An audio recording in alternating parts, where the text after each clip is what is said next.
always smile.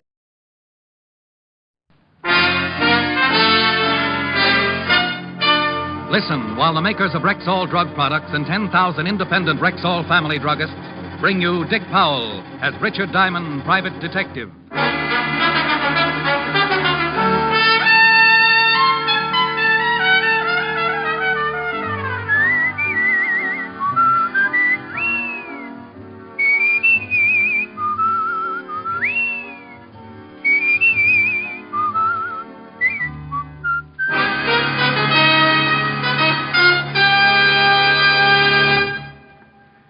Good evening.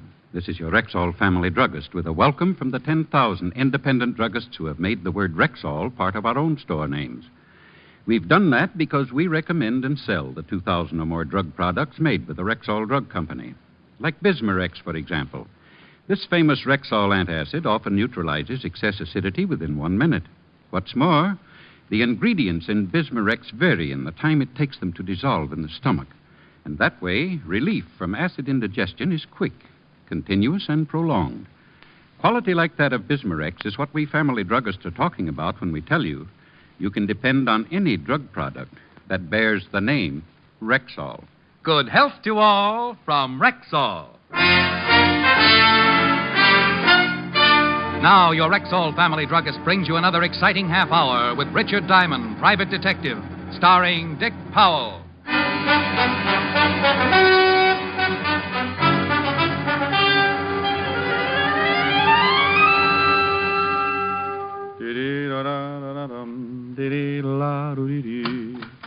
Mr. Diamond? Well, are you Mr. Diamond? Oh, my goodness, yes. Come right in. My name is Wolf. Well, unofficially, so is mine. Sit down. Thank you. Oh, no, my pleasure. You must get a dividend from the nylon companies. Be terrible if there was a shortage. I'm well stocked. Yeah. What can I do for you? Start by calling me Edna. Then what? I'd like you to follow my husband. As a detective or a replacement? I think he's been seeing another woman. Why? Have you been running around the house in a diving suit and swim fins? I've always tried to keep myself attractive for my husband, Mr. Diamond. Well, then if your husband is seeing another woman, Mrs. Wolf, it's got to be an optometrist assistant. Well, thank you. I think you and I are going to get along just fine. Well, now that we're all agreed, tell me some more about your husband. What makes you think there's another woman? Usual things. The way he's been acting. Business appointments every evening. Nothing else? He received a call late this afternoon. I listened in on the extension. It was a woman. She called the house? George was very unhappy about it, warned her never to do it again. She give a name? She said, "This is Nancy. I must see you here tonight at 8 o'clock. She didn't say where here was, did she? No, George seemed to understand. Probably her apartment. Probably. If he's seeing another woman, I want a divorce, Mr. Diamond. And you need grounds. Yes. 100 a day in expenses, Mrs. Wolf. Edna. It's still 100 a day in expenses. Here's 200. I hope that's enough of a retainer. Oh, that'll keep me interested for quite a while. Now, tell me, what does your husband do? I mean his business. He's in steel. How much in? Oh, very much. He's vice president of his company. What does he look like? Well, here's a picture of him. Well, I'll start right away and see what I can find out for you, Mrs. Edna. Yeah. Well, look, after I found out just how unfair your husband's treating you, I might lend you my shoulder to cry on. And I'd just about have to call you Edna then, wouldn't I? By 7 o'clock, I was standing across the street from her house waiting for her wandering husband. By 7:30, a man stepped out on the sidewalk and hailed a cab.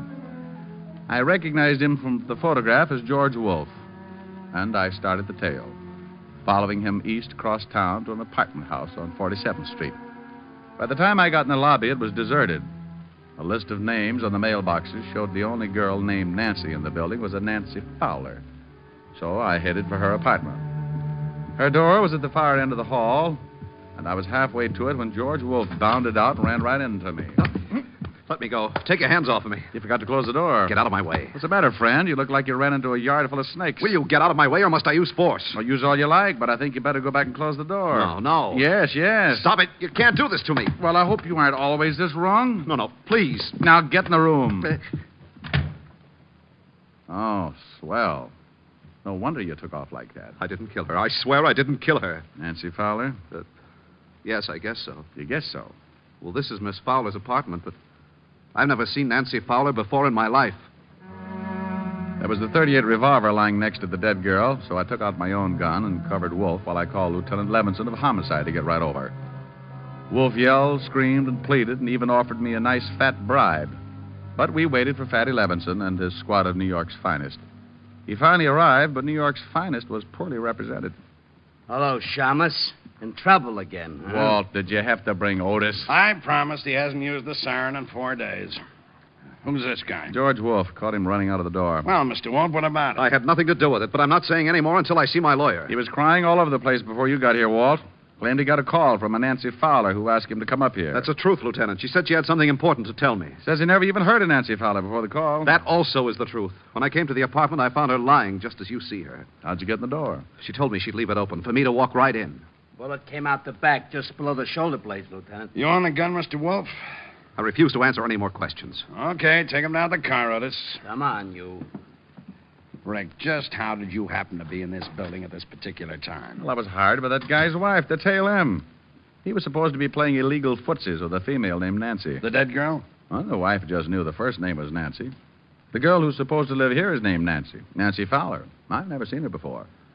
Maybe the dead girl is one and the same. Well, I'll get an identification and have the gun checked by ballistics. In the meantime, I'm going to give this apartment a good going over. Mind if I help? Now, what kind of an answer do you expect to that? You will anyway. He was so right. We started going over the apartment room by room, closets, drawers, everything. In 10 minutes, the coroner and the boys from the lab arrived, and in the bedroom, Walt found something. Take a look at this. Ah, a jewelry box. Hey. Pretty expensive. Regal Jewelers. Very classy establishment. There's a card in the box. For my darling love, George. And the guy said he never saw her before. If this is his handwriting, he's as good as strapped in the chair. Well, it looked as if my client, Mrs. Wolf, had a killer for a husband. But a couple of small items still worried me. So I left Walt and went downstairs to find the switchboard operator. Oh, are you with the police? I just left them. Tell me, dear, do you keep a list of the calls that are made through the switchboard? Sure, it costs the tenants 10 cents a call. May I see the list? Yeah, I guess so. Here, handsome. Gee, nobody's called me that since I had long blonde curls and a gold yo-yo. I looked over the list of telephone calls and found the ones made by Nancy Fowler during the past 3 or 4 days. The last call listed from her apartment had been made at 7:45 that evening to a familiar telephone number. The same number Mrs. Wolf had given me when she left my office earlier. I left for the home of Mrs. Edna Wolf. Yes? Oh, Mr. Diamond, you shouldn't come here. What if my husband... Your husband's spending the night out. What? In a cell, all alone. Oh, you'd better come in. Now, what in the world are you talking about? And it looks as if your husband killed a girl this evening. Oh, no. That's the way it looks. Oh, please, sit down, Mr. Diamond. Thanks. I caught him running out of the girl's apartment, forced him back, and found the girl shot to death on the floor. Nancy Fowler? Yes, I think so. It was her apartment. The police are making identification now. Oh, it's just terrible. I wonder why he did it. Were you here in the house at 7:30 this evening? Well, no, I was with a friend until about 8:30. Well, a call was made to your house from Nancy Fowler's apartment. She was charged for it, so the call was completed. Well, she probably talked to George. Your husband swears he didn't know the girl. Claims he got a phone call, and she asked him to come right over. That she had something to tell him. He knew her all right. You remember, I told you I overheard them talking. Your husband own a gun? Well, yes, I believe so. You know what caliber? No, I don't know anything about guns.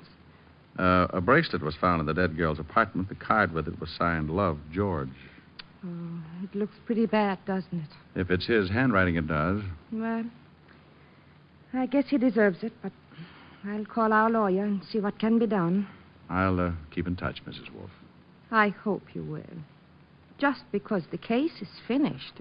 Well, there are still a few things that bother me, so I'll just kind of keep looking around until I'm satisfied. You mean you think maybe my husband didn't kill the girl? There's an awful lot of evidence that he did, but there's still a motive to be found. You've got the grounds you wanted, so from here on in, anything I do for you or your husband will be on my own time. Anything you do for my husband, I'll be glad to pay for. Oh, well, now, that's real nice.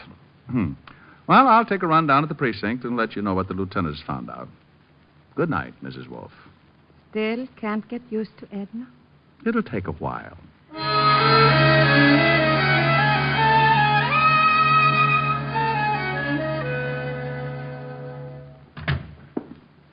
Thought you'd be in bed by now, Rick. My landlord short-sheeted me. What did you find out, Walt? The dead girl was Nancy Fowler. Figured. And George Wolf did do the killing. His gun? Yeah, we checked the registration. His gun, his fingerprints on it, his handwriting on the note in the jewelry case. What does he say about the bracelet and the note? He bought it all right. We checked. Regal Jewelers. Says it was for his wife. You expect him to say something different? No. What's the motive? We'll find it. Probably another man. Here's the report on the dead girl, Lieutenant. Well, isn't it a little late for you, Otis? Why aren't you out flying around some belfry? He's picking on me again, Lieutenant. Maybe you'd like me to tell him about the time I caught you sleeping in the attic hanging by your toe. Oh, not you too, Lieutenant. Otis, I hear you've been picking up some extra money posing for Charles Adams. I don't have to take this. I know my rights, and I ain't no bat. Here's something on the dead girl. She works at the Gilded Cage, a nightclub owned by Eddie Young. Eddie Young. Wow. There's a nice little fella. He'd set fire to his grandmother if he thought it was too cold in the room. We'll have a talk with him tomorrow. Well, I guess I better be going. Sure. See you later. Yeah, I could sure use some sleep. Yeah. And, Rick, when you get over to Eddie Young's club, give him my best. Smarty. The Gilded Cage, where Eddie Young ruled as proprietor and keeper for his flock of hired gorillas, was only about 6 blocks away, so I decided to walk it. But like always, I start in one direction and end up getting sidetracked. Keep walking, Diamond. Don't turn around. You caught me when I'm right in the mood. You turn around, I shoot you. What's the matter? Don't you want me to spot your Tony? Over to that car. Okay. Quit poking. Your muzzle's cold. You drive. I'll get in the back. Oh, I forgot my glasses. Can't see 3 feet without them. Get in. But I have a restricted driver's license. You want it right here? I can wait. Where to? Just start driving and don't turn around.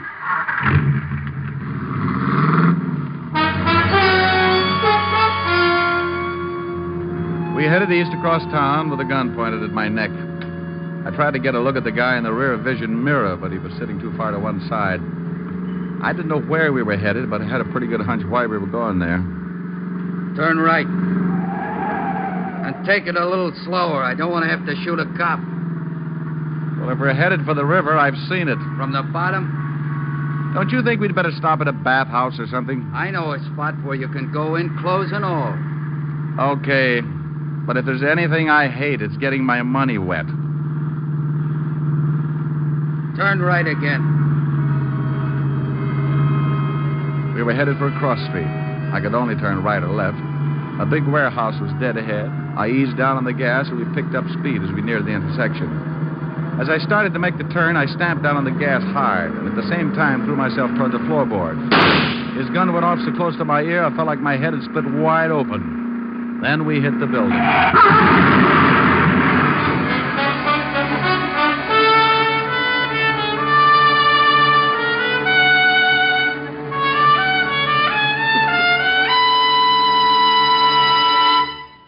You're listening to Richard Diamond, Private Detective, brought to you by the makers of Rexall Drug Products and your Rexall family druggist. And here he is. Last week, a customer said to me, I wish I knew some way to be sure I'm getting enough vitamins. Some way that's easy. Yes, and inexpensive, too. well, ma'am, millions of people have found the easy way to do that. They take Rexall Plenamins. Plenamins? Rexall's popular multivitamin capsules. Just 2 Plenamins a day give you more than your minimum daily requirement of every vitamin for which such requirements have been established. Well, you can't expect much more than that. Yet Plenamins do give you more than that, for they also contain valuable liver concentrate and iron, plus other factors of the vitamin B complex. Say, they sound expensive. On the contrary, Rexall Plenamins cost you only a few pennies per day. Ask for Plenamins at Rexall drugstores everywhere, and remember, you can depend on any drug product that bears the name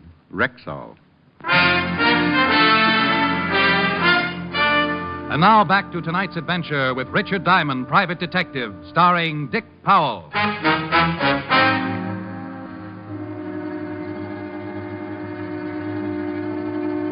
We had hit the building and pushed our way halfway through the brick wall. I was still on the floor, and the motor had been shoved through the firewall and was jammed into the front seat where I had been sitting a minute before. My friend with the gun was stretched out over the top of the seat, his legs resting on the horn and his shoulders through the windshield. I sat up, rolled him off the horn. He was very dead. Before a crowd could collect, I climbed out and got to a phone, called Walt. Are you sure you're all right, Rick?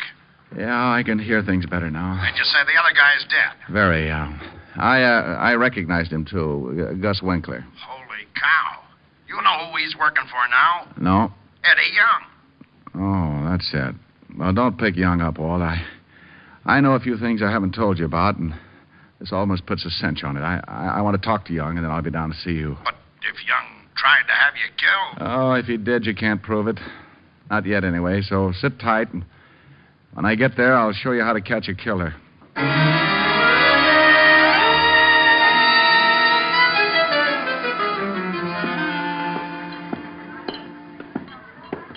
You going someplace, chum? Yeah, right through that door, chum. That's Mr. Young's office. Maybe he don't want to see you. Maybe he don't, but he's going to be disappointed. You ain't going in there, chum. You see? Everybody gets disappointed sooner or later, chum. Yeah, what... Aren't you in the wrong room? That's what your boy outside thought. I changed his mind. Are you sure you ain't looking for Bellevue, Shamus? You're kind of a mess. One of your boys, Gus Winkler, tried to give me swimming lessons. He can claim his body at the morgue. I don't know what you're talking about. Somebody else who works for you got killed tonight, too. Yeah, who? Nancy Fowler. What? Oh, come on, Eddie. I couldn't stand it if you started crying. Who killed her? The police are holding a man named George Wolfe. Know him? No, I don't know him, but Nancy's talked about him a couple of times. Hey, boss, that guy just... Forget it, Lou. Well, boss, he... Forget it, will you? Go on, beat it. Okay. You know, Shamus Lou's a pretty big boy for you to go pushing around. He's liable to stay mad. So Nancy said she knew this George Wolfe. That's right. Ritual guy, from the way she talked, she was taking him good. Where were you between 7 and 8 this evening? Right here in this office. I got witnesses. Oh, I'll bet you have. Okay, Eddie, I'll see you around. I left the office knowing how close I was to the whole answer and called Walt at the precinct. I told him to meet me up the block from the Gilded Cage, and 10 minutes later, he pulled the squad car up to the curb, and I climbed in. You find out anything? Yeah, but I have to know one thing first. What time was Nancy Fowler killed? Coroner's report puts it at 7:30. Well, that ties it. Now, would you mind telling me what it's all about? I'll do better than that, Walt. I'll show you. But we've got to wait until Eddie Young leaves the cafe and goes home. It was around 12:30, and we settled back to wait. And with an impatient cop sitting next to me, it wasn't easy. Around 1 in the morning, a boy brought Eddie Young's convertible up in front. We watched Eddie climb in. Okay, Walt, tail him.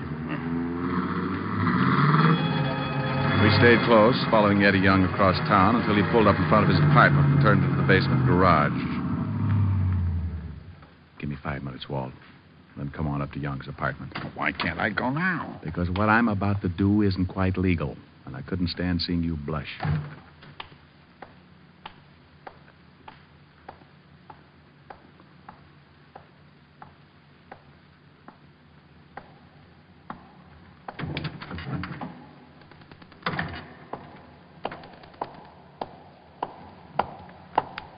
Hold it, Eddie.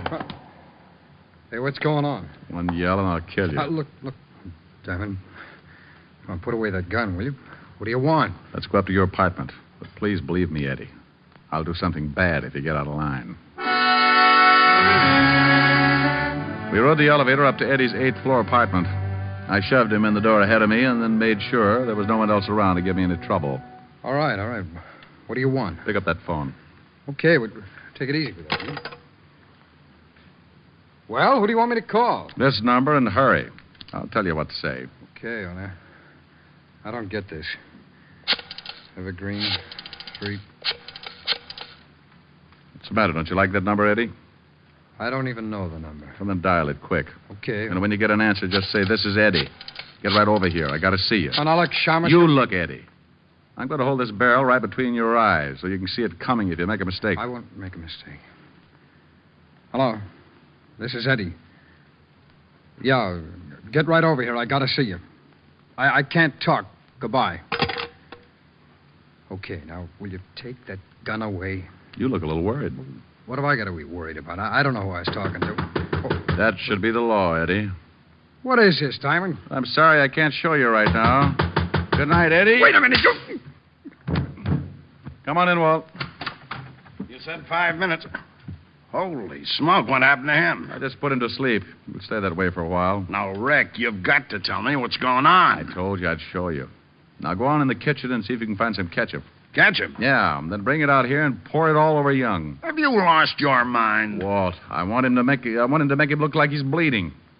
Now go find the ketchup or I'll just have to cut his throat. Walt found the ketchup and under protest poured it over the unconscious Eddie Young. Then I made sure the door was unlocked and we went out in the hall to wait. Please, Rick, what is this? It's the same way Nancy Fowler killing was framed, only she was really killed. Shh. Quiet. Elevator. Okay. I'll play along with it.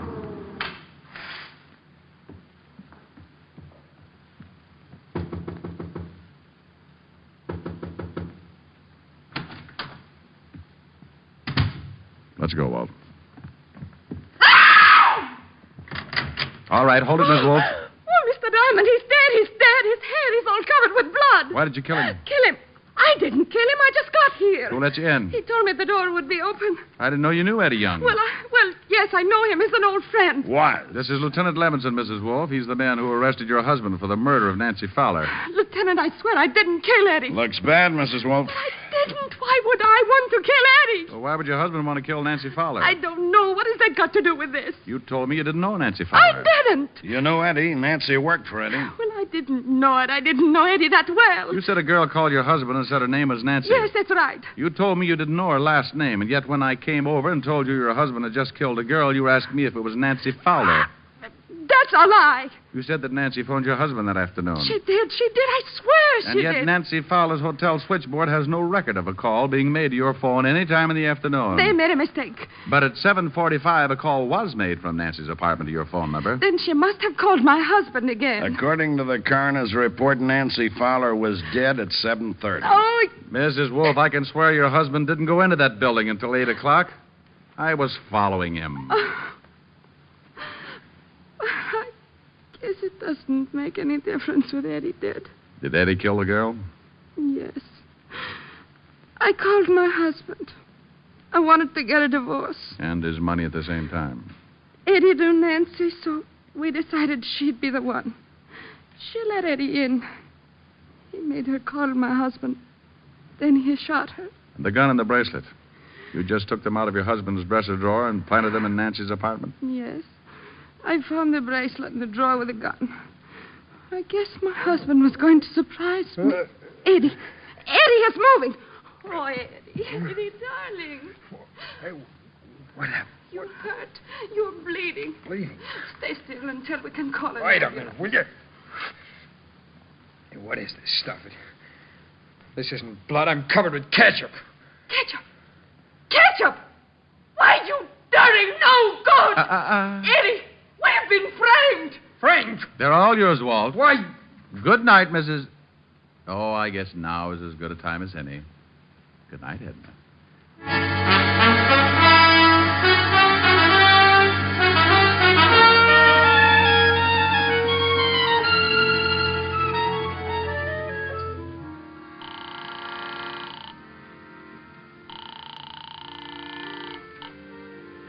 Yes? Helen? It's Rick, honey. Oh, isn't that sweet? I was just dreaming. Rick, it's 4 a.m. Where are you? Well, I'm helping Walt close up the Gilded Cage. Helping Walt close up the what? The Gilded Cage. Nightclub. I hear music. Bud and his accordion will love you. Are you drinking? Honey, I'm with the police force. What was that? Well, that was Walt. He said, Rick. You stood me up this evening. Well, I'm going to make up for it, honey. Listen. Okay, Abe? 1, 2.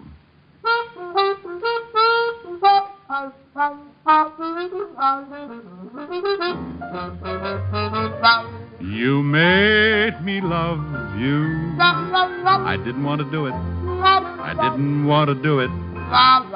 You made me want you. And all the time you knew it. I guess you always knew it. You made me happy sometime. You made me glad. But there were times, dear, you made me feel so bad. You made me sigh, for I didn't want to tell you. I didn't want to tell you. I want some love that's true. Give me what I cry for.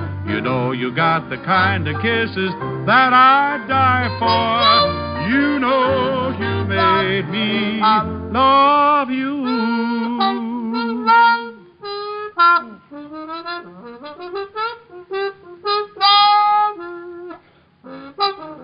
Abe? Abe? That's enough, Abe. How was that, honey? Honey? Honey? Oh, well. She like it? Well, of course she did. She'll be dreaming about it for the rest of the night. Come on, Walt. Let's dance.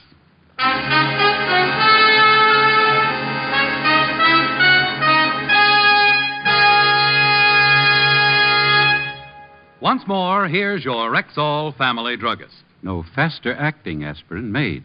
That's Rexall aspirin. When taken with water, the 5 full grains of pure aspirin contained in every Rexall tablet are ready to go to work for you even before they reach your stomach. Next time you need aspirin, remember Rexall aspirin. There's no faster-acting aspirin made. Ask for it at Rexall drugstores everywhere. And remember, you can depend on any drug product that bears the name Rexall. Good health to all from Rexall.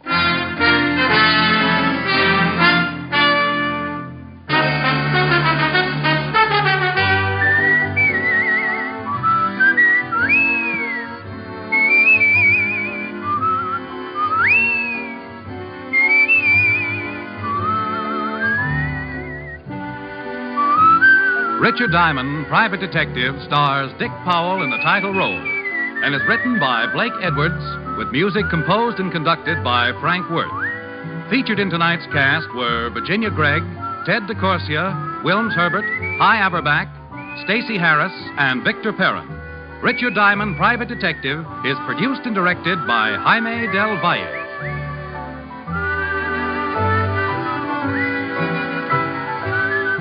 This is Bill Foreman inviting you to be with us next Wednesday at this time when we will again bring you Dick Powell as Richard Diamond, Private Detective.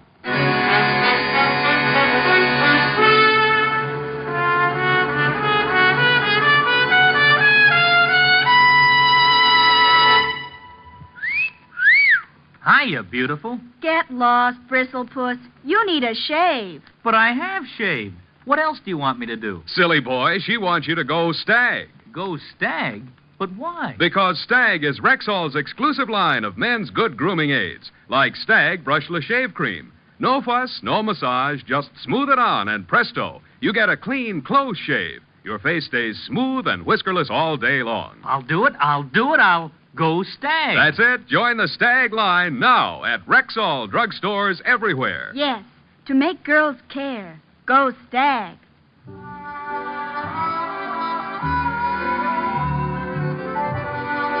Sarah Berner will delight you tomorrow with Sarah's Private Caper on NBC.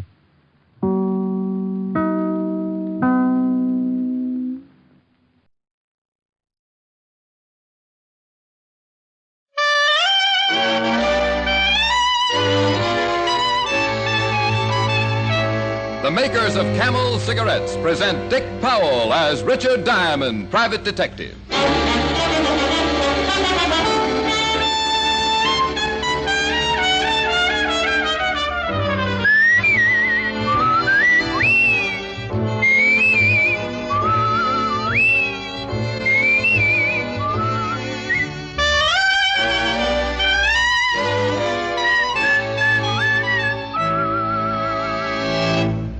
not one single case of throat irritation due to smoking Camels. That was the report of leading throat specialists in a coast-to-coast test of hundreds of people with normal throats who smoked only Camels for 30 days. Start your own 30-day Camel test tonight. Smoke only Camels for 30 days. You'll discover how rich and flavorful Camels are, and you'll learn how well Camels will agree with your throat. Pack after pack, week after week.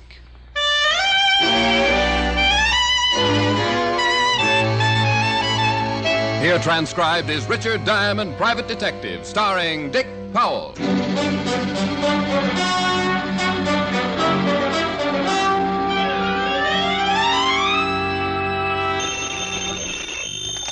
Diamond Detective Agency. Your crime is my crime. Oh, no. Hi-ho, Helen. Oh, Rick, honestly. The slogans are bad enough, but must you set them to music? Now, dear, this is the age of the singing commercial. Keep with the times, kid. I'm the gal who could have married a Yale man, and what do I pick? A singing detective. Well, you just appreciate the finer things of life, Helen. Hang up and call me back. What? Just thought of a new slogan. Oh, Rick, you can preview your new slogan tonight. You are coming over tonight, aren't you? I are. Well, so agreeable. This can only mean one thing. You haven't got a client. Oh, Helen, you're so fiendishly clever. Seriously, Rick.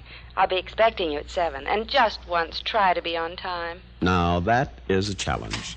But Oh, bless my little square head. I might have known it. Client? Even more surprising. Rick, I'm in no mood for jokes. It's Lieutenant Walter Levinson, dear, and he's no mood for jokes. The old grouch. What's Walt doing there? I'll ask him. What are you doing here, Walt? Rick, this is serious business. Finish your conversation, then we'll talk. Oh. What did he say? Honey, I'd better hang up. For once, Walt isn't kidding. See you at 7. Bye. Bye. Thanks, Rick. Oh, what's it all about, Fatty? I haven't seen you look like this for a long time. I was in the neighborhood. I thought I'd stop by and tell you the news myself. Punk named Smiley Brill shot one of our cops, Rick. Oh, Smiley Brill, huh? Didn't know a punk like Smiley had the nerve to pull a trigger. Cop caught him breaking into a pawn shop. Smiley got scared and fired. Uh-huh. Well, Walt, I'm sorry to hear this, but I don't get it. Why act like a lost soul? Lots of cops get shot up. They take that chance when they put on a badge. I know that, Rick. This cop was Ben Johnson. What? Come again, Walt. Johnson, Rick. Ben Johnson.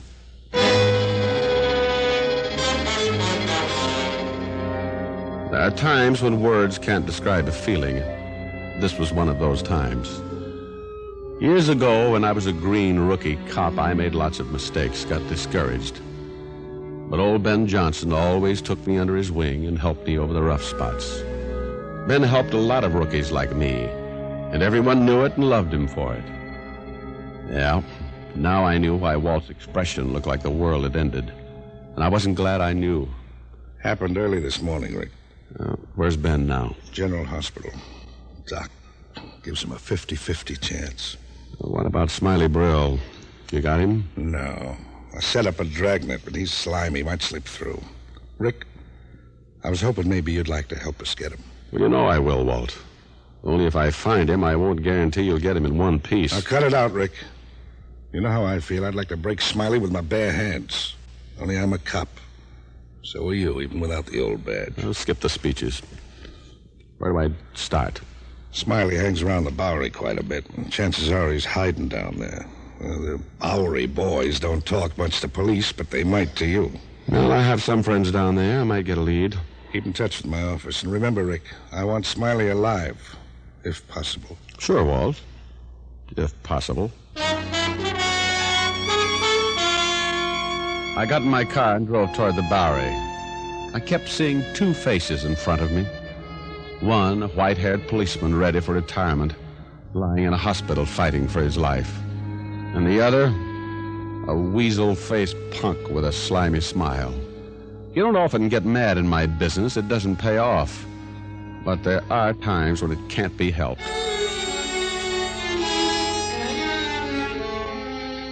In the Bowery, I began looking for Leo Watts, a little panhandler with a big heart. I'd done Leo a favor a few months back, and I knew I could count on him to return it. I finally located him in a mission, working over a bowl of hot soup. Well, hello, Leo. Huh? Oh, well, Richard Diamond, what brings you down here? You broke? Well, not quite, Leo. Sit down, have some soup. It's free. Well, I'd rather have some help, Leo. Oh, sure, Rick. Anything I can do, you know that. Tell me, do you know a guy named Smiley Brill? Smiley Brill, yeah, I seen him around. I don't know him so well, though. What about his friends, Leo? Know anyone he might go to if he was in trouble? I'm afraid not, Rick. I can ask around, though. Some of the boys might know. Would you do that, Leo? I'd appreciate it. Sure. You sit tight, Ricky. Finish my soup. I'll be right back.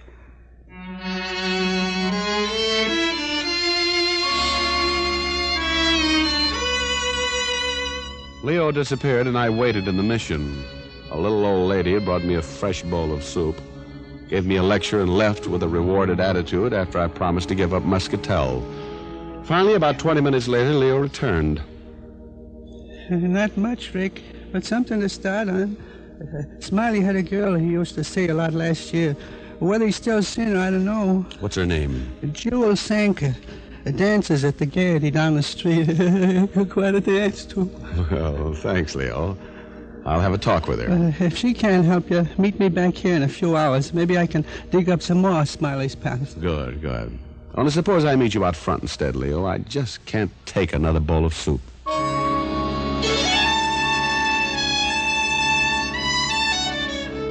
At the Gaiety Theater, I found a stage doorman with a case of bad eyesight. $5 made it even worse, and I got by him without as much as a hey you. Jewel Sanker was on stage, and I waited in the wings.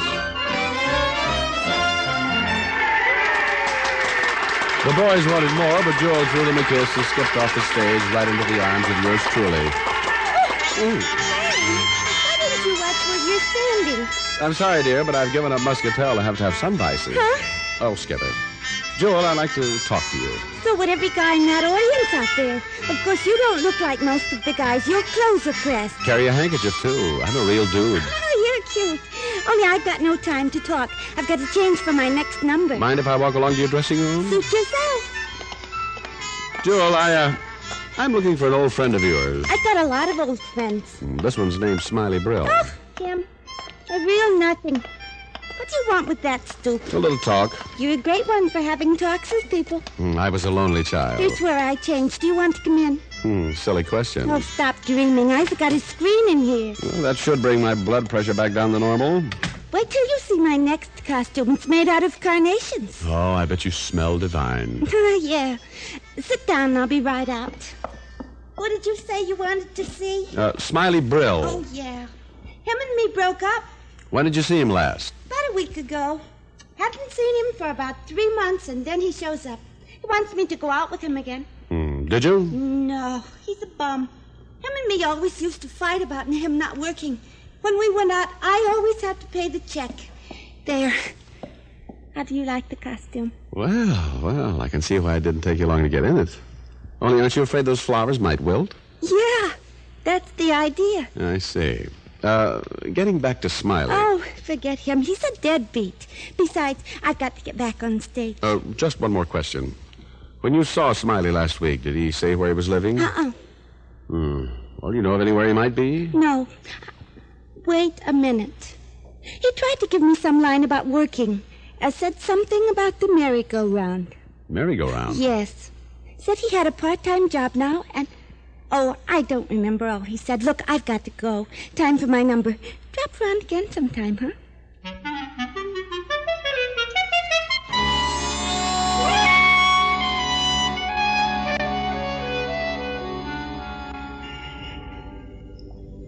Glad you got here early, Rick. How'd you make out with Jewel? Oh, she doesn't know where Smiley is, Leo. But, tell me, is there any place around here called the Merry-Go-Round? A bar, maybe? Merry-go-round? No, not around here. Why? Never mind. How did you do? Well, I asked around. Smiley ain't been around the street much these days, but I did find out where Bertie Morgan lives. A couple of years back, Bertie and Smiley served time together. Guys get pretty close when they're in stir. Yeah. Well, maybe Bertie knows where Smiley would hide. Worth a chance anyway, Leo. Well, here's Bertie's address on this paper. I hope you can make it out. Oh, Bertie's a real nut. He keeps nothing but birds in his room. The place looks like a pet shop. Thanks, Leo. See you later.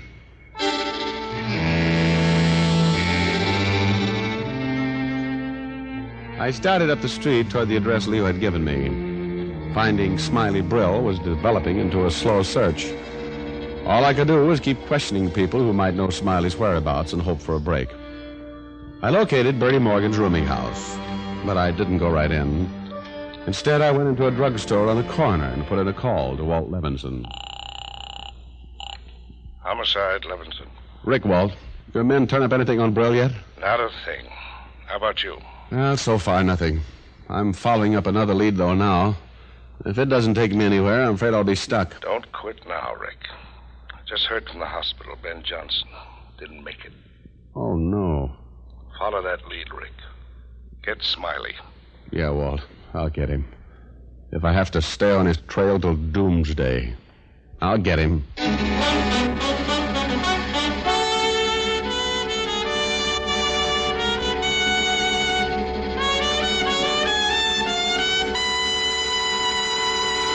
Before we continue with Richard Diamond, here are a few words about smoking enjoyment.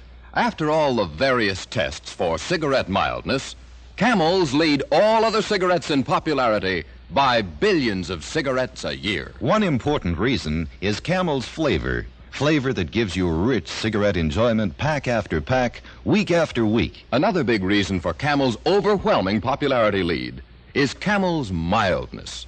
Mildness proved this way. In a coast-to-coast test, hundreds of men and women, people with normal throats, smoked only Camels for 30 days. During that time, noted throat specialists made careful weekly examinations of the throats of those smokers. And the throat specialists reported not one single case of throat irritation due to smoking Camels. Why wait any longer to start your own 30-day Camel test? Smoke Camels for 30 days. See for yourself how flavorful Camels are. Prove to yourself how well Camels agree with your throat, pack after pack, week after week. How mild, how mild, how mild can a cigarette be? Make the Camel 30-day test and you'll see. Smoke Camels and see. And now, back to Richard Diamond, Private Detective, starring Dick Powell.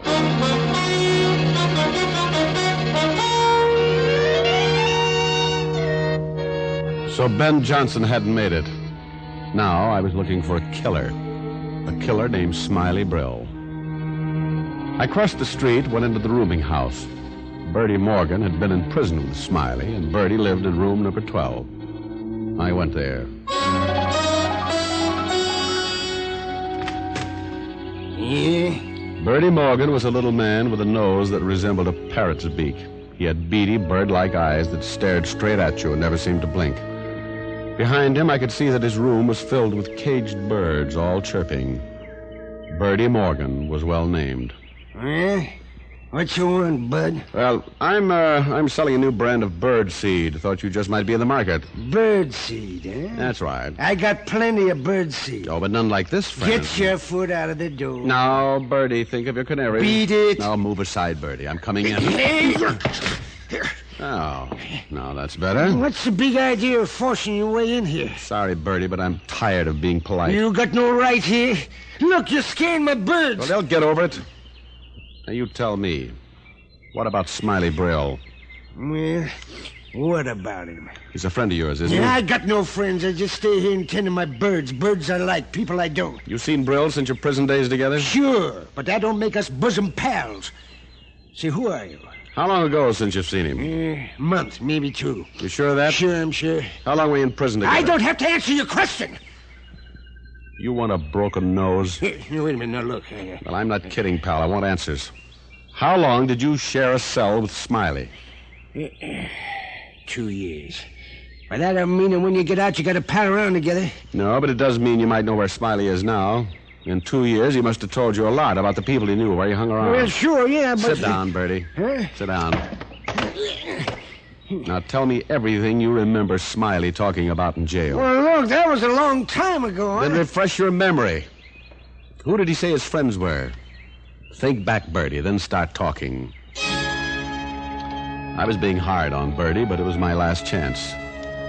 He began talking about everything he could remember that he and Smiley had talked about. Girls, sports, anything. Finally, after about 10 minutes, Bertie was getting tired, and he still hadn't said anything that might give me a lead. Give me a break, huh? Listen to my birds. They're hungry. I gotta feed them. Now, they can wait. You still haven't said anything important, Bertie. So how should I know what you think's important? I told you what I remember him saying, that's all. What did Smiley plan on doing when he got out of jail? Having a good time, that's all he wanted. Did he talk about work? What kind of a job was he going to look for? Job, Smiley? Don't make me laugh. He didn't want to go to work.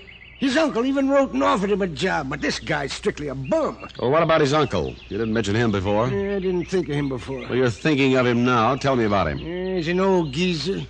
Joe Brill raised Smiley after his mom and pa kicked out. You say he offered Smiley a job.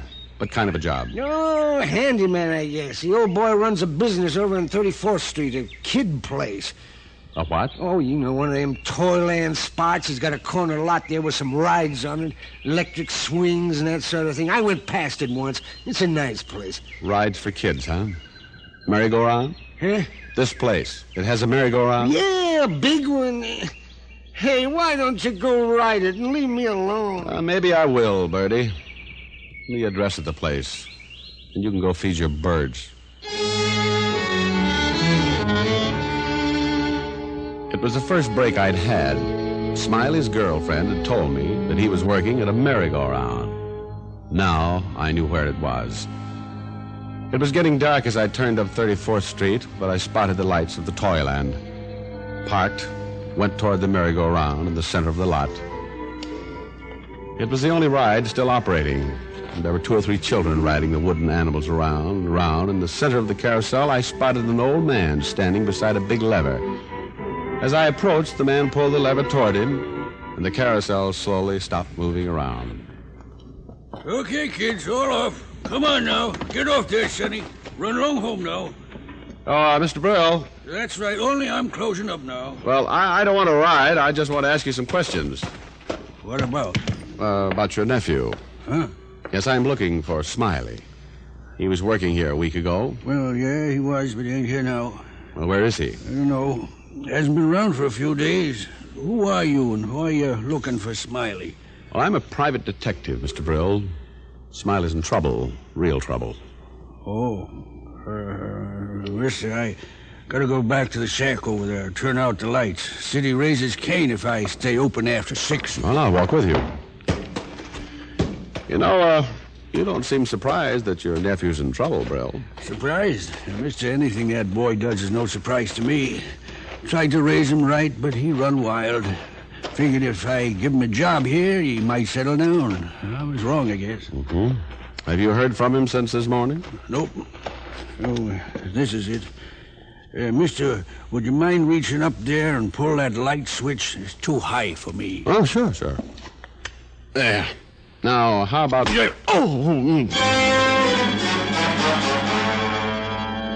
When I pulled that switch to turn the lights out, Brill decided to put my lights out, too. He must have hit me with an old piece of pipe, but whatever it was, it caused the blood to rush past my eyes and a million rockets to go off in my head. I don't know how long I was out, but when I came to, I was inside the shack, and I wasn't alone. In the corner stood the old man, but standing over me was the man I'd spent all day to find, Smiley Brill. Come on, Diamond, come on. You ain't dead yet. Well, Smiley Brill, brave man with a gun. You're brave enough to take care of you, Shamus. Smiley, cut out your yapping and get out of here while you can. Shut up, they got a dragnet out for me.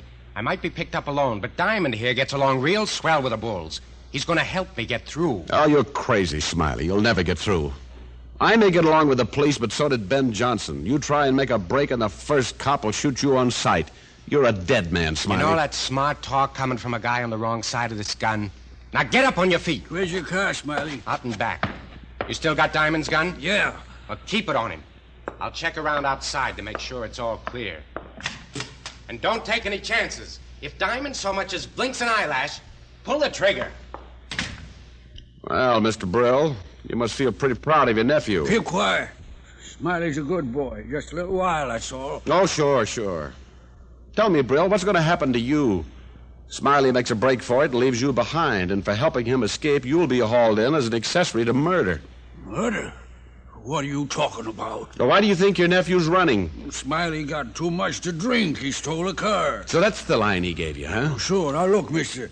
I'm the only family Smiley's got. When his pa died, I promised to look after him. Now, he's in trouble. I gotta help him get away. So, you just stay right there. And this trouble he's in, you think it's car stealing?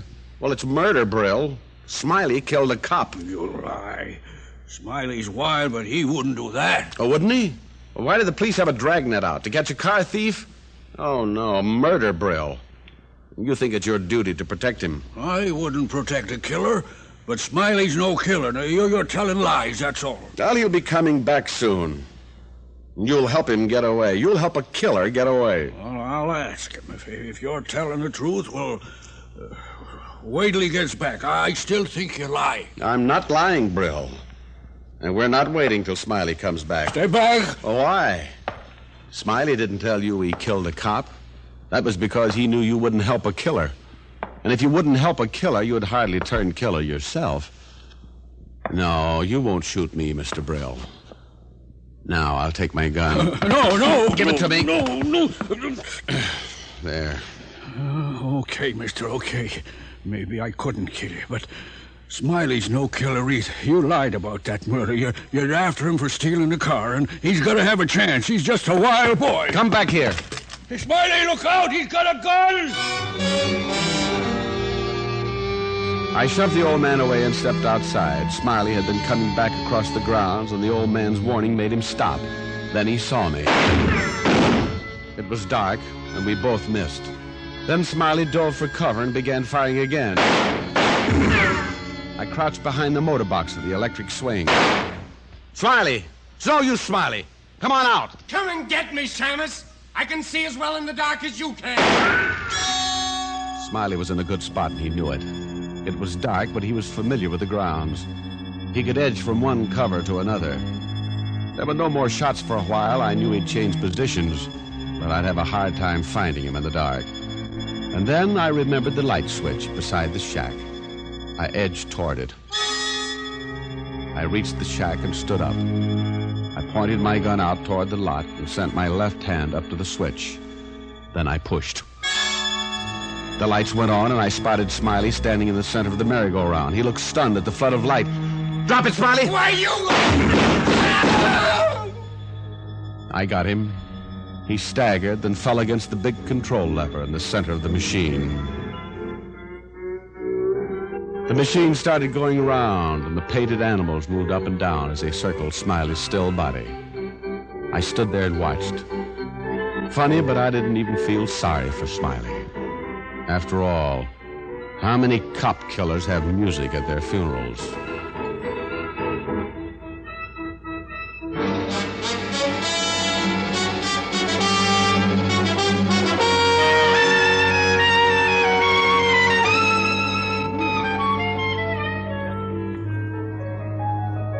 Rick.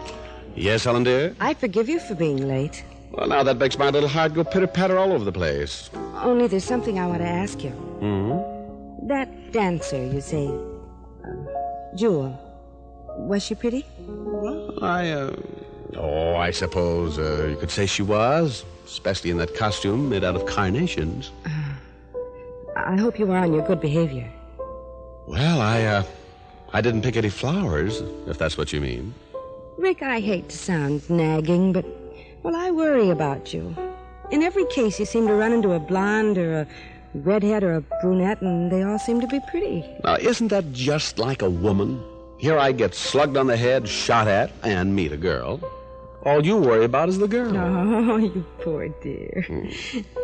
There. Does your head feel better? Oh, yes, honey. Keep rubbing it. I might even feel well enough to sing a song. I knew this conversation would get around to that sooner or later. Helen, you are so suspicious and so right. I get a warm feeling when you're by my side. the kind of warm feeling that my kiss can't hide. Hold me tight and hold me strong. It's so right, it just can't be wrong.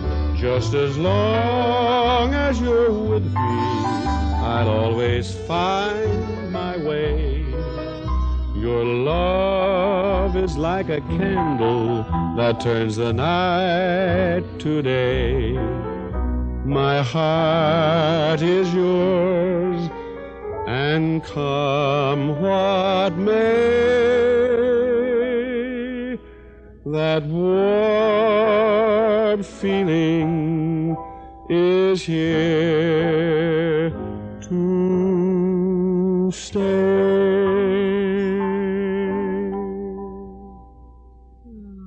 That's nice. Thank you, dear. Rick, Mm-hmm. would I look nice in a costume made out of carnations? Oh, honey, you'd look wonderful in a costume made out of poison ivy. Come here. Now, Rick. Rick, stop. Rick, stop. Rick, you stopped. Aren't we full of surprises tonight?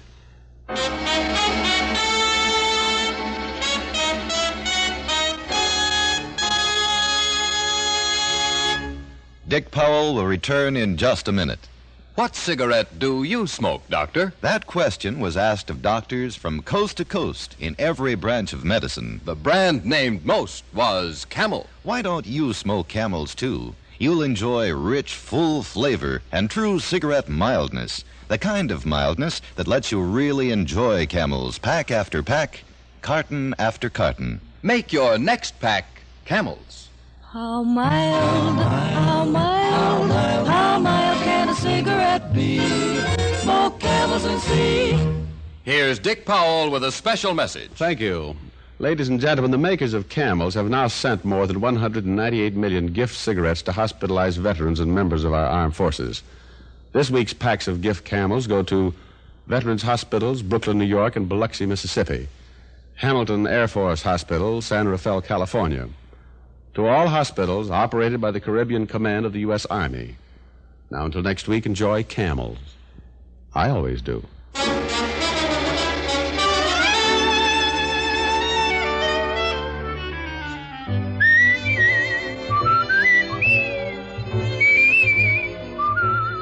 Tonight's transcribed adventure of Richard Diamond was written and directed by Dick Carr, with music by Frank Worth. Virginia Gregg played the part of Helen Asher, and Alan Reed was Lieutenant Levinson. Others in the cast were Howard McNear, Herb Butterfield, and Paul Richards.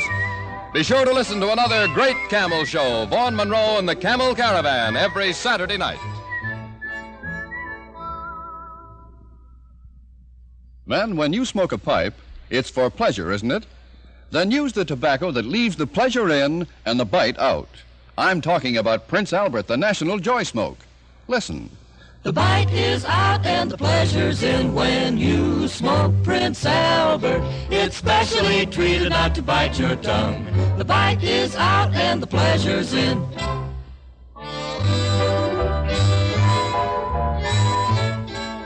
Listen next week for another exciting adventure of Richard Diamond, starring Dick Powell. This is your FBI. The official broadcast from the files of the FBI follows immediately. Stay tuned. This program came to you from Hollywood. America is sold on the American Broadcasting Company.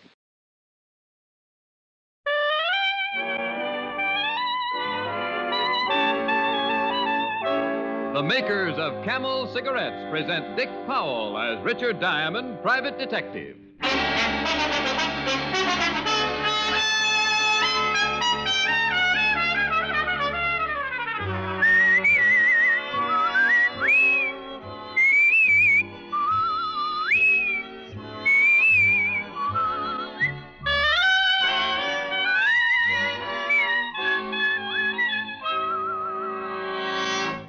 Here's a question that was asked of 113,597 doctors in a nationwide survey a few years ago. What cigarette do you smoke, Doctor?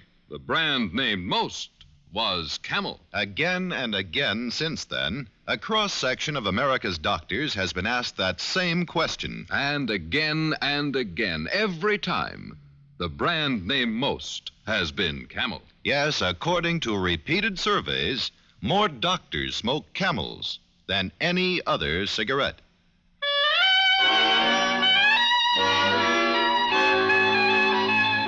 Now we bring you another transcribed adventure with Richard Diamond, Private Detective, starring Dick Powell.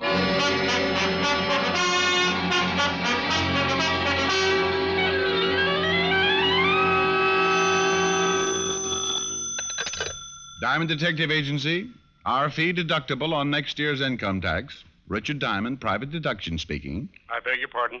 Sorry, it's much too wordy to go over again. Yes.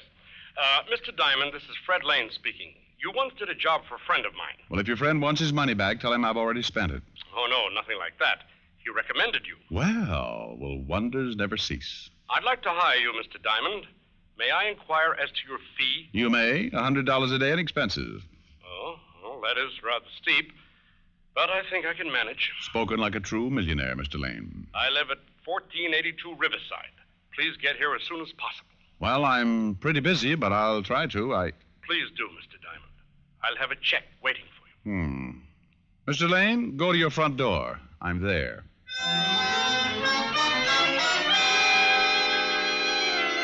People who promise to have checks waiting are people for whom Diamond loves to work. I went downstairs, picked up my car, and drove to the address on Riverside. Rang the doorbell, the door opened. Then my blood pressure started doing push-ups. She was tall, blonde, and wore a dress that would have even been banned on television. You must be Mr. Diamond. Well, how can you tell? Don't other men drool? Come in, please. Fred's expecting you. Fred? Mr. Lane, my husband. Oh. This way, please. Fred's in the den. I do hope you'll be able to help us, Mr. Diamond. Well, so do I. Mrs. Lane, what seems to be the trouble? I'll let Fred explain to you. This whole business has got me rather upset. It's in here. Fred? Yes? Mr. Diamond's here. Oh, good. Come in, Diamond. Come in. I'll be upstairs, Fred. Of course, dear. Sit down, Mr. Diamond. Thank you. Well, you got here in a hurry. You're certainly true to your word, sir. Well, I owe it all to my Boy Scout training. Well, here, as I promised, check. Good. Now that we're both men of our word, let's make with some more words. Why do you want to hire me, Mr. Lane? It's about my wife, Mary. She's being blackmailed, Mr. Diamond. Oh, I see. It's been going on for a month now. Finally, last night she broke down and told me all about it. All about what, Mr. Lane? Why is she being blackmailed? She made a few mistakes before I met her. No reason to go into that now, but the blackmailer knows all about those mistakes. You speak as if you knew who the blackmailer was, Mr. Lane. I do. Perhaps I should clarify that a bit, however. I don't know the man personally, but Mary tells me he was a classmate of hers during her college years. Mm-hmm. She told me his name was Louis Dixon and that he was staying at the Brewster Hotel on 35th. I went there this morning to have it out with him. And? He checked out last night. Huh. Mr. Lane, I still don't see why you hired me. Now that your wife's told you about the blackmail, you could just report it to the police. Next time this Dixon guy calls, they'd nab him. I'm not interested in turning him over to the police, Mr. Diamond.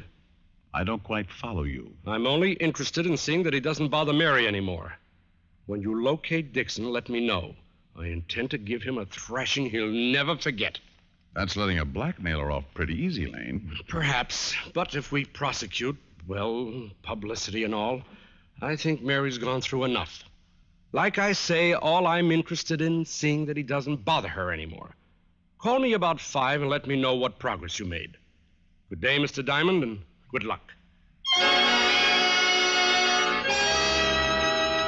And that was that. Go find a blackmailer, Diamond, so your client can beat him up.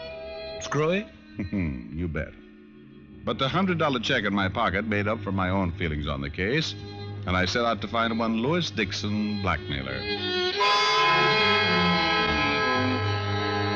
Lane seemed to think Dixon would have a record, and if he was right, Lieutenant Walt Levinson could give me a lead. It was almost noon when I parked in front of the 5th Precinct and walked into Walt's office. Well, oh, Ricky boy, pull up a chair. Just in time to watch me finish my lunch. Oh, you are so generous, Walter. No thanks. No thanks what? No thanks. I won't have a piece of your pie. What's wrong with this pie? My wife made it. That's what's wrong. You insinuating my wife's a bad cook? Of course not. She just bakes fattening pies. They're too doughy for How do me. you know it's too doughy before you taste it? You can tell by looking at it. That's ridiculous. Here, now let me cut this piece in two. There. Now try it. Oh, Walt. Go on, try it. Well. Yeah. Is it doughy? Not in the least. I guess that proves she... Wait a minute. Something wrong, Fatty? You've eaten my wife's pies at the house before. You never thought they were Pour me some coffee, please, Lieutenant. You know, I should book you for swindling. What do you want down here, anyway? Oh, just a little peek at your files. Who is it you're looking for this time? Guy by the name of Louis Dixon. Ever hear of him? Dixon? Well, Ralph Dixon, a pickpocket. Herbie Dixon, a con man. Well, I can't place a Louis Dixon offhand. What's his racket? Blackmail lately. Oh, charming. Why haven't we been called in on the case? My client doesn't want publicity. Besides, he just wants to poke the guy in the snoot a few times and tell him he's been a bad boy. What? Yeah, that's right. Finish what's left of your pie while I go through the files. And, Walt. Yeah? Have your wife bake lemon meringue next time, huh? Oh. I checked the files. There was nothing on Louis Dixon. I thanked Walt, went to my car, and drove across town to a little bar called the Bat's Cave. The Bat's Cave was as dingy as the name implied, but I didn't go there for entertainment. I was looking for Rabbit Jones, the guy who knew more about the underworld than Rudolph Halley. Like most informers, Rabbit Jones was a mean, whining character, and he didn't like me any more than I liked him. But he did like my money, and I liked his information. It was always a fair trade. I found him in the last booth, nursing a half-filled glass of beer. Ah, hello, Rabbit. Oh. Well, now that's a cheerful greeting. You must have won a horse race today, or weren't you running? Big joke. Ha-ha. Beer. Oh, Rabbit, you spread sunshine wherever you go, don't you? Who asked you to sit down? Oh, Diamond, I get sick of you private dicks. Go bother someone else. Oh, drop the small talk, Rabbit. I won't pay over the usual price, so don't make your information hard to get. Maybe I got none to sell. Pal, the day you stop selling information, I start knitting argyles. Okay.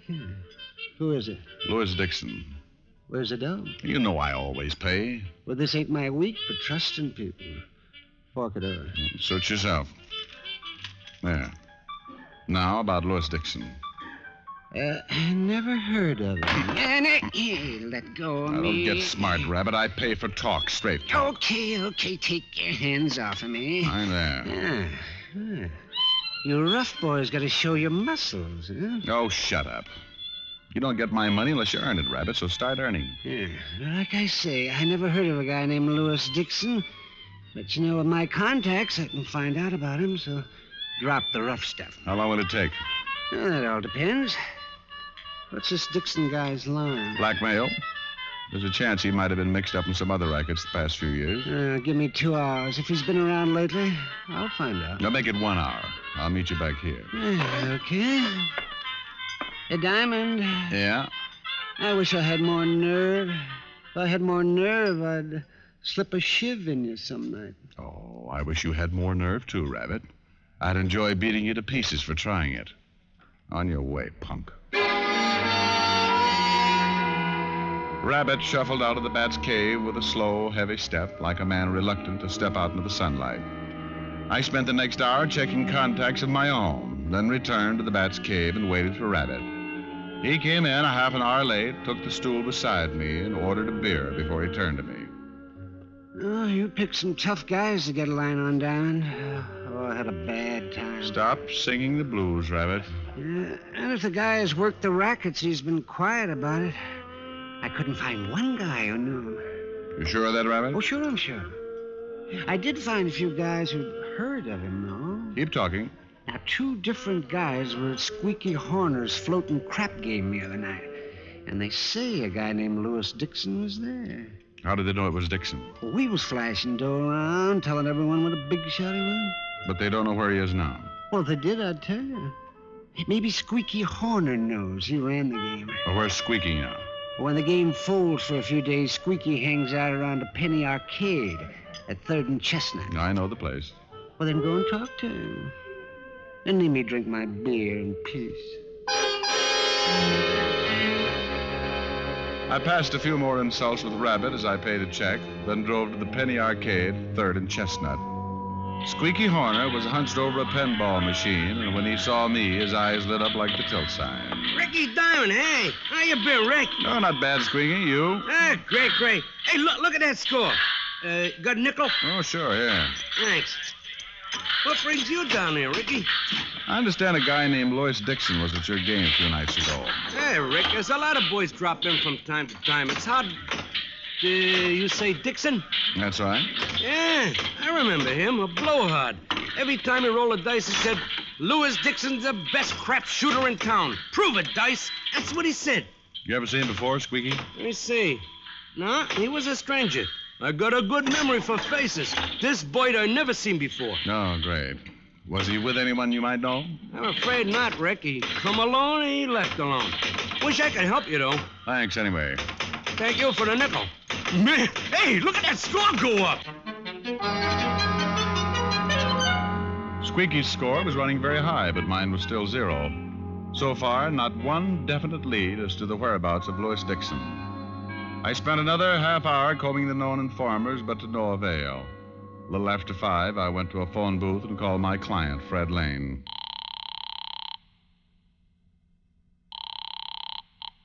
Hello? Mr. Lane? Who's this? Richard Diamond. It's Walt, Rick. Walt, what are you doing there? Can't you guess? Oh, no. Uh-huh. Red Lane, your client, Rick? Yeah? Better get over here right away. You are now unemployed. Lane? That's right. Murdered.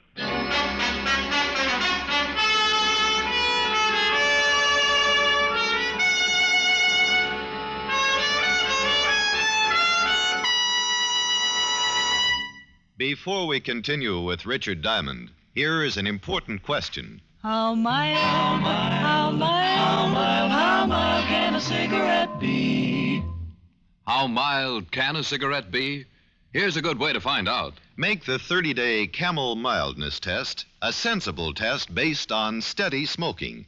Smoke only Camels for the next 30 days and compare them in your T-zone. T for throat, T for taste. See how much you enjoy Camel's rich, full flavor, pack after pack, as your steady smoke. See how well Camels agree with your throat week after week as your steady smoke. You'll soon see why. Camel is America's most popular cigarette by billions of cigarettes per year. Yes, and you'll soon be a steady Camel smoker. How mild can a cigarette be? Make the Camel 30-day test and you'll see. Smoke Camels and see. And now, back to Richard Diamond, Private Detective, starring Dick Powell.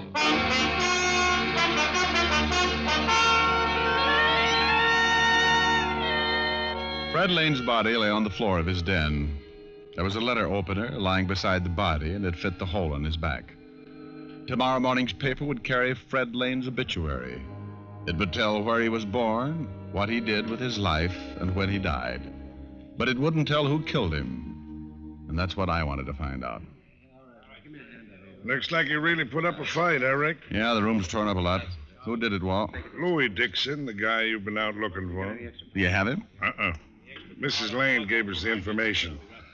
Seems Dixon came here to the house about 2 hours ago. He wanted more dough for Mrs. Lane. Pretty nervy to come right here. Yeah. Guess she figured Lane might be out. Anyway, Mrs. Lane called her husband. Fred came in, invited Dixon into the den for a talk, and sent Mrs. Lane upstairs. Oh, well, that fits. Lane starts beating up Dixon. Dixon grabs the letter opener and kills Lane. That's the way it figures. Mrs. Lane said she heard the struggle, but her husband had told her to stay in her room, and then she heard Dixon run out, so she came down and found the body and called us. Did you get the prints off the letter opener? No. Miss Lane said Dixon was wearing a pair of gloves when he came in. Chances Oh. are he never took them off. Oh, that's great. Well, Fatty, I hope you have more luck picking up Dixon than I had. Nobody around town seems to know him. Well, Miss Lane gave us a good description. I put out an APB. What about you? You still on the case? I was about to give it up when I phoned. Okay. But I can keep going as long as my legs hold up. Good. I'd like to nab this Dixon guy as quick as possible. Me too, Walt. I don't like people to go around killing my clients. Just isn't good for business. The boys were taking a body down to the morgue as I left. It looked like a hard day for my shoe leather. The only thing I could do was keep pounding the pavement in search of someone who knew or had known Lois Dixon. Cigarette stands, bookie joints, cheap boarding houses, nothing. Down to the Bowery, missions, small bars, guys on the corners. Lois Dixon? Yeah, never heard of him. And so it went. I headed back for my office in the comfort that comes when you sit in a chair with your feet on the desk. But when I reached the entrance of the office building, Squeaky Horner was standing there waiting for me. Hey, Ricky, where you been? I've been waiting here a long time, almost an hour. Oh, what's on your mind, Squeaky? You still looking for Louis Dixon? That's a silly question. Why? Because I seen him about an hour and a half ago. Are you sure? Sure, I'm sure. I got a good memory for faces. After I leave the arcade, I'm walking up 3rd and I see him. Big as life. Where is he now? I tail him, see? He goes into Henry's flop house. He's staying in one of Henry's rooms. Not in a hall like most of the guys. He's under another name. What name, Squeaky? Jack Layton. You want I should take you to the place, Ricky? Yeah, Squeaky. I want that you should.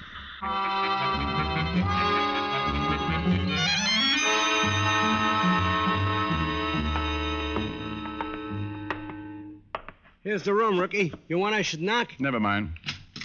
What? Just hold it right there, Layton. Or is it Dixon? What are you talking about? What's the idea of busting in here like this? What about it, Squeaky? Is he the guy? No doubt about it, Ricky. He's the same guy who was at the game a few nights ago. What game are you talking about? I never seen you before in my life. All right, Squeaky. I can take it from here. Thanks a lot. Anytime, Ricky. Hey, what gives anyway, Bud? Suppose you tell me, Dixon. Why do you keep calling me Dixon? The name's Jack Layton. Well, we'll see about that. There's one person who should be able to identify you for sure. Fred Lane's widow. Get your hat, Powell.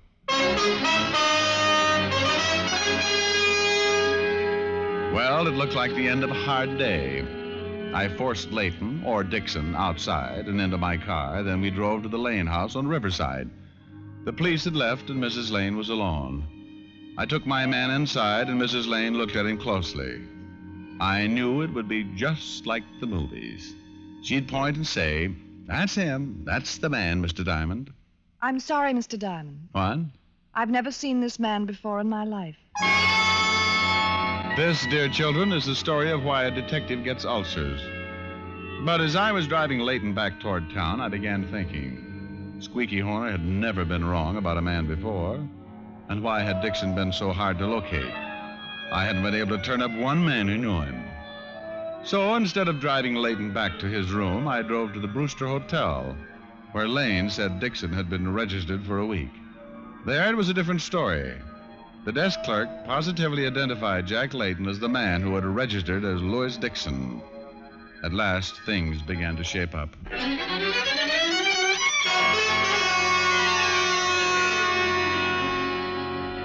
Why did you bring me here to your office? I want to get back to my room. You heard what the desk clerk said. You registered as Louis Dixon. Why? Oh, that desk clerk was loony. He made a mistake. You heard what Mrs. Lane said. She never saw me before. So she said. But I think differently, Layton. And up here all alone, we can have a nice little chat. You're going to tell me all about it. I got nothing to say. No? Well, then suppose I open the conversation. Now, that was a first sentence, Layton. Now, do I start on a paragraph, or will you talk instead? I don't know a thing. Okay, stupid. We'll do it the hard way.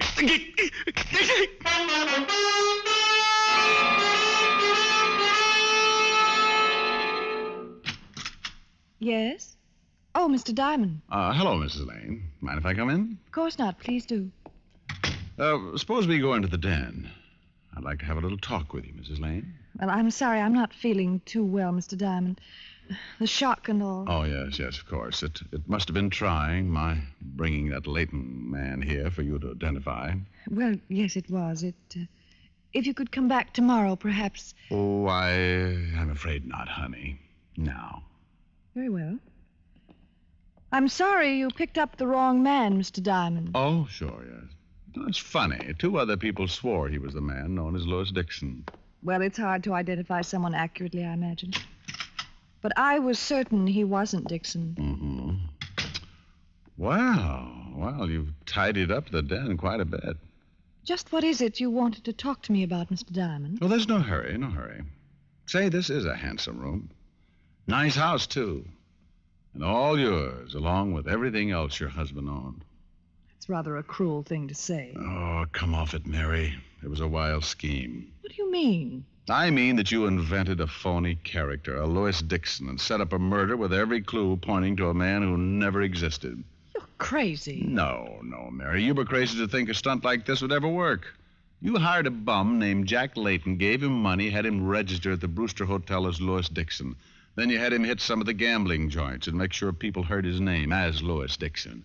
Then he was to disappear. I won't stay here and be insulted. No? Oh, soon I'll take it down to headquarters. You can be insulted there. Well, I hope you have proof, Mr. Diamond. You'll need it. Well, Layton was reluctant at first, but let's say I persuaded him to talk. I dropped him by the 5th precinct on my way over here. How much do you make as a private detective, Mr. Diamond? Oh, Mary, don't talk like that. First chance you got, you'd stick a knife in my back, too. Well, it was just a suggestion. After all... No, drop it now. Well. First a letter opener on your husband, and now you try to bean me with a paperweight. Honey, you're just not safe around a desk, are you?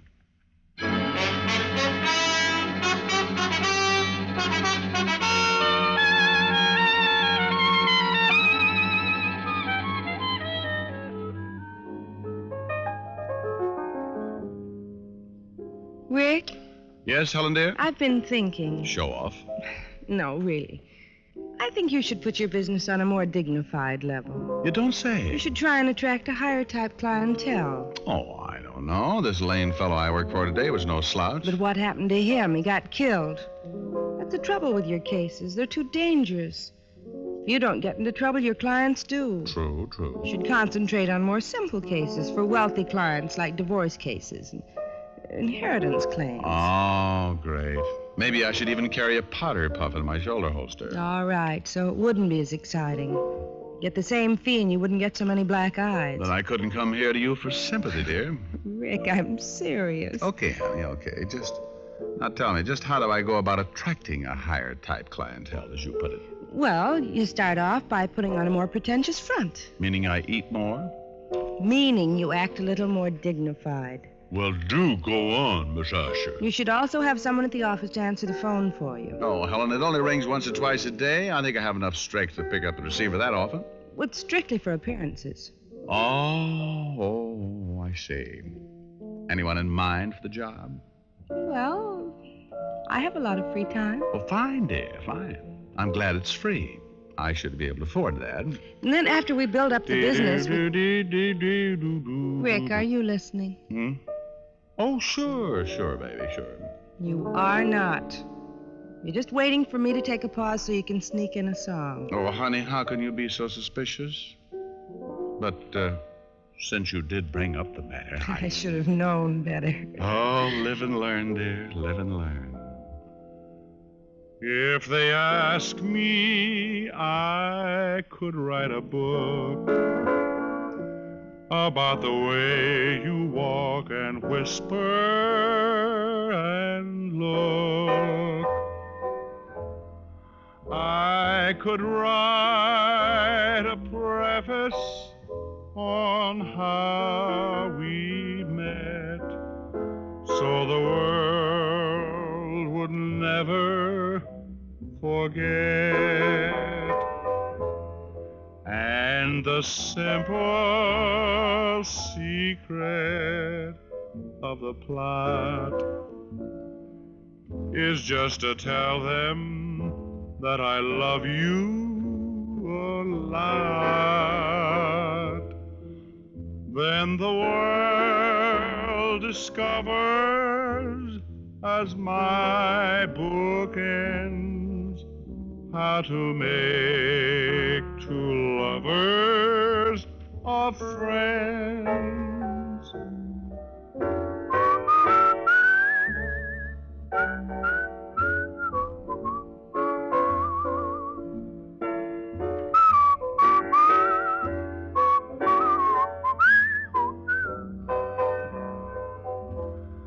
Then the world discovers, as my book ends, how to make two lovers or friends. Oh, very nice. Well, thank you, sweet. Only now let's get back to your business. Oh, who wants to talk about business? Come here. Now, Rick, stop it. Rick, I wanted to... Oh, Rick. Oh, now then. You were saying I shouldn't get on a more dignified level. I was? Oh, that's what I like. A gal with a one-track mind.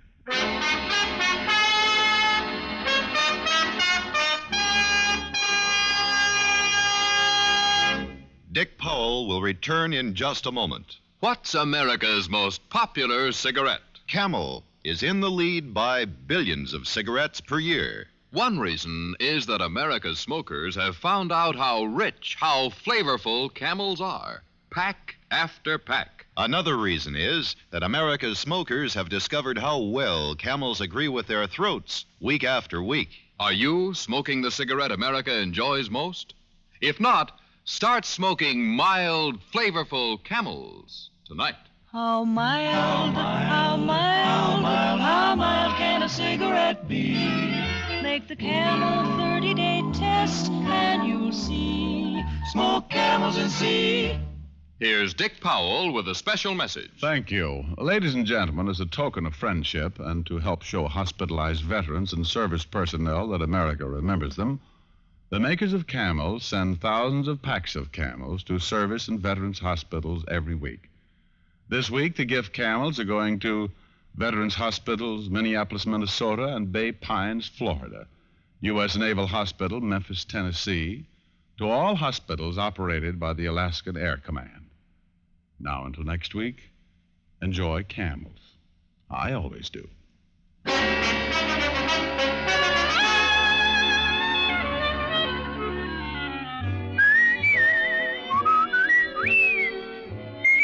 Tonight's adventure of Richard Diamond was written by Dick Carr with music by Frank Worth. Virginia Gregg was heard as Helen Asher and Alan Reed as Lieutenant Walt Levinson. Others in the cast were Benny Rubin, Mary Jane Croft, Howard McNear, and Peter Leeds. Richard Diamond, Private Detective, is transcribed in Hollywood by Jaime Del Valle.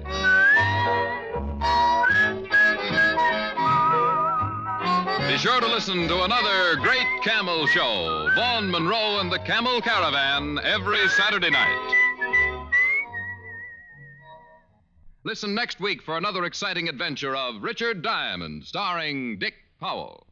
Now stay tuned, for This Is Your FBI, followed immediately by Ozzie and Harriet over most of these stations.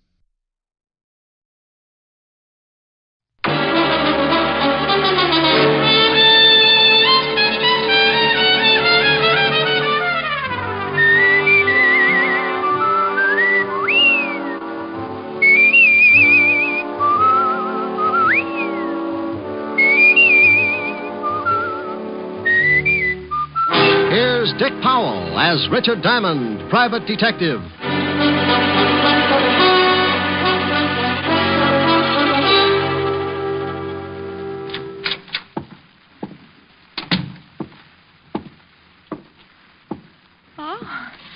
May I do something for you, sir? I'll repeat the offer while I think of something. I beg your pardon? That's not the way I heard it first. Did you want to see... Mr. George Victor. May I have your name? Well, let's trade. Mine's Diamond, Richard Diamond. Oh, of course. Mr. Victor's expecting you. Well, it's too much to hope that you, He's waiting for you, Mr. Diamond. Thanks. Any door? Huh? Oh, straight ahead. Go right in. Mm-hmm. Yes? Mr. Victor? Yes. Oh, you're Diamond. Uh-huh. Come in and sit down. Thank you. You said you'd come immediately, and that was over an hour ago when I phoned you. Well, I didn't want to come in my bare feet. What? I was washing out a pair of socks. You're sure you're Richard Diamond? Reasonably sure, yes. My credentials. All right. You were recommended to me by Lieutenant Levinson of the police department. I want to hire you. My fee is $100 a day in expenses. Unless we settle that first, I couldn't solve the case if it was tagged 100 proof. Here are 2 checks. One for 100, the other for 5. Oh. You get the 100 if you take the job, and the other one if you do the job satisfactorily. Tell me all about it. You may have heard that I bought the controlling interest in one of the biggest newspapers in the city. That I heard. All right. I'm going to expose the numbers racket. That's been tried before. I know, but this time it's different.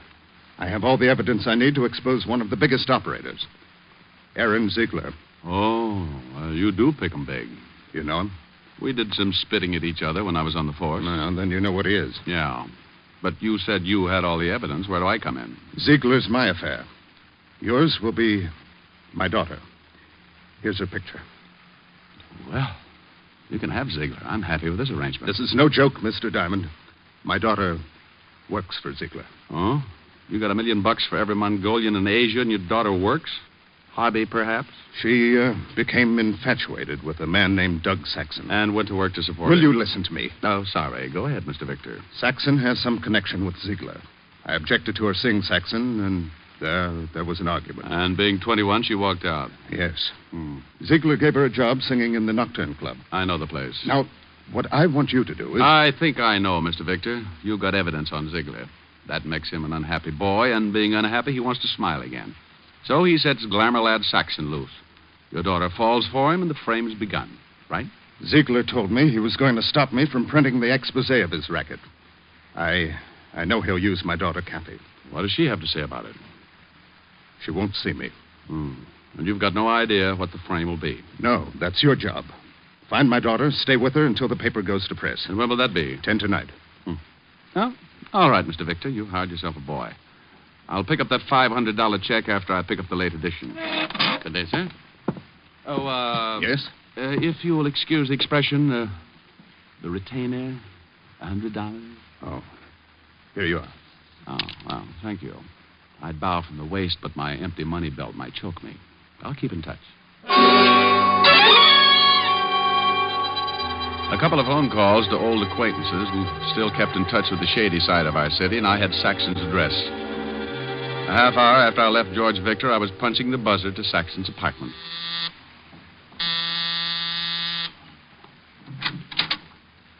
Good afternoon, Mr. Saxton. Who are you? What do you want? I'm Mother Hubbard, and I've come to look at your cupboard. Ask me in. What's the idea? Who... This won't take long, Mr. Saxton. Listen, you... I was just going to ask you to listen. But since you asked first, go ahead and give me something to listen to. Did Ziegler send you? Well, maybe. Maybe not. It's a nice place here. All the scenery. Phonograph, big overstuffed chairs. I'm glad you like it, but don't make yourself comfortable. What's in the other room? Look here, I don't know who you are or what you want, but... Maybe Ziegler did send me. Did he? No. You a cop? Used to be. Always enjoyed my work. And I never enjoyed it more than when I was up against a character like you. Get out of here. Oh, now somehow getting tough doesn't look well on you. You're not the type, Saxon. From a quick but thorough study, I'd say you were more used to soft lights, sweet music, and setting up pigeons to be knocked over by your boss. I don't know what you're talking about. Kathy Victor. Know her? What if I do? You know her. And, Saxon, keep away from her. Oh, now you're scaring me. Sure. Hey, what do you want from me? Why are you doing this? I'm hired to do it. The name's Diamond, Richard Diamond, occupation private detective. Private detective? Yeah. You're going to make a phone call now. I won't. You're calling Ziegler to tell him you quit. I can't do that. Unless you want this floor lamp on your head. Diamond, please don't. Now, that's better. Now, go ahead. What'll I tell him?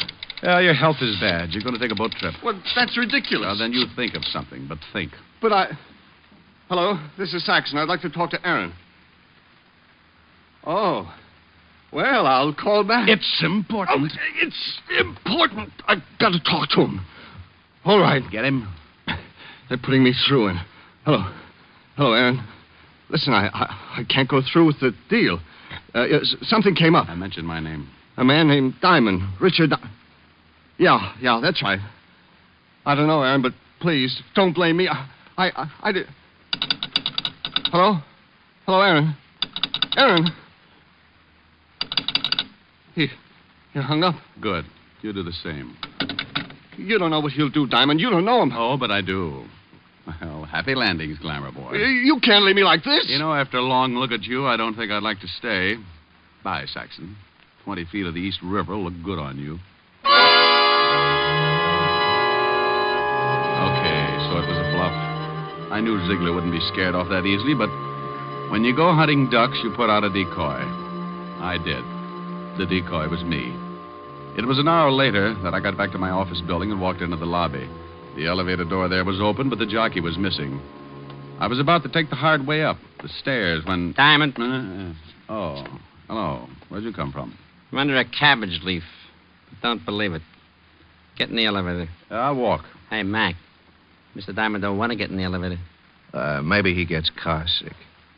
Get in, Diamond. What's the big idea? Close the door, Mac. Sure. You know how to run this thing, Diamond? No.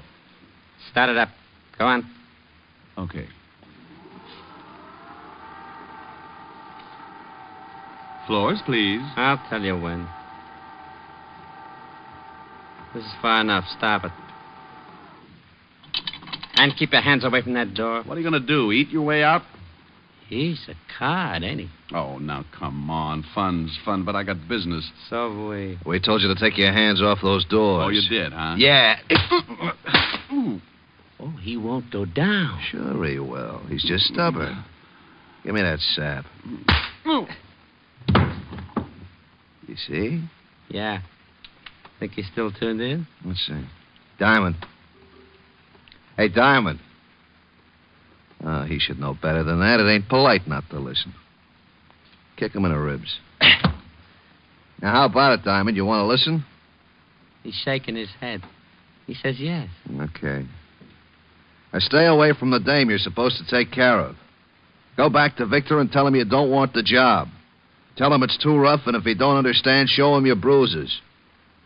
Hey, give him a bruise where it shows. Look at that. I don't think he likes you kicking him in the chops. What does he want? Bedroom slippers? Okay, open the doors and let's get out of here.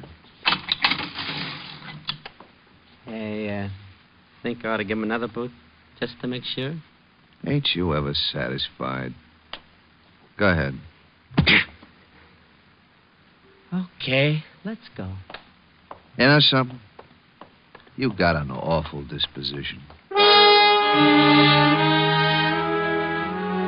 You don't come out of a beating like that right away. A professional working over is like spending a weekend in a taffy machine. I reached out and tried to touch things, but it was like trying to paint the inside of a balloon with a hammer. I was numb, and when the little jabs of feeling started pinching my cheeks, I found out that I was warm and sticky. Finally, I pulled myself up, stood there for a minute, decided my legs weren't macaroni, and went to the washroom to clean up. Then I headed for the Nocturne Club. It was too early for customers, but there was a bartender and a girl with blonde hair playing the piano. We ain't open yet, Mac. Oh, you ain't? Well, give me a bib. I may cry all over the place. You look awful. Truck hit you or something? I was blowing a tuba in a high wind. Yeah? Yeah. Screwed me 8 feet into the ground. Ain't that terrible? Yeah, ain't it? Hey, who's the dame with the fingers? Oh, Eddie Taines here. Name's Victor, Kathy Victor. Got a swell set of pipes. If you're looking for a job, we don't need no tuba players. Look, here's for a drink and here's something for you because you ain't open yet. Fix me something that'll turn me all one color. Sure. Will it be black or blue? Anything that goes with my tie. Bring it to the piano. I thought you wanted it. Oh, I'll laugh later. I thought it was pretty good.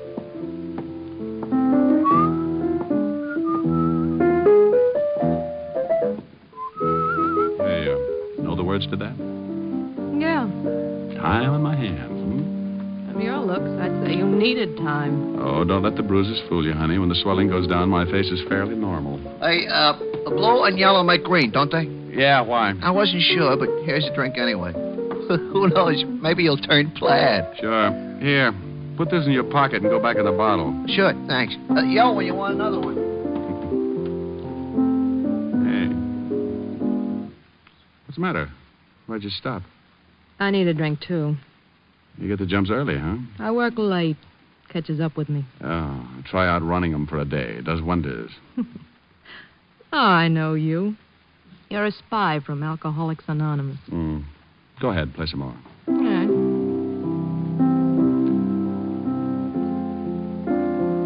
Kathy. Your father sent me. What? Remember him? Why don't you leave now? Before we're really acquainted? I don't know who you are or what you want, but if my father sent you, I'm not buying. Okay, so you're having a good time now, but there's always the next morning. Thought of that? I don't need anyone to take care of me. Miss Victor, I'm not trying to take care of you. I'm doing a job. Maybe you don't know this, but you're being measured for a patsy. And your father's going to fit the same frame Saxon and Ziegler are working up for you. You're crazy. But I like you, so I'll forgive you. Now, cut it out. I thought you wanted me to play. Look, you're spoiled. You had a mouthful of silver spoons and a handful of gold pieces for building blocks when you were a kid. But you're not a kid anymore. You're playing with bad boys. Maybe that's the way I like them. What do I have to say to make you realize, young lady? What, Diamond? Doug. Oh, well, Mr. Saxon. I thought you weren't going to be around here anymore. I changed my mind. You're changed, too, since I last saw you. Well, only my looks. They'll heal. But tomorrow, you'll still be a greasy little gigolo. You can't talk that way to me. Oh, shut up. Well, never mind. Mr. Ziegler would like to see you. He saw you come in. And where is Mr. Ziegler? In his office, right back that way. Okay. I haven't seen Ziegler for a long time. Maybe he wants me to set his broken arm. His arm's all right. Well, stick around. You may find out you're a chronic liar. Keep playing, baby. I'll be right back. Like I said, I knew my bluff with Saxon wouldn't work, but I had what I wanted. A look in on Ziegler. And maybe a hint on what the frame was going to be. I walked to and into his office. Well, Diamond. Hello, Ziegler. Oh, what happened to your face? Oh, got it caught in an elevator. Oh. What do you want with me? Diamond, here's $1,000. Go out and have fun tonight, huh? All night. Oh, that money won't do me any good. Why not? That ain't counterfeit. Well, it's yours. That makes it so lousy it's liable to crawl right out of my pocket. Well, then get rid of it in a hurry. You get rid of it. You know, it's better waking up with a headache than not being able to find your head at all. Oh, look, Ziegler, you don't scare me. Now, let's level. You know why I'm here. Let Kathy Victor alone. You want to see me, boss? Well, look who's here. Oh, you know Tony Diamond? We met, yes. Mm-hmm. He stubbed his toe on my chin. I don't know what you're talking about. When was this, Diamond? You know what it was, about an hour ago. You're crazy. Yes, Diamond. Tony was right here with me all morning. Okay. Mm-hmm. Are you leaving, Diamond? Yeah. Got any other ideas? Yes. I think you should consider my proposition. I'll let you know. About what? Things in general. Oh, no. All of a sudden, you're happy. You make me that way, Diamond. You're working the dark, aren't you? I'll feel my way around. Believe me, Diamond, there ain't a thing wrong. Why, we love Miss Victor here. Just because her old man gets excited and hires you to bend an eye over her, don't mean anything is wrong, does it? Since you asked me, I'll tell you. The answer's yes. You think so? Yeah. Otherwise, why beat me up? Why offer me $1,000 to look the other way? I don't know nothing about the beating. And as for the $1,000, I like you. Oh, yeah. Well, okay, Ziegler. I think I'll go now. And just to make you happier, I'll probably stick with the case. So long, Diamond. Oh, by the way, Ziegler. What now? Did you say this gentleman's name was Tony? That's his name. Okay, Tony. What? I wouldn't do this for everyone, but your shoelace is untied and you're allowed to trip over it. What are you talking about, Bums away. Oh, that ain't nice, Diamond. When you do that to a man, you're liable to bust all his teeth. So what? You probably had your eye on the gold ones anyway. Be good, Ziegler. Well, hi there. You looking for another drink? Now, I got one here that I just fixed. You know, you kind of got me started on that color business. Where'd the girl go? Huh? What girl? You know, Ann Saxon. Where's he? Never heard of him. Have you ever been to Hamilton? Huh? Has his picture on all $10 bills. This one's suitable for framing. In your pocket. Can't do it, mister. 2 pictures of Hamilton? Well, they sure would look nice on me, but I work here, mister. I got a wife and kids, see? Yeah, I see. Okay, fella, forget it.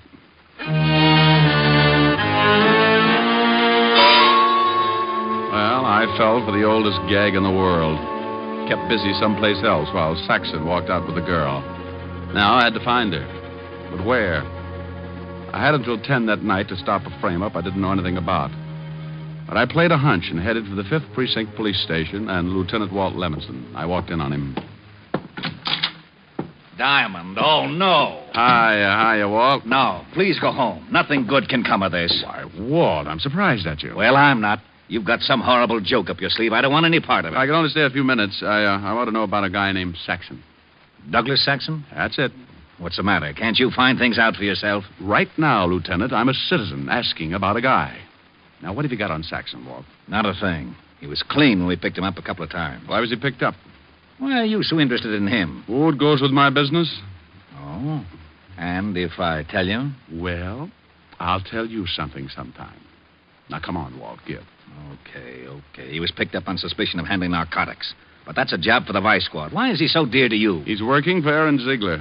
This, Mr. Diamond, is not news. He'd be just the boy to work a frame for Aaron, wouldn't he? If it involved a gal, yeah. This does.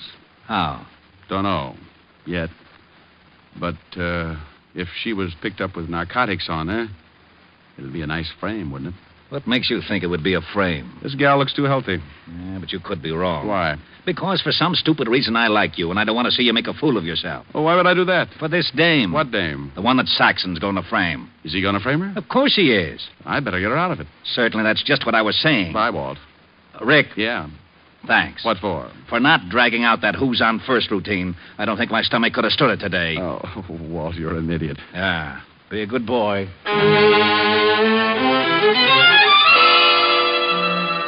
When you pound a police beat in New York, you make a lot of unusual friends. And if you ever get in plain clothes, those friends come in handy sometimes. I grabbed a cab in front of the precinct station and headed for Chinatown. Walt and I had known an old Chinese named Wu Li who had been around a long time. He knew everyone and everything that went on in Chinatown. And if anyone knew where we could find Saxon, he did. Saxon. Is possible I do not know him. Oh, I think you do. Just so. He said this man Saxon deals in sweet dreams. However, is rumor not proved. Does he ever come to Chinatown? You like perhaps a cup of tea? I ask this as a favor, Wu Li. Enemies are made to do evil. Friends to ask favors. Sometimes is no difference. Will you tell me, Wu Li? You ask in name of friendship? I do. Very well. In Chinatown is establishment owned by a man named Fu Shen. Perhaps, I say perhaps, this man Saxon is there. He's been there before, hmm? My eyes are old, perhaps mistaken. Not your eyes. I shall give you address, then make call to Fu Shen. You will be allowed to enter his establishment. May you live 10,000 years. And may you live to mourn at my funeral. The old boy gave the address, and I left his shop. 5 minutes later, I walked through the back door of the old frame building, and Fu Shen bowed from the waist to lead me upstairs to a private room that fronted a long hall. I noticed there were 3 other closed doors in the floor, aside from the big room downstairs. If Kathy Victor was in the building, she had to be in one of those rooms. I walked into my room, closed the door behind me. There was a bed in one corner and a chair near it. A low table was near the bed, and a dim light threw diagonal shadows like fingers across the walls. I waited until the proprietor had time to get downstairs, then I opened the door and looked out in the hall. It was empty, so I started throwing open doors. I had to be quick before I had a dozen hopped-up thugs on my back. The first was a cold turkey.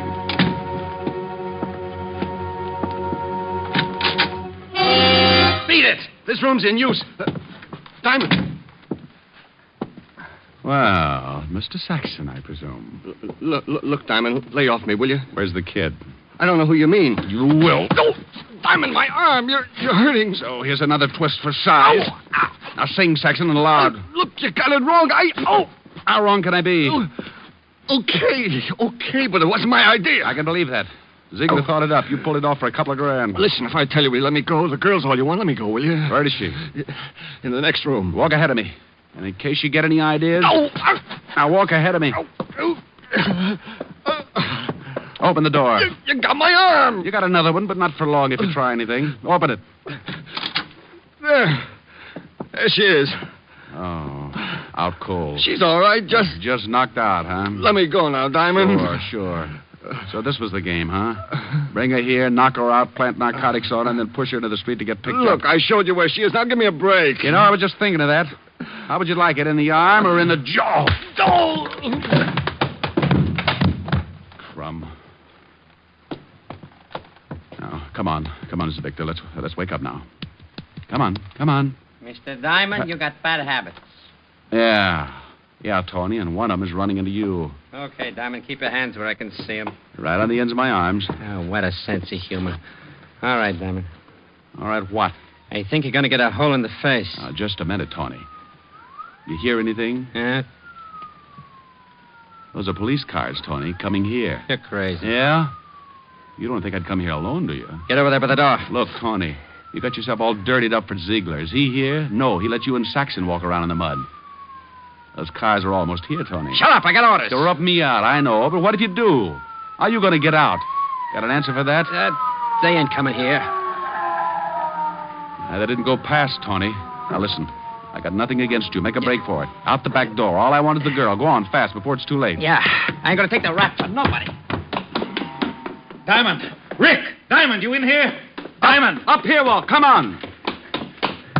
You all right? Sure, but I sent a package, special delivery out the back door. We've got that covered. Otis will sign for him. Okay, wonderful. And now, hey, wait a minute. What are you doing here? Why'd you come? Why? My ulcers told me you were up to some stupid business. I knew when you left me you had some dizzy idea in your thick skull. I'm a cop, you know. I checked with Wu Lee, too. Hey, that the girl? Yeah. She'll be all right. Coming around okay. Uh-huh. Oh, and Saxon. Mm-hmm. Hey, what did you hit him with? Still out? Limp. Yeah, Walt, listen. If the papers get word of this kid's father will be ruined. If she's in the clear, you've got my word. No one will hear about it. Well, I know she's in the clear, but I can't leave her here. I got a job to do. I was hired. Oh, you want to take her, huh? Yeah, I think she'd like to go home. Okay, I'll take your word she's all right. Now, beat it fast before the narcotics boys get here. Thanks, Walt.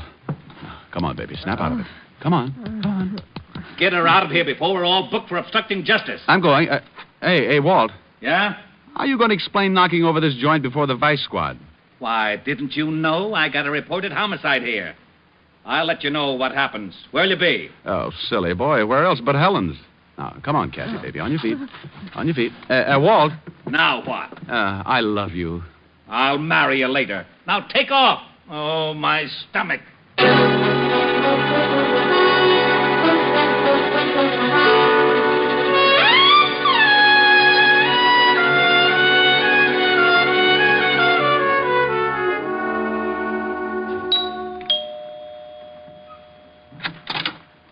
Oh. Hello, Rick. You're late. Hey, get a load of those silk slacks. They're lounging pajamas, darling. I've been in a lot of lounges, dear. Never saw anything like those. You like them? Yeah, they're all right. It's the stuffing that gets me. Rick. Be proud of what you got, baby. I knew a guy who had 16 toes on each foot. What good did that do him? He used to tell everybody he was a duck, made a fortune selling his hair for pillow stuffing. You look awful. Could have been worse. Oh? Was she pretty, Rick? Who? The girl in the case. What case? Why were you late getting here? Oh, well, I had to take a girl home and introduce her to a man, her father. I see. How long did that take? How'd you know about the girl? Lieutenant Levinson phoned, asking for you. I took the message. He said, she's all right. And a man named Saxon did a lot of talking. Oh, wonderful. Who's she? And who's Saxon? Oh, read all about it in the papers, dear. Is she blonde or brunette? Both. Blonde with a brunette disposition. Got the piano too. Huh? Is she as pretty as I am? Oh, honey, nobody is. Oh, well, nothing to do until the office opens again tomorrow. Time on my hands, you in my arms, nothing but love in view. And then if you fall once and for all, I'll see my dreams come true. Moments to spare for someone you care for. One love affair, just the two. With time on my hands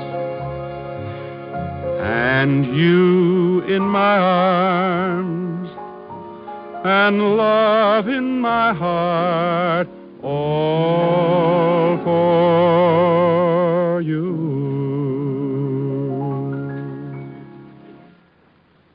How long did it take you to take her home? Oh, let's forget her, Helen. I'm willing.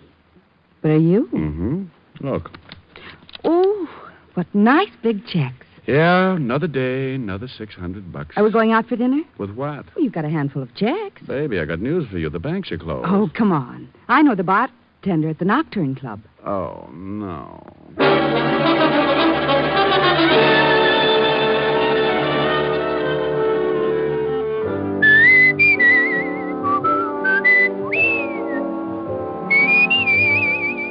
You have just heard Richard Diamond, Private Detective, starring Dick Powell, with Virginia Gregg as Helen and Ed Begley as Lieutenant Walt Levinson. Also in the cast were Wilms Herbert, Larry Dobkin, Gene Bates, Stanley Waxman, Paul DeBob, and Hy Averback. Music was under the direction of Frank Worth. Richard Diamond is written by Blake Edwards and directed by Russell Hughes. Dick Powell currently may be seen in the motion picture version of the best-selling novel, Mrs. Mike. This is Eddie King inviting you to be with us next Sunday at this same time when we will again bring you Dick Powell as Richard Diamond, Private Detective.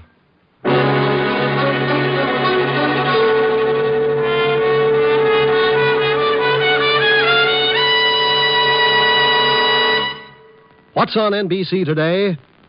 Great shows for Sunday on NBC include The Adventures of Sam Spade and Theater Guild on the Air. Helen Hayes and Walter Abel co-star on Theater Guild today, and for his caper, Sam Spade turns to television for help. You'll enjoy both these stellar shows, Sam Spade, then Theater Guild, today on NBC. Now stay tuned for James Melton and Harvest of Stars on NBC.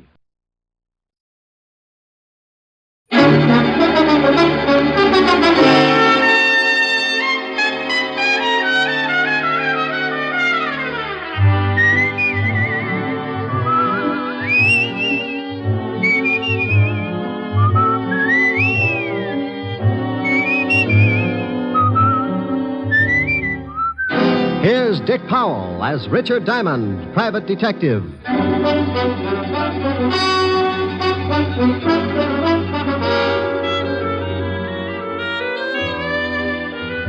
Hello there, this is Diamond. About the most strenuous effort I might give out during a working year is maybe chasing some thug up the escalator at Bloomingdale's department store. But last week I really outdid myself. The all-stars of the police force challenged the private detectives to a baseball game for the benefit of the vice squad. And I wound up stiffer than a pair of starched overalls. Because the private detectives are quick to take advantage of the slightest opportunity, by the 8th inning, we realized the need for some immediate strategy. The score at that point was 6-4, the cops leading. So I got hold of a little blonde I knew and had her walk across the infield in a sweater. The idea was to disturb the opposing team and take their minds off the game. It would have worked, but it seemed that since I had last seen my little blonde friend, she'd become quite a favorite with the police force, so they just waved hello and went about their business. My drooling colleagues, however, had not come in contact with said hunk of fluff, and before the game was over, 3 of them had picked up the bat boy and tried to bunt with him. You may have read where the police force finally beat us. Close game, 37-4. But I want to say right here and now, they never could have done it without that sweater. And oh, yeah, I got mixed up in a little honest murder the next day. It all started in the back booth of a middle-class nightclub. A couple of people were busy trying to think up the fastest way to make a homicide billiard. Oh, that's the 3-cushion variety. Killing to frame up to the electric chair.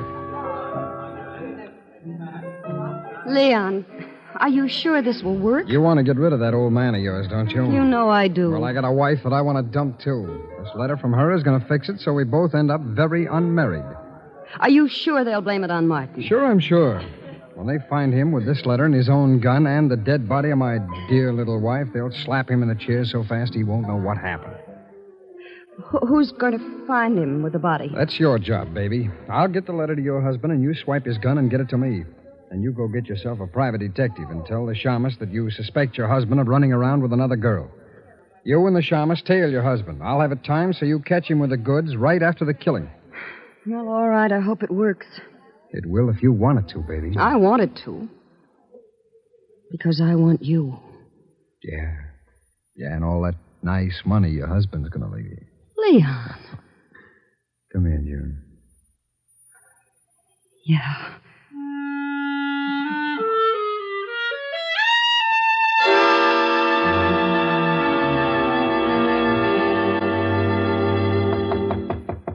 Come in. Mr. Diamond? That's right. I want to hire a private detective. Well, good for you. Sit down. Thank you.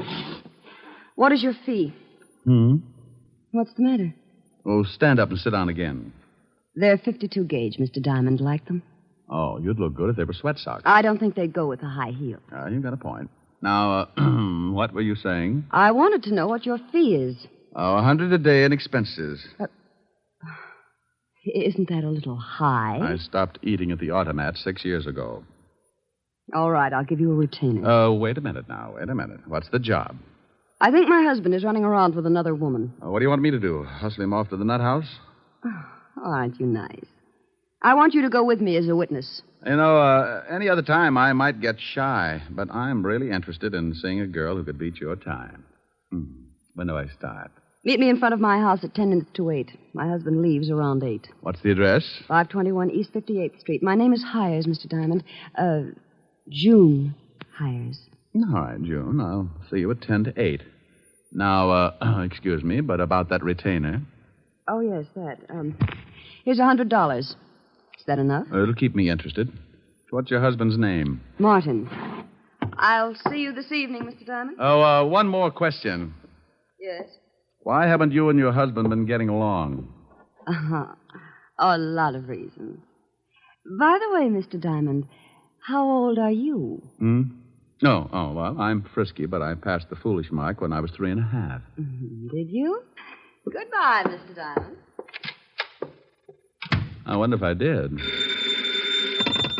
Diamond Detective Agency. With men who know the corpses best, it's Diamond 2 to 1. Rick. Oh, Helen. Hello, baby. What are you doing? What gauge nylons do you wear, dear? 52. Why? No, nothing. Oh, Rick, are you going to buy me a present? Oh, you never can tell. I was just looking at a pair a few minutes ago. Rick, Yeah? where were you looking at them? What kind of a question is that? A very good question. Have you got a girl up in that office? Helen. Don't you Helen me, have you? Well, I give you my word I haven't. All right, was there a girl in your office? Was there? Well, a client. I got a $100 retainer. I don't care if she gave you the George Washington Bridge. You were obviously looking at her leg. Well, I couldn't help it. She sat on that way. Now, look, honey, she's just another client.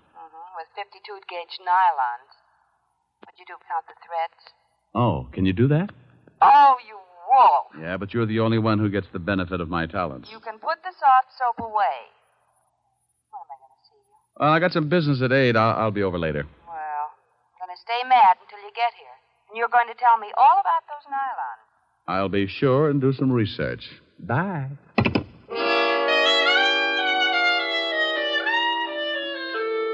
Well, there you are. You sit around and wait for a meal ticket to come in, and just because it happens to be fitted with curves, Your best girl digs up the green-eyed monster. I don't know why gals get sore at a guy just because they catch him panting a little. After all, it's hot in New York.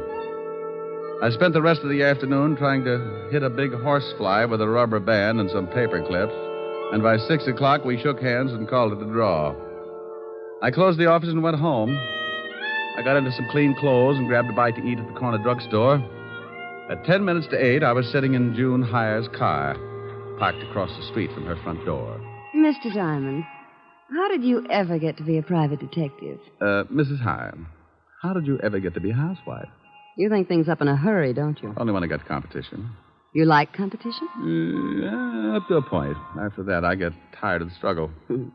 I feel like I was back in college, sitting in a parked car with a good-looking man. Your education must have been pretty tame. I haven't moved once. Well, I really started to study after I graduated. Oh, I bet you got straight A's.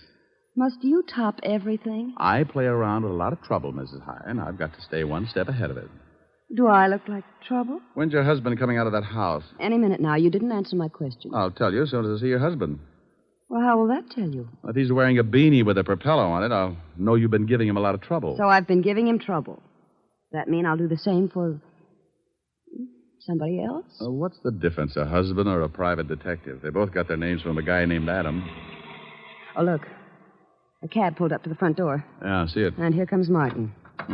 He's getting into the cab. Well, what do you know? What's the matter? No beanie. We both sat and watched while Martin Heyer got into the cab and it pulled away. Mrs. Heyer put her car in gear and we started the tail, keeping it a safe distance. He led us across town to a middle-class apartment house and we stopped the car and waited up the street. He's getting out and going into that building. Come on. Oh, what for? Shouldn't we let him get up there first and then... Look, baby. Do you know who this gal is? No, of course not. Well, then come on. I want to see what door he goes in. But, won't he see us? Honey, I don't tell you how to put your lipstick on. Now, don't tell me how to make it like a bloodhound. Oh, the lobby is empty. Now, watch the elevator. Oh. It's stopping on the 4th floor. Hadn't we better go up? Look, lover. The 4th floor probably comes equipped with a lot of doors. Now, if you want to just knock on any of them, go hire yourself Humphrey Bogart. Well, then what do we do? You stand by and watch like you... make like you knew what I was doing. See, the little old elevator's coming back down. Now, you just hold it there while I look at the mailboxes. Mrs. B. Callahan. Mrs. Lillian McEdward. Mrs. Mike. Well... and Miss Sally Maxwell. Okay, now we push the button for the 4th floor and away we go. Fun? How do you know where to go? I got the name off the mailbox. But you said yourself there must be a lot of people on the 4th floor. Elementary, my dear girl. Process of elimination. We're lucky this time. Only one single girl on the 4th floor. Sally Maxwell. Come on. It's 406. What if there'd been more than one single girl? So I make some new friends. Now stop asking questions and stick close. I'd love it. Now, here it is, 406. Now hold it down. Can you hear anything? No. Yeah, somebody's moving around. Oh? Duck. What? Too late. What? June. Good evening. I represent the Great Nothing Life Insurance Company. What are you doing here, June? I might ask you the same thing. Do you mind if we come in? I'd like to interest you in our indemnity clause. Stop pushing. Get out of my way. Oh, you don't know what you're missing. You get $3 million if a python bites you in the middle of Times Square. You can't force your way in here like that. You... Oh, now you've hurt my feelings. Take your hands off me or I'll strike you again. Sure, but you need 2 more to put you out. Here, have one on me. Now, the next time you go striking people... Mr. Diamond, look. I looked past the little guy and spotted the body. She was blonde, and I didn't know why she was hanging onto the rug that way. She wasn't going anywhere. All right, you. Get out of my way. Huh? Oh, what a lovely gun. Martin, you killed that girl. No, I did not. I came in here and found her like that, but I didn't kill her. She's been shot. I know that. I found the gun by her body. You don't think I'd kill her? I was in love with her. Martin. Is that the gun that did it? Yes. I mean, no. I don't know what I mean. But you stand right there. Don't take another step. That's your gun, Martin. You shut up. I didn't kill Sally, but I know I haven't got a chance of proving it, so if you come any closer, I will most certainly shoot you. I hate to look like an idiot, but it's against the law to shoot people. Mr. Diamond, be careful. Come on, Martin. Give me the gun. You don't think I'll shoot, do you? Come on, give it to me. Just one more step. Look out, he's going to shoot. Come on, open up in there. What? Better drop it, Martin. You got company. Stay back. Stay back. This is the police. Open up or we'll break the door in. Police. Give me the gun, Martin. No.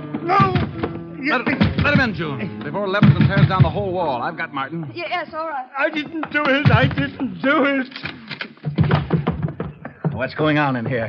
Hello, Walt. Hey, Lieutenant, look. It's the gumshoe. Rick, why do you guys always have to break down doors? Why don't you try turning the knob first? Otis, didn't you see if it was unlocked? I forgot, Lieutenant. You mallet head. We got a report that someone heard a shot from this apartment. There's the body, Walt. Who's this guy? Martin Heyer. Here's his gun. He was going to use it on me. I didn't kill her. I came in and found her that way. Oh, shut up. Who's the girl with you, Diamond? This is Mrs. Heyer. Martin is her husband. You don't say. The old triangle, huh, Rick? I engaged Mr. Diamond to follow my husband. That's right, Walt. We caught Martin trying to sneak out on the corpse. I told you I didn't kill her. And I told you to shut up.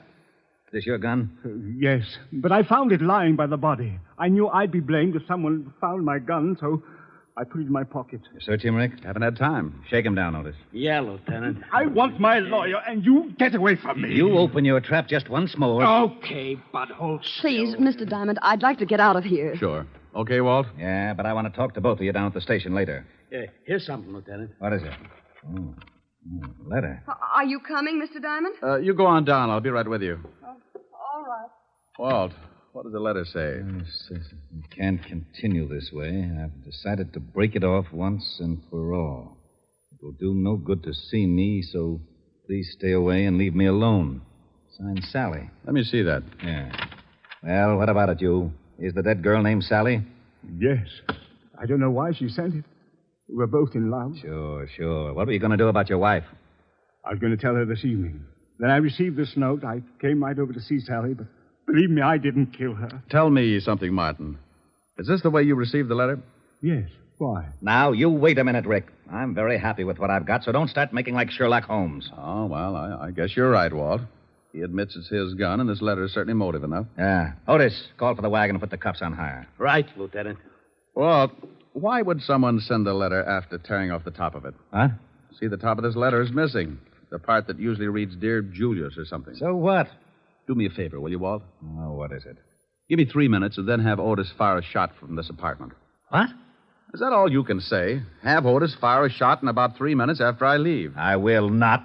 The police department can't go around making like it was the 4th of July. You want to solve a murder, don't you? I have solved it. What more do I need? I got a suspect, the murder weapon, and a good motive. Walt, if you just killed someone and a guy caught you at it, what would you do? I'd knock him off, too. Well, I caught Heyer in the act, and he didn't pull the trigger. Well, you said yourself he was going to. But he didn't, and he took too much time thinking about it. Walt, I can't remember hearing a shot when I came in this building. So you didn't hear a shot. Maybe you couldn't. Well, that's what I want to find out. I was right behind Martin all the way up to this apartment, and I didn't hear a shot. Maybe he didn't kill her. That's right, I didn't. Please, I didn't kill her. You see, Walt? Oh, you always start something like this. Martin, did your girlfriend Sally have any enemies? No. At least she never told me about any. Now, where are you, Brain Trust? Just a little more sure of myself. First, Martin can't make up his mind about shooting me. Then he claims that the murdered girl didn't have any enemies. Does that sound like a killer trying to cover up? You've run into smart killers before. I'm surprised at you, Rick. I called the station, Lieutenant. I'm proud of you. Go on in the other room and shoot that cannon of yours off when I tell you. The what, Lieutenant? You heard me. Shoot it into a mattress, but don't muffle a shot. Okay. But not till I tell you. You might think it's fun and blow up the whole building. Thanks, Walt. What are you doing? Oh, just looking around this desk to see if I can find the top piece of this letter. Martin, are you sure that your girlfriend didn't know anyone who might want to kill her? She never said she was in danger. But you might ask her husband. Her husband? Oh, swell. Why didn't you say something about her husband before this? You didn't ask. Oh. Who is her husband? His name's Leon Fisk. The gambler? Yes. Oh. Bye, Walt. Now, you wait a minute. Have Otis start making like a Roman candle 3 minutes after I leave. What's that you've got in your hand? Huh? Well, it's a piece of stationery from the desk that matches the stationery this letter was written on. You can't take that letter. It's evidence. What is? That letter the murdered girl wrote to this guy. Well, how do you know she wrote it? Because this guy said so. Yes, but I'm not sure. It could be forged. See, Walt, maybe she didn't write it. Well, that's why I want it. The lab will be able to tell from other samples of her handwriting. Tell what, Walt? Who wrote that letter? Well, don't you know? Of course I don't know, but we found it on this guy, and it's police evidence. Why? Why? Well, because it just is, that's all. Well, anybody could have written it. You could have written it, Martin. Yes, I guess I could. And send it to yourself? Why would I send it to myself, Lieutenant? You wouldn't. That's why it's important. You mean the letter itself or the fact that he couldn't have sent it to himself? Both reasons. Well, if he couldn't have sent it to himself, that eliminates him as a suspect. It does? He didn't do it. Did you, Martin? No. See, Walt? Now, wait a minute. Why do I always get into something like this? You asked me if I sent the letter to myself. You shut up. And you said he couldn't have. That's right, he couldn't. Then someone else did. Of course they did. Okay, then as long as you're not so sure it's important, I'm going to take it with me. Who says it's not important? Well, if he didn't send it to himself, then someone else did. And if someone else did, the murdered girl couldn't have, so anyone could have sent it. Isn't that right? Say that again. He said if I didn't send the letter to myself, then I couldn't have gotten it. And No. He said you couldn't have sent the letter to... No, wait a minute. You couldn't have written it to... To myself. Yeah, so someone else wrote it and sent it to the murdered girl and... No. Send it to me. You're crazy. I distinctly heard him say... Walt. Yeah? After you figure it out, be sure and have Otis fire that shot. I'm going to see Leon Fisk. Okay. Now, let's start it again. If I didn't... If somebody didn't... If you didn't... If I didn't what? Lieutenant? Oh. What is the matter, Lieutenant? He did it again. And you helped him. You rat, I'll see that you get the chair even if you didn't kill her. What did I do? You shut up.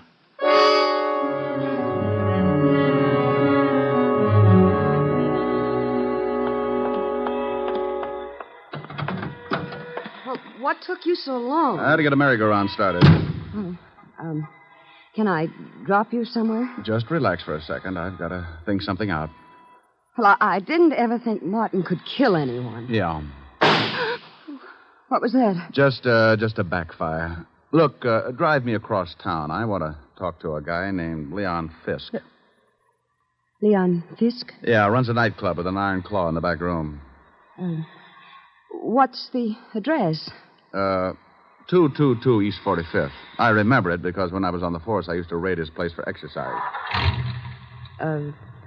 Thinking of doing some gambling? That's the way it'll probably end up. Let's go. She drove me across town, and 10 minutes later, we pulled up in front of a low building with a flight of steps leading down to a basement door. A large sign over the door read Cellar Club. I got out and thanked June for the lift and watched her drive off. I went down the steps and through the door. Something I can do for you? Yeah, I'd like to see Leon Fisk. Maybe you don't want to see you. What's the name? Just tell him Diamond. Okay. You got a phone booth? Yeah, right over there. Thanks. I found the phone booth and went in. In my business, you work with hunches, and sometimes they pay off. I knew that the torn letter had to be sent to someone the dead girl was going to slough. I didn't think it was higher, so the next best prospect was her husband, Leon Fisk. I didn't have a thing to pin on him, but a good bluff can open a lot of doors.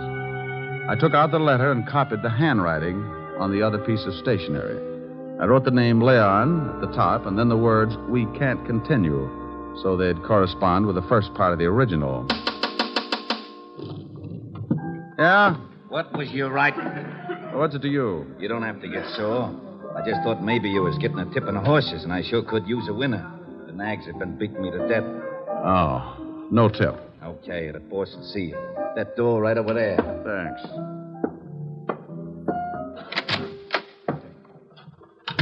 Well, Diamond, it's been a long time. I haven't missed you, Leon. What brings you here? Your wife was killed tonight. Sally? One's usually the limit. That's too bad. How did it happen? I thought maybe you could tell me. I don't know anything about it. Ever see this letter before? Hey. What's the matter?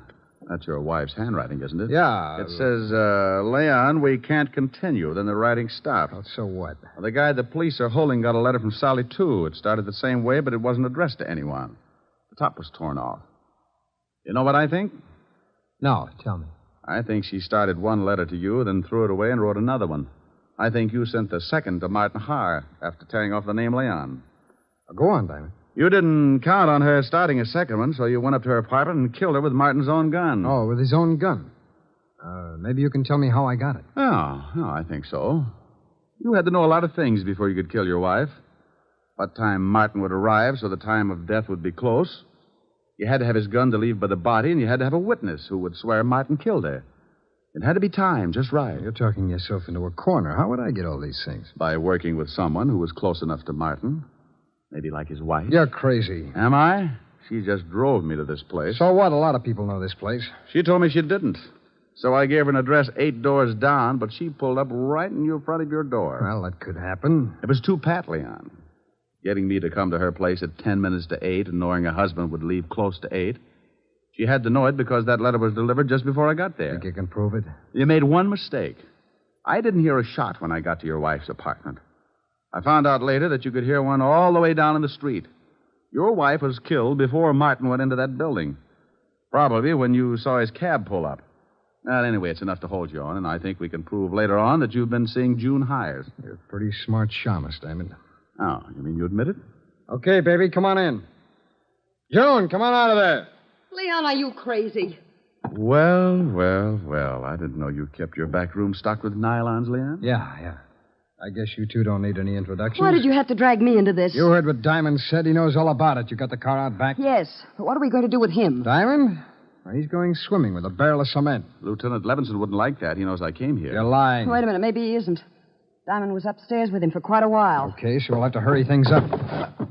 Leon, you can't shoot him. Yeah, you should know it's not polite to point. I'm not going to knock him off here in the office. We'll take him in the car and do it later. No, Leon. What do you mean, no? It was your idea to kill your wife. I just helped get the gun. I'm not going to be along if you kill Diamond. You're going to be right with me, baby, because you're in this up to your pretty neck, and I need that car. I'm not going to do it. Oh, yes, you are. Oh, you and Diamond go swimming together. Leon! Give me that gun. Let me go. Come on, drop it. You go to the devil. June, come back here. I'm getting out. You got me into this mess. Come back here, you dirty little tramp. Don't you take that car. You're not going anywhere, Leon. You want to bet? I'll fix you, Diamond. He hit me with the butt of his gun, and I went down like the price of wheat in July. As I picked myself up, I watched him run for the back door. June, wait for me. You're not going to leave me here to take the rock. I got my gun out and stumbled over to the window and looked out just as the car started up. I spotted Leon with a gun in his hand. He looked mean enough to start shooting with it. He did. He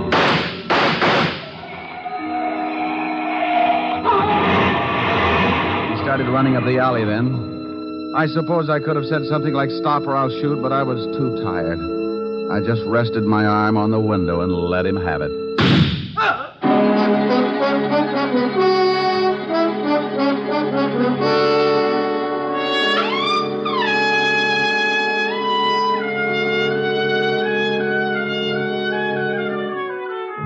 Well, Walt finally showed and cleaned things up. I was bleeding again, so I headed for 975 Park Avenue and my usual first aid station. Yes? Hello, Francis. Miss Asher in? Oh, my goodness, Mr. Diamond. Come in, sir. Come in. You've been hurt again. I guess you'll have to answer the door a little quicker after this, Francis, or build a first aid station in the hall. The usual, sir? No, you can forget the plasma, Francis. I had liver for dinner. I can stand the loss. Just as you say, sir. Miss Asher is in the study. Oh, thank you. Why don't you go to bed? You look tired. Yes. Good night, sir. Boo. Oh, Rick. Yeah. Isn't it awful? Oh, what happened to your chin? Oh, I got it caught on a 38. Want me to go? Want you to go? Why? Well, I thought maybe my poor little face scared you. Oh, I like your poor little mussed-up face. Well, thanks, Sporty. How about some music? Oh, I'm too tired. Turn on the radio. All right. Now, let me look at that chin. Oh, that's soothing. Hey, shut that radio off. I'm trying to sleep. Now, what is that? Oh, it's that crabby old neighbor. Oh, it is, huh? Now, Rick, don't get mad. I'll turn it off. You want something, Max? Yeah, some sleep. Is that too much to ask? Well, stick your head in a closet. Now, look, Bud. You look. That radio wouldn't wake a 2-year-old. Well, just pretend I haven't stopped teething, wise guy. All I want is some sleep. Oh, you do, huh? Sleepy time, gal. You're turning night into day. Rick. Oh, that guy upsets me. All right, he upsets you. That's too pretty a song to sing like that. No. Now, you do it right, or I'm going to be mad. Well, honey, then that's the last thing I want you to be. Now, cuddle up on the sofa. You comfy? Mm-hmm. Don't be mad now, baby. Sleepy time, gal, you're turning night into day. Sleepy time, gal, you've danced the evening away. Oh, that's wonderful. Before each silvery star fades out of sight, please give me one little kiss, then let us whisper goodnight. It's getting late, and baby, your pillow's waiting. Sleepy time, gal, when all your dancing is through. Sleepy time, gal, I'll find a cottage for you. You'll learn to cook and to sew. What's more, you'll love it, I know. When you're a stay-at-home, play-at-home, 8 o'clock, sleepy time, gal. Well, how was that, baby? Helen. Helen. Well, how do you like that? She snores, too. Hey, you, Max. Yeah, now what do you want? How about a game of gin? I'm lonesome.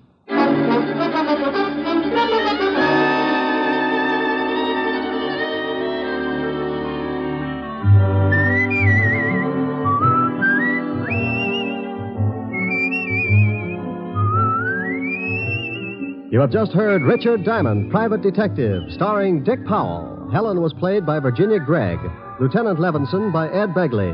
Also in our cast were Wilms Herbert, Jay Novello, Joan Banks, and Stacey Harris. Music was under the direction of Frank Worth. Richard Diamond is written by Blake Edwards and directed by William P. Rousseau. Dick Powell soon will be seen in the screen version of the best-selling novel, Mrs. Mike. Now, this is Eddie King inviting you to be with us again at the same time next week, when we will again bring you Dick Powell as Richard Diamond, Private Detective.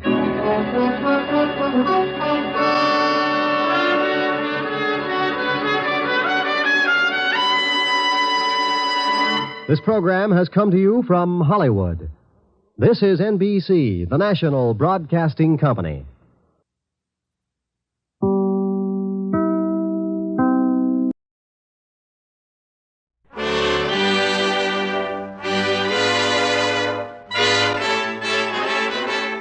The makers of Camel cigarettes present Dick Powell as Richard Diamond, Private Detective.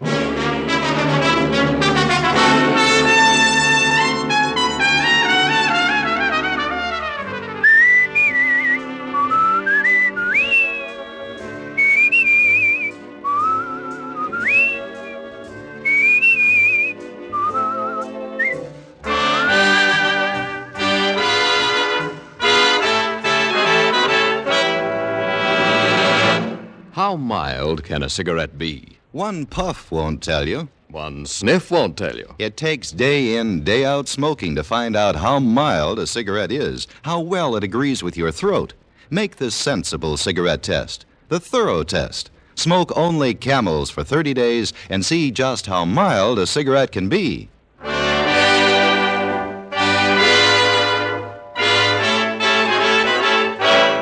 Here, transcribed, is Richard Diamond, Private Detective, starring Dick Powell.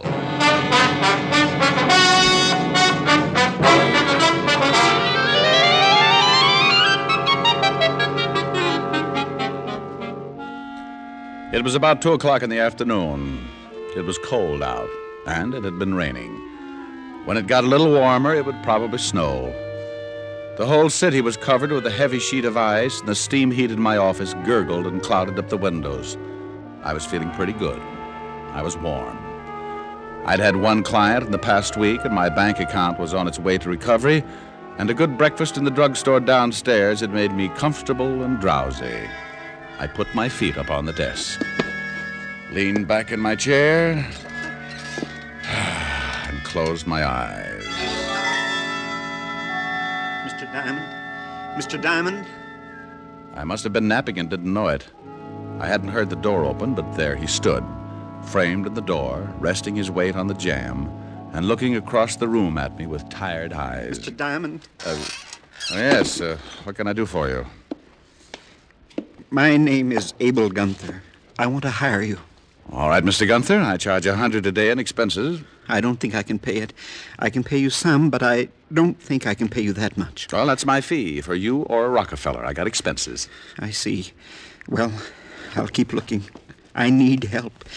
Perhaps you could recommend someone? You'll pardon me for saying so, but you don't look too well, Mr. Gunther. I'm pretty sick, Mr. Diamond. Maybe you'd better sit down and tell me what your problem is. I can't afford the money. That's all right. Tell me about it anyway. I think I had better sit down. Yes, you better. What's wrong? You got the flu or something? No. I'm afraid it's a little more serious. Would you really like to hear my story? I think I really would. I'm a farmer, Mr. Diamond. My home is Haiti, near Saint-Léger. Haiti? Yes, the West Indies. I was born there, raised there. My parents died when I was 13. I have a wife. She's there now, and she's the main reason I have come here seeking help. My wife is dying, Mr. Diamond. I must get help quickly before it is too late. I have a farm. He kept talking, telling me about his life on Haiti. He told me about his farm, a fairly good-sized farm by his description. He told me how in the past 2 years things began to go wrong on his farm. And soon all the farms in the area were also having trouble. The cane fields would burn every year. Then it was the cattle. One by one, they became sick. Then my wife, and now me. And you don't know what's wrong with either of you, huh? Yes and no. My Christian religion fights it, but my life on Haiti has taught me deep respect for it. Respect for what? Voodoo, Mr. Diamond. Oh, I know just what you're thinking. But a doctor in Haiti has examined my wife and can find nothing wrong. Well, I don't particularly believe in anything like that, Mr. Gunther. But if you do, why have you come to me? I said I have a healthy respect for it. I don't entirely believe it, but some of the things I've seen make it difficult to disbelieve. I came to you because I suspect a possibility of something more. Immediately after my wife was taken ill, I received an offer for my farm, a very low offer from a Saint-Léger banker. I investigated, found it had been made in the interests of one Arthur Cotswold. Arthur Cotswold? Haiti's biggest planter. Oh. How about the other farmers? They received offers like mine. Being the oldest farmer, the rest looked to me for guidance. I told them to wait. Then I came here to hire someone to look into the matter. Would you like some water? No, thank you. I'm all right. Anyone else become ill besides you and your wife? Yes, several others. I have $368 in my ticket home. The money is yours if you will go to Haiti and investigate. Have you been to a doctor here in New York? No. Mr. Diamond, here's directions how to get to my farm. My servant, little Shiva, is there. No one knows I came. Mr. Gunther. Mr. Gunther!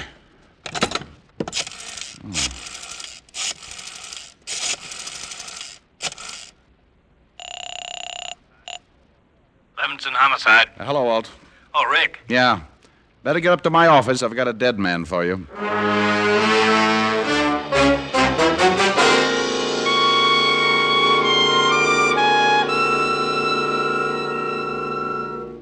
Are you kidding? That's what Gunther told me. Voodoo? Voodoo smoodoo. That's what the man said. Now, steady, boy. Oh, stop it, Walt. You know I don't believe it. But you're going down to Haiti. Well, somebody's got to tell the wife. The local authorities can do that.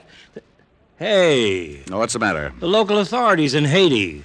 Why didn't Gunther go to them if he thought there was something phony about the setup? You want an opinion? If you can strain one out. Well, Gunther probably didn't go to the Haiti authorities because he knew they'd think just what you're thinking. Okay, so I'm crazy. Well, Gunther died in my office. He came a long way for help, and the poor guy wanted to give me his last $368. So I'm going to Haiti. I'll send you a zombie.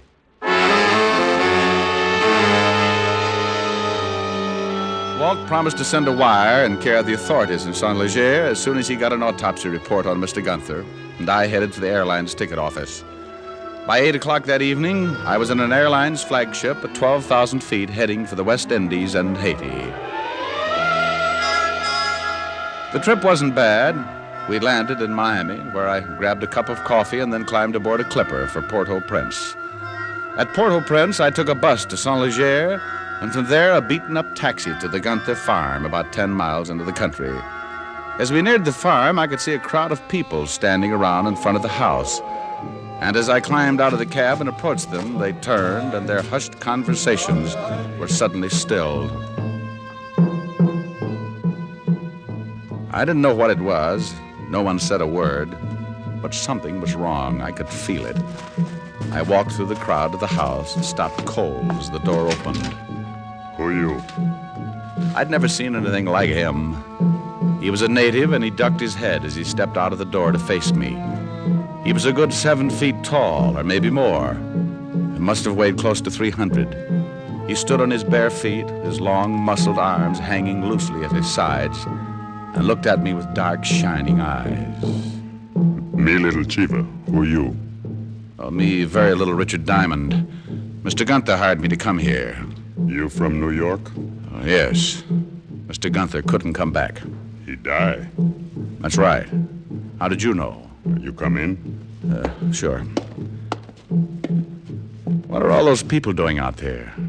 Their friend's madam. She died, too.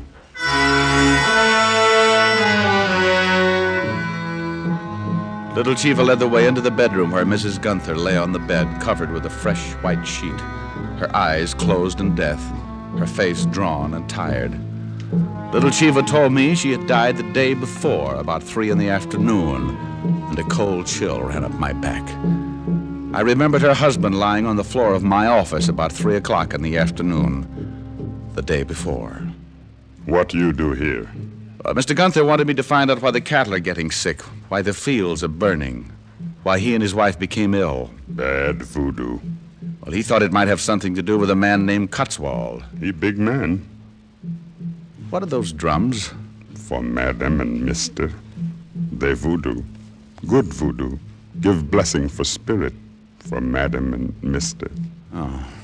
You see, Little Chiva, the Mr. Gunther wanted me to help him. He paid me money to help him and died asking for help. I'm going to try and do what I can. The Madam and Mr. Good people teach Little Chiva. They take Little Chiva when he's small boy and make good life. You good man, Little Chiva help you.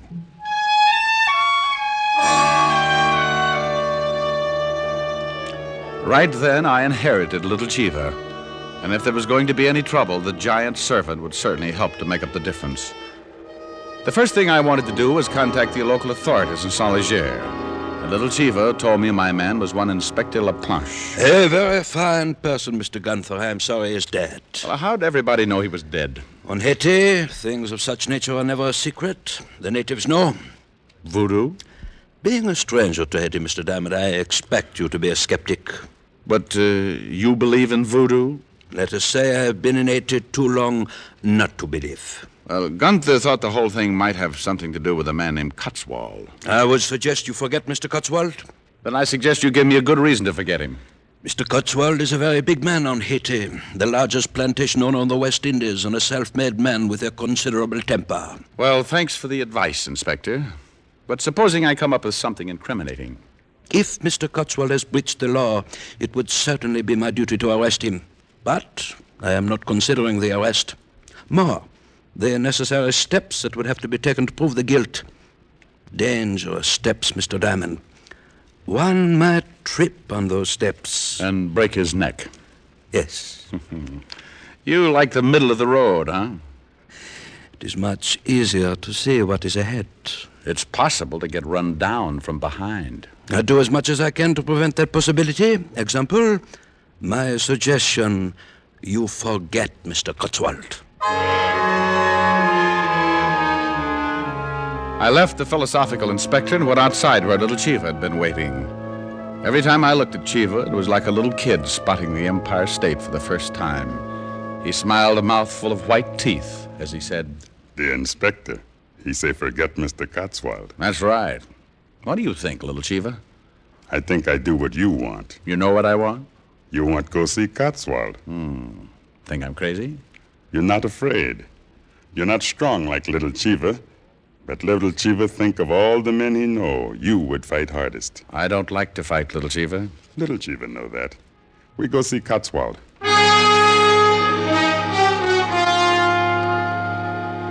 Little Chiva led the way up a long, narrow road surrounded on both sides by high sugarcane fields. Somewhere from not too far away, I heard the drums start again. Little Chiva stopped, looked off to the north.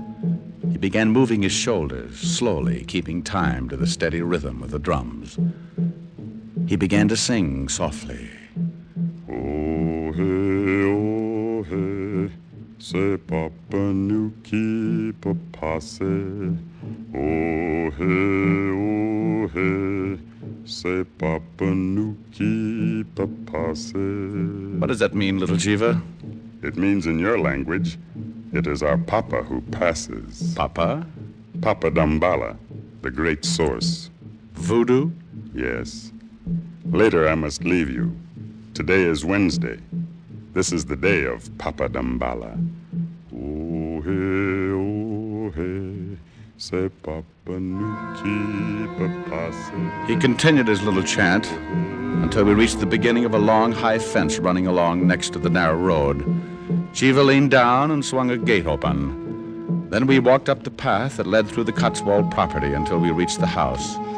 There, sitting back between two huge trees, was the Cotswold mansion.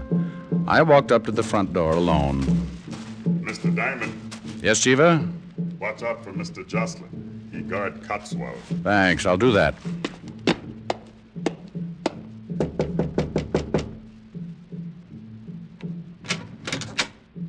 What do you want? I want to see Cotswold. You do, eh? What are you doing here, little Chiva? I wait for Mister. Found himself a new governor, what? You must be that fella Diamond. I must be. Well, come in. Mr. Cotswold's been expecting you. He introduced himself as Jocelyn and led the way into a large paneled study.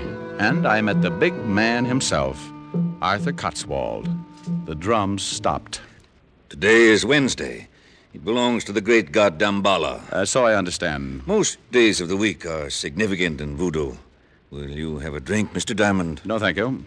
Jocelyn, mix me a gin and tonic. Yes, Mr. Cotswold. Thursday and Saturday belong to Uzile Frida, the goddess of love. I'll have to remember that. I know why you are here, Mr. Diamond. I'm glad you do. For some reason, Gunther and the rest of the miserable farmers think I'm responsible for their trouble. Of course you're not. I simply tried to help them. With their cattle sick and their crops gone, I had my banker make them an offer. Have any of your cattle taken sick? None. Pretty strange. Haiti is a strange land. Now, you're not going to start talking voodoo. You're a stranger, Mr. Diamond. There are many things that you would not understand, and I would certainly not try and convert you. Well, I appreciate your interest, but I intend to find out why Gunther and his wife died. This point I would most certainly give you advice on. Go home, Mr. Diamond. Leave well enough alone. After I come up with an answer. Mr. Diamond, I am not a patient man. I have gone out of my way to give you some healthy advice. Heed it. For your sake, heed it. No, thanks. I'll let you know what I find out. You persist in this investigation? I always persist. In fact, I'm the persistentist.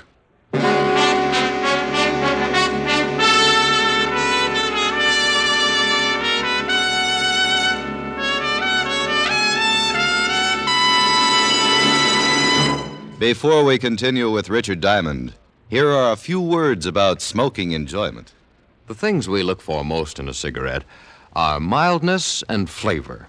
You'll find both of these things in Camels, day after day and pack after pack. No other cigarette has Camel's rich, full flavor, the flavor of costly tobaccos properly aged and expertly blended. And no other cigarette gives you this proof of mildness. In a coast-to-coast test of hundreds of people who smoked only Camels for 30 days, noted throat specialists reported not one single case of throat irritation due to smoking Camels. Make your own 30-day Camel test. Not just a puff, not just a sniff, but normal smoking for about a month. You'll enjoy every puff, and you'll know without question how mild Camels are, how well they agree with your throat. Yes, and you'll see why. More people smoke Camels than any other cigarette. How mild, how mild, how mild, how mild, how mild can a cigarette be? Make the Camel 30-day test and you'll see. Smoke Camels and see. And now back to Richard Diamond, Private Detective, starring Dick Powell.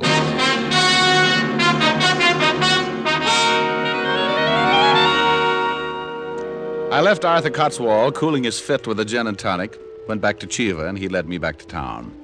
On the way, I got an idea. When we arrived in town, I sent little Chiva back to the Gunther farm. Then I went in to talk to Inspector LaPlanche. The inspector had received a wire from one Lieutenant Walt Levinson, 5th Precinct, New York Police. Well, I had no idea the New York police were interested in this affair. They're always interested when someone drops dead. Now, here's something pretty interesting, Inspector. Mr. Gunther died of a disease known as brucellosis, commonly known in cattle as Bang's disease. Ever heard of it? I am not a medical man, Mr. Diamond. Well, it's undulant fever. Both Gunther and his wife probably caught it from their sick cattle. What do you intend to do? Well, I think those cattle were infected deliberately, and the cane fields burned purposely. If the cattle were infected deliberately, there must be some of the brucellosis still around, and I'm going to find it. Maybe at Mr. Cotswold's. I think you better issue a search warrant and come with me. Mr. Diamond, the middle of the road, remember? I think you'd better forget the middle of the road, Inspector. Unless you want me to get in touch with the authorities and have you held as a material witness in a murder case. I will issue the warrant. I kind of thought you would. Go. I sent little Chiva back to collect some of his friends. They're going to help us get in that house, Inspector. I will have no part of violence. Oh, they won't even be with us. It would be easy to search the Cotswold place if Cotswold was out fighting a fire. Fire? Just a harmless fire, Inspector. But far enough away so that Cotswold will think it's his cane fields. Oh, well, then I will certainly issue the warrant, Mr. Diamond. As long as we are going to do everything open and above board, I will certainly issue it. Welcome back to the gutter, Inspector. The view isn't much, but you can't miss where you're going. Let's go get little Chiva.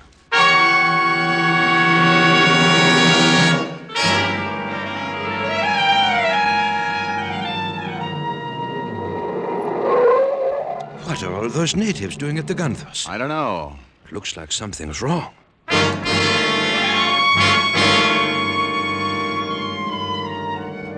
We piled out of the car and pushed our way through the crowd of natives. Inside the house, we found what was wrong. Lying in the middle of the room was little Chiva. He was almost dead when I knelt beside him. I talked to friends. They light fire for you. Thanks, Chiva. Now, Dambalawedo take me. He's been stabbed. Nearly cut him in two. They got him from behind. Never would have faced him. You stay. You see, waitelen on tete yamort. See what? It is a ritual. It means taking the spirit from the head of the dead. He wants you to see it. You stay. You believe voodoo. All right, Chiva. I'll stay. Now, who did this to you? Nazi. In back. He's dead.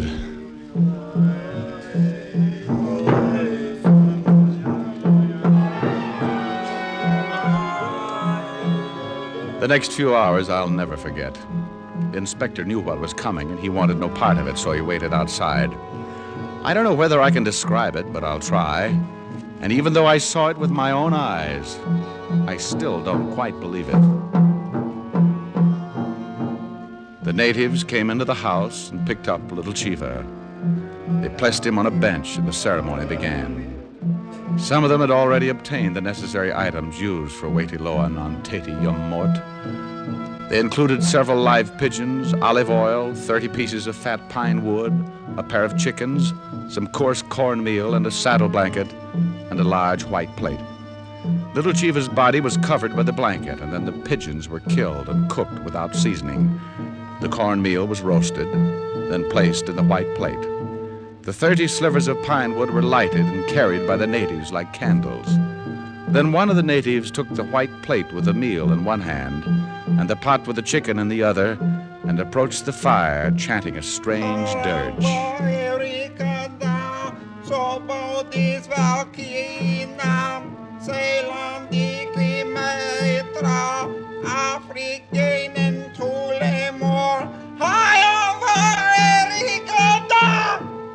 I nearly ran out with the screaming Mimis. As he finished the last line of the chant, the dead body of little Chiva sat straight up with straining eyes, bowed its head, and fell back.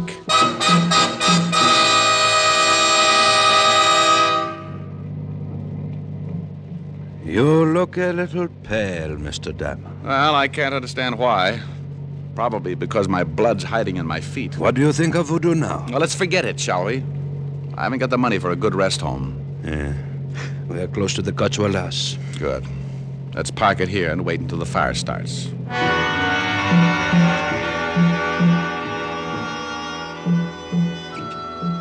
The inspector and I sat in the car and waited while the moon climbed up over the clouds and the drums in the distance tangled my nerves into complete knots. After about an hour of waiting, a dull glow to the south started the expected commotion in the Cotswold household, and we climbed out of the car. Fire, Mr. Cotswold! The grain field! Fire! Get the servants! Get every man out there to fight that fire! It had worked. The inspector and I stayed to the shadows until the last man went running out of the house. Then we went in. We worked as fast as we could. We took the place apart. Then I must say, the timid inspector had really gotten out of the middle of the road. He tore the place apart like he'd spent most of his time on a wrecking crew. I have not found a thing. Oh, the house is clean. There's a barn. Then let's go. We went out of the house and headed for the barn about 50 yards away. The drums were louder now, and the dull glow of the fire had nearly vanished. It was obvious that the inspector and I had to work fast. He took one end of the barn, and I took the other. We worked toward each other. Just about the time I was ready to give the whole thing up. Diamond! Diamond! Inspector, you find something? This hypodermic for cattle. That's not enough. This bottle hidden under this box? Well, it's more like it. Let's get it back to town and have it analyzed. That won't be necessary, Mr. Diamond. Cotswold. It was Cotswold, and he had three things on his side that made the situation very uncomfortable. His bodyguard, Jocelyn, and two guns. They stepped through the open door and moved up to us. I see you found my secret, Mr. Diamond. This is the stuff you've been infecting the cattle with. And this is what killed the Gunthers. That's correct. You see, you should have really taken my advice and returned to the States. You'll be held for murder, Cotswold. Who will convict me, Mr. Diamond? No evidence, no one to testify. I'm surprised at you, Inspector. I thought you had more sense. Sometimes a man finds his pride and does the best thing. You know, of course, I can't allow either of you to live. No, we had a hunch. Now tell me something. Who killed little Chiva? He was getting to be a nuisance. I had Jocelyn here attend to the matter. What's that? Diamond. Mr. Cotswold, look!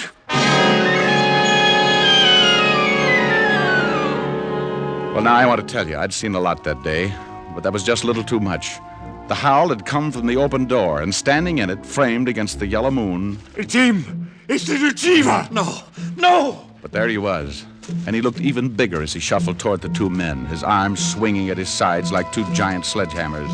He was going all the way. He hadn't just come back from the dead to sit up. He was taking a walk. Get away! Get away! You're dead! Shoot him! Shoot him! But Jocelyn was too terrified to even raise his arm. The big native reached out, grabbed him with both hands, and crushed him like an egg plant. For a minute, I was too stunned to move. Then when I saw Cotswold bring up his gun, I threw the bottle. It stopped him long enough for the big native to drop Jocelyn's limp body and charge in. Like an idiot, I had some stupid reason for wanting Cotswold alive, so I tried to head Chiva off. Ever tried to stop a freight train with both hands out? He brushed me off, and I crashed into the wall just as he grabbed Cotswold. No! No! He picked him up, raised him high over his head, and threw him the length of the barn. Diamond, he's coming over here. Now, look, old boy. It's me, Diamond. Little Chiva, please, Me, not little Chiva. What? I should have guessed. Should have guessed what? What is this? This is Big Chiva. Big Chiva? Me little Chiva's brother. Me pay back for kill little Chiva. Oh, good gosh. I never thought me big Chiva. Come, I take you back to Gunther house. Little Chiva say you good man. I be your servant. Well, if you don't mind, I just think I'll head back for the States and lie in a warm tub of mud for the next 6 months. Tell me something, Big Chiva. What do you want? You don't have a big brother, do you?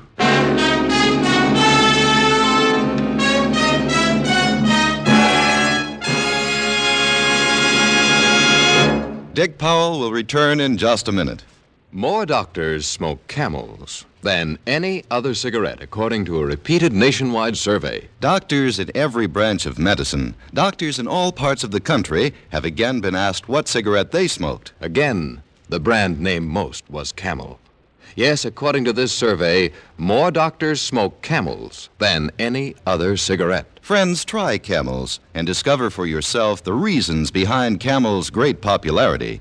You'll enjoy Camel's rich flavor and cool mildness pack after pack and week after week. How mild, how mild, how mild, how mild, how mild can a cigarette be?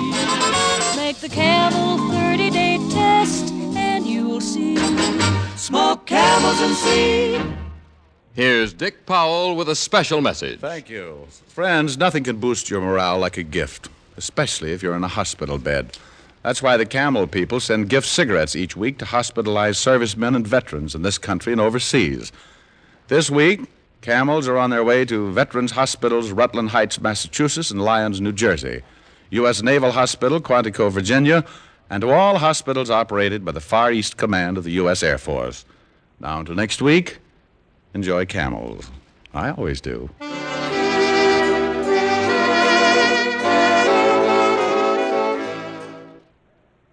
Men, has your pipe got your tongue? Well, switch to Prince Albert, the National Joy Smoke. PA's Choice Tobacco is specially treated to ensure against tongue bite. Yes, and it's crimp cut, too, for smooth, burning, and cool smoking. Get Prince Albert, rich, flavorful, and with a delightful natural fragrance. It's America's largest selling smoking tobacco. Listen next week for another exciting transcribed adventure of Richard Diamond, starring Dick Powell. This is Your FBI. The official broadcast from the files of the FBI follows immediately. Stay tuned. This program came to you from Hollywood. This is the American Broadcasting Company.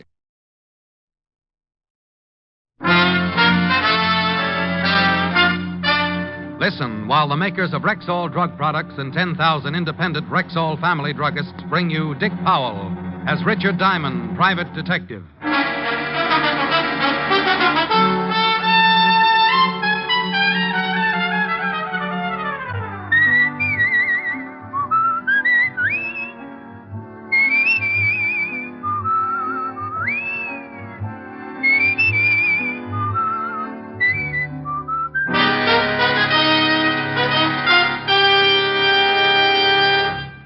Good evening. This is your Rexall family druggist with a welcome from the 10,000 independent druggists who have made the word Rexall part of our own store names. We've done that because we recommend and sell the 2,000 or more drug products made by the Rexall Drug Company. Like Plenamins, for example. Rexall's famous multivitamin capsules. 2 Plenamins a day give you more than your daily minimum requirements of every vitamin for which such requirements have been established, plus valuable liver concentrate and iron. And yet, Plenamins cost only pennies per day. Ask for Plenamins at Rexall drugstores everywhere. And remember, you can depend on any drug product that bears the name Rexall. Good health to all from Rexall.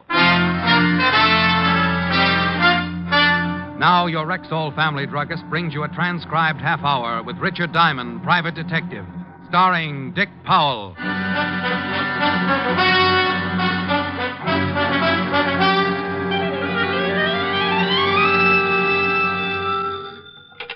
Diamond Detective Agency.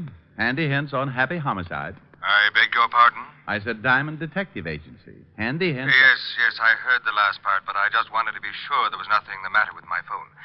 Mr. Diamond, I wish to hire you. I'm touched. $100 a day in expenses.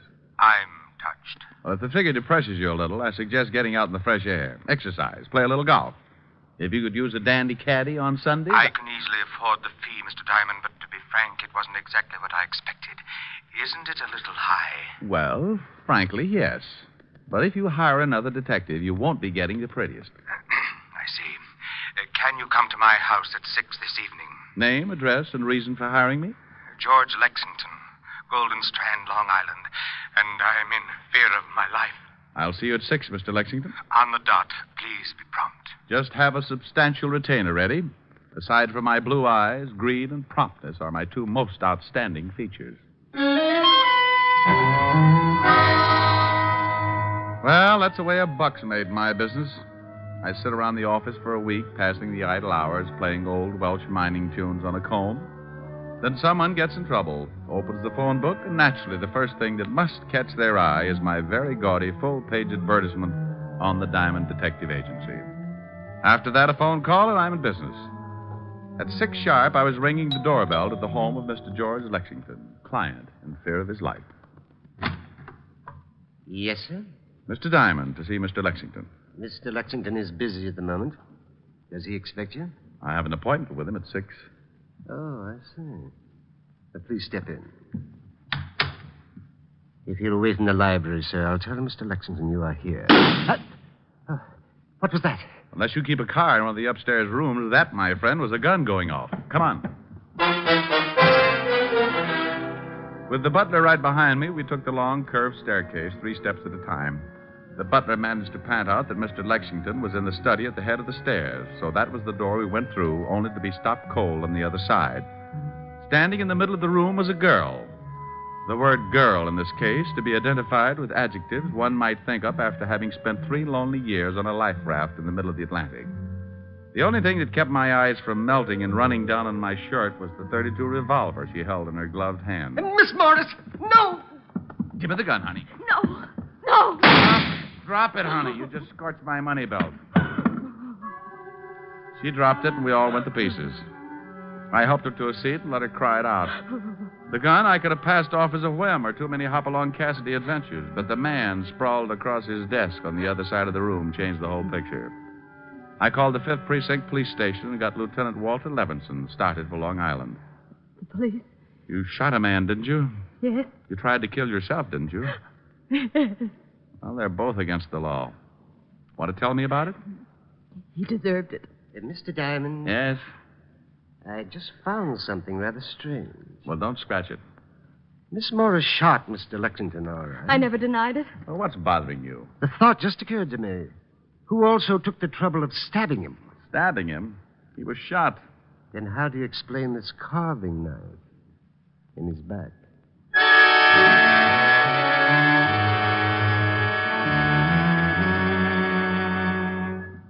Oh, now, Diamond, you stop that. But it's true, Walt.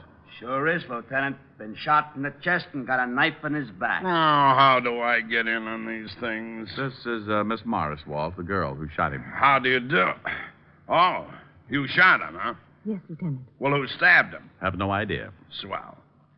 Miss Morris, why did you shoot this, what's his name? Lexington, George. Why did you shoot him? I refused to answer. Okay, suit yourself. Where's the coroner, Walt? Should be here any minute. I didn't stab him, Mr. Diamond. When you came in, did you talk with Lexington? I just opened the door, saw him sitting at the desk, and I shot him. Did you talk to him? Oh, sure, Walt. She played 20 questions with him while he was trying to paw the knife out of his back. I was just trying to trap her. Why? Why? Because if she said she'd talk to him, it would have been an admission that, She'd talk to him. No, that he was still alive before she shot him. Okay, who stabbed him? How do I know? Well, if he was still alive before she shot him, she talked to him, then she must have seen who stabbed him, right? Yeah. Well, if she saw who stabbed him, she couldn't have done it, right? Right. And no one would have stabbed Lexington if he'd already been shot, right? No one would have stabbed Lexington if he'd already... Yeah, of course. You think I'm stupid? Lieutenant. You shut up. So if they stabbed him, he hadn't been shot and he was alive. Of course. Then if he was alive and they stabbed him, the girl didn't do it to confuse you. Huh? So if she didn't do it, she can go home. Go on home, Miss Morris. But, Mr. Diamond... You heard him. Go on. That's what I was trying to tell you, Lieutenant. Diamond's at it again. Otis. Yeah, Lieutenant? Take the girl, the butler, and Diamond down to the car. And when the coroner gets here, we'll all take a little drive down to the station. Understand? Yes, Lieutenant. What are you yelling at? I don't know. I don't know.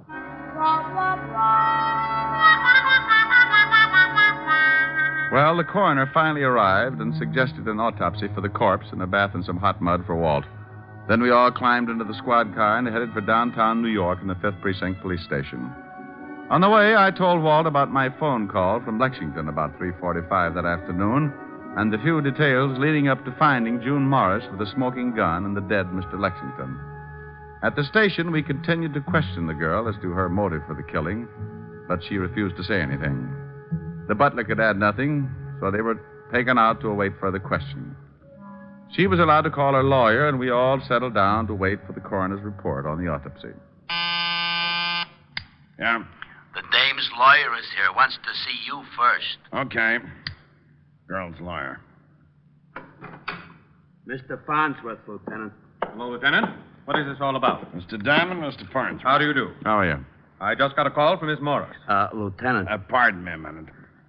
Well, what do you want, Hammerhead? I got the girl's personal effects. Well, give them to me. Okay. Gee, what did I do? Nothing, Sergeant, but your family sure botched things up. Oh, there you are, Lieutenant. Thank you. Gee, I don't know. Am I to understand that Miss Morris is being held here on a murder charge? That's right. Just whom is Miss Morris supposed to have killed? You know a Mr. George Lexington? Why, yes. He's the boy. Maybe you can tell us why she would want to kill him. I suggest you question the witness, Mr. Diamond. But let me warn you beforehand. My advice to my client will be to say nothing until I can find out more about this thing for myself. Now, about Miss Morris. She stays put. Lieutenant, I have a great deal of influence. Then get her rich. She stays put. What about this George Lexington's background, Mr. Farnsworth? Let me give you one more suggestion before I leave. Find these things out for yourself. I have a fair reputation in the legal profession. Good evening, Mr. Farnsworth. I'll have that writ, Lieutenant. Ah, go to blazes. Nice fella. A doll. Well, let's see if there's anything in these personal effects here. Take a look through the purse. Okay. Otis. Yeah, Lieutenant. Bring in the butler. Right. Here's something, Walt. What is it? A typewritten note in the bottom of her purse. Well, let's say. Meet me at the house at 5:15 this evening. Bring $15,000 and be prompt, or you will regret it for the rest of your life. Signed, George. George Lexington. Well, bully for you. Diamond, I swear. Out to the butler, Lieutenant. Come in. Sit down. Well, thanks. My feet... Not you, melonhead. Get out of here. Oh, well, okay. I just thought... Otis. Yeah? When the coroner's report comes in, bring it right in and bring the girl along with it. Yeah, Lieutenant. How do you feel, Arthur? A little upset, sir. This has been quite a strain. Last name Cameron? Yes, sir. How long have you worked for George Lexington? About 4 years, sir. Ever since Mr. Lexington came east. Did you know him before that? No, sir. You ever mentioned where he was from? California, I think. Had a lot of money? I presume so. I was paid regularly. He maintained a good-sized house and entertained frequently. To my knowledge, he never had any debts that weren't paid immediately. How long have you known Miss Morris? She and Mr. Lexington were engaged 2 years ago. It only lasted a few months. But they still saw each other occasionally. Did you know Miss Morris was expected tonight? Yes, sir. She called and said she would be there at 5:45. You sure about the time? Yes, sir. But you didn't expect me at 6. No, sir. Mr. Lexington said nothing about it. Is there another way into that study? Yes, sir. A back door leading down to the garden. Did Lexington have any other visitors during the day? No, sir. Was he in from 3 to 5? Yes, sir. I got the coroner's report and Miss Morris, Lieutenant. Okay, that's all, Arthur. We'll have to hold you until this thing straightens itself out. You go along with Sergeant Loveloon. Yes, sir. Oh, Arthur. Yes, sir. Does Mr. Lexington own a typewriter? No, sir. All right. Come in, Miss Morris. Sit down. Here's the report and the bullet taken out of Lexington and the knife. Take the butler downstairs. Right. Let's go, Arthur. Yes. When did you receive this note, Miss Morris? Where? We found it in your purse. When you become a murder suspect, I'm afraid nothing's very private. This morning. It's from George Lexington? Yes. He have something on you? Okay, you're just hurting yourself. Miss Morris, did you know a man named Jack Short? No. Who's Jack Short, Walt? Just read this report. Here's what it says about the late Mr. George Lexington. Fingerprints check one Jack Short, arrested 1936, 38, 39, petty theft, suspicion of robbery, suspicion of possessing narcotics, 3 arrests, 1 conviction. Did a year and a day in Alcatraz. When did he have time to do his laundry? He was arrested again in 1942 for manslaughter. Went to trial, case dismissed for lack of evidence. Lovely boy. You mean George Lexington? Was really Jack Short a criminal with a record? But his house, servants, the money he spent. That's something we're going to find out about. What does the coroner's report say, Walt? The knife did kill him, not the bullet. And the knife has got your fingerprints all over it, Miss Morris. What? It's got a what? That's right. Ever see it before, Miss Morris? I don't know. It's a carving knife. One that might belong to a set. Something wrong? That's my carving knife. I missed it this morning. Sure. When was the last time you used it? Last night, I gave a small dinner party. Do you own a typewriter, Miss Morris? Yes, I do.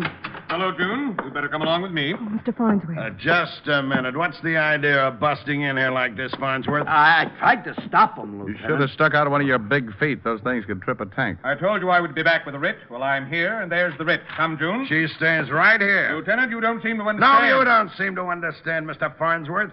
You got that written and it was sustained because I was nice enough not to issue a formal complaint. Also, there's a little matter of influence. You're darn right, and I'm going to show you how it works.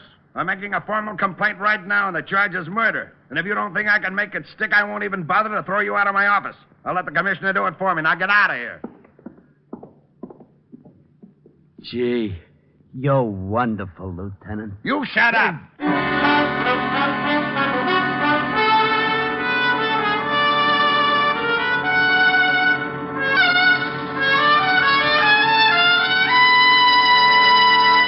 Before we continue with the adventures of Richard Diamond, private detective, here's your Rexall family druggist. One of the questions most often asked a druggist is this: what can I take for fast relief from acid stomach? I've often wanted to know that myself. What's your answer? Naturally, ma'am, it's Bismarex, Rexall's justly famous antacid. Why? What is it that makes it so outstanding? Well, the secret lies in the scientifically developed formula. You see, the active ingredients in Bismarex vary in the time it takes them to dissolve in the stomach. That way, the relief it gives is not only fast, but continuous and prolonged. Excess acidity is often neutralized in less than 1 minute. Then the other ingredients, dissolving more slowly, ease up that gastric distress. And finally, Bismarex leaves a soothing protective covering on irritated stomach membranes. Well, I'll have to remember that. Bismarex. Is that how you say it? That's right, ma'am. Bisma-Rex, Bismarex. Ask for Bismarex at Rexall drugstores everywhere. And remember, you can depend on any drug product that bears the name Rexall. And now back to tonight's adventure with Richard Diamond, private detective, starring Dick Powell. Well, Farnsworth got the idea in a hurry and took off like a rabbit with his tail on fire. Walt lived up to his word. After making the formal charge and producing the evidence, the writ was dismissed. He then secured a search warrant for both Miss Morris's flat and George Lexington's house on Long Island. Our first stop was Miss Morris's apartment, and when we went in, I thought how much it looked like her. Small, beautifully decorated. We went over the whole place, nothing except in the small den. Here's the party list she told us about. Good 30 names here. Typed. There's a typewriter. You got that note you had in the purse? Yeah, here.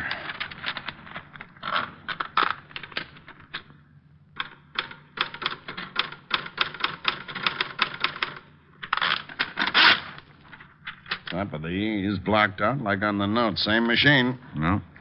Bring the typewriter, Otis. Right, Lieutenant. You going over to Lexington's home? Yeah, aren't you coming along? No, I got an idea. Do me a favor, will you, Walt? Well, sure, why? When you get over there, besides checking that back door to the study, put in a call to the phone company and see if a call was made around 3:45 this afternoon to El Dorado 1234. It's a toll call from there, and they'd have a record. Now, let me write that down. El Dorado 1234. Yeah. I'll call you at Lexington's in about an hour. If that number wasn't called from there, check every name on that party list. Well, there are 30 names there. You want me to check each one to see whether a call was made to El... What's the matter? El Dorado 1234. That's your office number. Walt. Yeah? Bye. I left Walt turning that awful green and headed for the Times building. It was a little late when I got there, but an old friend at the morgue noticed the $5 bill I was wearing in my lapel and agreed to take care of it for me while I looked through the newspaper files. I dug up everything on Jack Short and his alias George Lexington. The stuff on Short wasn't much, except the trial for manslaughter had made the front page. The items on George Lexington could all be found in the society columns. From what I could gather, he'd started his social whirl in 1944. He'd been engaged several times, and each time to a wealthy woman. I even came across a picture of June Morris on the evening they had announced their engagement. Well, having all the information I could get, and with one little item dated California, June 26, 1942, tucked away in my pocket, I put in a fast call to Walt, who was at the home of the late George Lexington. Yeah? What did you find out? Well, someone could have gotten in the back door.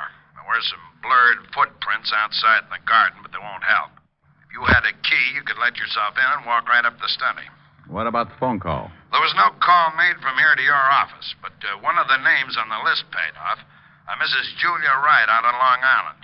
Now, would you mind telling me what this is all about? You stay right there, Walt. I'm going out to see Mrs. Julia Wright. If she called your office today at 3:45, you certainly must have talked to her. George Lexington called my office today at 3:45. But he couldn't have. The butler said Lexington wasn't out of the house and the call wasn't made from here. Well, someone called. Maybe it was the right day. Maybe she got a low voice and told you she was Lexington. Walt. Huh? Oh, forget it. You wouldn't like it anyway.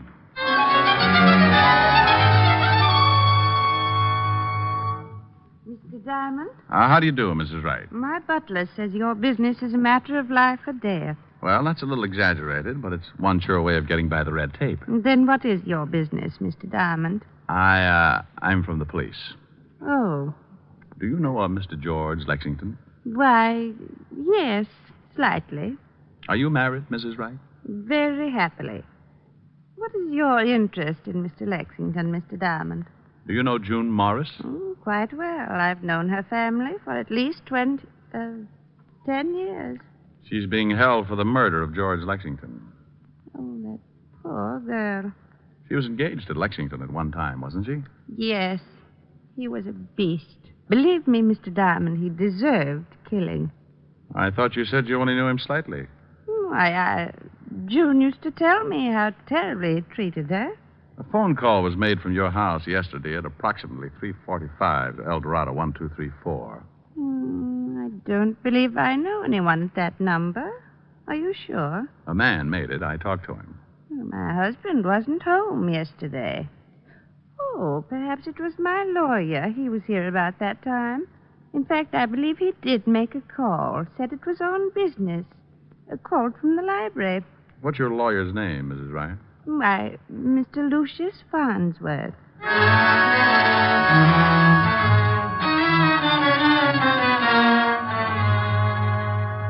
I don't believe it. I just don't believe it. I certainly don't like the guy, but his reputation's been spotless. It's just got to be, Walt. Here's the girl, Lieutenant. Come in, Miss Morris. Thank you, Lieutenant. Hello, Mr. Diamond. June, the note you received was written on the typewriter in your den. What?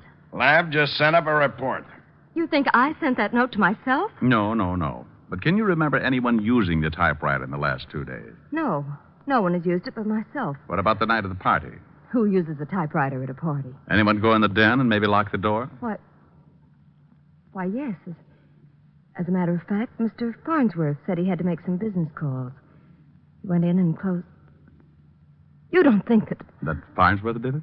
It's absurd. He's been with my family for years. Did he introduce you to George Lexington? Yes, it was at a party at Julia Wright's. Did Mr. Farnsworth know that you owned a gun? No one knew it. Were you actually using that knife the night of the party? Yes, I sliced some turkey. You remember what kind of a suit Mr. Farnsworth was wearing that night? He was wearing a dinner jacket. Lexington was blackmailing you, wasn't he? I can't answer that. Oh, honey, believe me, if you don't trust us and it comes out anyway, we'll have no way of stopping it. Oh, right, it was blackmail. I was going to marry George. There were some letters, a picture. He broke off the engagement and began demanding money. Last week he mentioned something about leaving town, and I received the note. I couldn't afford that kind of money, and I was just tired of paying month after month. I decided to kill him, and I was going to kill myself. I guess I lost my nerve. Let's go see Mr. Luke Farnsworth, Rick. June, you sit right here until we get back. Be careful. You can make a book on it. I'm going to drive you home.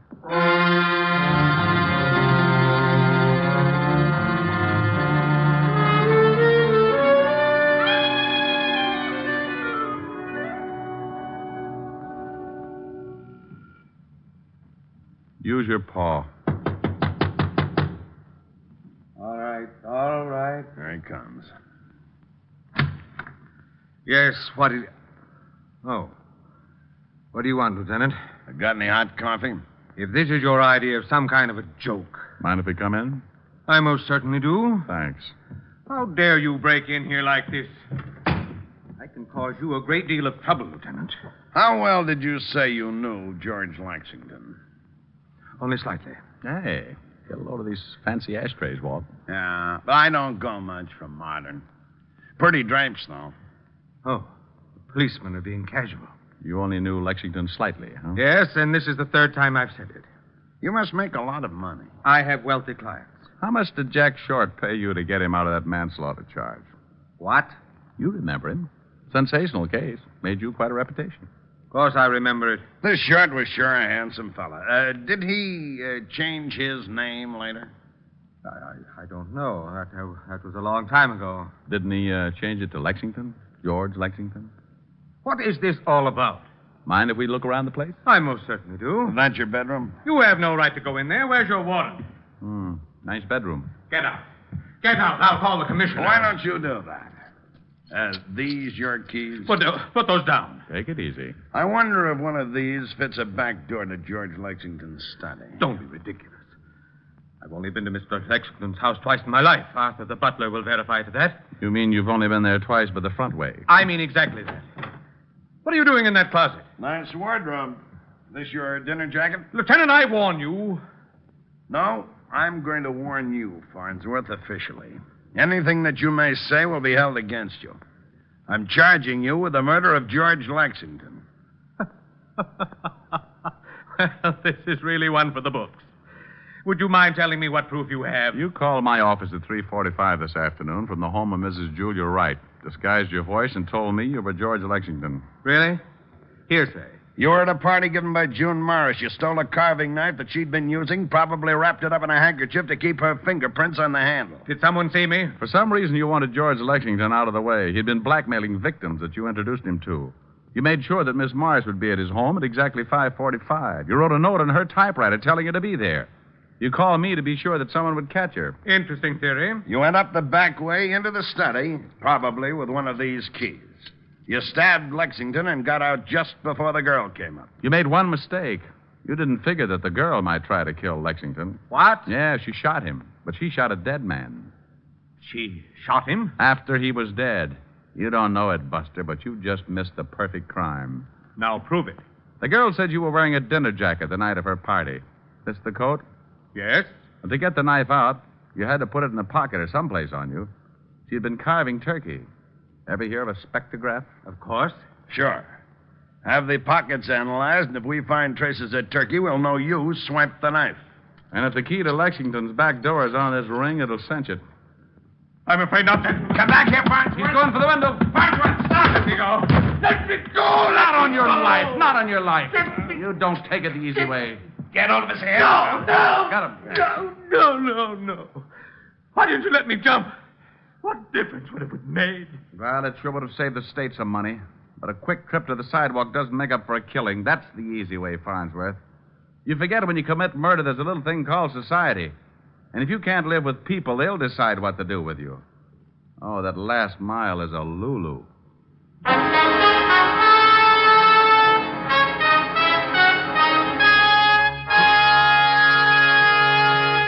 Again, here's your Rexall family druggist. If you're a user of mineral oil, remember that Rexall mineral oil is carefully refined by a special process to achieve an extra heavy body. What's more, because it's so exceptionally pure and gentle in its action, Rexall mineral oil is non-irritating, non-habit forming. You'll also like the fact that it's tasteless, odorless, colorless. Next time, try Rexall mineral oil. And remember, you can depend on any drug product that bears the name Rexall. Good health to all from Rexall.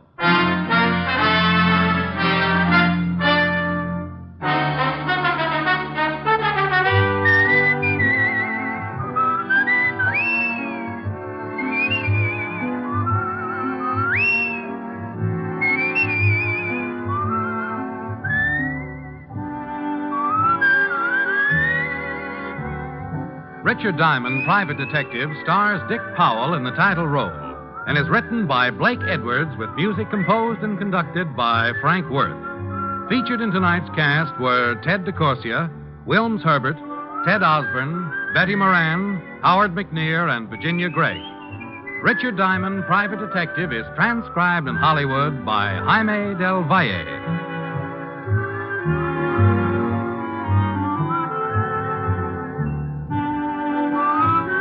This is Bill Foreman inviting you to be with us next Wednesday at this time when we will again bring you Dick Powell as Richard Diamond, Private Detective.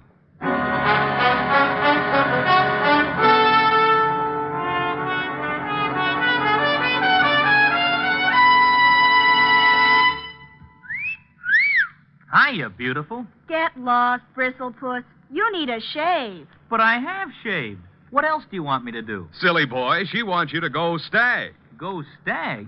But why? Because Stag is Rexall's exclusive line of men's good grooming aids, like Stag Brushless Shave Cream. No fuss, no massage, just smooth it on, and presto, you get a clean, close shave. Your face stays smooth and whiskerless all day long. I'll do it. I'll go Stag. That's it. Join the Stag line now at Rexall drugstores everywhere. Yes. This is NBC, the National Broadcasting Company.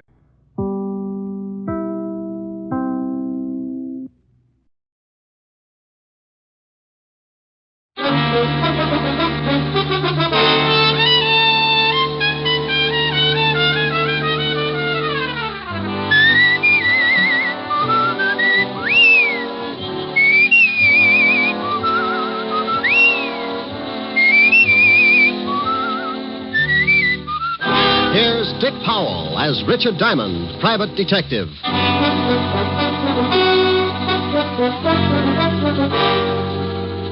Hello there, this is Diamond. Well, it's Christmas Eve. And every year about this time, my business takes a big nosedive. People usually pack up their troubles and start unpacking colored lights and Christmas tree ornaments. So tonight, instead of telling you about one of my hair-raising exploits, we're going to tell you a Christmas story. So with apologies to Mr. Charles Dickens, we'd like to bring you an adaptation of one of his most famous stories, A Christmas Carol. Now, I'd better explain something first. This version isn't exactly the way you've heard it many times before.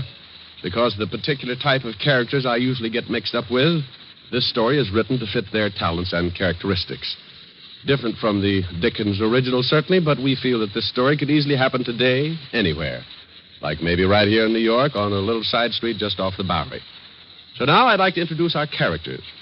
Mr. Ebenezer Scrooge will be played by my good friend and guiding hand of the 5th Precinct Homicide Division, Lieutenant Walter Levinson. Walter? Otis.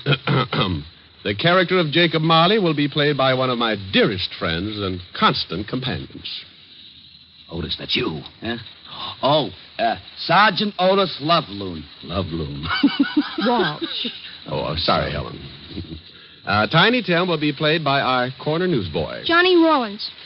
Tiny Tim's mother will be played by my red-headed gal friend. Helen Asher. The rest of the characters will be played by members of the 5th Precinct Police Station. Officer O'Reilly. Officer Lund. Officer Lefkowitz. Sergeant Miller. The music will be furnished by the 5th Precinct Police Band, directed by Patrolman Worth. And now, our version of the Christmas classic, Charles Dickens' A Christmas Carol.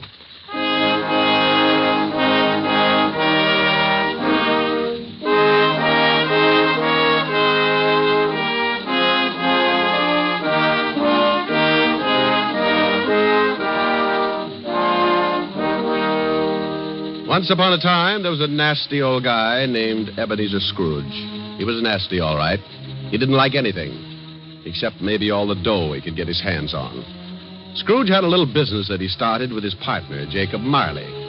The outfit was known as Scrooge and Marley Loan Company. But one day, poor old Marley just up and keeled over.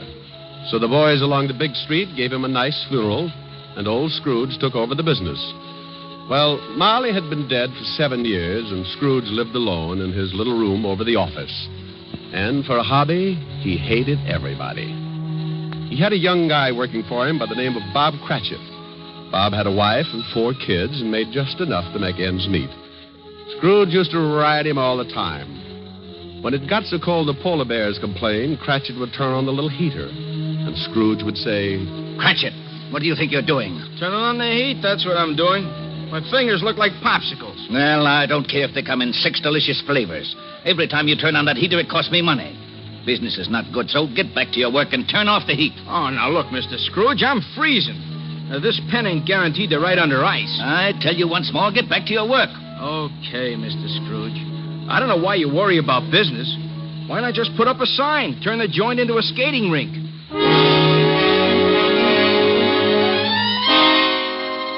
Well, this was no time for any decent guy to act like that. It was Christmas Eve. Along about 5 o'clock, into the office came Scrooge's nephew, Fred. Well, Merry Christmas, Bob. Oh, Merry Christmas, Fred. You get back to your work, Cratchit. Okay. Yeah. Well, Merry Christmas, Uncle. Oh, swell. Merry Christmas. Humbug. Humbug? Yeah, humbug. My old man didn't like Christmas, and that's what he used to say. Humbug. Okay, humbug. But it's still Christmas, and I don't see where you get off not liking it. This is supposed to be the time everybody gets with it. Everything stops that ain't much good, and you put your arm around the next guy, you tell him Merry Christmas. I'll put my arm around you with a hammer on the end of it if you don't lay off that goodwill stuff. Look, what's with you? What have you got against Christmas? You show me a way to make $100 every Christmas, and I'll fall in love with it. Every time the holidays roll around, nobody pays their bills, and they all run around like they own the Chrysler Building. Look at you. $60 a week, and you're coming on like Rockefeller. Well, sure, I make a lousy $60, but it ain't easy. But once a year, something happens with everybody in this big world. Well, nearly everybody. Because this is a day that somebody else started to make things right for us, and he had a really tough time doing it. It's more than just remembering. It's feeling. It's all around you. Christmas has got to be merry. Don't you get it? You want me to be merry? Well, sure. Then go get some of these joyous clients of mine to pay off their loans. The missus asked me to invite you over for dinner tomorrow. Now, don't hold your breath. Okay. Merry Christmas, Bob. Merry Christmas, Fred. Merry Christmas, Uncle. Merry Christmas. Merry Christmas. Humbug.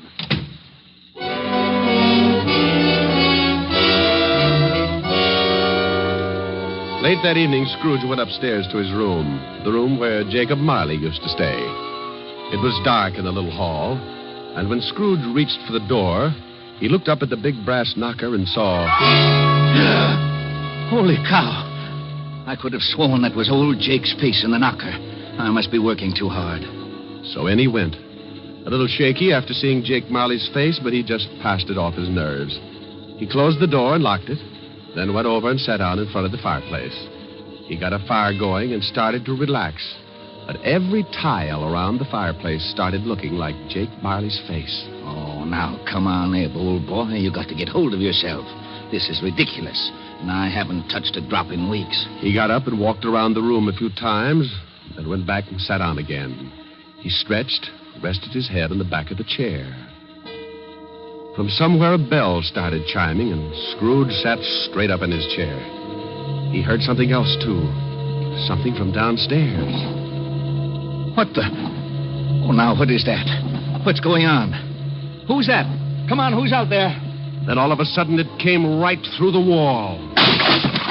Marley! Jake Marley. Oh, no. I got to stop eating lobster.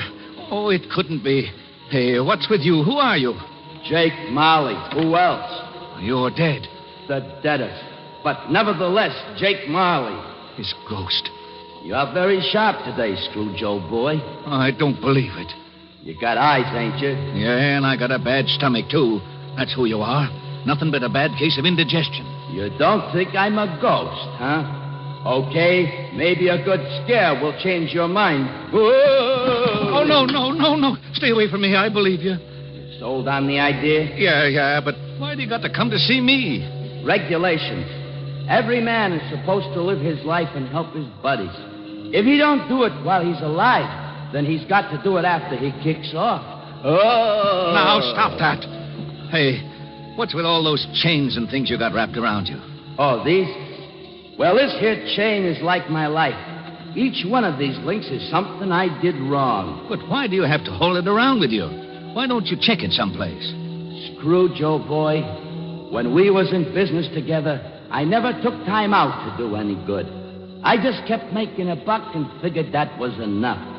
Well, now I got to pay for it. I got to haul his chain around and try to make up for all the things I didn't do when I was alive. But why come to me? Because you're going to end up just like me unless we do something in a hurry. Now, I haven't got much time, so you better listen. Oh, I don't want to be like you. I'll listen. Okay. You're going to have 3 visitors. You're going to be haunted by 3 spirits. Oh, no. It's the only way you can keep from being like me. When you hear that bell strike 1, the first one will be here. Well, I got to be going. You won't see me again, but you remember what I told you. So long, Scrooge, old boy. Your goosebumps can relax now. After the ghost took off, Scrooge just refused to believe it. Nuts. It's ridiculous. Humbug. Then he climbed into the sack and was soon snoring up a storm. When Scrooge awoke, it was still dark, and the bell from the church on 53rd Street was striking 12. He laid awake listening and thinking to himself. Oh, just a dream. Ghosts. Bah. Finally, he dropped off again and slept for about an hour. Then the big bell struck 1. 1 o'clock and I don't see no ghost. I knew it was something I ate. All of a sudden, a big light flashed in the room. The first of the spirits stood before him. Oh, Jake was right. Are you the first spirit that Jake said would come to haunt me? Yeah, you know it. Well, who are you? Me? I'm the ghost of Christmas past. Yeah? How long past? Your past. Come on, we're going to take a walk. Oh, where are we going? Just relax. I'm running this tour. Oh, well, let me get my pants. You got 'em. Hey, they're on me.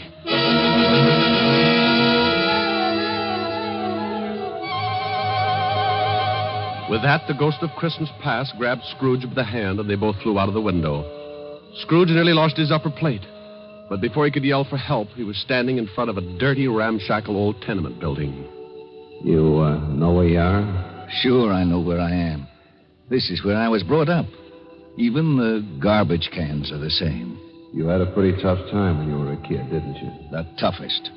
I wasn't very big, and the rest of the kids in the neighborhood were. I had more black eyes than a crow. You want to go in? What for? To see your folks. My folks died a long time ago. They're in there now. Come on. Well, the ghost took old Scrooge into the building and showed him a Christmas years past when he was a child with his family. Sure, it was tough living in 2 little rooms like that, but Scrooge remembered how wonderful it really was. What's the matter, Scrooge? Huh? Oh, got something in my eye. You were pretty lonely when your folks, when they... Yeah. You know, there was a young kid that came around earlier this evening and sang some carols. I wish... Yeah, what do you wish? Oh, nothing. Come on. I want to show you another Christmas. The spirit showed him another Christmas and still another. And you know, no matter how tough Scrooge remembered his childhood had been, it always seemed that Christmas was wonderful. Then the spirit took him to a building down by the river where Scrooge got his first job.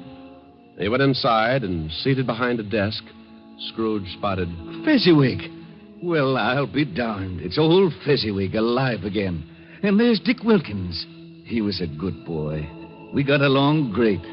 He liked me. Okay, everybody, it's Christmas Eve. You can knock off and have yourself a good time. You better lock up, Dick. Sure, right away, Mr. Fezziwig. Yeah, don't look so unhappy, Ebenezer. It's Christmas. Come on home with me and tear into a big turkey. All locked up, Dick? Yes, sir. Ready, Ebenezer? Yes, sir. Okay, let's go and have Merry Christmas, you two. Yeah. Merry Christmas, Merry Mr. Christmas, Fezziwig. Mr. Fezziwig. Merry Christmas.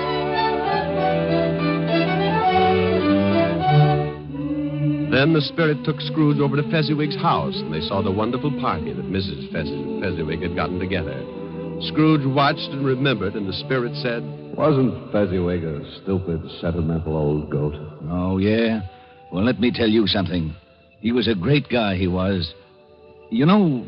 What, Scrooge? I was just thinking about Bob Cratchit, who works for me. I think I'd like to do something for him. You know he's got a wife and 4 kids? Is that right? Yeah, 4 kids. Come on, I've seen enough. Okay, but you gotta see these things if you want to get squared away. And believe me, brother, you need squaring away. Let's go home, Scrooge. Before he knew it, Scrooge was back in his little room, and the spirit was gone. Scrooge was pretty beat, and he climbed into bed and dropped into a heavy sleep.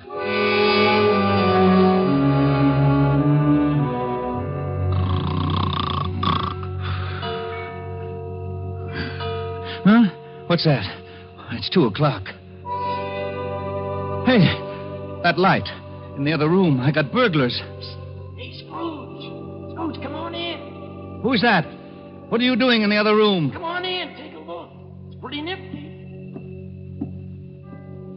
Hey, what is this?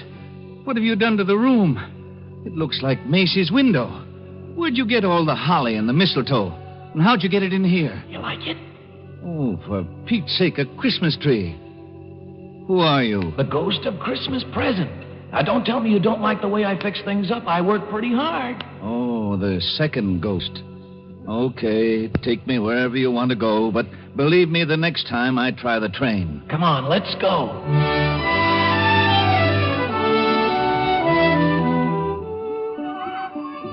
Now, what do you see? Oh, I see bright colored lights. People having a lot of fun. Kids on sleighs. See that building over there? The one with the big wreath on the front door? I got 2020. That's where Bob Cratchit lives. He works for me. Hey, look.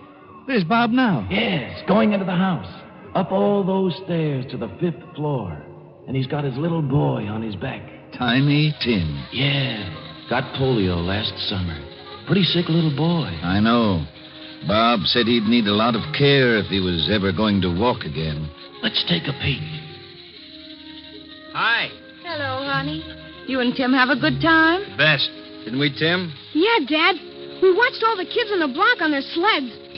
Mom, will I ever be able to ride a sled? Of course, Tim. Won't he, dear? Sure thing, Roughneck. Next Christmas, you'll be out there doing belly whoppers with the rest of them. Dad, what's the matter? Your eyes are all wet. Nothing, Tim. I just got some snow in them. Want some dinner, Tim? Oh, Mom, stew for Christmas? I'm sorry, Tim. Oh, that's okay, Mom. I like stew. Bob, will you please say grace? Can I say something first, Mom? Of course, Tim. What would you like to say? God bless us. Everyone.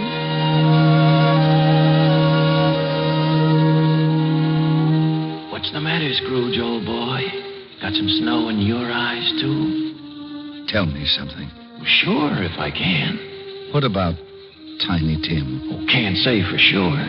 But if his old man makes enough money next year to get the right doctors, little Tim will get along just fine. But times are tough, aren't they, Scrooge? Yeah. Now the spirit of Christmas present took Scrooge to many places and showed him a lot of happiness and a lot of misery. And finally, back to his little room, and the spirit was gone. Oh, I don't know whether I can take much more of this.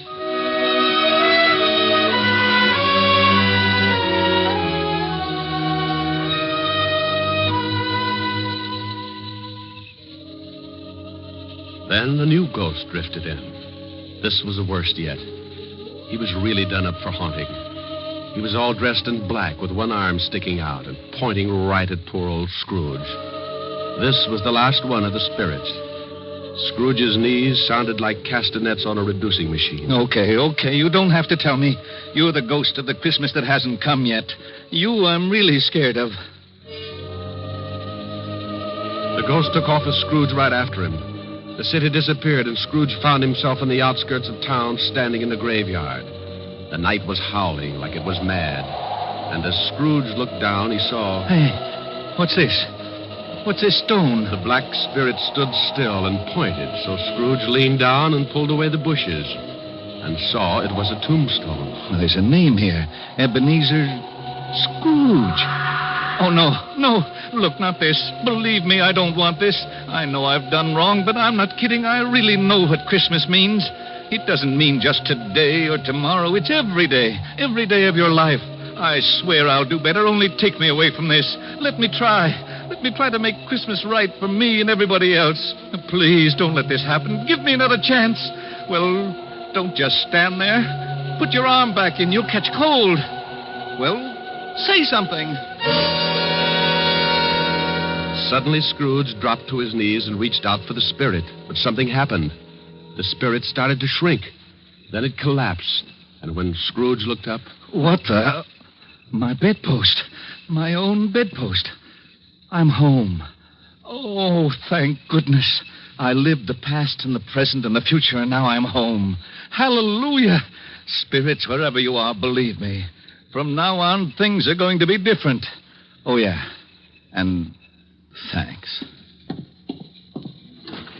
Fredbird! Morning, Fredbird! Hey, boy. Yeah? What day is this? It's Christmas. What's with you? Christmas. Oh, boy, oh, boy, oh, boy. I haven't missed it. The spooks did it all in one night. Boy. Yeah? Oh, it's you, Mr. Scrooge. How many papers have you got? I don't know. Why? Well, here's $5.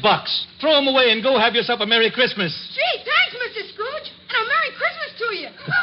Hey, boy, say that again. Thanks? No, the other. You mean Merry Christmas? Yeah, that's it. Merry Christmas.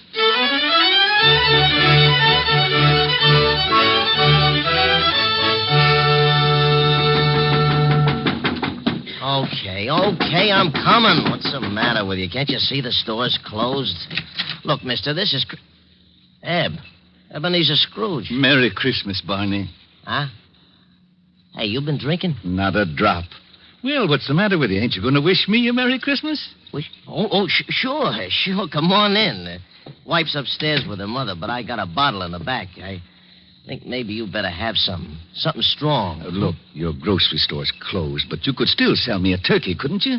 Well, I don't know. Oh, you got a couple? They'll just go to waste. What do you want a turkey for? You've been eating at the automat every Christmas for the last 7 years. Oh, it's not for me. But nevertheless, I have been invited to my nephew Fred's house for a Christmas dinner. Well, then who's the bird for? Bob Cratchit. You know, the young guy that works for me. Oh, yeah. How much you going to charge him? Here's $20. That ought to be enough for the bird. No. It ain't worth that much. You sure you ain't been into something? Well, if it's too much, give the rest to your kid and have him deliver the turkey to Cratchit's house. Huh? Here's the address, and don't tell Cratchit who sent the thing, okay? Okay. Merry Christmas, Barney. Yeah. Merry Christmas.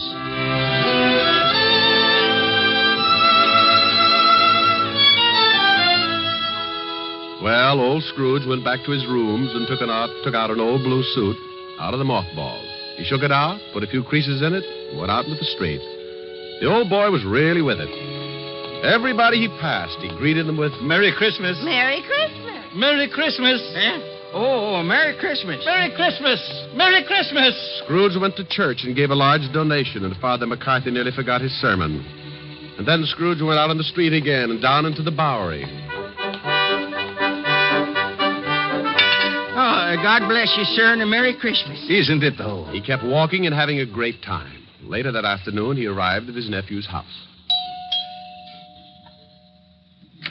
Well, what the... Merry Christmas, Fred. I've come to dinner. Oh, my gosh. Here, I brought you some presents. Oh, my gosh. Now, don't thank me. It's Christmas, remember? Oh, my gosh. Next morning, Scrooge was early at the office. If he could just catch Cratchit coming in late. And he did. Bob was a good 21 minutes late. Cratchit? Oh, no. You're 21 minutes late. Yeah. I'm sorry, Mr. Scrooge. I had a big evening last night. You did, huh? You know what I told you if I caught you fancy-footing it in here late again. Okay, so I'm canned.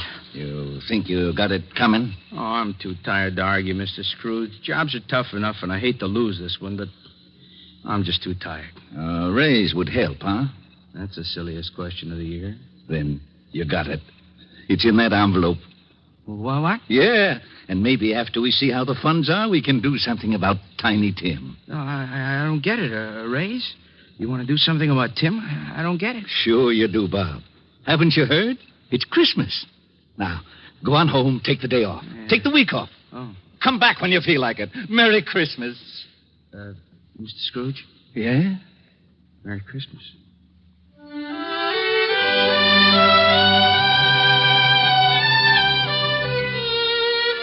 And Scrooge really did it. He was as good as his word, better even. He made it the merriest Christmas ever.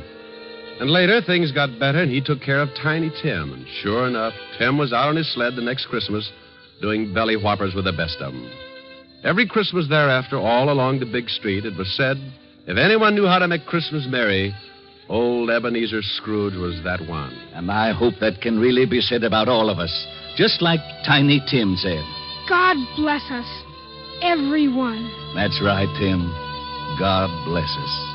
Everyone. Merry Christmas. God bless everyone. Oh, Rick. Yes, Helen? That was wonderful. Not quite the way Dickens wrote it, but it meant the same thing. Oh, you really like it, baby? Oh, I loved it. No reason in the world why old Scrooge couldn't have been living right here today. You've got the spirit, and that's what counts. How did you like it, Walt? Rick, I gotta hand it to you.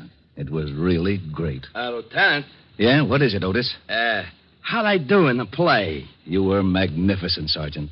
You know, I'll bet if I studied for a couple of weeks, I'd get me a part on Broadway. To be or not to be? That's the question. Oh, no. Now, Walt, leave him alone. Oh, sure. Monsieur Otis. Huh? Wouldst thou accompany me over to the punch bowl for a short flagon of nectar? Sure, I would. See you later, Helen. Rick? Yeah. Come on, Barrymore. Let's see if the punch bowl fits your head. Oh, aren't they lovely? You want something to eat? Hey, wait a minute. What's the matter? Listen. They're out here by this window. Come on, let's go listen. Yuletide carol, fa la la la la la la la. See the blazing Yule before us, fa la la la la la la la. Strike the harp and join the chorus, fa la la la la la la la. Follow me in merry measure, fa la la la la la la la. While I tell of Yuletide treasure, fa la la la la la la la. Oh, wasn't that wonderful, Rick? It sure was. Rick, sing something with them. Oh, no, honey, I don't want to louse up the act. Please, Rick, come on. All right. I tell you what I'll do. Everybody usually sings Christmas songs about snow. I'm going to sing one about sunshine. It's called Melikalikimaka. Melikalikimaka? Well, it means Merry Christmas in Hawaiian. In Hawaiian? Sure. It's a brand new song. They love it over there, and we'll love it here.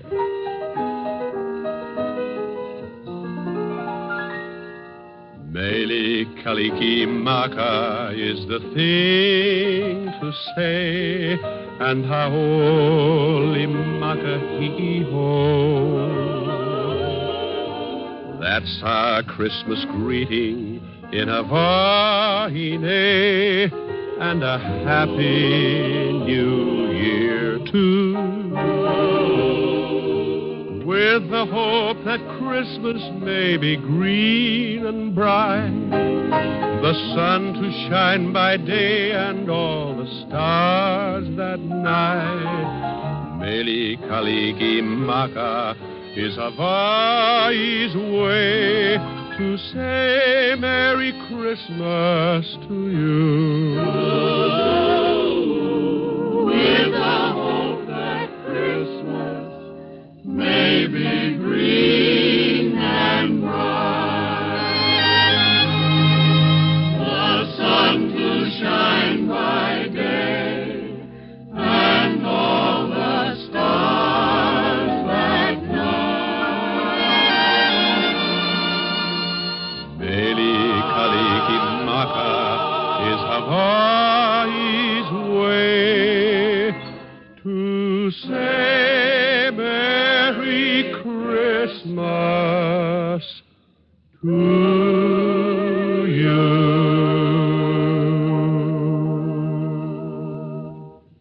Rick. Mm-hmm. Merry Christmas. Yes. And a Merry Christmas to everybody. Oh, come, all ye faithful, joyful and triumphant. Oh, come ye to Bethlehem. Come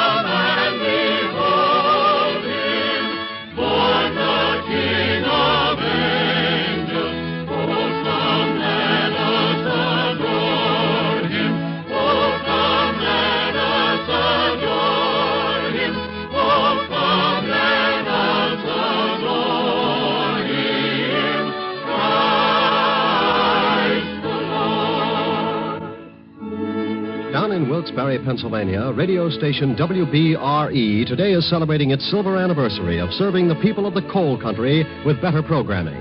From all of us in Hollywood, congratulations to NBC affiliate WBRE on 25 years of broadcasting and best wishes for another 25. Dick Powell, as Richard Diamond, private detective, will return to the air at a new day and time, Sunday, January 15th. Till then, this is Eddie King relaying our best wishes for the holiday season.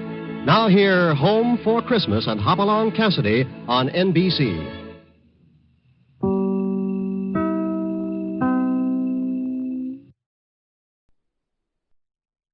Here's another in NBC's great parade of new shows.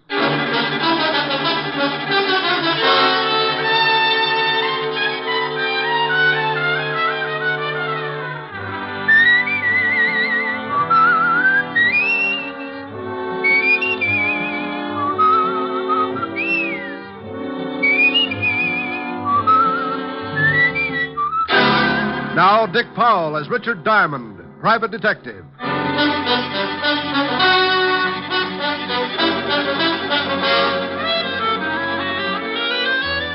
Hello there, this is Diamond.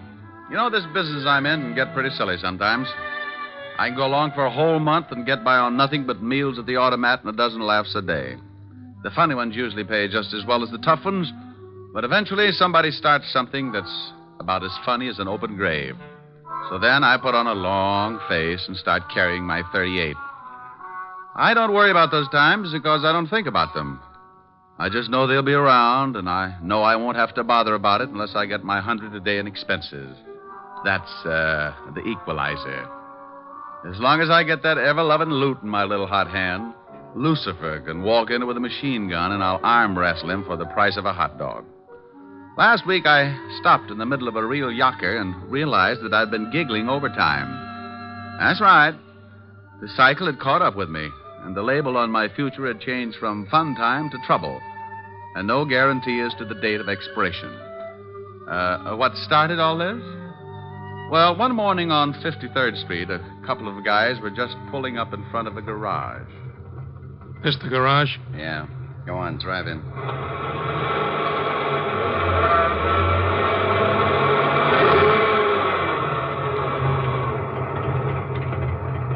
Here comes a guy. Yeah, this is big luck for us.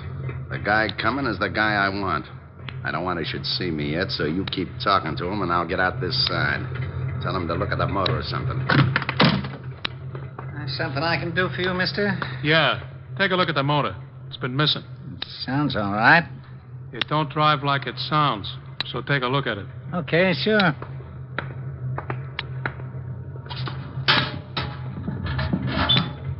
Race it once. Huh? I said race it once. He don't hear so well. Huh? Hello, Billy boy. Where did you come from? How did you get here? One at a time, Billy.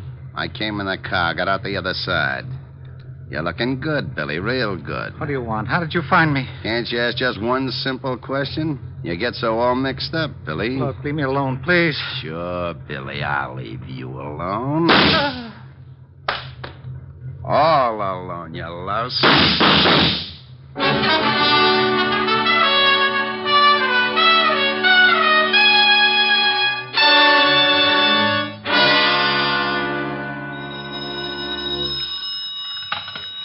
Diamond Detective Agency, our 30-day test revealed that not one single case of throat irritation was due to strangling. Oh, Rick, you're awful. Oh, how can you say that? I'm lovely, I'm engaged, now you steal wool. Oh, you idiot. Ah, you peaked. Hello, honey. Hi. Am I going to see you tonight? Sure, what'll we do? You get here about 8, I'll think of something. Oh, let's stay in. I've got that awful broke feeling again. Oh, is business bad, Rick? Well, it's pretty bad, but it gives me a chance to get some exercise. Exercise? Yeah, I found a Japanese beetle in the desk the other day, been giving me judo lessons. I'll just pretend I didn't hear that. Don't knock it. Vaudeville's on the way back. Leave it alone. Let it live. Helen. I'll see you about 8. Wait a minute, honey. I think I forgot to shut something off. People are running in. Clients? I'll find out. Oh, would one of you gentlemen mind dropping a few $100 bills on the floor? Well? I'll call you right back. I don't think they're spendthrifts. All right, Rick. Bye. Bye, honey. Well, now, lads, what can I do for you? Your name Diamond? Yeah. Would you mind closing the door? I've got a beetle that'll break my arm if he catches cold. Hey, this guy's screwy, boss. Shut the door like he says. You got a beetle, huh, funny man? Yeah, and I'll bet you 8 to 5 he can throw you. Well, if you have got a beetle, he must be running around your head, but I ain't got time to find out. You know something? I don't think we're going to get along. You may be right, funny man. It depends. On what? On whether or not you turn the bundle over to me. Look, Rockerhead, if you're looking for your laundry, you got the wrong Ben. I don't like the way this guy talks. No, but first we ask him nice. We want the bundle, funny man. You just said that. I say it again for you. Then if you don't get it, I make you understand. Like how? You couldn't point out Clyde Beatty in a lion cage. Here it is. Now try hard. I want the bundle. I know this'll throw you, but what bundle? He's going to be difficult, boss. Shut up. Look, Shamus, some of my friends think I'm kind of good-natured, but sometimes I fool them and get nasty. You should be ashamed of yourself. You want to know what bundle? I tell you. Maybe you snap out of it. The bundle the dame gave you, the 200,000. 200,000? 200,000 what? Girdles? That does it. Vern, see why the Shamus is lying. Now, wait a minute, Buster. You go on the muscle with me, and I'll tear off your biceps and stuff them in your fat face. Vern. Yeah? Oh, nuts. Why is it a 38 always changes my mind, and I wanted to be so virile? I'm going to use this gun unless you tell us where you got the 200,000. Now, this is getting silly. No, it ain't. It's getting bloody, see? Hey, now, what's going on? I told you, funny man. I want what you got. Well, what I got hurts, and you're welcome to it. You sure ask for it. No. Come on. You save your head from getting squashed, and me and Vern save a lot of time. Where you got the dough? Look, I didn't know what you were talking about when you started, and I'm just as stupid now. You are that, funny man. Vern? Hey, wait. Now, oh! A gun barrel can cut you up pretty bad. You want to see how bad, or do you want to tell us? You think I like the massage? I tell you, I don't know what you're talking about. I don't like to be kept waiting, you. I don't like it none, see? Now you spill your gut so my boy chops you up like hamburger. Open your yap and sing. Sing, you hear me? Okay, but you won't like it. I can't begin to tell you. Close his lousy mouth. Close it good. Oh, I knew you wouldn't like it. Oh! Now, funny man, you got a wisecrack? You gonna still make like a hero? Answer me, funny man, or I step on your face. Boss. Shut up. But, boss. Yeah. What do you want? He don't hear you. He's out. Huh? Oh. Well, what did you sap him so hard for, stupid? Maybe you turned him off for good. Nah. He'll be around in a couple of minutes. Then I can work on his ribs. He'll tell us where he's got the dough. I don't know. You don't know what? He's got the dough, you sure know that. Yeah, the dame says she give it to him. You think maybe she crossed you? You think she skipped? I think maybe we better find out. This Shamus is pretty stubborn or pretty clean. I think we find out. How? You watch. I'll search the joint, then we'll get out of here. What about the Shamus? He'll make it all right. I want him around for a while. After we find the dough, you can put him back to sleep. Mr.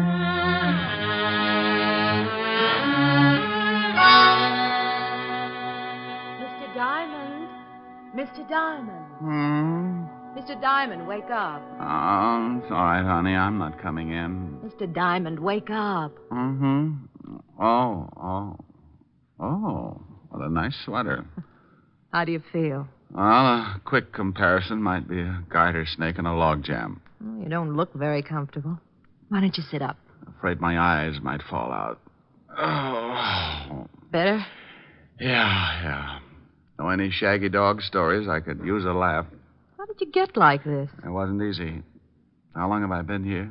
I just came in. I was going to call the police when you started mumbling. Mumbling? Yes, you said something like, "Oh, it's not so late, honey. And can I come in for a drink?" You must have been dreaming. I'm glad I woke up. She probably didn't have a drink in the house anyway. Pardon me, honey, but I gotta run some water over my bumps. You don't look so bad, considering. Oh, considering what? Do people get run over by trucks every day? When you start feeling better, I'd like to talk business. Well, with business, I straighten right up. What's on your mind? Oh, that sweater. I want you to guard something for me. Why? You're the type that goes bear hunting with a switch. Is that supposed to be nasty? Well, take a guess. I just get mauled up by two gorillas, and before they get nasty, they mention some dame and some money, and you know anything about it? Why should I? Well, I wake up, and there you are. I thought maybe you stopped by to see if the boys get a gold star for the work. I don't know anything about it. Now, do you mind if I sit down? No. I'm sorry. I haven't got anything more comfortable. The termites just walked out with my couch. What do you want guided, lover? I can't tell you what it is, but it's in a locker at the 42nd Street subway. I want you to pick it up and keep it with you until I call for it. I get $100 a day in expenses, and I don't know what I'm doing. The fee looks like a skyrocket. Here's $500. Mm-hmm. When I pick up the item, you get $500 more. Ooh. And I'll be back in 2 days. Well, I was going to start looking for the guys who gave me this headache, but $1,000 makes me impatient. You, got the key to the locker? Yeah, right here. By the way, do you work nights, Mr. Diamond? Well, not in the office. Don't you think I ought to know your name? You get the item, and I'll introduce myself in 2 days. And I do keep a drink in the house, Mr. Diamond. She got up then and walked out of the room like Eve with half an apple. I put some iodine on my face and headed for the 42nd Street subway. All the way down, I kept thinking about those 2 mugs who had worked me over, and for the life of me, I couldn't guess why. I didn't know it then, but if I could have guessed, it probably would be for the life of me. I reached the subway and went down. I found the locker, opened it, reached in, and pulled out a small black leather bag with a lock on it. Out of curiosity, I tested the weight and finally decided I must be guarding a sack full of spider webs. I tucked it under my arm and turned to go. But sometimes things don't always work out the way you plan them. Okay, Shamus. Let's have the bag. Oh, when am I ever going to make Eagle Scout? I should have smelled something. Hello, Vern. I'm in a hurry. If you wisecrack, you get dead. Give me the bag. Where's your friend? Out collecting heads? I guess I gotta kill you. We guess again. Here's the bag. Okay. I should make a hole in you just because you ain't honest. You had the dough all the time. You mean in that bag? Oh, now don't tell me it ain't in it. Well, if it is, Buster, it's all in one bill. Feel the weight. Hey, it is too light. Why, you lousy, no-good gumshoe. This time I don't play around. Frank wants that dough, and you're going to show me where it is. Oh, I wish you'd get yourself a 22. Those big guns make dents in my back. I'm going to count 3, and you're going to tell me where the dough is, or I'll kill you all over the place. You could make it 100, could you? It's so much fun when you pass 50. Be funny. You're only killing one guy. 1. This never happened when I went on next to closing. 2. Oh, now, wait a minute. Look. You look. It's your last chance. Drop it, Byrne. You're boxed up. Hey, who's that? The Marines. Why, you dirty... Rick, are you all right? Oh, Walt, I know you're bashful about these things, but you're going to be kissed. Oh, now stop that. Otis, have your boys keep the crowd back. All right. Keep back. Come on. What about the gunner? You shot him good, Lieutenant. Well, I'm glad you noticed, you mallet head. Now, what about him? Hey, he's dead. How did you find that out? 20 questions? Oh, yeah? Well, I guess we saved your life this time. Well, I hope I can do the same for you sometime, Sergeant, but science will hate me. Oh. Now, don't you start blubbering again, Otis. I couldn't stand it. Go get the wagon like a good boy. Okay, Lieutenant.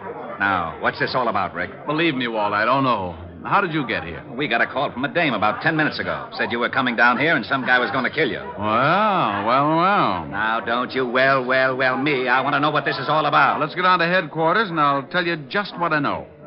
Well, are you coming? You mean you're going to cooperate? Well, certainly. Oh, Otis. What's the matter, Walt? I feel a little faint. Would you mind helping me up the stairs? I think I've been working too hard. Walt and I left the subway and headed for the 5th Precinct Police Station. On the way over, I told him about the girl and about the 2 hoods who had worked me over in my office. When we reached the station, he shoved the rogues gallery at me, and I started going through the miles of photographs. Well, the guy we shot in the subway was one Vern Geronda, small-time torpedo, but we can't find out anything else. Can't you find the other one in any of those pictures? Well, I've looked through them all. All I know is his name is Frank. Maybe he hasn't got a record. Here, try this stack. Dates back to the year 1. Well, you can bet on one thing, Walt. The girl who called you was the girl who was in my office. She was the only one who knew I was going down to the locker in the subway. But how did she know this Vern Geronda was going after you? Well, she must have known he was going to tail me and that he was after something. Something that could have been in that black bag. It was a plant because she knew it was empty. I think she'd planned that when this Vern caught me with an empty bag, he'd get rough enough to shoot, and if you were there, you'd have to stop him. You mean she wanted him dead? Well, that's my guess. Dead or in jail, but out of the way. That 200,000's probably behind it. Walt? Did you find something? Yeah. This is the other guy who came into the office. Yeah? Let's see. Hey, what do you think you're doing? What's the matter with you? This is the man. You're crazy. Now, you listen to me. If you're trying to start one of those routines Oh, again... now, wait a minute. You asked me to pick out the hood that was in my office, and this is the boy. A little younger, maybe, but you know darn well I wouldn't make a mistake on identification. This is screwy. This is ridiculous. Where's my bicarbonate? Oh, what is wrong with you? Rick, that's Frank Purcell, and he's been dead for 2 years. What? Oh, wasn't he the guy who went over a 50-foot cliff with his whole gang? That's right. The car burned. The only guy they didn't find in the wreck was Billy Crump. He disappeared completely. Well, this one got out of it, too, and stayed around long enough to pay me a visit this morning. And his first name was Frank. Oh, that's impossible. The boys chased them right after the holdup and shot out one of their tires. Watched the car go over and saw it turn. Didn't they knock over the payroll at the Martin shipyard? Sure, got away with $200,000. $200,000. Lieutenant. Huh? Oh, yeah. What is it? On that killing down at the garage. That guy was just identified as being wanted for armed robbery. Killing? Yeah, pretty bad. Somebody shot up a guy that worked in the place. Well, who was it? Her name was Crump. What? Yeah, Billy Crump. Stuck up some shipyard about 2 years back. Oh, shut up. Oh, I was only telling you. Okay. What else on him? He has a wife, lives at 64th Street, apartment 205. That's all. Well, don't just stand there, you applehead. Go get the car. Oh, yeah, Lieutenant. Come on, Rick. I'm waiting. All right. I apologize. Oh, you really don't have to, Walt. I was as confused as you were. Was? But you're not now? No, I don't think so, Walt. But let's get over to see Mrs. Crump. She can do a lot of straightening out.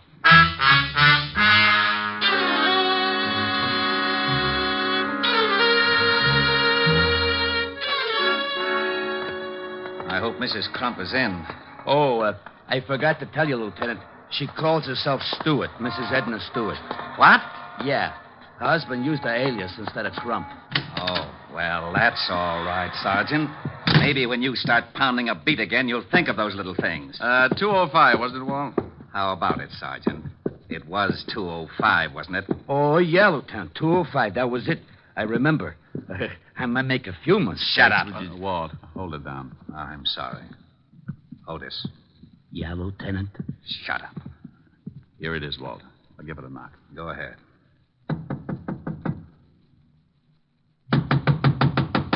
Looks like no score. Try the door. Why, Walt, without a warrant? Now, don't you start that again. If Frank Purcell is still alive, we're going to grab that $200,000. We've got to work fast. Besides, I'm not trying the door. You are. Well, it's open, unstained, and honest. I suppose you'd like me to trip you just so you can say you fell in by mistake? Oh, come on. Pick up your big feet, Otis. That would be hard, even for Samson. Oh, yeah. Now, you listen to me, wise guy. I'm getting sick and tired of... Ooh, holy cow, Lieutenant. It's a body. Rick, how about it? Quite. Mrs. Crump. Mrs. Crump, Mrs. Stewart, the girl in my office this morning, no difference. I figured she might be the one in your office when I heard Crump had a wife.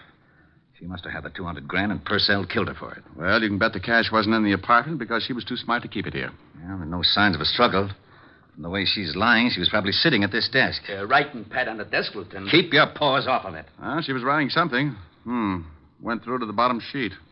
Yeah, numbers. Otis, start casing the place and have a conscience when you pass the icebox. Okay, Lieutenant. Too many numbers for a phone. Walt, what are we looking for? Purcell and the $200,000. Okay. Now, we don't know where Purcell is, but that $200,000 had to cool off until Crump could spend it. So? Now, where would be the safest place to keep that much cash? The numbers. Safety deposit box. You have just won yourself Sergeant Otis. I should cut my throat first. Now, it's a cinch Purcell has gone down to the safety deposit box. Hey, I found a couple of plane tickets, Lieutenant. And it looked like they'd started to pack. Yeah, let me see them. Two for Mexico City and good for the first.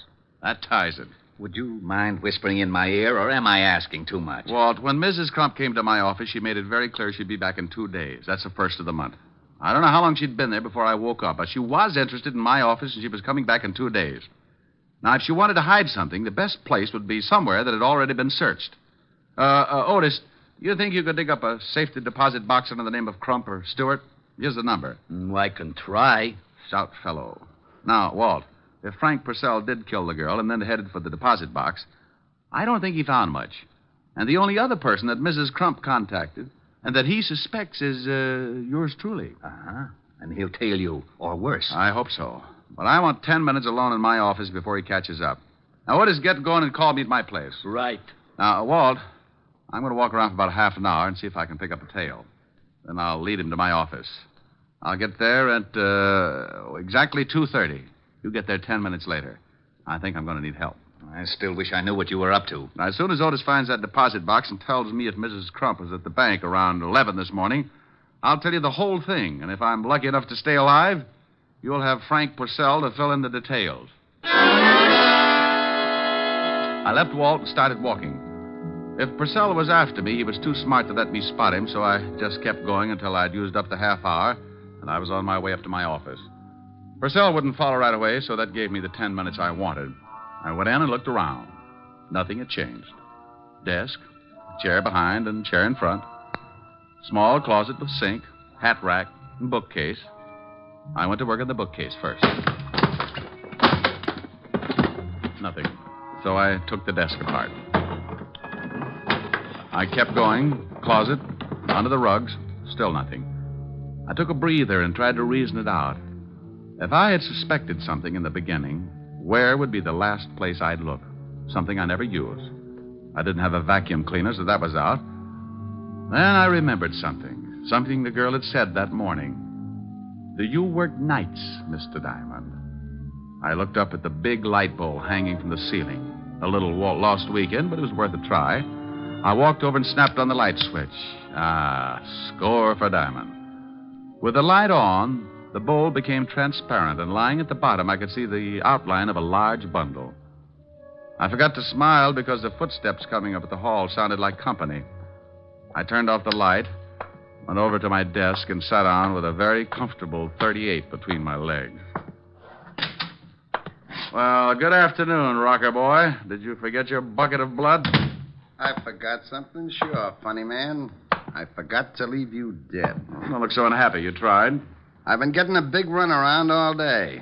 So I brought me something to slow things down. You want to see it, or do I keep it in my pocket? Well, if it's a mouse, I'll scream. In this pocket, I got 6 ways to kill a louse. If you ain't seen a louse, just grab a mirror. Oh, by George. That was a good one. What's the matter? Was the deposit box empty?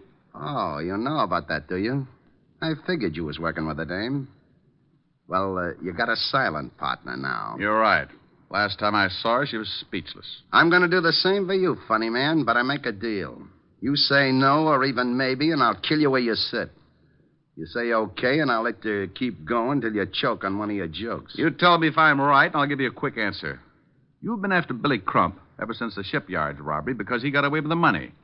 You finally found his wife, and she got scared. She bought 2 tickets to Mexico. How'm I doing? Great. You tell a good story. When Mrs. Crump saw all that lovely cabbage, she got greedy. She got a hold of you and made a deal. Yeah, she was a pretty smart chicken. I knock off her husband, Billy, and she splits the dough with me. And if I guess right, at 11 o'clock this morning, while you were killing Billy Crump, she was grabbing the $200,000. So that's how it goes.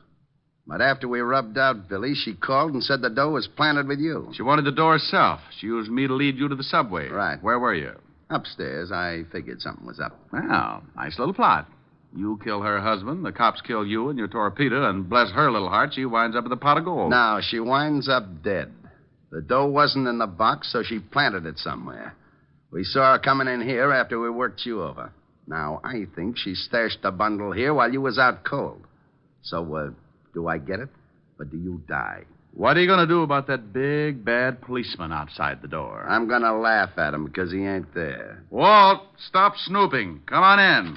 Hi. Well, what do you know? You wasn't kidding. This might mean a promotion, Purcell.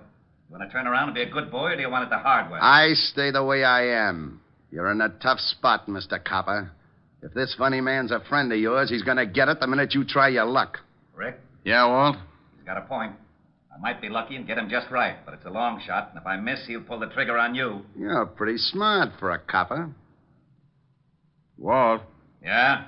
The way it looks, we could be here all night unless somebody gets shot. That's the way it looks. What do you think, Purcell? Like I said, the cop guns me, I gun you.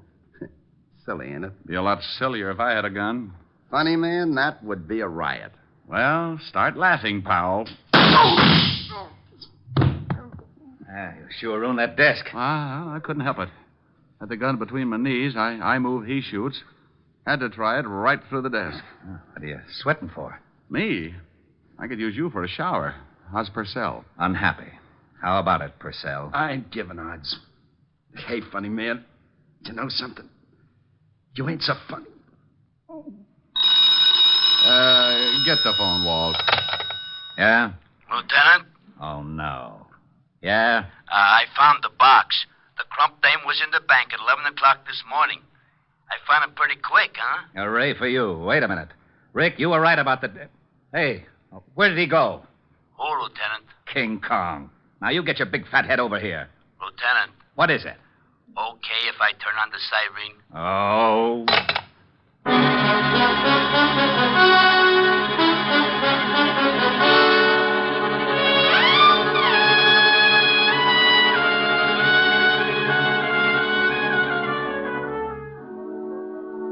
Here's the iodine and bandages, Miss Helen. Oh, thank you, Francis. Stop squirming, Rick. Oh, honey, I know what's coming when I leave here. I'm going to look like an advertisement for a snappy funeral. You baby. It's just a little iodine and bandages. Oh, get her. You use enough iodine to stain an elephant, and so much bandage you could roll up a herd of mummies. All right, then get infected. I am infected. Rick, stop Come that. Here now. Come here. I've had a tough day. I've been beat up, shot at, and been insulted by Sergeant Otis. I need some relaxation. I want to play. Should I leave, miss? You stay right where you are. I think there's a wolf loose. Francis. Yes, Mr. Diamond. Have you studied your lessons on how to be a private detective? Oh, yes, sir. I'm up to Chapter 8. But have you read Chapter 8 yet? Well, no, sir. Oh, that's too bad. I was going to give you some first-hand advice on that chapter tonight. Oh, I'll go read it right away, sir. May I, Miss Helen? Go ahead, Francis. I can't win. Oh, this will be jolly. Now, come here, you. But, Rick, stop it. Get away from that piano. No. You are my sunshine, my only sunshine. You make me happy. Come on. Well, you know what they say about music soothing a savage beast. If you don't like it, you sing something. Oh, what for? You don't even look a little wild. Sing something. I'll get as wild as you want. Oh, now there's a statement. Go on. All right. Little girl, you're the one girl for me. Little girl, you're as sweet as can be. Just a glance at you meant love from the start. And oh, what a thrill came into my heart. Little girl, with your cute little ways, I am yours for the rest of my days. And this great big world will be divine. Little girl, when you're mine, oh, mine. Okay, honey, now get wild. All right. Come here. A little wilder. Yeah. There you go.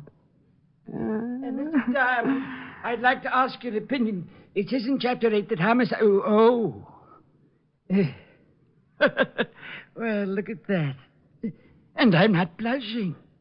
Oh, I must be getting used to it.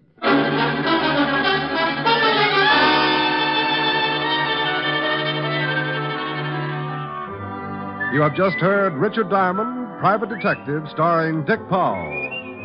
Helen was played by Virginia Gregg. Lieutenant Levinson by Ed Begley. Also in our cast were Wilms Herbert, Gene Bates, Robert Carroll, and Ted DeCorsia. Music was under the direction of Frank Worth. Richard Diamond is written by Blake Edwards and directed by Richard Sandville. Now, here is Dick Powell. Ladies and gentlemen, if you've been enjoying our show, and I sure hope you have, be sure to listen on Monday evenings beginning October 3rd instead of Saturdays. Did you get that? Beginning October 3rd, we will be heard on Mondays instead of Saturdays. And check your local paper for the exact time. Dick Powell soon will be seen in the screen version of the best-selling novel, Mrs. Mike.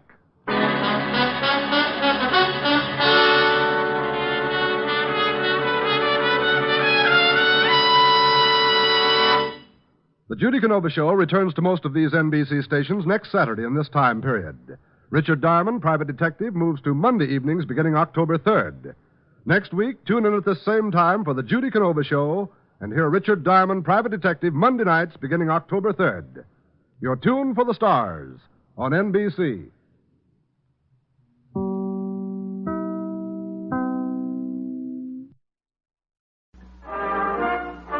Listen while the makers of Rexall drug products and 10,000 independent Rexall family druggists bring you Dick Powell as Richard Diamond, Private Detective.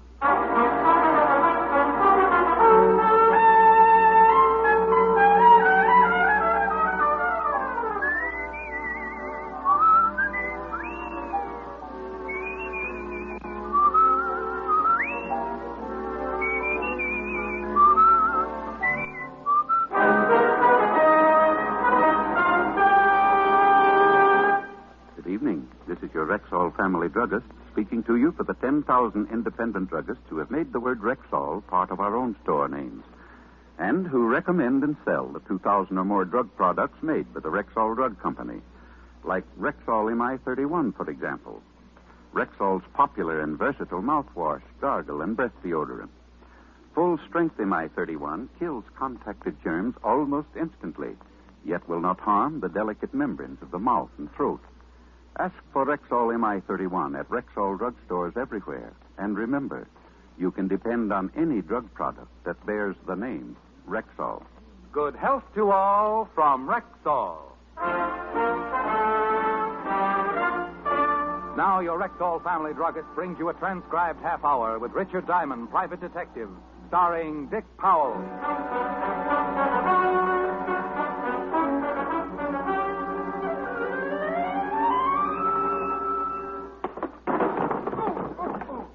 Oh, gee, Diamond, I'm sorry. Did I hurt you? Oh, no, Seymour. I feel great. Oh. Who needs seats? Come to think of it, though, I might be more comfy down here if you'd lift this desk off my chest. Oh, yeah, sure. There you go. Oh, well, thanks. Sorry, I didn't mean to knock you over. Oh, forget it.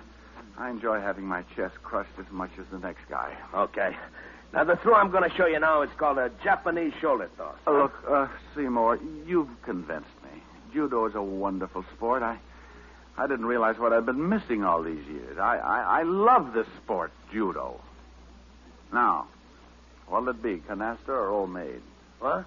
How about hopscotch? Oh, come on. Let me show you just one more throw, huh? Not even if it was with a beanbag. Hey, maybe some wrestling holds in. I know a lot of wrestling stuff. Must be some trick you'd like me to try. No, Seymour. I really don't believe Well, come to think of it, yes, there is. A wonderful little trick. Huh? You get yourself a nice long rope, throw it high up into the air. Yeah? And then real quick you climb way, way up to the top and just disappear. Oh, that's nuts. Oh, a defeatist, huh? What? No. Diamond Detective Agency, brains, experience, enthusiasm, delirium tremens. Rick, don't be so silly. I might have been a prospective client. Oh, hi, sweetie. Hi. Yeah, I guess you're right. But you'll have to admit, I have got brains and enthusiasm and good looks and a dynamic personality. And my father can beat up your father. Rick, you're incorrigible. No, I'm right here in New York. Oh, that's just dandy. Now, will you please tell me what we're doing tonight? Oh, that, honey, is a long story. I'm comfortable. Well, remember the day we walked into Gimbel's basement and I bumped into an old schoolmate of mine who was demonstrating barbells? I remember how funny you looked when he goaded you into picking up that big weight. Yeah. And how hysterical it was when he had to carry me upstairs to the chiropractor. I carried you just like a baby, too, didn't I? Who's that? Now, that's him. Muscles. He bicycled all the way over from Jersey just to tell me his ideas on self-defense. He bicycled?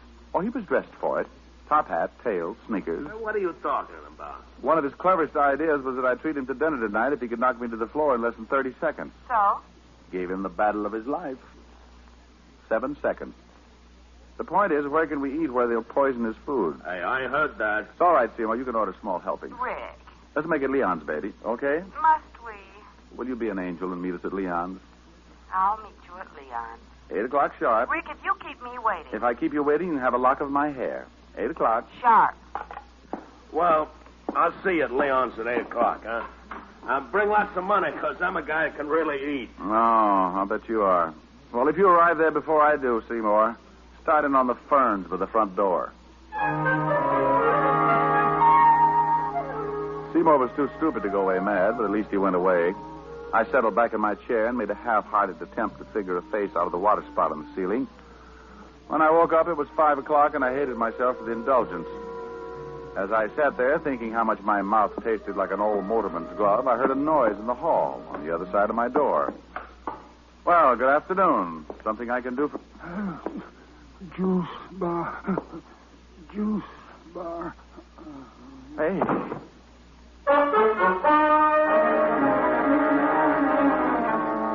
He fell face forward into the pool of blood at his feet, like a wino who'd stumbled into a fountain of muscatel. Funny, isn't it, how an ice pick loses all its homey appeal when it's sticking out of a guy's back? The ice pick this guy was wearing was no exception. I didn't know how long he'd been leaning against my door, but one thing was certain: it was long enough to die. I put in a call to 5th Precinct Police Headquarters and Lieutenant Levinson. And 10 minutes later, my office was full of badges. And you have no idea who he is, huh, Rick? Not the vaguest, Walt. Well, the checkup shows you're the only office in the building that's been open after 2, so he must have been on his way to see you when he got it from behind. Maybe he was delivering ice and just happened to fall on his ice pick. Otis. Yeah? Otis, now that you've solved it, why don't you go down to the glue factory and let them put you up in nice little glass bottles? Oh. Well, anyway, he has a billfold in his pocket. That ought to tell us something. How about a look, Fatty? Huh? Oh, sure. Here. Quite a card collector, wasn't he? Quite. Gold Furriers, the Copper Room, O'Toole's Diner. It's lousy food. Got ptomaine once from that cheesecake. I remember. I got ptomaine just watching you eat it. I resent that. And I accept your apology. Yeah. Huh? Where's that green card from? This one? Yeah. The Apollo Health Club. Hey, that's right down the street. Nothing with the old boy's name on it, though. Afraid not. However, something tells me you'll get that from the old boy's fingerprints. Let's hope so.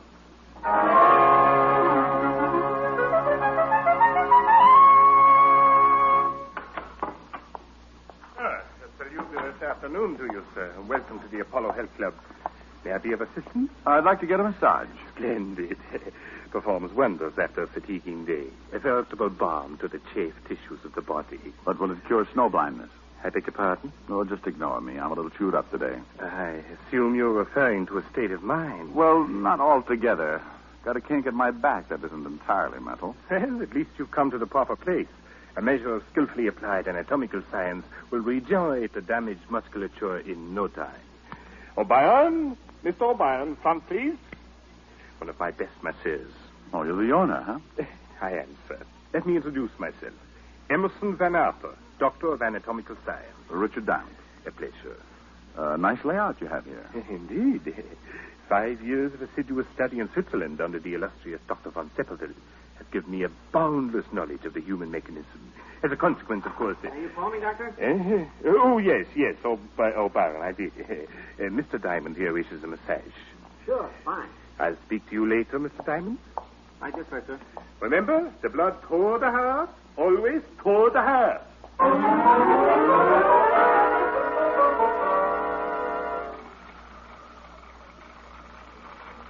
A real private detective, huh? Too private, judging from last month's receipts. Hey, you know, you really rubbed that kink out of my back. Good. Don't know if you noticed it, but I was doing all my rubbing with my right arm. Tore a muscle on my left shoulder this morning. Really put it out of commission. Oh, that's too bad. Speaking of things being out of commission reminds me, there's a body down at the morgue I'd like you to take a look at. Guy might have been a client of yours. Oh, what makes you think that? Had a card from the Apollo Club in his billfold. Oh? When could you come down? How about tonight? We close here at 10. Fine. Make it, what about 10:30? Know where the morgue is? Yeah. How'd this guy die, anyway? Somebody hid their ice pick in his spinal column. No kidding. Yeah. The corpse is a little dark-complexioned man. Kinky hair, glasses, bald spot on the top of his head. Hey, that description fits a guy who comes in here every night around closing time. Fanatic on diet. He buys wheat germ from us by the case. Know his name or where he lives? Oh, I know that Pardon the intrusion, gentlemen, but I'm afraid I'll have to ask Mr. O'Brien to hurry down to the gymnasium. Oh, sure, right away, sir. Here's a fresh towel, Mr. Diamond. Thanks. Sorry to interrupt like this, but we're a trifle understaffed, and expediting the evening rush is something of a problem. Well, all right. Talk to you later tonight, Mr. Diamond. All right. Oh, hey, in case you can't make it, give me a buzz at Leon's restaurant. I'll be there till 9:15. Right.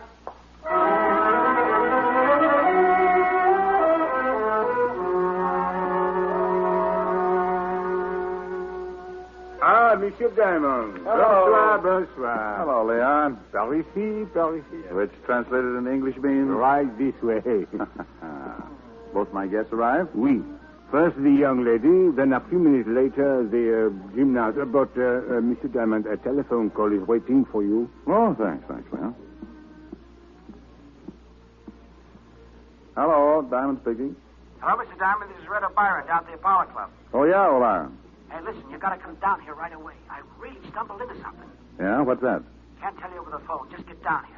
Drop everything and get down here. Hurry. Look, Red, I'm right in the middle of the... Hello? Hello? Hello?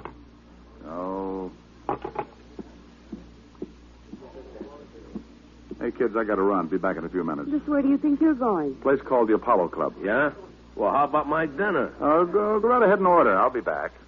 Oh, by the way, Seymour, that potato salad on the child's plate is a real deal for a quarter. And Helen, Yes, Rick. shoot the kill if he even suggests wrestling.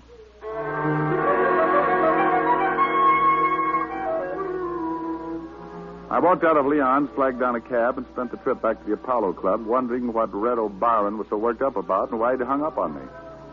As my cab started to swing in toward the curb, I got that lousy feeling again, and I decided definitely it was not one of Leon's martinis, but rather the large white ambulance parked in front of the Apollo Health Club. I was halfway up the steps of the club when Dr. Van Arter appeared in the doorway. Oh, good evening, Mr. Diamond. This is terrible. Terrible. What is? We've had an accident. Red O'Byron? Yes. Oh, terrible. Like losing a son. Losing? He's dead? Yes.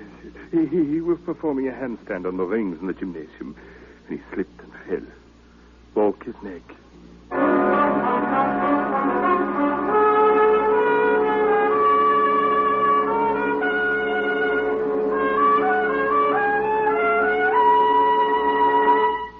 Before we continue with the adventures of Richard Diamond, private detective, here's your Rexall family druggist. Last week, a customer told me that Something I really like about Rexall Milk of Magnesia is that one bottle won't be so thick I can't even pour it, and the next one thin and watery. Somehow, Rexall Milk of Magnesia always seems to be just right. Well, ma'am, that's because every bottle of Rexall Milk of Magnesia has to meet an exacting standard of viscosity, or it won't wear the Rexall label. What do you mean by viscosity? Well, an easy definition would be the degree of thickness in a liquid. Now, Rexall scientists conduct scientifically precise tests on every batch of Rexall Milk of Magnesia to make sure it meets this constant standard of viscosity, because that's one big reason why you'll always get a uniform dosage from every bottle. Oh, and I thought it was all just an accident. Oh, no, ma'am. There are no accidents behind the fact. You can always depend on any drug product that bears the name Rexall. And now back to tonight's adventure with Richard Diamond, private detective, starring Dick Powell. Well, hello, Otis. Is the lieutenant around? Yeah, he's around, so what? Otis, did you ever think how silly you'd look hanging from your thumbs? Ah, go soak your head. You mean that's how you shrunk yours? Well, now, isn't that a coincidence? Is it? I was just thinking how peaceful it is around the precincts when you're not. Yeah. You shut up, you. You tell him, Patty. How would you like to... I'd like a little information, if you don't mind. I'd like you to see what facts you can scare up on the guy who runs the Apollo Health Club. Name is Van Arter. If I remember right, the stiff we hauled away in front of your office today had a card from the Apollo Club in his billfold. You remember right. And we found out his name was Rudy Lubin. Narcotics has a file on him that goes forever. How about the ice pick? Any fingerprints? None. Well, that's always a help. I should say. Personally, I think Otis did it. Think I did what? You see, Walter, typical pathological reaction. What do you mean? Oh, don't worry, Otis. We won't let them hang you, right, Walt? Right. Not as long as we have a rope and a tree. No. Hey, what's up? Who you calling? Leon's restaurant. Ellen's over there breathing with a diaphragm. And Seymour... Oh, you don't know him, but he's tearing phone books apart. Good evening, Leon. Oh, hello, Leon. This is Richard Diamond. My friend still there? Oui. They are waiting for you, no? They're waiting for me, yes. Let me speak to the noisy one with the biceps, will you? Oui, bien entendu. What's all this about? It's about a guy who got stabbed in front of my door, a masseur named O'Byron who got his neck broken doing tricks on the rings, and something that O'Byron mentioned earlier. Hello. Seymour? Where are you anyway? We've been waiting an hour. That's not the point. The point is, I want you to listen to me. Could a guy do a handstand on the rings if he had a torn muscle in his shoulder? Are you kidding? I'm very serious. Heck no, he couldn't. It's impossible. Shoulder muscles are the ones do all the work. Deltoids, trapezius, upper pecs. Yeah. Okay. Look, Seymour, you got to do me a favor.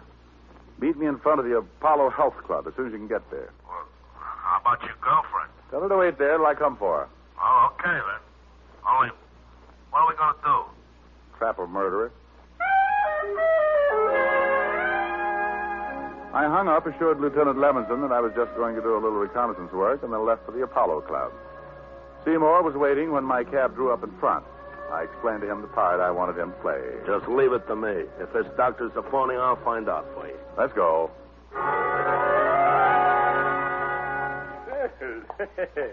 Hello again, Mr. Diamond. Doctor? I just talked to the O'Brien boys' family.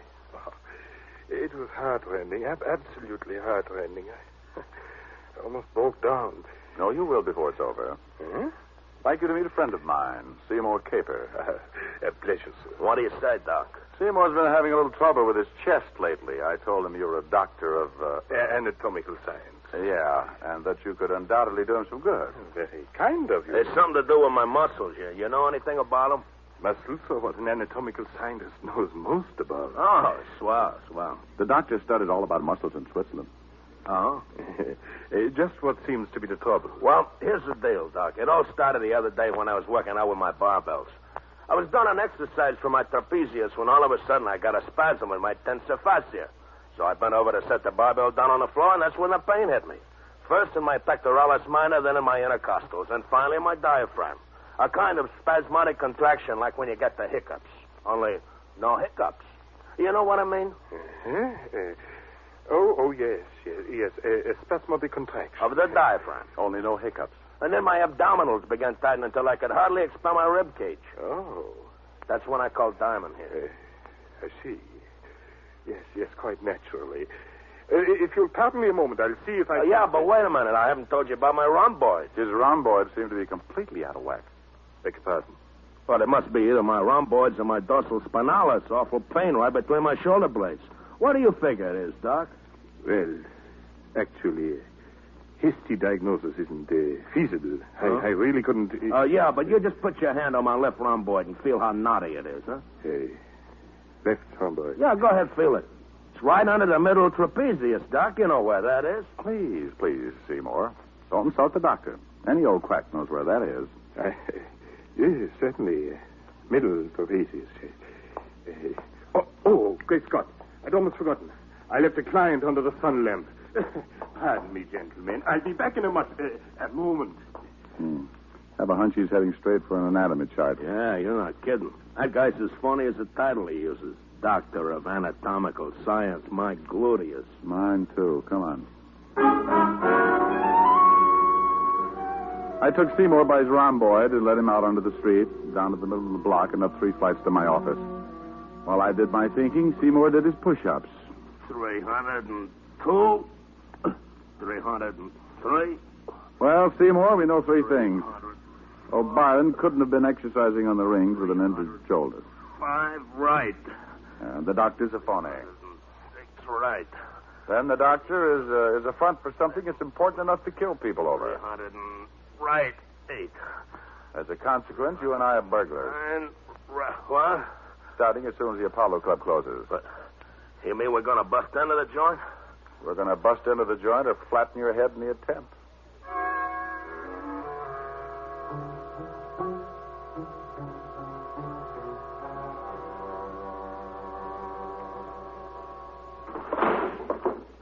Seymour, you opened that window beautifully. Thanks. Remind me to autograph your biceps later. Hey, this detective business is dangerous, ain't it? Oh, yes. But think of the advantages. Long hours, no time for meals. And on a good day, a guy can pick up as high as 200 or 300 bullets in his back. I don't like it. Go on, crawl in. Okay. Don't push. I followed Seymour in, and we waited a minute for our eyes to get accustomed to the darkness. Then we moved cautiously down the stairway to the first floor. I had no idea what I was looking for, but Dr. Van Arthur's office was the first place where I tried to find it. Hey, the door's locked. You want it opened? Well, of course I do, Seymour. Use your head. Okay. Seymour would be pulling plywood out of his scalp for the next week, but it got us in. I took the place apart, but came up with a big fat nothing. So we left the office and headed down the hall toward the back of the building. Hey, look. What's the matter? It's a fruit juice bar. Oh, boy, am I thirsty. Well, go mix yourself up a juice bar. Juice bar, that's it. Yeah, good stiff belt of celery juice. No. This is what the little man who was stabbed outside my office was gasping about when he died. A juice bar. Come on. Nothing but juice. Oh, I wonder what's in this cupboard under the counter. Is it locked? Yeah. Think you can pull it open? Just watch me. You see? Seymour. Yeah. Will you marry me? I'll give you a belt and a solar plexus. Later, huh? Right now, let's see what's in this cupboard. You got a match? I don't smoke. That's all right. I found one. Well, what do you know about that? Nothing but cans of wheat germ. Hey, you know what that stuff is, don't you? I know that the masseur who got killed here told me that the guy who died in front of my office brought it up by the case. Hand me a can, will you? Sure. Here. This stuff is full of vitamins, you know. You want a handful? Oh, no, thanks. Yeah. Well, it must be some extra special brand. Never tasted anything like this before. Chew a little louder, Seymour. We can dance to it. Hey. Hey. That really hits the spot, man. Hey, you want to wrestle? Oh, quiet, Seymour. You know what, boy? I can fly. Seymour. I can fly, I tell you, see? Oh, man, do I ever love to fly. While Seymour stood there flapping his arms, I stuck my nose into the can he was holding. Uh-huh. Once you've smelled opium, you can always recognize the aroma, even when it's mixed with wheat germ. I was trying to decide what to do with Seymour when he slid slowly to the floor under the counter and rocked out. I loosened his collar, then started for a telephone. Leaving, Mr. Detective. Wow. Doctor, working late? I'm glad I arrived in time to offer you a drink of fruit juice. Well, thanks loads, but I'm driving. Where you're going, Mr. Detective, the weather is too hot for driving. Now, isn't that a nasty thing for a guy who sticks ice picks in people to say? Oh, that was the most unpleasant experience, I assure you. It's just that Mr. Lubin began demanding a little too high a percentage for distributing my health foods. Even went so far as to threaten me with exposure. So you grabbed up an ice pick from your juice bar and followed him out of the club? Mm-hmm. I doubt if he ever knew what hit him. Oh, I bet he had a hunch. Well, I perceive that you sampled my wheat germ. No, I opened a can or two. Personally, I never touched the stuff without bananas and cream.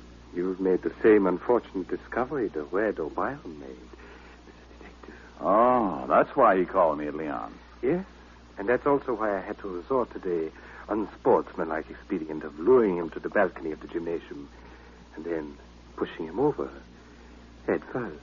I was about to call the doctor a particularly dirty name when Seymour's hulking shoulders loomed up behind the juice bar, not over 3 feet from where the doctor was standing. Doctor, you're wrong. Seymour is not a sissy. What? I don't think you could beat up Seymour with one hand. That's what. Mr. Diamond, I'm afraid you're asking to be shot. Yeah, well, just to try it. Who said... Yes. I'll teach him to call somebody who knows how to fly a sissy.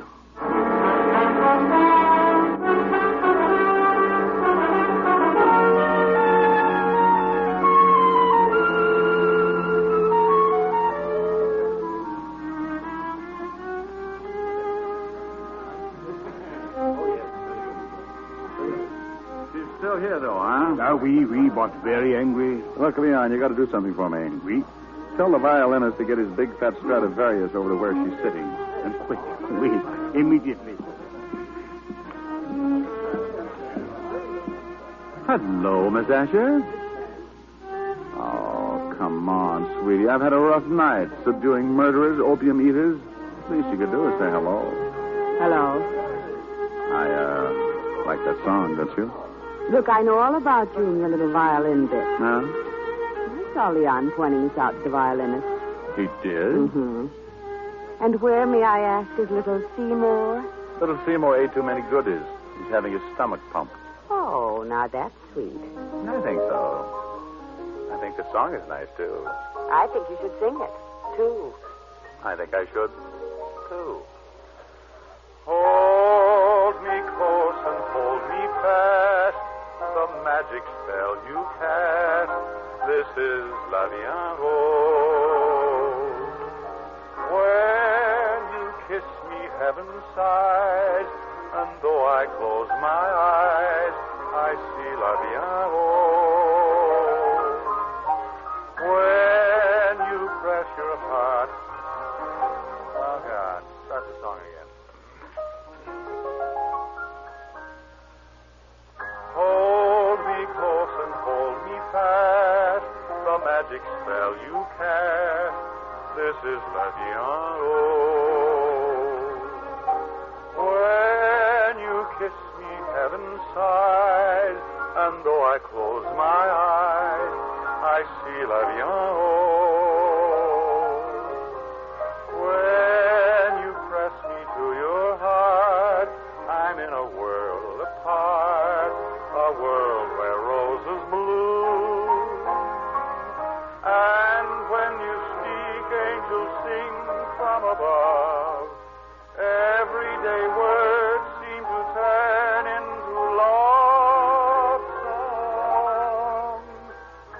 Give your heart and soul to me, and life will always be La Vie en Rose. Nothing? I won't say. Want to feel my biceps? All right. Well? Nothing.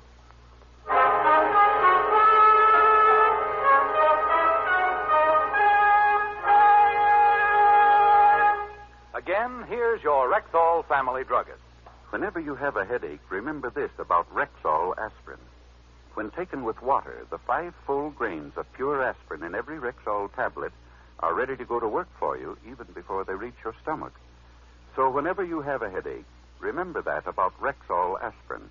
Ask for it at Rexall drugstores everywhere. And remember always, you can depend on any drug product that bears the name Rexall. Good health to all from Rexall.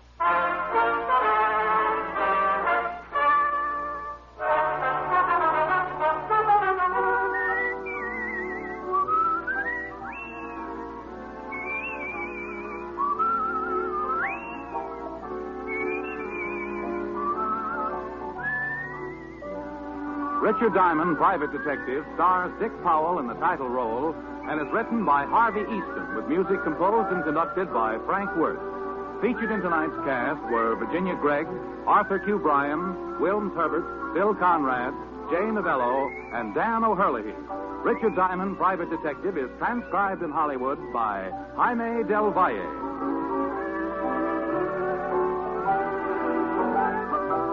This is Bill Foreman inviting you to be with us next Wednesday at this time when we will again bring you Dick Powell as Richard Diamond, Private Detective.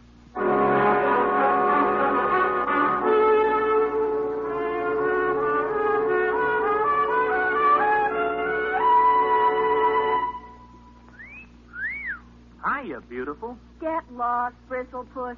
You need a shave. But I have shaved. What else do you want me to do? Silly boy, she wants you to go Stag. Go Stag? But why? Because Stag is Rexall's exclusive line of men's good grooming aids, like Stag Brushless Shave Cream. No fuss, no massage, just smooth it on, and presto, you get a clean, close shave. Your face stays smooth and whiskerless all day long. I'll do it. Go Stag. That's it. Join the Stag line now at Rexall drugstores everywhere. Yes, to make girls care. Go Stag.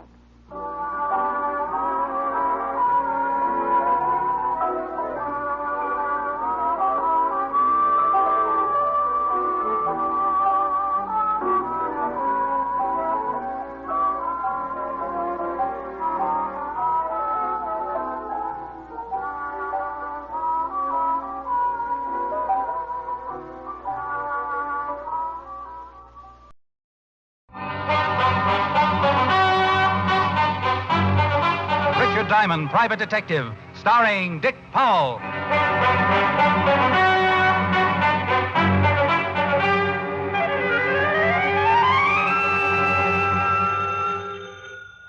Diamond Detective Agency. We can solve any crime but television. Diamond, stop clowning and get right down here. Well, Sergeant Loveloom. What's the matter, Otis? Didn't the zoo pick up your option? Oh, now quit that. You gotta get right down here. Something terrible's happened.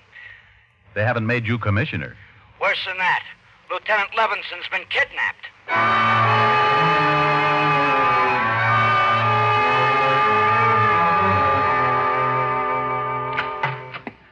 Diamond to see you, Captain. Hello, Collins. Sure. All right, Diamond. Otis just called me about Walt. Now, look, Rick. I know Walt's a personal friend of yours. He's a good friend of mine, too.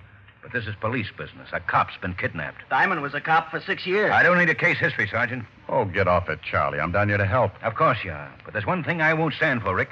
The way you operate. Oh, what's the matter with the way I operate? I know how you feel about Walter, and when a guy feels that strongly about someone, he's liable to do a lot of things to get a few answers. Oh, for Pete's sake, Charlie. What are you going to do? Hold a tea party and hope someone will spread some gossip? That's not fair, Rick. Well, if you think I'm going to sit back knowing that Bert Fisher's got Walt... Who said anything about Bert Fisher? Well, nobody had to say anything. Pretty obvious, isn't it? Walt sent Bert's brother Art to the electric chair. Bert swore he'd get Walt for it. Fisher dies tonight, doesn't he? Yeah. Sure, I think it's Bert Fisher, too. And we're going to do everything about it we can. Bert's been in Detroit, hasn't he? Yeah. I've got a call into Detroit. Should be hearing any time. This phone call you got saying they had Walt. I didn't have time to trace it. The guy said Walt was being held, and when Art Fisher dies tonight in the chair, so does Walt. Charlie, I'm going to work on this thing whether you like it or not. Yeah, that figures. But I promise you, Rick, I won't save your skin if you get out of line. Any leads yet? No. Rounding up the usual stoolies. Well, I know a couple of boys who might have a few angles. Who? Nobody who would give you any information. These guys aren't stoolies. They might tell me because I think they like me. You see, Charlie, sometimes it pays not to be a cop. I'll expect any information you get, Rick. Oh, sure. Well, I'll see you later. Rick? Yeah? Be a good boy, will you? Collins, if we don't find Walt by 11 o'clock, can you hold up Fisher's execution? No. Oh, that's swell. I'll keep in touch. Hey, Diamond, you think you can do anything? And I can try.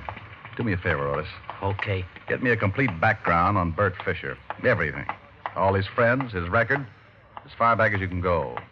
Gee, Diamond, I'm scared for the lieutenant. You're not alone with that one, Otis.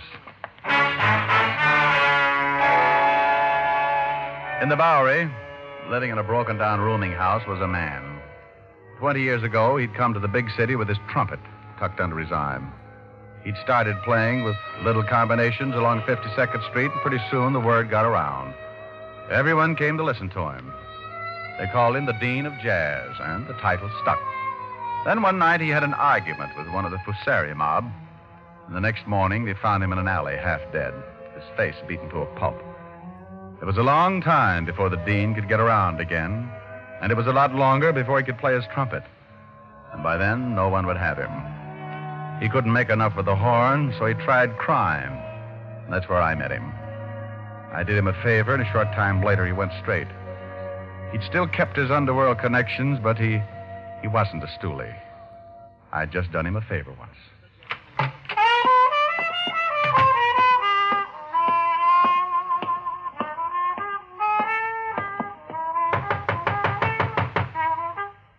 Yeah, who is it? Richard Diamond.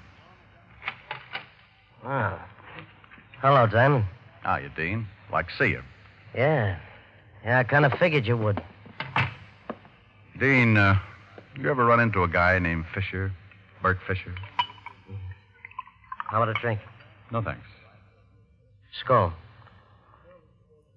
Oh, man, it's going to be hot today. This, Bert Fisher grabbed Lieutenant Levinson. Says he's going to kill him. I can't help you. Oh, Dean, I just need one little lead to get started. Yeah, sure. Wish I had a fan in here. How's business? It isn't. I make enough to pay the rent. How about a few bucks to keep you going? Well, I ain't proud, but it won't buy you anything. The lieutenant's a good friend. Yeah. Word got around this morning. Yeah. Here's 10. Buy yourself some groceries. Well, thanks. You did me a favor once. Forget it. Bert Fisher's got a lot of rough hoods working for him. They're most all from Detroit, but they kill the same as anyone from here. Mm-hmm. Dean, do you know anything at all? I might. Who wants to die?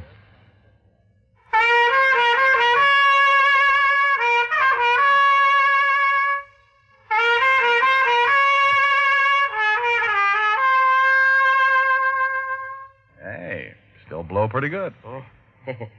Sure, me and Bix. Well, I'll see you around. Yeah, thanks for the 10. Oh, Dean, about 11 o'clock tonight, play a few bars at the funeral march. Oh, Diamond. Yeah? You remember this tune, don't you?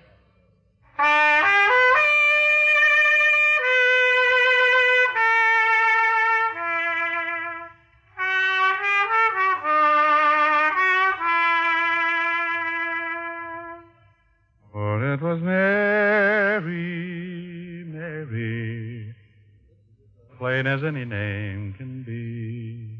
You got it, pal. See you around.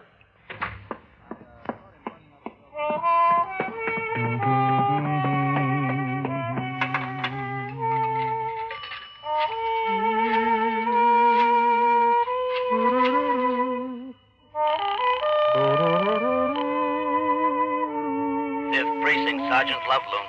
Oh, this is Diamond, Otis. What'd you find out? Oh, I got reports on everybody we know is connected with Bert Fisher. You want me to read them off? Anybody on that list named Mary? Mary? No, these guys are all named Hallelujah or something. Look, check all of those names and see if Fisher or any one of his boys ever knew a girl named Mary. Then after you do that, You'll what? Holy smoke, I'll talk to you later.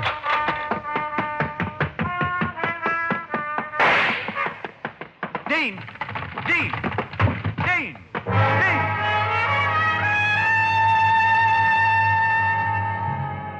The Dean had blown his last note. He was sprawled face down on the dirty carpet, clutching the shiny trumpet. The thin line of red was spreading out from a bullet hole in his chest, and the open window sent me across the room in a hurry. I looked out on the fire escape to see a man drop to the alley below. We both fired a split second apart. He staggered as my slug knocked him against the building, and then before I could try again, he disappeared around the corner. I turned, looked down at the Dean, and wondered if Gabriel was getting a lesson in jazz.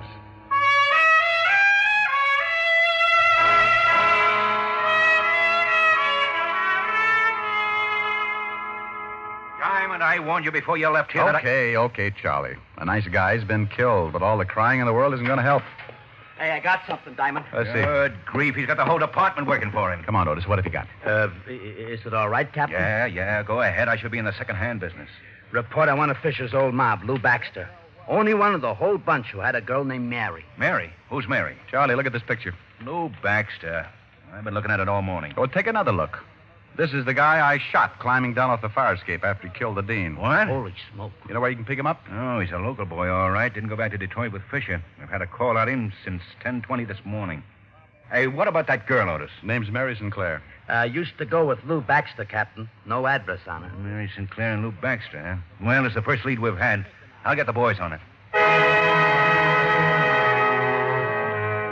Charlie had his methods and I had mine. Otis got in touch with the musicians local, and in half an hour I had a list of all the places the Dean had worked since the union had a record on him. I started checking dives, restaurants, jam joints, questioning owners, bartenders, waiters. No one knew a girl named Mary Sinclair. Around 3 o'clock, I wandered into a place on 52nd Street known as the Red Parrot. Hi. I'm looking for information. You a cop? Private cop. Uh-huh. You remember a guy who played here last year? Trumpet man, the Dean? Sure. Everybody knows the Dean. Something wrong? The Dean got himself killed. Oh, no. See, that's too bad. Real nice guy. You ever know a girl named Sinclair? Mary Sinclair? No. No, I don't think so. Okay. Hey, mister. Yeah? Why don't you ask Ed? He's the boy with the fingers playing the piano. He knew the Dean pretty well. Thanks.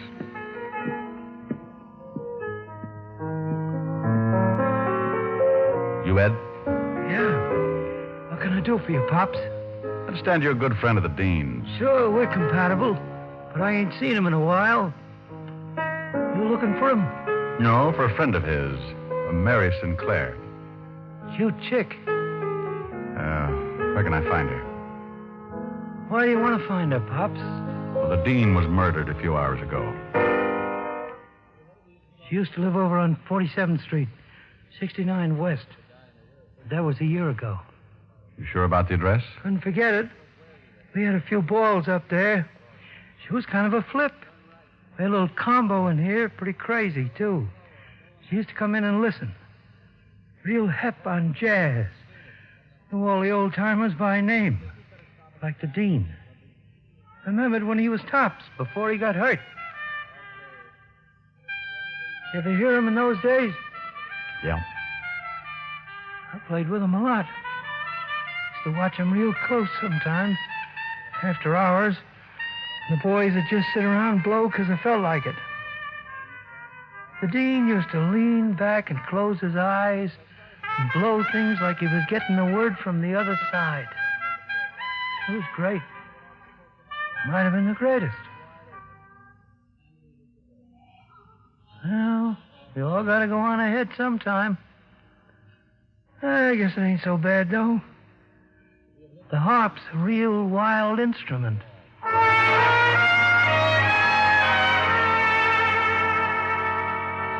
I left the piano player and headed for the address he'd given me. There was a good chance Mary Sinclair wasn't living there anymore, but it was the closest I'd come to any kind of a lead. When I got there, I held my breath and looked at the mailbox. Score for Diamond. Miss Mary Sinclair still lived in the building.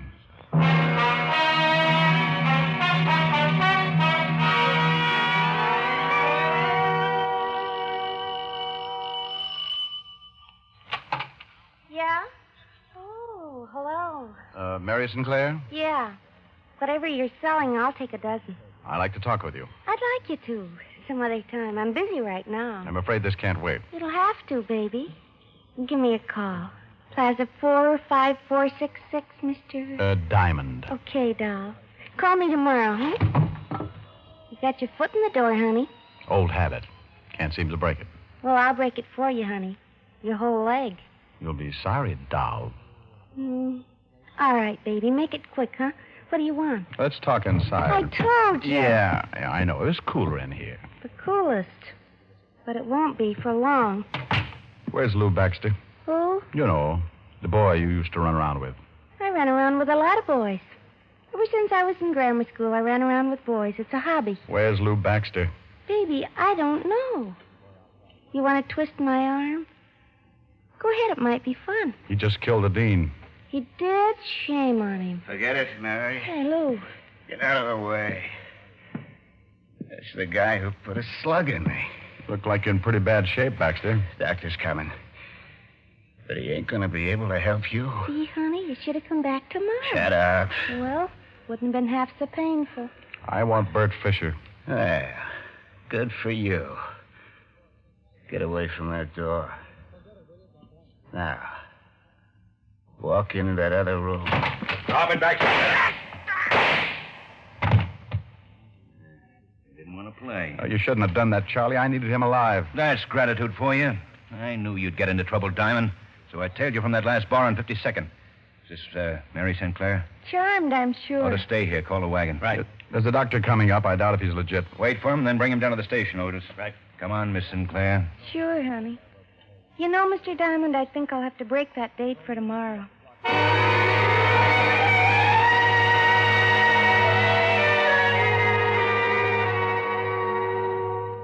Here are Baxter's things, Captain. Watch, wallet, nothing much. Yeah, let's check the wallet. Book of matches. Danny's Diner, Route 51. Checking that, Otis. Right. Nothing much in the wallet. Social Security, driver's license, some money. Quite a lot of money. Want to take a look? Yeah. No addresses, huh? Here's a ticket to a shoe repair shop. Well, nothing much here that would give us a lead. Yeah?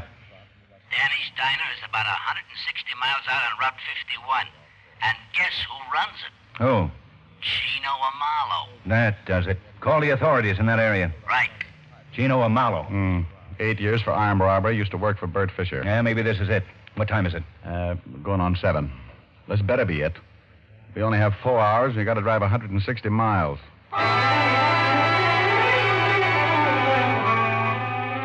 Captain Collins talked to the sheriff's office and set up a rendezvous with him near Danny's Diner. Then we piled into a squad car and roared across the 59th Street Bridge for Route 51. Step on it, Otis. We're doing 80 now. 10 to 90. It's getting late. Rick, you think we should bust right in the diner and take Amalo? No. Amalo doesn't know me. Never seen me. You stake out your men around the place and I'll go in. Give me a couple of minutes, then you come in, work on Amalo a little, and then leave. If he knows where Fisher is, you'll try to get in touch and I'll tag him.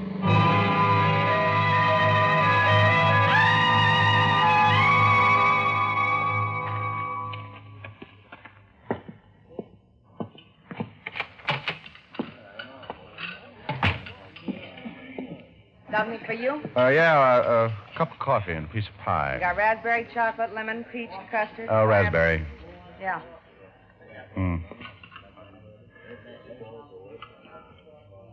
Here you are. Where's the closest gas station? About a mile down the road, but I think it's closed. It's after 10. Closes at 10. Thanks. Miss? Miss? Yeah. Where's Chino Amalo? In the back. You want him? Call him. Sure. Hey, Mr. Amalo, someone wants to see you. Okay, be right there. Yeah, something I can do. Oh, what are you doing way out here, Captain? This your book of matches? Yeah, that's the name of my place. These matches on Lou Baxter. Baxter's dead. Oh, that's too bad. You're not going to tie Baxter up with me, are you? Lots of people come in here and take my matches. If Baxter came in here, you saw him. You're an old friend. Well, sure, I know Lou, but I ain't seen him in years. We got word your old boss is in town, Bert Fisher. Oh, is that right? Know where we might find him? No, I haven't seen Bert in years either. Look, Captain, I've been going straight. Sure. You're a little out of your territory, ain't you? This is unofficial.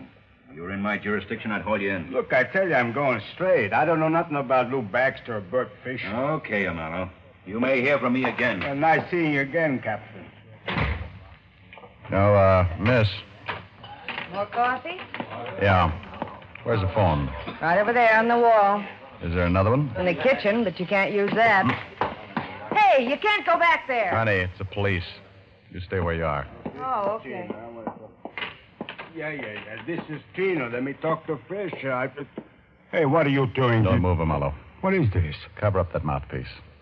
Cover it up. Okay. Now, when you get Fisher on the line, say what I tell you. Hold that receiver out so I can listen. Look, friend. You look. Say one thing wrong, and I'll use this gun. You a cop? None of your business. Well, look, I thought... Yeah, what do you want, Amalo? There he is.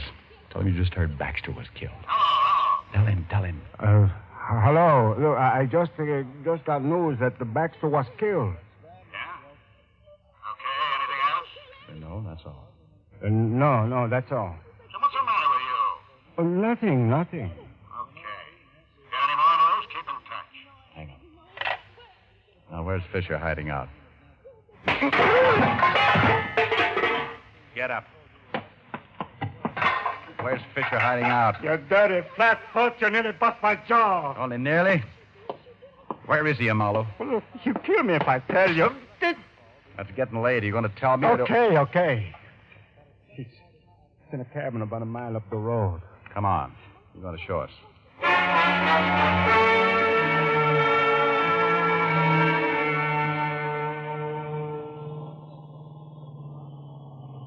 It's just around that bend. We better get out here and walk. How many men has he got in there with him, Chino? 2. Whose cabin is it? Mine. Otis, get out and tell the rest of the men to douse their lights and come over here. Right, Captain. Now, here's a piece of paper. Draws the floor plan of that cabin. Here, I'll give you some light. Okay, go ahead, Amello. How many rooms? 3. Uh-huh.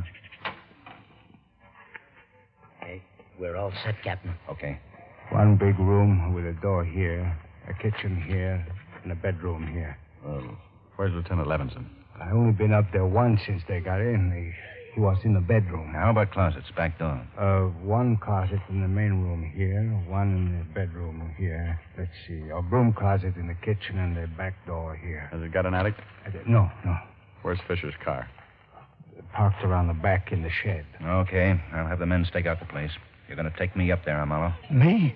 He's going to take us up there. You're a civilian, Rick. If there's any shooting to be done... If there's going to be any shooting, I'm going to be in on it. Wait a minute. Who said I was going to take you guys up there anyway? I did. I told you everything I know. I ain't going to get my head shot off. You're going to walk us up there, Marlowe, and you're going to knock on that door. No. And you're going to get them to open up. Look, they're loaded with artillery, shotguns. When the door opens, you duck. Okay, suicide. You heard what the captain said, Marlowe. I'm a civilian. Without a badge, I'm allowed to get pretty nasty with you. Look, you can't make me do something I don't want to. I know my rights, Captain. You know something, Rick? I think I'm catching a cold. I can't hear a thing. Hey, now, wait a minute. I'll go check the men. I trust you'll not take advantage of the prisoner, Rick. I couldn't hear if he yelled or something. Wait. Okay. Fine cop. All right, let's go. All right, men. Listen now. I'm going up with Diamond. 3 of you take that side of the house. 3 take the other. You and you go around in the back to the shed where the car is. Yeah. Otis? Yeah? You and this man cover the front, but stay out of sight. If it comes, it'll come in a hurry, so close in fast. And look, boys, the lieutenant's in the back room, so try and be as careful as you can. All set? Yep. Let's go, Amello.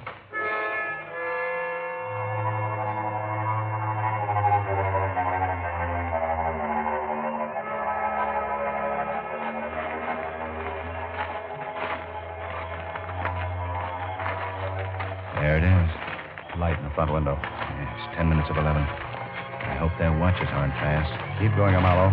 Okay, Otis. You 2 drop here. Right, Captain. Good luck. What are you stopping for, Amello? I just remember they told me to yell if I came up. If you try to pull anything... No. Honest. They told me to yell. Okay. You stay here. We're going up on that porch. Count 20, then yell. And play it smart. I won't fool with you, Mallow. Okay, Captain, but I'm scared stiff. You're not alone. Come on, Charlie. This guy's trying to put on the leg. Here's what he's running. Get on that side of the door.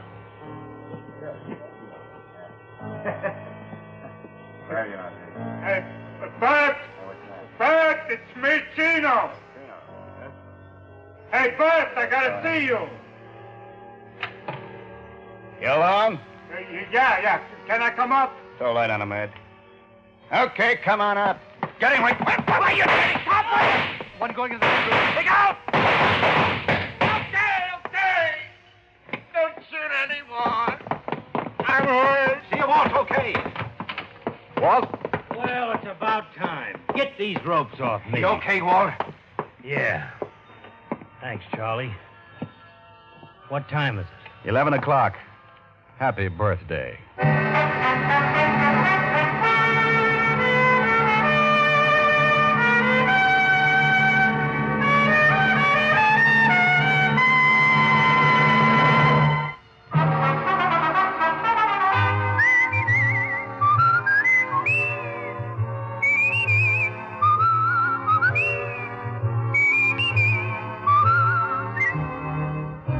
Richard Diamond, Private Detective, stars Dick Powell in the title role and was written by Blake Edwards with music composed and conducted by Frank Worth.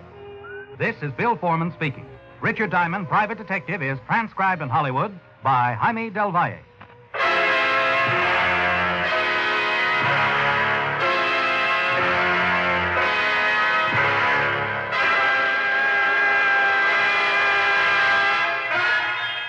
Richard Diamond, Private Detective, has come to you through the worldwide facilities of the United States Armed Forces Radio and Television Service.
Broadcasting Company presents Dick Powell as Richard Diamond, Private Detective.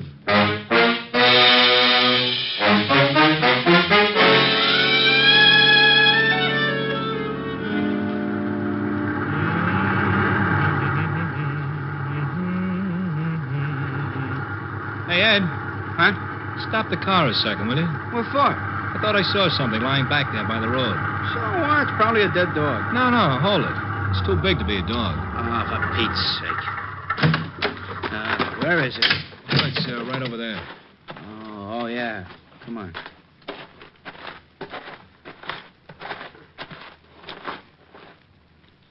Holy cow. Yeah. She dead? Oh, I think I'm going to be sick. Me too. Let's go call the cops. Here's another exciting half hour with Richard Diamond, Private Detective, starring Dick Powell.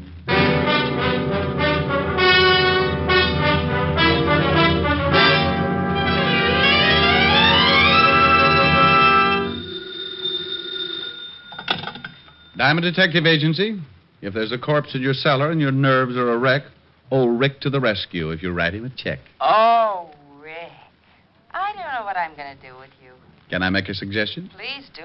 Feed me regularly, take me for walks, and be sure that you let me out nights. Some suggestion. You do that for a cat. Hi, Helen. Hi. How are you? No, I don't know. I think I'm a nervous wreck. What from? You remember when you said I ought to take up something to keep me busy in the office? Yes. You remember you mentioned knitting? Oh, no. Oh, yes. I've dropped more stitches than a cross-eyed surgeon. You idiot. I was only fooling. Well, don't laugh. I was making Francis a pair of screaming argyles. Keep with it, Strongheart. You'll win out. Yeah, you're darn right I will. Oh, what I said. Darn. Get it? Ellen, are you still there? Yes, Rick. Wasn't funny? No, Rick. Okay, come on over. Let's neck. Yes, Rick. Shame on you. Yes, Rick. I'll see you about 8. Oh. You don't sound very happy. That's such a long way off. Give you time to make plans. Bye. Bye. Now, let's see. I gotta take out 1, 2, 3, 5 rows. Yeah, what is it? Rick? Oh, how are you, Walt? Very unhappy. You should see me. I've got to take out 5 whole rows just to pick up one lousy stitch. What? Now, forget it. What are you unhappy about? I'll tell you about it when you get down here. Well, the 5th precinct's 20 blocks. Can't you give it to me over the pipe? I wouldn't ask you if it wasn't important, and I'd rather not say anything over the phone. Okay. Stop making like life-facing Portia. I'll be down as soon as I finish this heel. Heel? Yeah. If you must know, I've taken up knitting. Coming from you, I am unmoved. I don't care if you're building sergeant notice a fur-lined money belt. Get down here as fast as you can. All right, Walt. But you'll be sorry when it starts getting cold again, and I won't knit you a sweater to cover your rural blueberry. Oh, now you get over here. Bye, Walt. Getting Walt's goat was a sport with me. Whether he'd admit it or not, he got a kick out of it, too. Sometimes I wouldn't stay on the rib as long as I usually do, but that was only because Walt always starts sounding just a little bit worried. Then I know it's time to lay off and get serious. Now, don't misunderstand me. I never lay off entirely. And I never get completely serious. Those are 2 habits that don't help find the solution any quicker. They just fit you with a mess of ulcers, and you still end up too worried and too serious. I closed my office and headed for Walt's precinct. When I walked in, I spotted Sergeant Otis leaning back in his chair with his number 12s resting on the desk. Oh, hello, Sergeant Otis. Well, how's the big private detective today? Just fine, Otis. How's the flash of the 5th precinct? Just fine, Diamond. How's the big private detective today? You said that. I did? Yeah. Is the lieutenant busy? No, but he's happy. Why spoil it? Otis, when are you going to shine your buttons? What buttons? Oh, excuse me. Gravy stains. Oh. Hiya, Walt. Rick, why don't you leave that poor guy alone? After you leave, he comes running in and cries all over my desk. Otis? He wouldn't shed a tear if he was standing in an onion warehouse watching his grandmother set fire to herself. Yeah, well, give him a rest for a while. I got a big problem I want to talk to you about. All right, Walt, what's on your mind? Well, I don't know quite how to give it to you. It isn't strictly kosher for the police force to go around asking for help. Now, wait a minute. I don't want any apology routine. If you want a favor, you came to the right boy. You know that goes without saying. Yeah, I guess I do. But this is a pretty big favor, Rick. The commissioner's on my back, and so is everyone else that's got anything to do with this city's government. Oh, sounds rough. What did they do? Find out you were hiding a chimpanzee in a cop's uniform, calling him Sergeant Otis? Oh, now be serious for a second, Rick. All right, if you'll just get to the point. All right. I guess you've been reading about these homicides you've been having for the past 3 weeks. Oh, yeah. Pretty messy. Well, the powers that be say salve them or turn in my badge. Oh, well, now, wait a minute. Don't they know that this is the toughest kind of a killing? The killer's obviously got a lot of screws loose, and a maniac doesn't need a motive to kill. Don't those swivel chair bigwigs know that a crime without a motive is the toughest job in the world to crack? Sure, they know all that, but the public and the press is yelling its head off, so the pressure's on. Yeah, well, what do you want me for? You've got one of the best departments in the state. When you were on the force, it was the best department in the state. Now, you stop that. Then stop twisting my arm. What do you want? I want help. I've got to crack this case by next week, or I'm out of my ear. You're the best detective we had on the force, and you're the best private gumshoe in the city. Well, now, that's real nice. Will you stop that clowning? Okay. What about these killings? Each time they find some dame looking like the last of a hamburger sale... Excuse me a second, Rick. Yeah? Lieutenant? No, this is Oliver Dragon. What do you want, mallet head? We just got a report from a guy out in the River Road. Another one of them butcher's killings. What? Yeah, some dame all hacked up and lying beside the road. Okay, get the car out. I'll meet you downstairs. Oh, did you hear that, Rick? Uh-huh. Well, come on. You want me along? Of course. I can brief you about the whole setup on the way over. I don't know whether it's such a good idea to get mixed up in this or not. Why not? Well, it looks like anybody who gets close to this killer doesn't have much of a future. Well, you can't live forever. Oh, now, aren't you the sweet one? No, that's not what's worrying me. Well, what is then? Now, when I go out, I want a nice, comfortable place to lie down in. The way this nut goes to work with a knife, I might end up in a meat locker.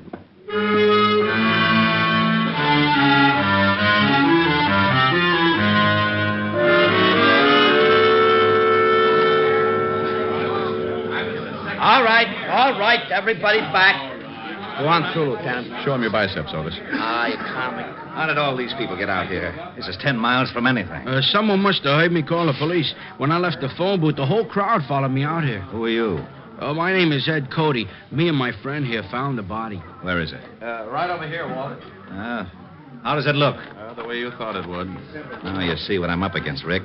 This is the third killing like this in 3 weeks. Yeah. Oh, I don't feel too good. Let's walk over this way. Yeah. Cody, you and your friend come along. We'll want to ask some questions. Okay, Lieutenant. Well, whoever the guy is that's pulling these murders, he's a complete lunatic. Are they all like that, Walt? You should have seen the last one. Hey, how'd you guys happen to spot the body? Well, I saw it first, and I told Ed here. We were just driving along when Mac spotted something lying beside the road. I stopped the car, and we got out. When I saw what it was, I left Mac here and went back to town to call you. What's your full name, Mac? McCarthy. John McCarthy. Okay. What are you doing, Rick? Oh, looking at the road.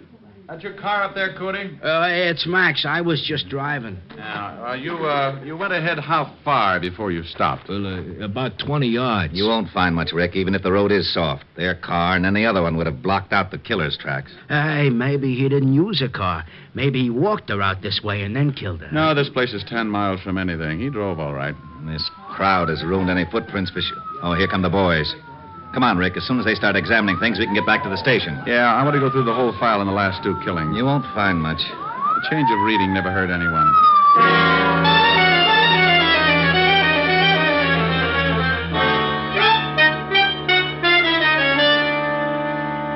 Well, that's the whole mess. No leads at all, huh? Not a one. I'm getting nearsighted from looking at all the lineup. We've picked up everything from drunks to safecrackers. No leads. Same type of crime in every case. This killer's got a crazy streak as wide as Broadway. Wait till the commissioner hears about this one. Walt. Yeah? Give me a pencil. Now, tic-tac-toe is out. I got a headache. Stop waving your gills and give me a pencil. Here. What are you doing with that map? Drawing circles. Now, you stop that. That's the scale of this city, and I don't want it loused up by your doodling. Look at that. So you make a dandy circle. Well, thanks. What's it for? How should I know? You drew it. Drew what? The circle.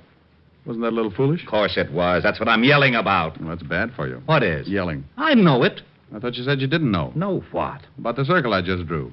What circle? The one on the map. That's what I was yelling about. Well, why? You didn't draw it. I know I didn't. You did. What for? How should I know? You're a policeman. What in blazes has that got to do with it? You were a rookie, weren't you? Of course I was. You worked your way up to sergeant and then head of homicide, didn't you? You know very good and well I did. Wasn't it a little tough? You bet it was. I pounded a beat for 4 long years. I did it by the sweat of my brow. Now, wait a minute. How did we get into this? You asked me about this circle I drew. I did? Yes, Walt, but you didn't know what it was for. Oh, yeah. Well, what is it for? For you. You like it? Ah, it's not bad. Oh, I knew it. I knew it. You lowlife, you conniving, dirty, underhanded louse. You always do this to me. I think you sit around nights and pull the wings off of flies. Moths. All right, moths. You sit around and dream up little monstrosities to put on the police force and use me as a guinea pig. Right, guinea pig. You call me, Lieutenant? No, get out of here, you idiot. Yeah, Lieutenant. Diamond, for once I'm going to find out what's at the end of this merry-go-round. I want to know about that circle. And I'm going to get it out of you if I have to shove that map down your throat. It was that. Huh? It was that you said, listen, this is the commissioner. Oh, not you, Commissioner. Hey, and then I can't have any of these killings. Yes, Commissioner. I want you to put on their pressure.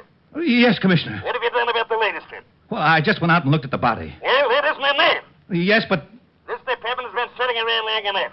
But I'm giving you 5 Annie. I have oxen and plenty of it. But... Your motor's running. You shut up. Eh? Oh, no, Commissioner, somebody else. All right. But if I don't get some action in the next 24 hours, you're going to be plenty sailing. Yes, sir. Now get busy on it, and I'm not kidding. Get back. Yes, sir.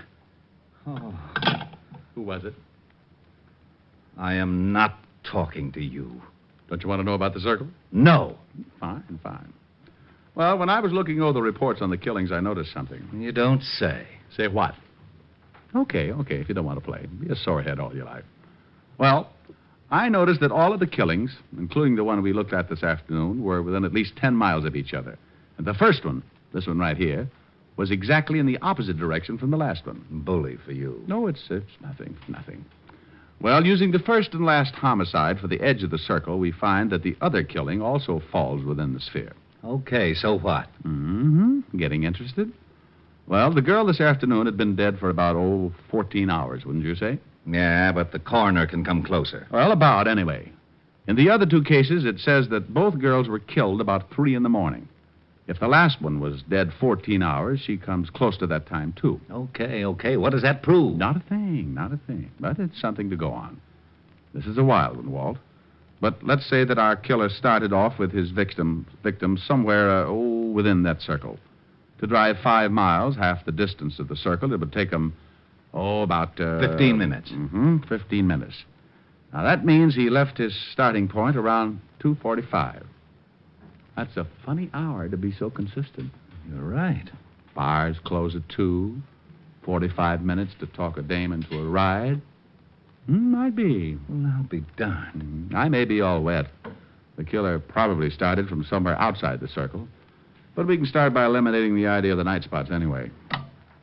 Yeah, Lieutenant. Send out a 508 and get everybody in here. I want to check on all the night spots from... 45th Street and Broadway at the center of the circle. From 45th Street and Broadway for 10 miles in every direction. Yeah, Lieutenant. Now, that means cafes, bars, bowling alleys, anything that stays open until 2 or after, and step on it. I hope we're right. So do I. I don't like walking on eggs. Then sit down. Who knows? You might hatch something.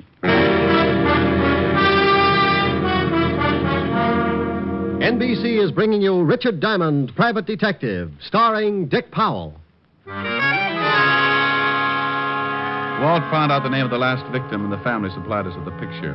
Her name is Martha Kirk, and they knew nothing of her whereabouts the night of the murder. You can't really appreciate a police department until you really see them in action. Inside of 2 hours, Walt had every dive, bar, and night spot in the 10-mile circle tagged. They spread out, 1 man to every 5 blocks, each with a picture of the 3 murdered girls. Because it had been my idea, Walt wanted me to swim with it and maybe sink. I took a little section from 48th Street to 46th Street, and by late afternoon, I'd covered most of the likely prospects. Yeah, you guessed it.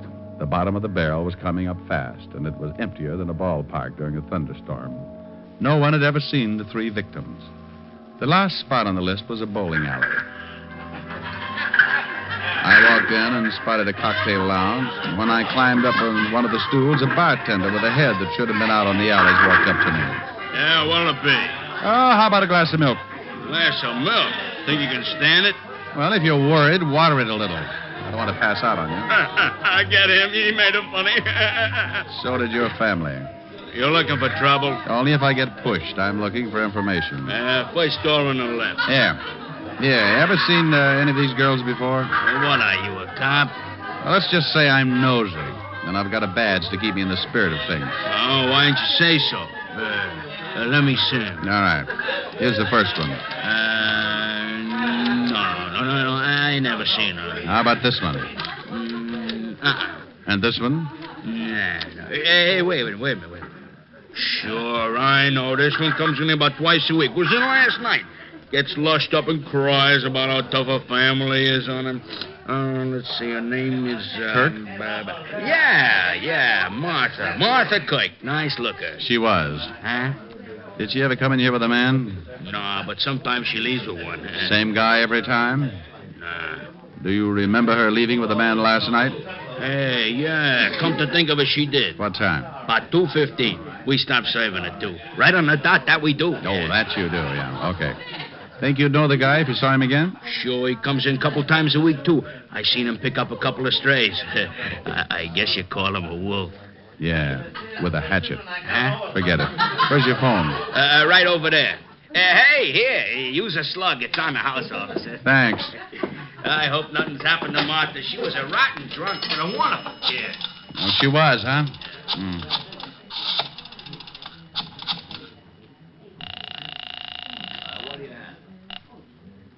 Sergeant noticed at your service. If you're in trouble, you probably deserve us. Oh, that's awful. Okay, Diamond, you don't have to get nasty. Shut up and get me the lieutenant. One moment, please.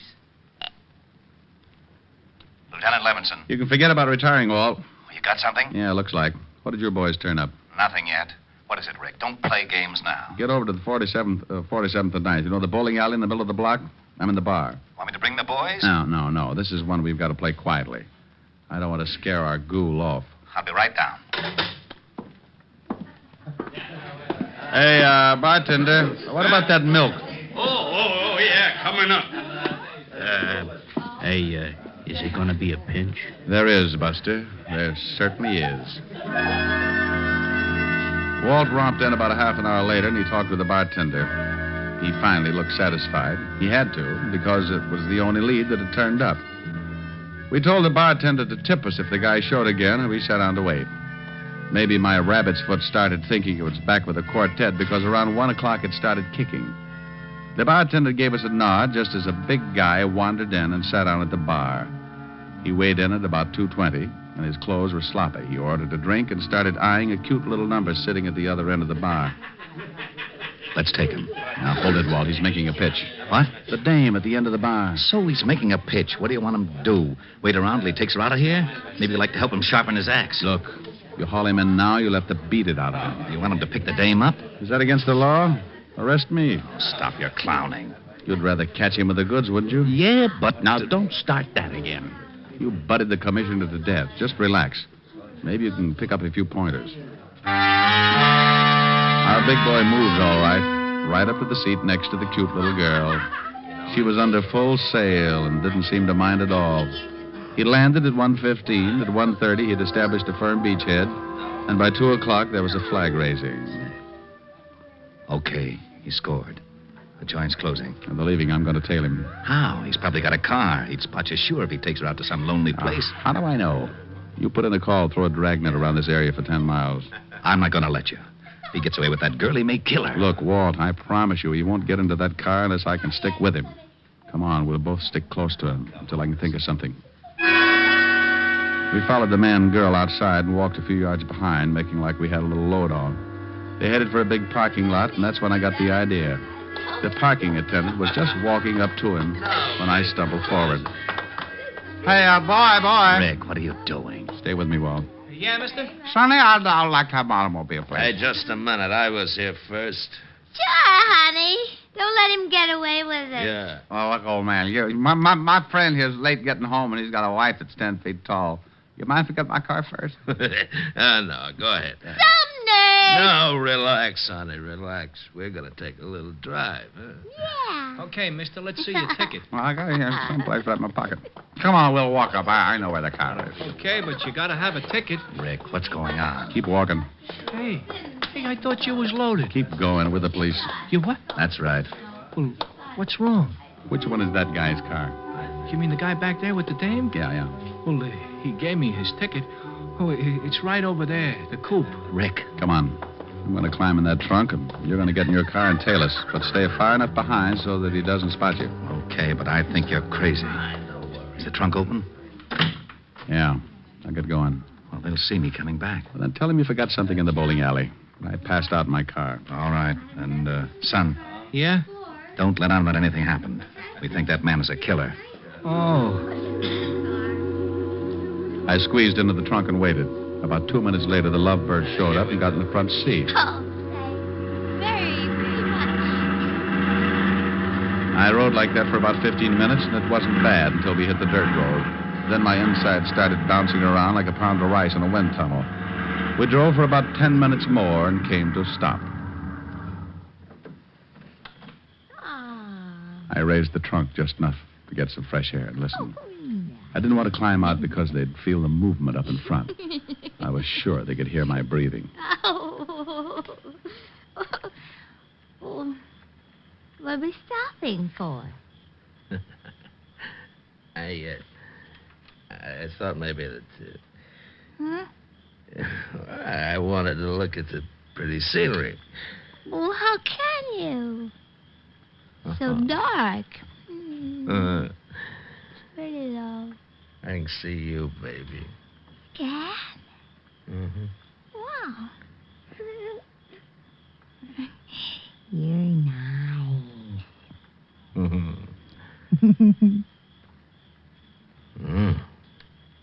So are you. They went on like that for another 5 minutes, and I started thinking I'd picked the wrong guy. Then the conversation changed. What's the matter? What's so funny? Don't you know? No, and I don't like the way you're acting. Women. That's what's funny. All the same. Huh? Like my wife. She was like all the other women. Hey, let's get out of here. You're talking funny. Funny, yeah. See a man and you like him, any man. You're all alike. Now you stop that. I just came along Now because... come here. No, you let me go. You ain't no different. Come here. No, stop that. Let me get out of the car. Sure, go ahead. I don't want no blood stains on the seats anyway. Blood! Go on, run. I'll catch you. I rolled out and didn't forget to take my .38 along. I spotted him in the moonlight, moving after her like a big animal. He was laughing. I could see he had something in his hand. It was a knife. She tripped and fell, and he moved in. Gave me goosebumps bigger than a grapefruit. When he was nearly on top of her, I closed in. Okay, hold it. You shut up. Drop the knife. I'll kill her. I'll kill her like a raccoon. Kill her, too.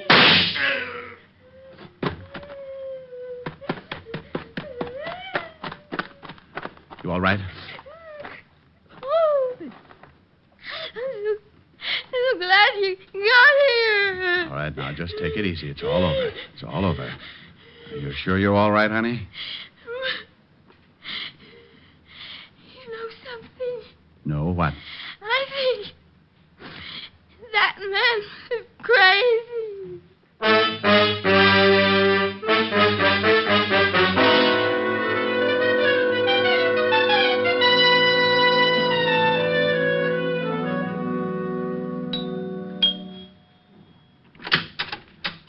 Oh, good evening, Mr. Diamond. Good evening, Francis. Is Miss Asher in?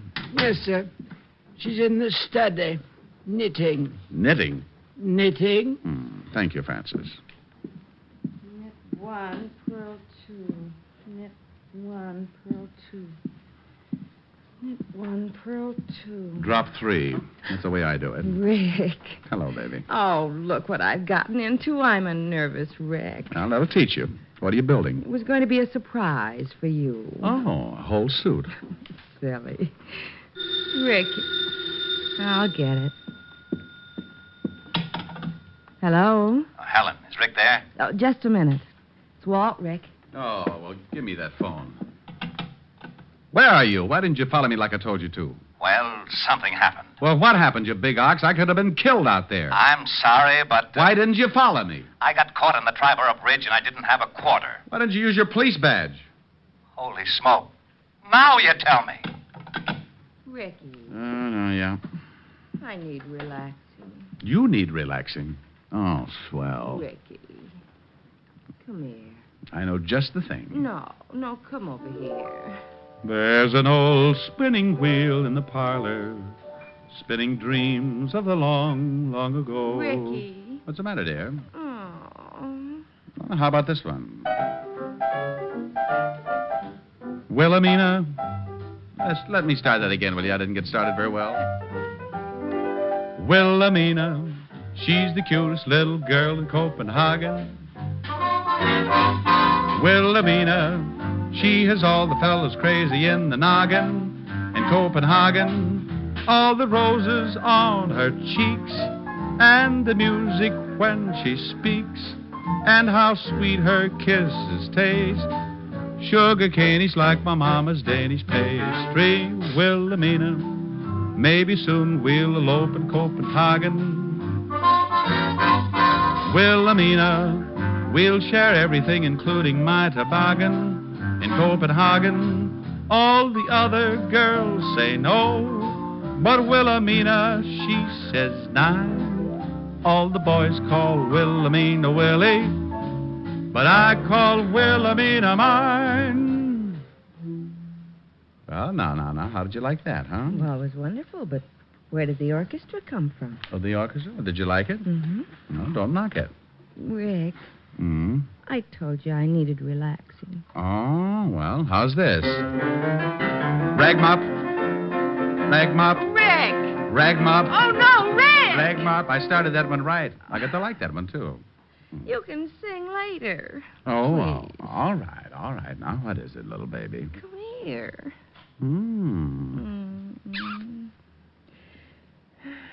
You know something?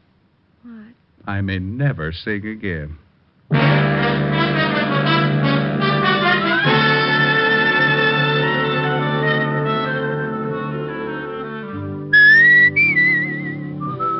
You have just heard Richard Diamond, Private Detective, starring Dick Powell. Lieutenant Levinson was played by Ed Begley, who soon will be seen in the MGM production Stars in My Crown. Also in the cast were Virginia Delvey, Wilms Herbert, Lorene Tuttle, Bill Conrad, Peter Leeds, and Jack Crucian. Music was under the direction of Frank Worth. Tonight's show was written by Blake Edwards and directed by Warren Lewis. Dick Powell currently may be seen in the motion picture version of the best-selling novel, Mrs. Mike. Look for the private life story of Dick Powell, Pie Face, and the Private Eye in the May issue of Movie Stars Parade on your newsstands now.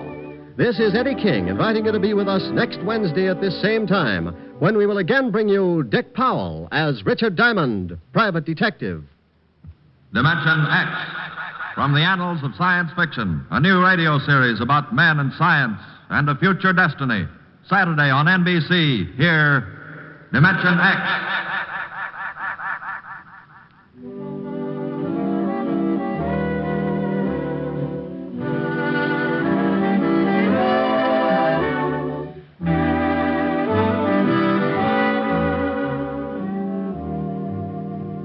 Hear Dick Powell and June Allison tomorrow on Screen Guild Theater on NBC.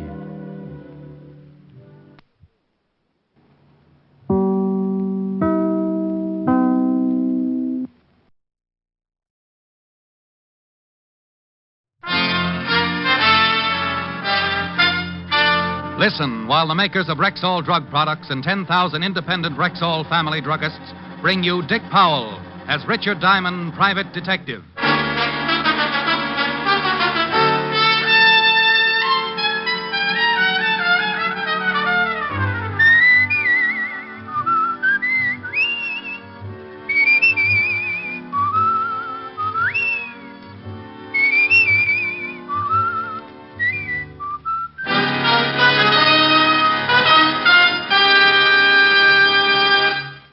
Good Good evening. This is your Rexall family druggist speaking to you for the 10,000 independent druggists who have made the word Rexall part of our own store names.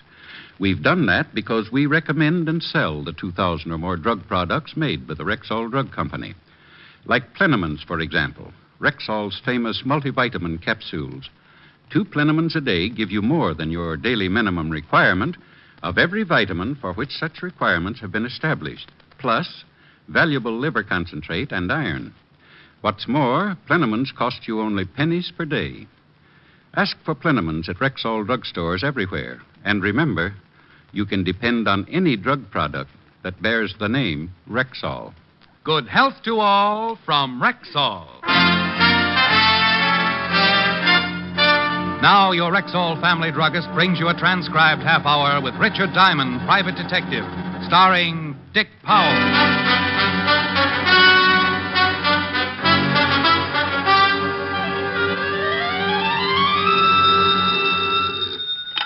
Diamond Detective Agency. We trail 'em, we nail 'em. If they're guilty, we jail 'em. No charge for poetry. Oh, no. Edgar guessed with a shoulder holster. Hello, Helen, baby. Rick, guess what's in town? Unless I win something, I give up. The carnival. Well, is the balloon concession tied up yet? Oh, Rick, I'm serious. I haven't been to a carnival since I was little. Let's go tonight. You mean peanuts, popcorn, Cracker Jacks, and all that? Yes. Sounds awful. Oh, now, Rick. Okay, honey. I'll be around at 8. Shall I wear my knickers? Rick. Bye. That night, I picked up Helen and we went to the carnival.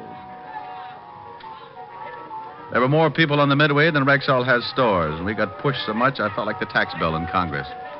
Helen decided she wanted a Cupid doll, so we stopped at the shooting gallery.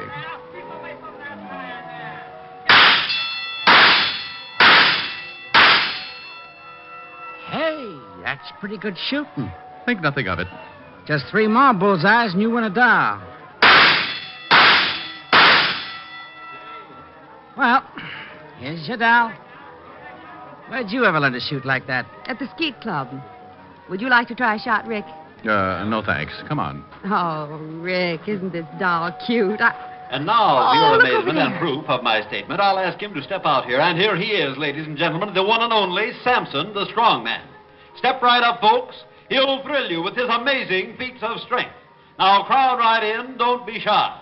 There is no Standing on the platform with the biggest collection of muscles I'd ever seen, Samson looked like an overgrown orangutan, and at least 3 tigers had contributed their all to the loincloth he wore around his middle. Samson, the great. And now, our sensational offer. $100 to any man who will step up here and defy the mighty Samson to put him to sleep by squeezing his chest.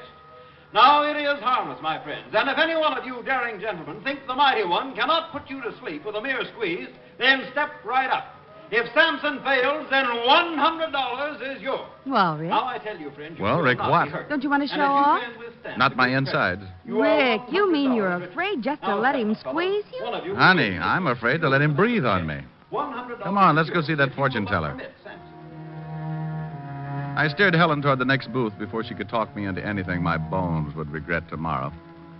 The sign outside the tent read, Madame Tanya, your past, your present, your future. And inside, we found Madame T staring intently into a crystal ball. She wore gypsy clothes and a heavy makeup that covered what might have been very lovely features. Welcome to the inner sanctum. Haven't I heard you on the radio? She didn't crack a smile, and I didn't exactly blame her. She motioned us into chairs around the crystal. The room was decorated in about the same motif as the tattooed lady, and would have impressed a man with a bad case of DTs. Madame Tanya went back to staring at the crystal, so I followed suit. I couldn't see a thing in the glass ball, but then maybe she picked up television on clear night. The crystal grows dim. I can see that you are both very much in love. Well, go on. It is good. This man adores you. He worships you. He idolizes you. Wake me up when I propose. You are an unbeliever? Oh, let's be modern. I'm a cynic. The crystal does not lie. But to make certain, I will consult the cards. She picked up a deck that was too big for poker and too small for canasta. I should pay to watch a girl play solitaire? I nudged Helen, and we were about to leave when a tall, thin young man pushed back the canvas flap and walked in. Hey, Tony, Oh, I didn't know you were busy. Excuse me. The boy pushed back the flap to go out and then made a sharp, gurgling noise in his throat. He doubled with pain and fell to the floor. Even from where I was sitting, I could see the big, ugly bullet hole in his chest. Bruce! Don't scream. We'll have the whole crowd in here. Stand back, Helen. Is he hurt bad? You don't need a crystal ball for this, honey. He's dead. Even under the heavy makeup, I could see her face turn pale. I sent Helen to call the police, and then I looked around outside. The killer had either used a silencer or else the shot was not heard in the confusion. 20 minutes later, Lieutenant Max Talbot arrived, followed by Sergeant Otis wearing his Hopalong Cassidy badge. Hi, Rick. Well, hello, Max. Where's Walt Levinson? He's on vacation, Rick. I've taken over his cases. Also his problems, I see. Hello, Otis. Hi, Shamus. So there's been another murder, huh? And you just happened to be here. Sounds suspicious to me. Otis, why don't you stick your head through a piece of canvas and let people throw baseballs at it? And get my brains knocked out? Oh, no. Why not? You got nothing to lose. Rick, Miss Asher told me over the phone what happened. It sounds like we'll be looking for a needle in a haystack. You want to work on the case with us? Not particularly. I just happen to be here, that's all. Yeah. I still think that's awful funny. Otis, I'll send you my confession in the morning. So long, Max. It's not that I wasn't interested in the case. I was. But in my business, you can't poke your head into murder on a gratis basis. So I took Helen home. The next morning, I went to my office as usual, and then around 10 o'clock, I had a visitor. Mr. Diamond, I need your help. Well, thank my lucky stars. Sit down. Thank you. She looked like a well-dressed Lady Godiva, minus horse. I stifled a drool as she sat down, and then I realized that I'd seen her before. This was Madame Tanya, minus the heavy makeup, gypsy garb, and the phony accent. It's about last night's murder. You see, it's not the first. 4 men have been killed within a year. And all because of me. Go on. My real name is Tony Lawrence. About a year ago, a boy I knew asked me for a date, and we went out. Next day, he was killed. There were 2 more after that who showed an interest in me. They both died, too. It's getting so every time a man looks at me twice, he's murdered. Well, it's a pleasant way to die. But what about this kid last night? Well, he'd asked me for a date at a small party we had after the show one night. He worked in the show, but I hardly even knew him. I see. Did you tell Lieutenant Talbot all this? Oh, yes. He says he'll have to make a systematic check on everyone on the show. That could take months. Yes, it could. Talbot's a good cop, though. Why'd you come to me? I want you to go back to the lot with me. I'll arrange to get you a job there. Honey, I got a job. I'm a private detective. Oh, I know. I'll pay you what you ask. Oh, well, that understanding will just continue. Well, maybe working undercover, you'll be able to find out who's behind all this. Well, Oh, I'm sure it'll work. I'll get you a job as barker for the girl show. You know, I've always wanted to run away with the girl show. We drove back to the carnival, and I became Rick Diamond, boy Spieler. The kid who was murdered last night had asked Tony for a date at a small party. There were only 3 other people at that party, and it seemed logical that one of them was the killer. First on the party list was Chuckles, the clown. Tony took me over to his trailer. Here we are. I think you'll like Chuckles. He's got a great sense of humor. Well, Tony, come on in. Can't stay long, Chuckles. I want you to meet Rick Diamond. He's the new barker on the girls' show, and the boss wants me to introduce him to everyone. Well, any friend of Tony's is a friend of mine. Glad to know you, Rick. How are you, Chuckles? Yeah, oh, just fine. So you got the job at the Shakers, huh? You ever barked before? Only at pet shows. Oh, well, you'll do a good business over there. All the old fogies go to see Karen. She's the head shaker. Is that all she shakes? Hey, that's pretty good. Put some gags in your pitch. The crowd eats it up. We'd better go, Rick. You start to work soon. Yeah, well, drop around any time, huh? Number 2 on the suspect list was Samson, the strong man. I remembered him from last night and took a last look at my fingers as we shook hands. Glad to meet you. Do you wrestle? No, but I'm a demon with jacks. Oh, I can't find no one around here to play with. Oh, you poor kid. Have you tried the lion cake? Rick's going to pitch the girl show, Samson. Phooey, that's no fun. Hey, look, kid, you work out with me, and someday you can be a strong man, too. Well, that's a tempting offer, but I'm afraid I'm just a natural-born sissy. Well, if you change your mind, come around and... And you'll change my posture, I know. Glad to have met you, Sampson. So long. Playful little character. He's really very nice. Hey, let's stop here for a hot dog. Good. My favorite meal. Give the man a cooked one, Maisie. Sure thing, Tony. Loaded with onions, honey. No date tonight. Aren't you hungry, Tony? I've got to change for my act soon. Tell me, how did a pretty girl like you get tied down to a crystal ball? Oh, I don't know. I grew up on shows. Mom and Dad were wire walkers. Well, I don't like high places, so I decided to be an actress. Mm-hmm. Well, after a few feeble stage attempts, I came back here. Now you do your acting in a tent. That's right. If these murders aren't solved soon, I'll be on the move again. Those two characters we just met, you think one of them might be the killer? Gee, I don't know. They've always been friendly with me, but... Well, they did overhear that boy ask me for the date. Karen was there, too. Oh, yes. The shaker, as Chuckles put it. You'll probably meet her later on. She's always quick to discover a new man. Well, I can hardly wait. Say, I'd better get back. I'll see you after the show tonight. You are, mister. It's got enough onions to keep you out of circulation for a week. Tony walked away, stopped, turned, and gave me a smile that made me feel warmer than the hot dog I began munching. She was a very pretty girl. Pretty enough for someone to kill any man she got interested in. And that someone was either a clown, a strong man, or a hula dancer. Yeah, it was quite a mess, and here I was in the middle of it. But as P.T. Barnum always said, there's a sucker born every minute.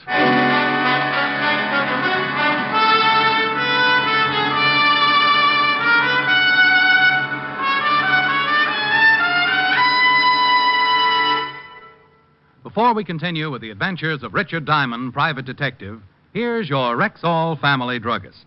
Whenever you develop a simple headache, what's the first thing you think of for fast relief? Why, aspirin, of course. Right. But it's also smart to think one step further and choose Rexall aspirin. Give me 3 good reasons why. Okay. First, every Rexall aspirin tablet contains 5 full grains of pure aspirin. Second, there is no faster-acting aspirin made. What do you mean by that? I mean that when taken with water, a Rexall aspirin tablet is ready to go to work for you even before it reaches your stomach. Sounds swell so far. What's the third reason? Just this. In the economy size 200-tablet bottle, Rexall aspirin cost you little more than 0.3 of a cent per tablet. That I'll remember. And remember this also. You can depend on any drug product that bears the name Rexall. And now back to tonight's adventure with Richard Diamond, private detective, starring Dick Powell.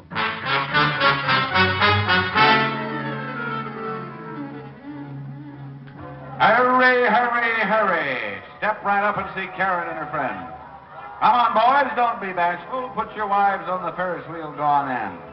Get away from me, son, you bother me. Only 1/10 of a dollar plus 15 cents and you're all set. You'll see Karen, the blonde bombshell. That night, I yelled my head off. The bashful The crowd lady. was heavy, and the men poured into the tent until there was panting room only. I looked at my watch and saw that I had 4 more hours to go. So I warned my tonsils and kept right at it. My mistake, mister. Go on in. 4 hours later, I felt like a politician and had a voice like Andy Devine. Tony met me after the crowds had left, and we had a Coke. Tired? Tired? Me? No. 37 hours sleep and I'll be as good as new. You'll get used to it. Oh, do I have to? I thought the girl show would be great, but they're inside. I'm outside. Well, you'll meet Karen soon. That's some consolation. No, say, while I think of it, maybe we'd better not be seen together so much. I got a great affection for life. Yeah, I've thought of that. You'd better go on from here alone. But, Ricky, be careful. I gave her my for you I will look, and then she left. I had been assigned a bunk in one of the trailers and was about to head toward it when something grabbed my arm. At first, I thought one of the snakes had left the charmer's neck. But this one had long blonde hair. Hi. My name's Karen. You got a match? I'd heard the match line in a movie, but what this gal carried around could never pass the censor board. I'd been singing her praises all evening, and now I could see that I'd been guilty of understatement. Thanks. Oh, that's all right. I'm loaded with them. Hey, you're cute. The last guy had a lousy voice, but you're cute. What's your name? Diamond. You can call me Rick. You want to buy me a Coke? Sure. Well, never mind. I just wanted to see if you wanted to. Well, any more party games up your sleeve? Oh, sure, lots more. I've seen you with Tony. You like her? Well, shouldn't I? I don't know. Only the way things have been happening, it ain't so healthy. Yeah, so I heard. You like her? She's all right. Burns me, though. She makes more dough than I do, and she's strictly no talent. She just makes up them stories.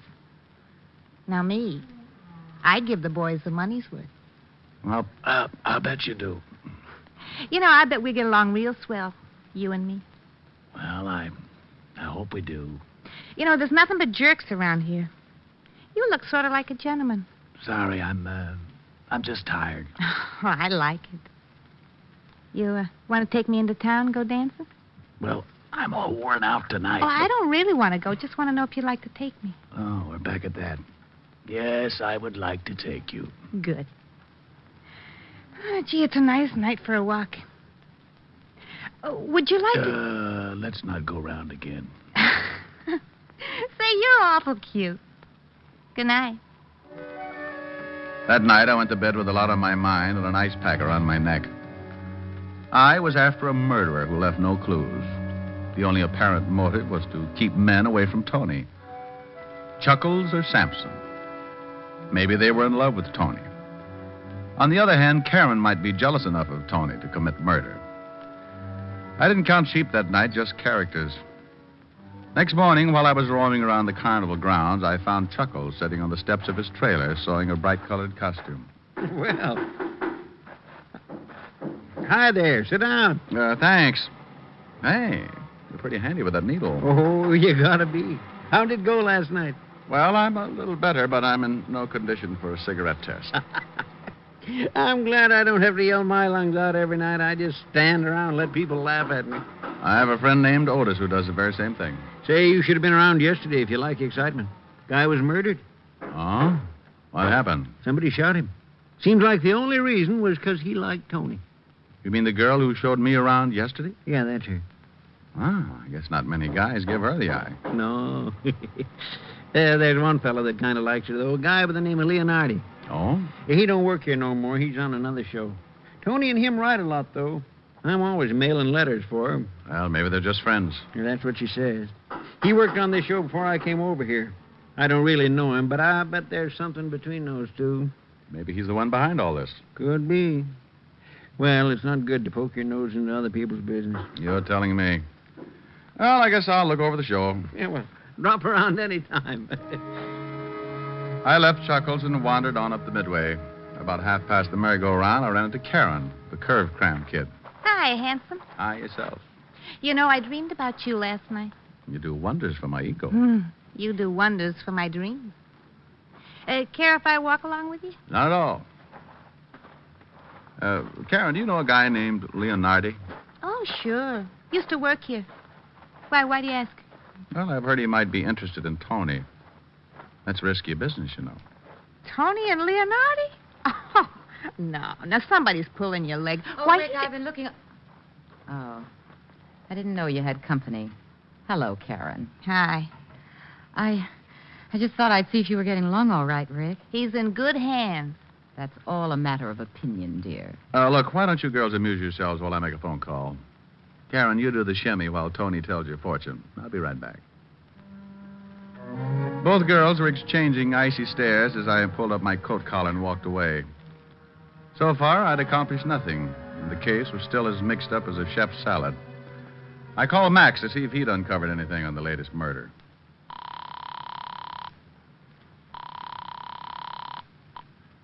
Homicide, Lieutenant Talbot speaking. Max, this is Rick. How you coming on that circus murder? Oh, Rick, what a headache.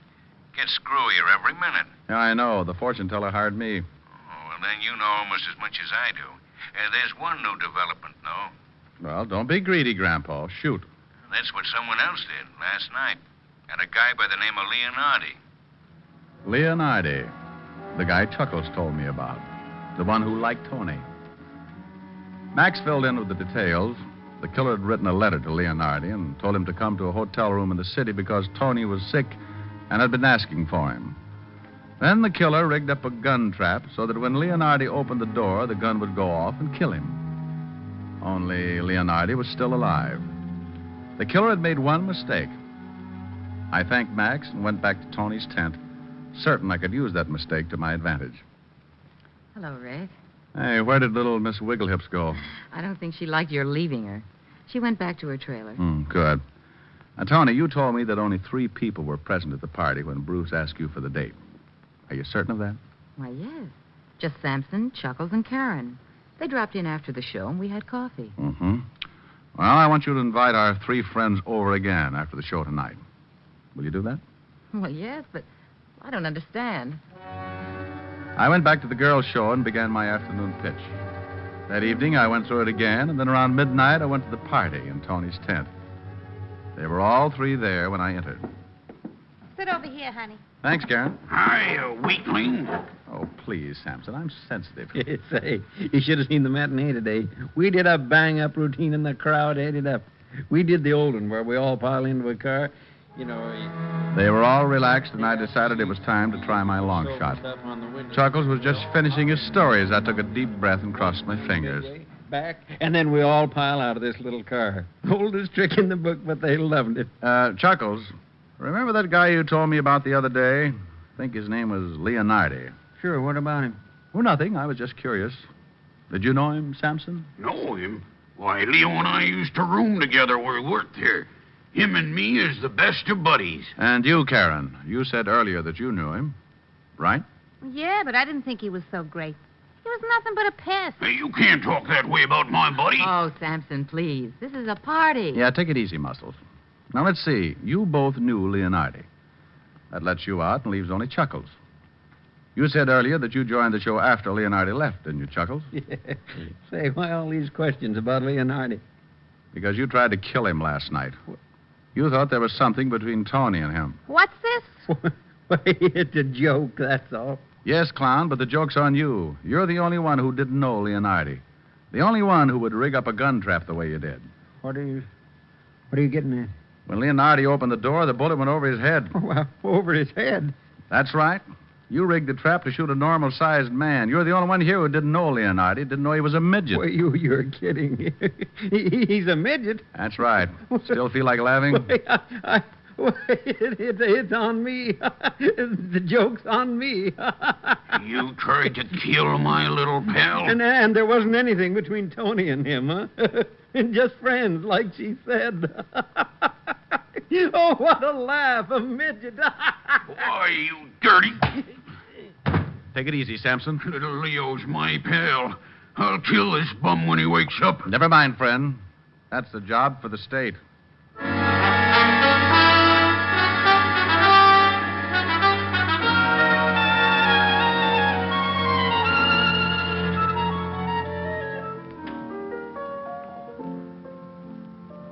And so, dear Helen, my life at the carnival ended, and I have come back to you. Beaten, perhaps, but ready to continue my valiant fight against the forces of evil. Justice must prevail. Truth must march ahead to... Oh, Rick. Quiet, I'm auditioning for Portia Face's life. Rick, Hmm. was that Karen person pretty? Mm-hmm. What kind of a dance did she do? Well, she started by, and then she... Well... Oh. One of those. Mm-hmm. Only more so. Well, I hope you enjoyed yourself. Helen, you're so thoughtful. Rick, Yes, baby? I wonder how I'd be doing that. Doing what? Helen, please. This is more your type. Sweet, lovely, sweeter than the roses in May. Sweet and lovely, heaven must have sent her my way. skies above me never were as blue as her eyes. And she loves me, who would want a sweeter surprise? When she nestles in my arms so tenderly, there's a thrill that words cannot express. In my heart a song of love is taunting me, melody haunting me, sweet and lovely, sweeter than the roses in May. And she loves me, there is nothing more I can say. So that's my type, is it? Come here. Wow. Well, Oh, I guess a man's entitled to change his tune.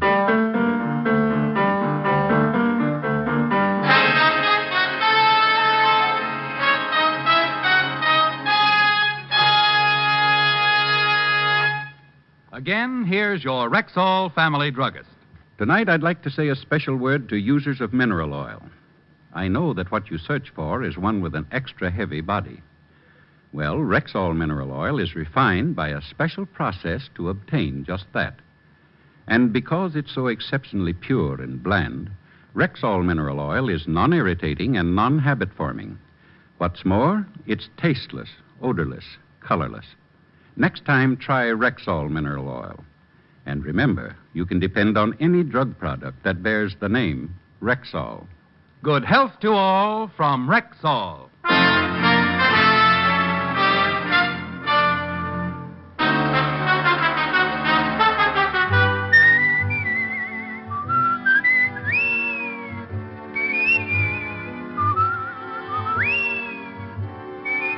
Richard Diamond, Private Detective, stars Dick Powell in the title role and is written by Richard Carr, with music composed and conducted by Frank Worth. Featured in tonight's cast were Virginia Gregg, Bill Johnstone, Wilms Herbert, Lucille Meredith, Parley Bear, Joe Duval, and Joe Gilbert. Richard Diamond, Private Detective, is transcribed in Hollywood by Jaime Del Valle.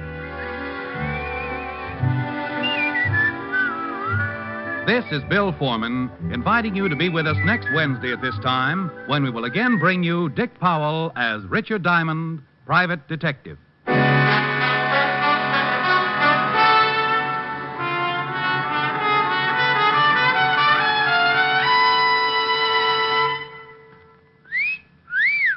Hiya, beautiful. Get lost, Bristlepuss.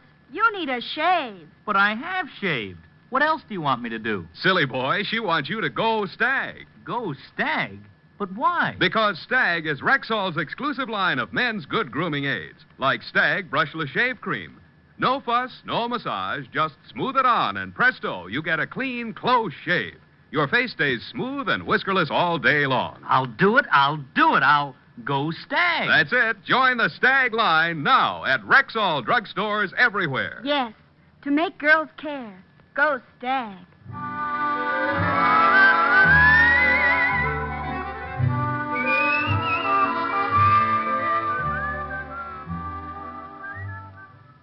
Wednesdays this fall, hear Groucho, Gildy, and the Halls of Ivy on NBC.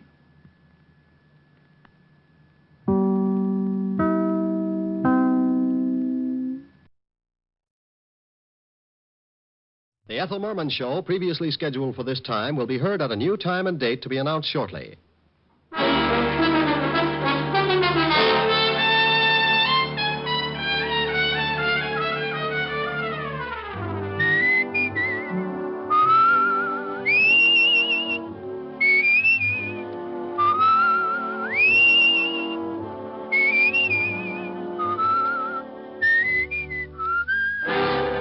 Transcribed is Dick Powell as Richard Diamond, Private Detective.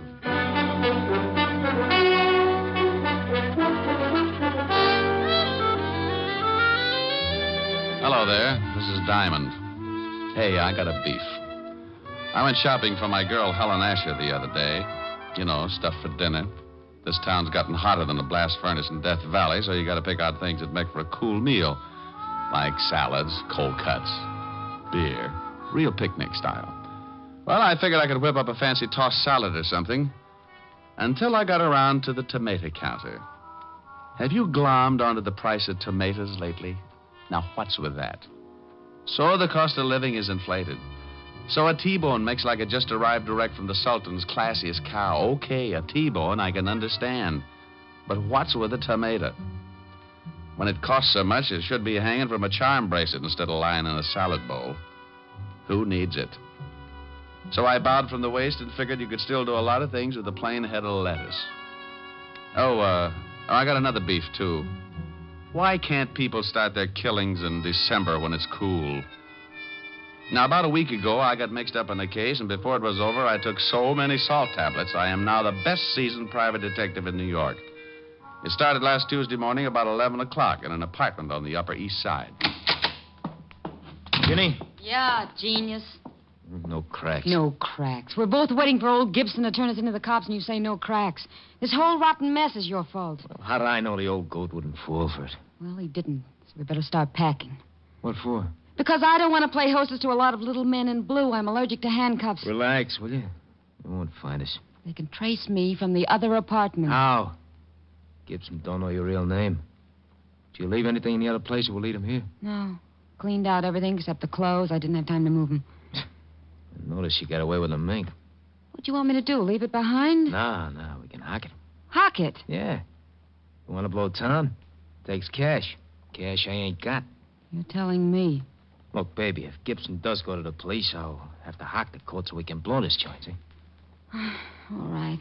You go get rid of it, and I'll start throwing some things into the suitcase. Who's that? How would I know? Maybe it's the landlady. Oh, I forgot. They're painting this floor today. Yeah, I saw the painters in 206. They'll probably start on this room in a couple of hours. Okay. Duck that coat. I don't want the landlady to spot it. Yeah. Yeah, what? Gibson. So you really are married, huh? Who is it, Harv? Hello, Virginia. Mr. Gibson? Yes, I waited around in front of the other apartment and followed you here. I wanted to be sure to send the police to the right place. Look, Mr. Gibson, look. You look, whatever your real name is. I don't like being blackmailed or threatened. But please... No, Virginia, my mind's made up. In a way, I'm sorry for you, but you didn't think about me. I'm past 60, and I'm tired of being made a fool. Look, why don't you give her a break, Mr. Gibson? Now, I'm not asking for That's me. very noble of you. You should have thought about that a few hours ago when you accused me of making love to your wife. You're not really married. Why, There is no need of displaying your indignation. There'll be plenty of time for that when the police arrive. Harv? Yeah. Come in here. Hey, how dare you? Take your hands off me. Look, you ain't calling nobody. You gonna listen to me? You take your hands off me. What are you going to do, Harv? I'm gonna change his old goat's mind about calling the cops. You can't threaten me. No. Oh, you struck me. How'd you guess? Harv, take it easy. He's an old man. Your concern is misplaced, my dear. I can take care of myself. What? Why, you... Give me that can. I'll be glad to give it to you across your shoulders. Give me that. Harv, be careful. Hit me with a can, will you? No, young. I'll shut you up for good. Harvey! Harvey! You idiot. Huh? You big, stupid idiot. Look what you've done. All right, so what? No better next time. Throw some water on him. Well, did you hear me? Throw some water on him. What's wrong? Come on, Gibson. Come on. Holy cow. Listen. Yeah. Shut up. Gotta get him out of here. Why'd you hit him with a cane? Now you're in trouble. I'm in trouble. We're in trouble, baby. We. Stop that crying all over the place. Help me get him out of here. How are we going to do it? It's broad daylight. Yeah. Can't get him out of the building like this. We'll have to wait till the night. We can't leave him in here. Why not? The painters. What do you mean? What? They'll be here in a little while. Oh, yeah. Oh, yeah. Now what, genius? Shut up, will you? I gotta think.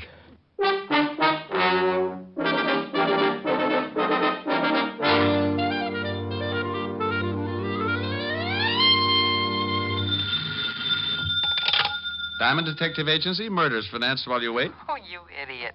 Oh, is this Toodles Asher, the belle of Park Avenue? This is Helen Asher, the girl that goes steady with the Diamond Detective Agency. Sounds like a fine organization. Are they reliable? Very seldom.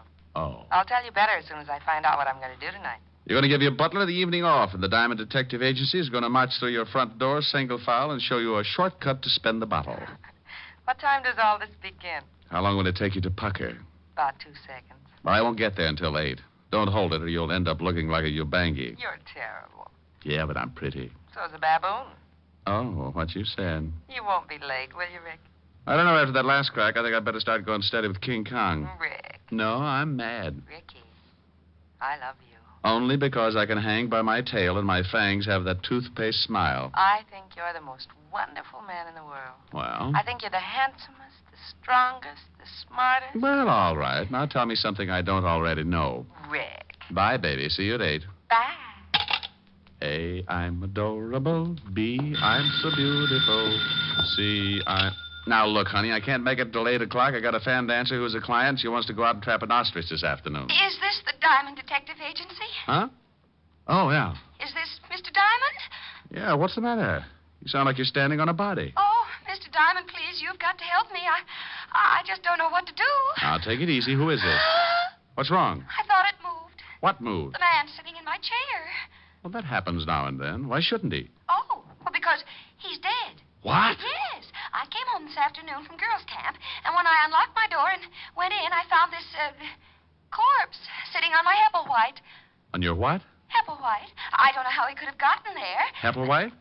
No, the dead man. What about Hepplewhite? Who?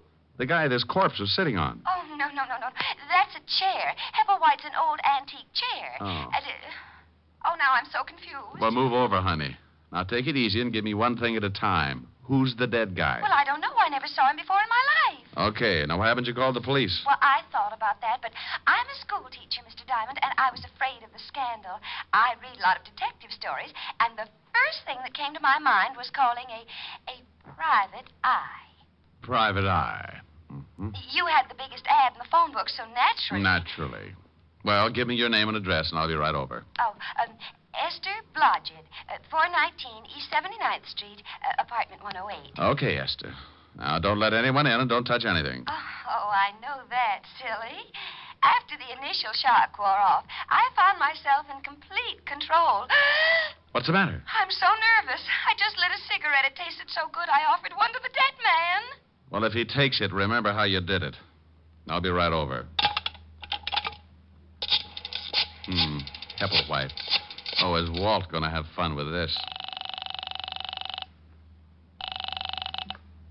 Homicide, Sergeant Otis. Hello, Otis. Let me talk to the lieutenant. Diamond? No, this is Black Beauty. I just did a mile in 1:12, and I want to report that I've been doped. Very funny. I thought so. I didn't win the race, but I was the happiest horse on the track. Now, put the lieutenant on the phone. Lieutenant Levinson. Diamond, Walt.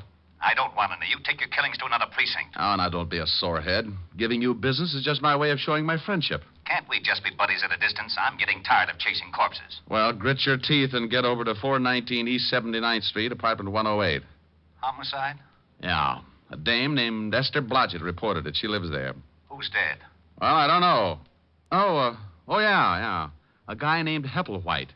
Hepplewhite? You ask Esther about it. She'll put you straight. Are you coming over? Yeah. Bye.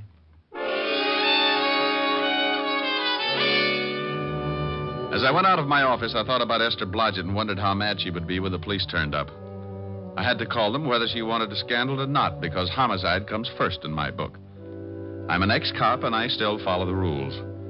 It's not a conscience. I just like staying in business, so when someone turns up with a killing, I always let Lieutenant Walt Levinson know about it.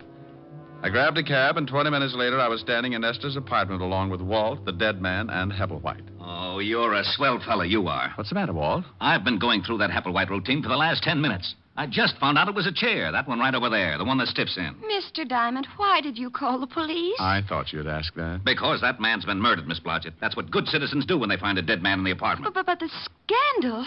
I'm a school teacher. What will my students' mommies and daddies think? Honey, just confuse them with that Hepplewhite routine. What did you find out, Walt? Not much. The coroner will be here in a few minutes. Looks like someone gave him a pretty good beating.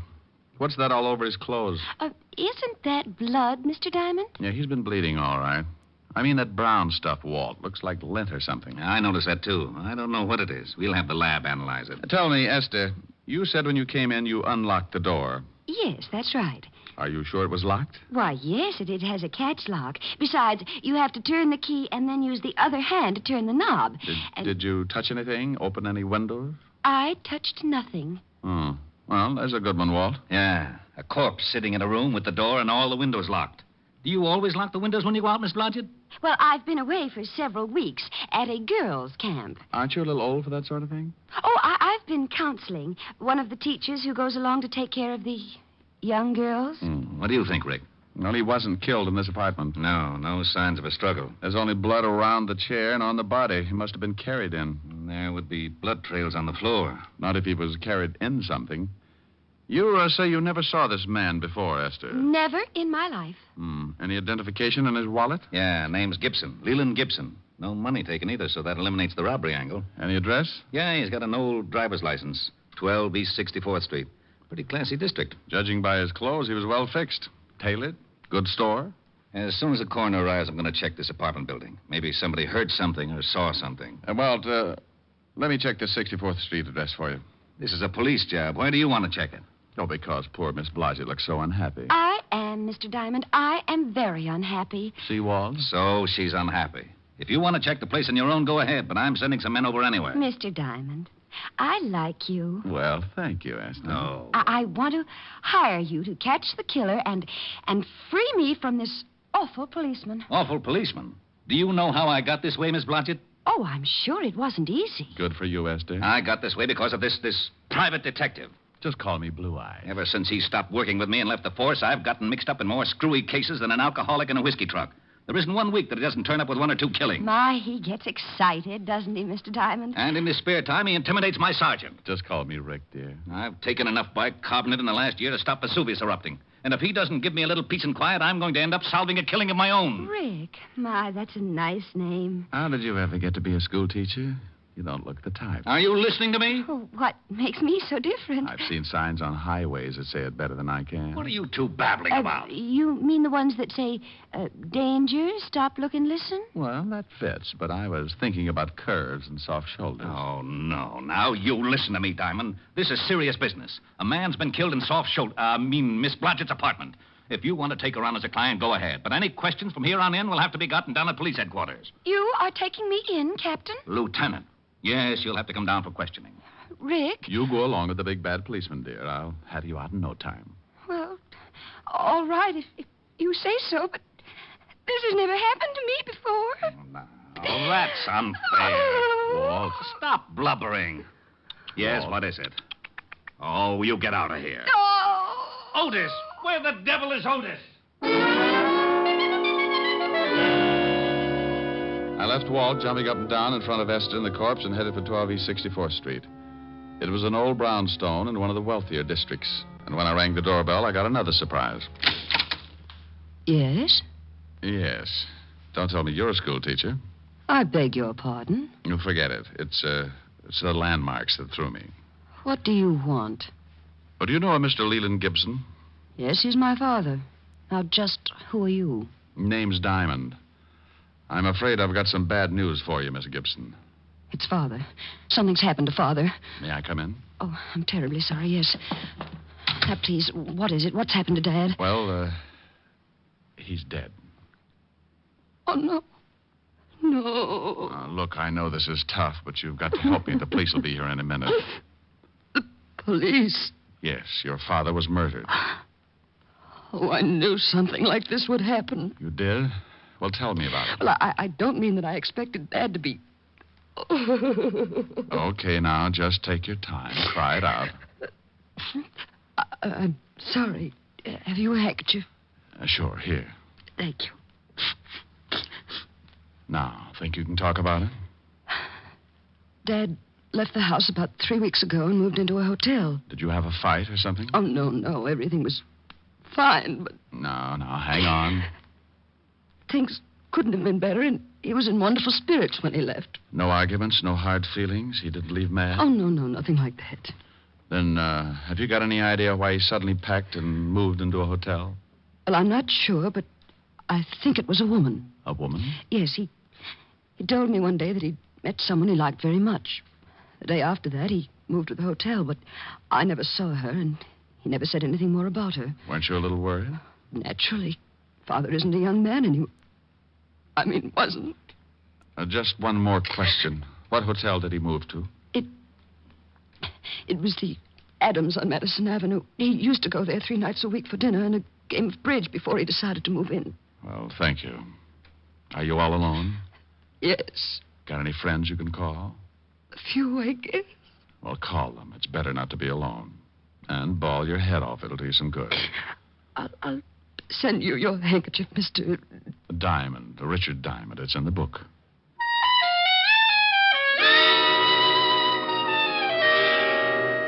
For some reason, I've got a talent for leaving people emotionally disturbed. Walt hops around like a rabbit in a cabbage patch, and Otis always tears his hair out by the handsful. Miss Gibson was less active about it. She just tried to smile and shed enough grief to fill a tub. I grabbed another cab and headed for the Adams Hotel. Yes, sir. Do you wish to register? No, but I want to find out about someone who did 3 weeks ago. Oh? Yeah, Mr. Leland Gibson. Why, yes, he's staying at the hotel. From now on, that's past tense. I don't understand. He hasn't notified us that he's leaving. Well, that might be a little difficult. If you'll run down to the morgue, I think you'll find out you're stuck with an empty room. The morgue? Yeah. Mr. Gibson has taken over one of the slabs, rent-free. Oh, my goodness. What happened? He's kind of dead. When did you last see him? Early this morning. He left the hotel around 10. Know where he was going? Why, no. Do you remember him having any visitors in the last 3 weeks? A girl, I mean. No. Are you looking for a girl? Yeah. Mr. Gibson's daughter seems to think he was running around with a woman since he moved into the hotel. Oh.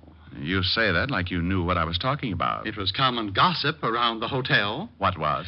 Well, Mr. Gibson has been coming to the hotel for many years. He used to eat dinner here 3 nights a week and then play bridge with some of the hotel regulars. Now, about a month ago, we took on a new waitress. Uh-huh. Now, it was very obvious that Mr. Gibson was quite taken by her. So much so that he moved into the hotel and ate at her table every night. Oh, what was her name? Virginia Pelgrim. Quite good-looking. About 5'3", dark brunette, very well, I'd like to see her. That's impossible.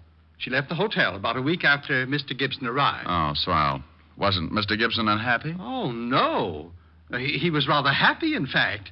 I believe he wanted her to move so he could see her more often. Now, what makes you say that? Some of the things she said in the kitchen to the other girls. Do you know where she might have moved? No. But, you might check with the flower shop. Mr. Gibson used to send flowers every day. Well, thank you.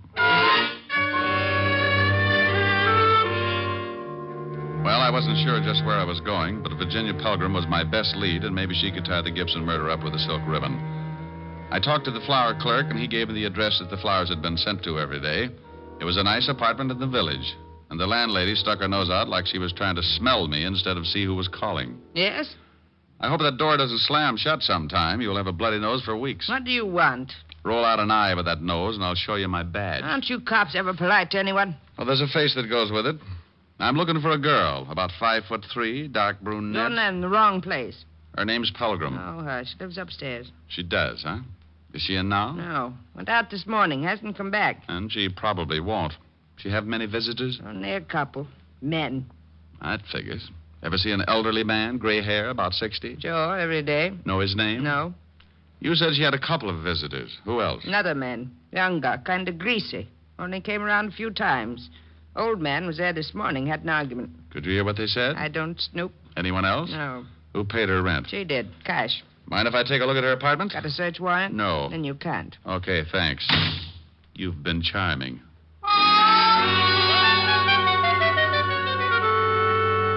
I left the old bat and headed back to the schoolteacher's apartment. If I was right, I'd seen setups like this before.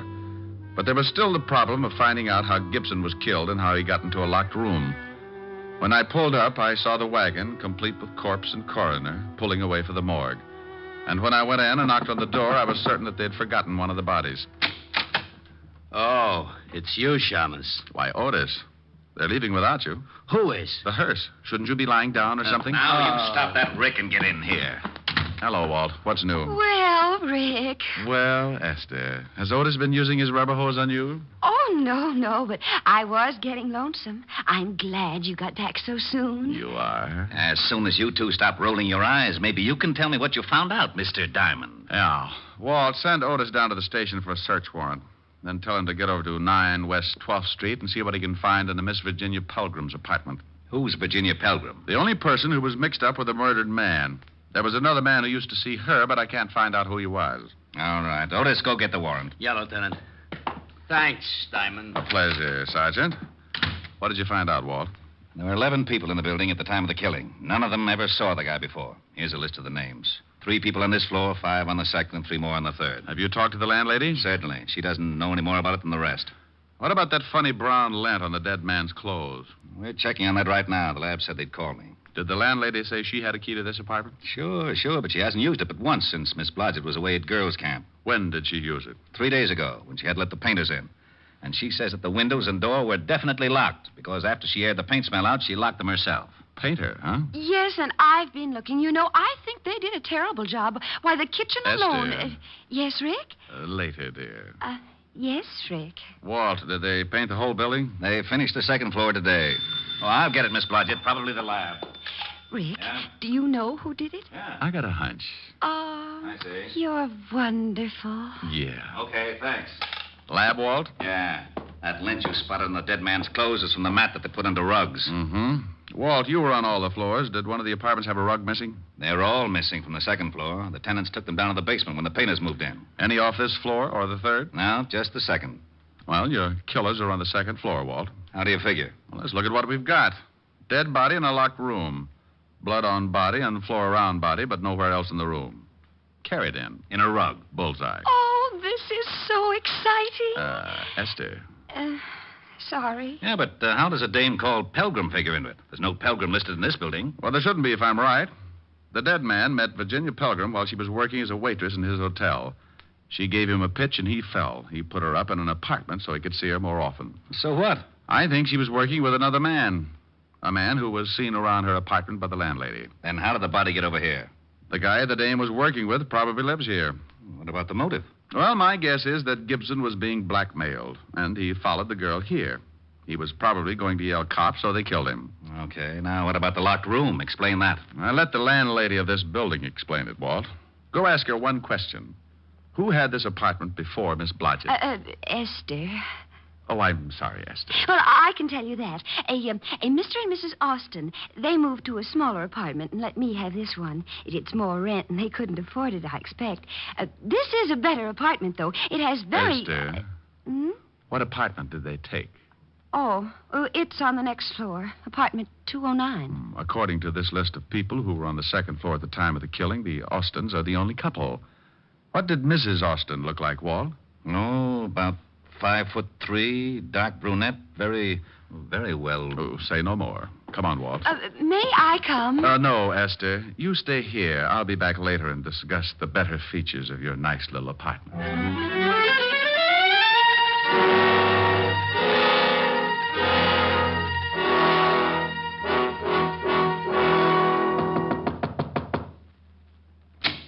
Yeah?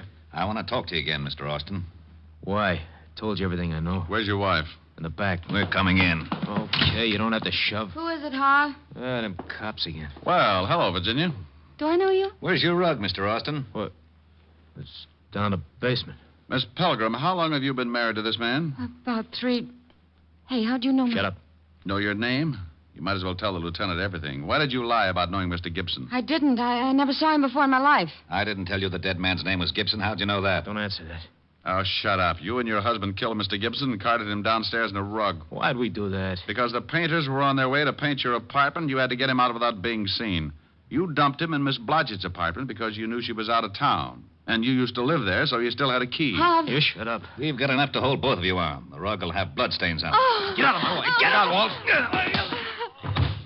Why, Walt, you're so rough. Yeah. I didn't kill him. Harvey did. I didn't kill him. Okay. You can tell me all about it down at the station. Hey, where are you going? Well, it's 6:30. I got a date. What about Miss Blodgett? She's going to get lonesome again. Ah, she was born that way. I've got to see a girl who's going to hold a pretty interesting class of her own. Bye.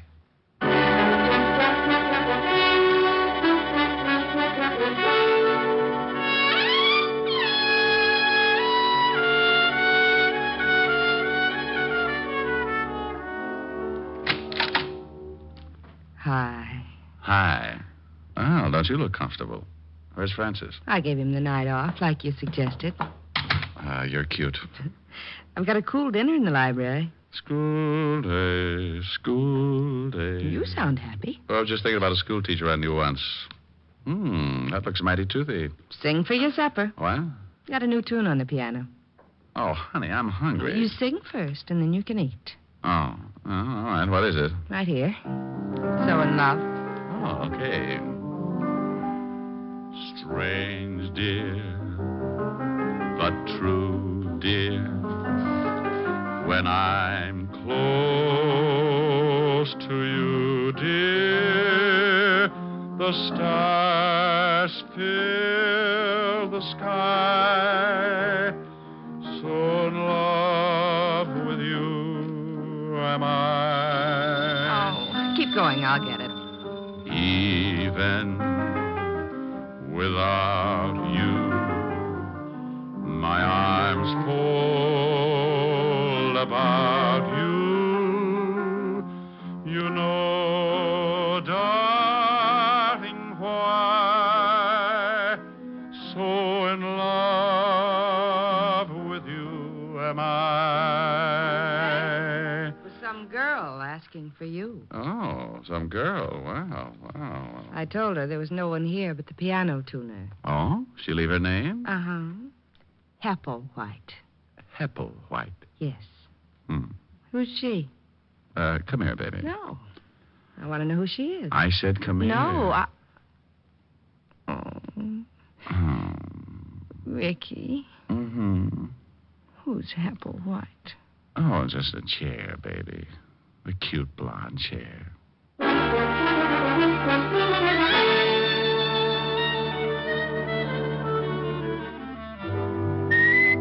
You have just heard Richard Diamond, Private Detective, starring Dick Powell, transcribed. Helen was played by Virginia Gregg, Lieutenant Levinson by Ed Begley. Also in our cast were Wilms Herbert, Georgia Ellis, Tony Barrett, Joan Banks, and Norman Field. Music was under the direction of Frank Worth. Richard Diamond is written by Blake Edwards. Now, this is Eddie King reminding you that Dick Powell soon will be seen in the screen version of the bestseller novel, Mrs. Mike, and inviting you to be with us again at the same time next week when we will again bring you Dick Powell as Richard Diamond, Private Detective.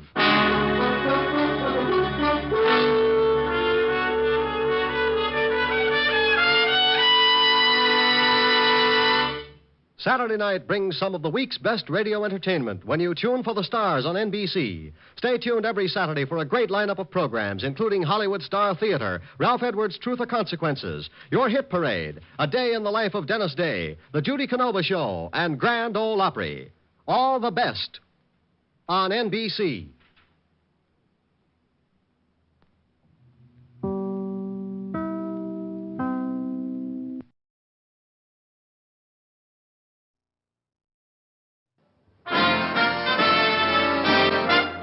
Listen while the makers of Rexall drug products and 10,000 independent Rexall family druggists bring you Dick Powell as Richard Diamond, Private Detective.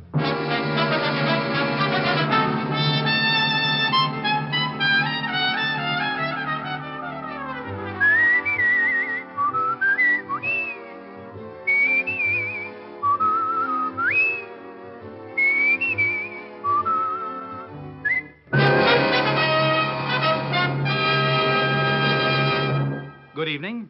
This is Bill Foreman speaking to you for the 10,000 independent druggists who have made the word Rexall part of their own store names.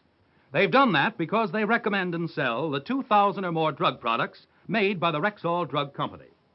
Rexall's brand new multivitamin product, Formula V10, is an excellent example. For Formula V10 is a really pleasant tasting, really easy to take product that helps prevent vitamin and iron deficiencies.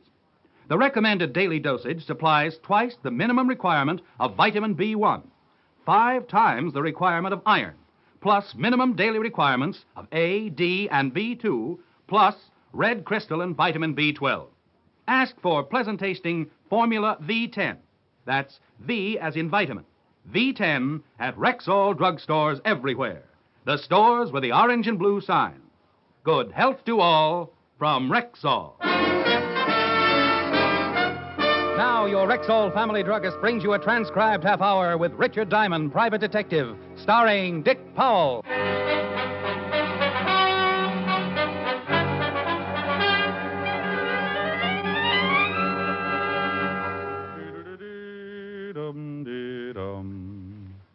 Is this the Diamond Detective Agency? What does the sign say on the door? Diamond Detective Agency. Now, read the second line, please. Recommended by good housekeeping. And the last line, please. Homicides delivered at the rear. That's fine. 20/20 vision. Now, if you just hop around on 1 foot while I classify you in 1A, I'll see that you're on the next boat to the Aleutians. Are you Diamond? Are you a prospective client? Yes. I'm Diamond. I charge $100 a day in expenses. Do you ever leave town, Mr. Diamond? Occasionally, but I can never get used to the tar and feathers. I'd like you to go to California with me. Oh, just lonesome, or have you got a problem? I represent a very wealthy man in Hollywood. He has a problem. A very wealthy man, huh? Millions. I'd love to meet him. I'll arrange it. When can you leave? Well, now, that's a bit of a problem. Let's see. Close the office, do some packing, take care of a few engagements. It'll take me at least 13 minutes. It's 4 o'clock now. We can leave LaGuardia by 5. You have the tickets already? No tickets are necessary, Mr. Diamond. Mr. Harvey's private plane and pilot are standing by. The gentleman's name turned out to be Kane, Fred Kane, from Beverly Hills, California. Obviously representing a client with more than a cozy income. Private plane, private pilot, and worth millions. How cozy can you get? I called Helen, told her I'd send her a starlit swimming pool or something, and by 5:30 I was riding with Fred Kane in Mr. Harvey's private plane, headed for sunny California. Comfortable? Oh, I haven't seen furnishings like this since I got lost in the men's lounge at the Waldorf. Drink? Later. The time has come, the walrus said. To talk of many things. Right. I represent Mr. George L. Harvey. The big motion picture producer? Yeah. He's being blackmailed. Well, I come all the way to New York for me. You've got some pretty good boys in California. Spade, Novak. Of course, they haven't got my blue eyes. GL didn't want any local talent brought in on this case. You're quite well known, even in California. Oh, well, I can understand that. GL thought it'd be a good idea to have an outsider helping him. Someone who wouldn't be recognized. Okay, bless old GL and all his little millions. Now, who's blackmailing him? GL will tell you everything himself when we get to California.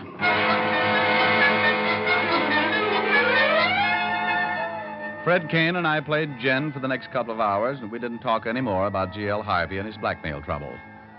By 8:30, we were somewhere over Kansas, and I was getting sleepy, so I turned in. Around 6 the next morning, we landed in Burbank.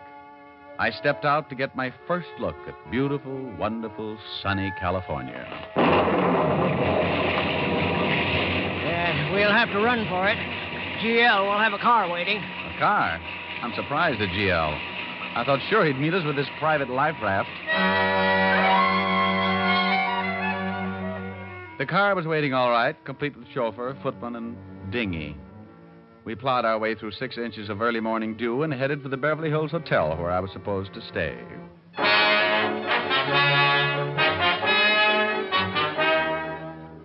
We arrived around 7, got me settled in my room, a tiny little affair that reminded me of a well-decorated roundhouse.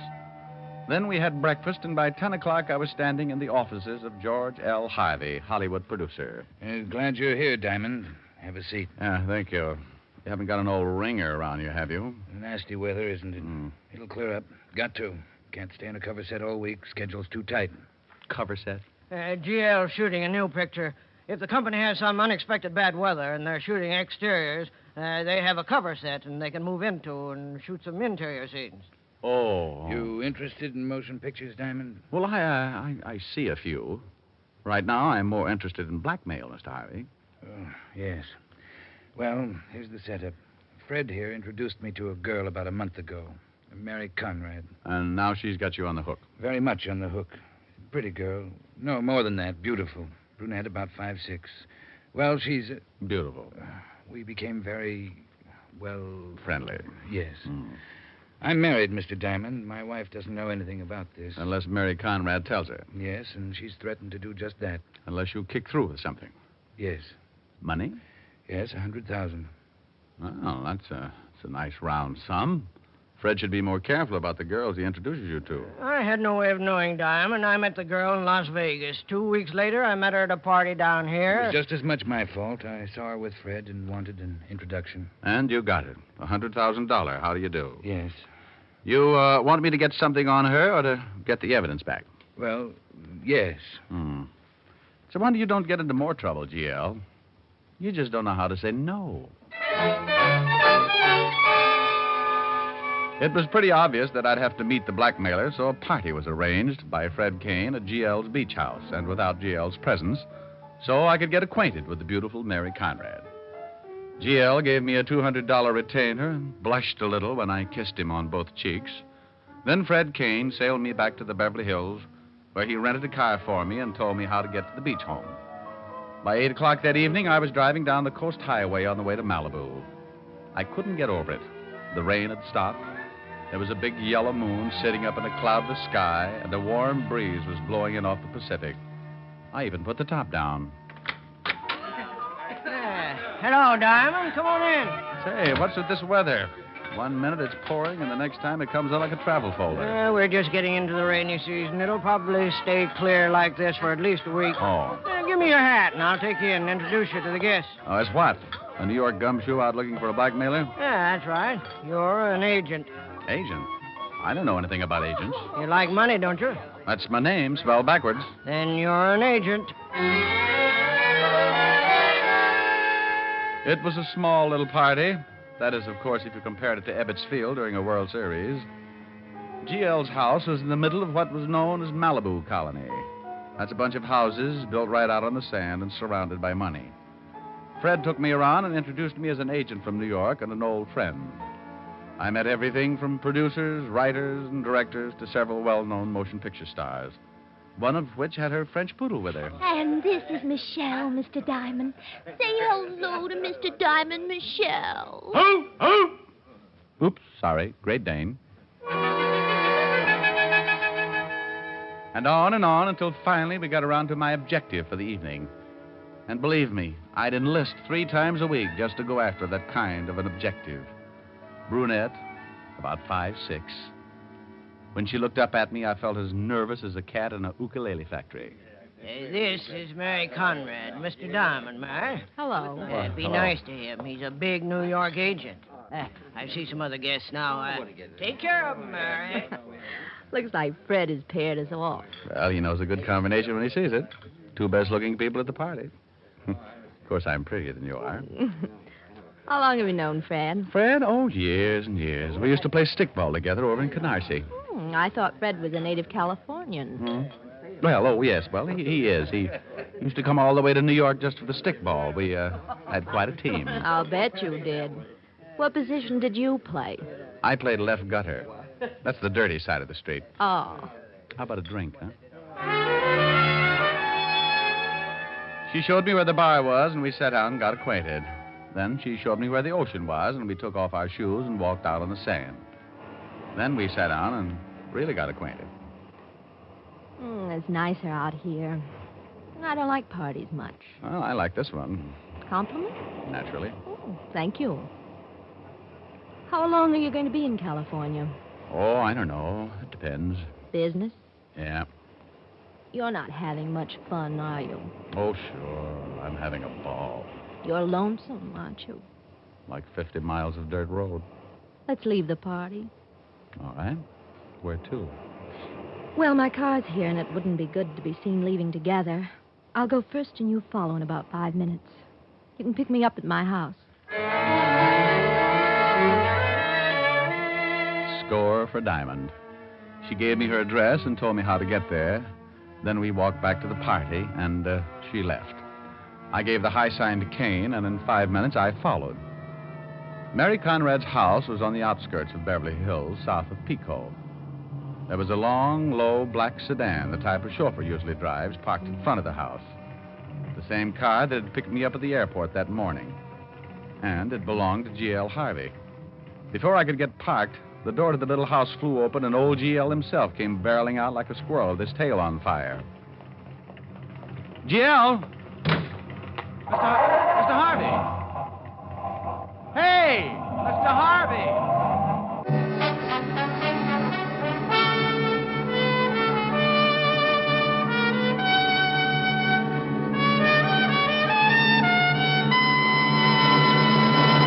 Here's a question for all overweight women.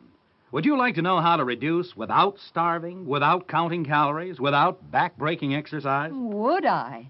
But it isn't possible, is it? It certainly is. With the new Ann Delafield reducing plan, you lose up to 5 pounds a week and gain new pep and energy besides. Best of all, you have none of the hunger pangs and bother that most people dread about reducing. The Ann Delafield reducing plan shows you how to lose weight naturally. Sounds wonderful. What does the plan include? Everything you need to slim you down and keep you slim. Vitamins to bolster your diet. Ann Delafield appetite-reducing wafers to curb that unruly appetite. And an important complete beauty book. And here's a tip for all overweight men. Rexall is proud to announce their new Delafield reducing plan for men. It's sound, scientific, and easy. So look young, feel young, stay young for your age. Ask for the Delafield reducing plan for men. Available only at Rexall drugstores. And now back to tonight's adventure with Richard Diamond, Private Detective, starring Dick Powell.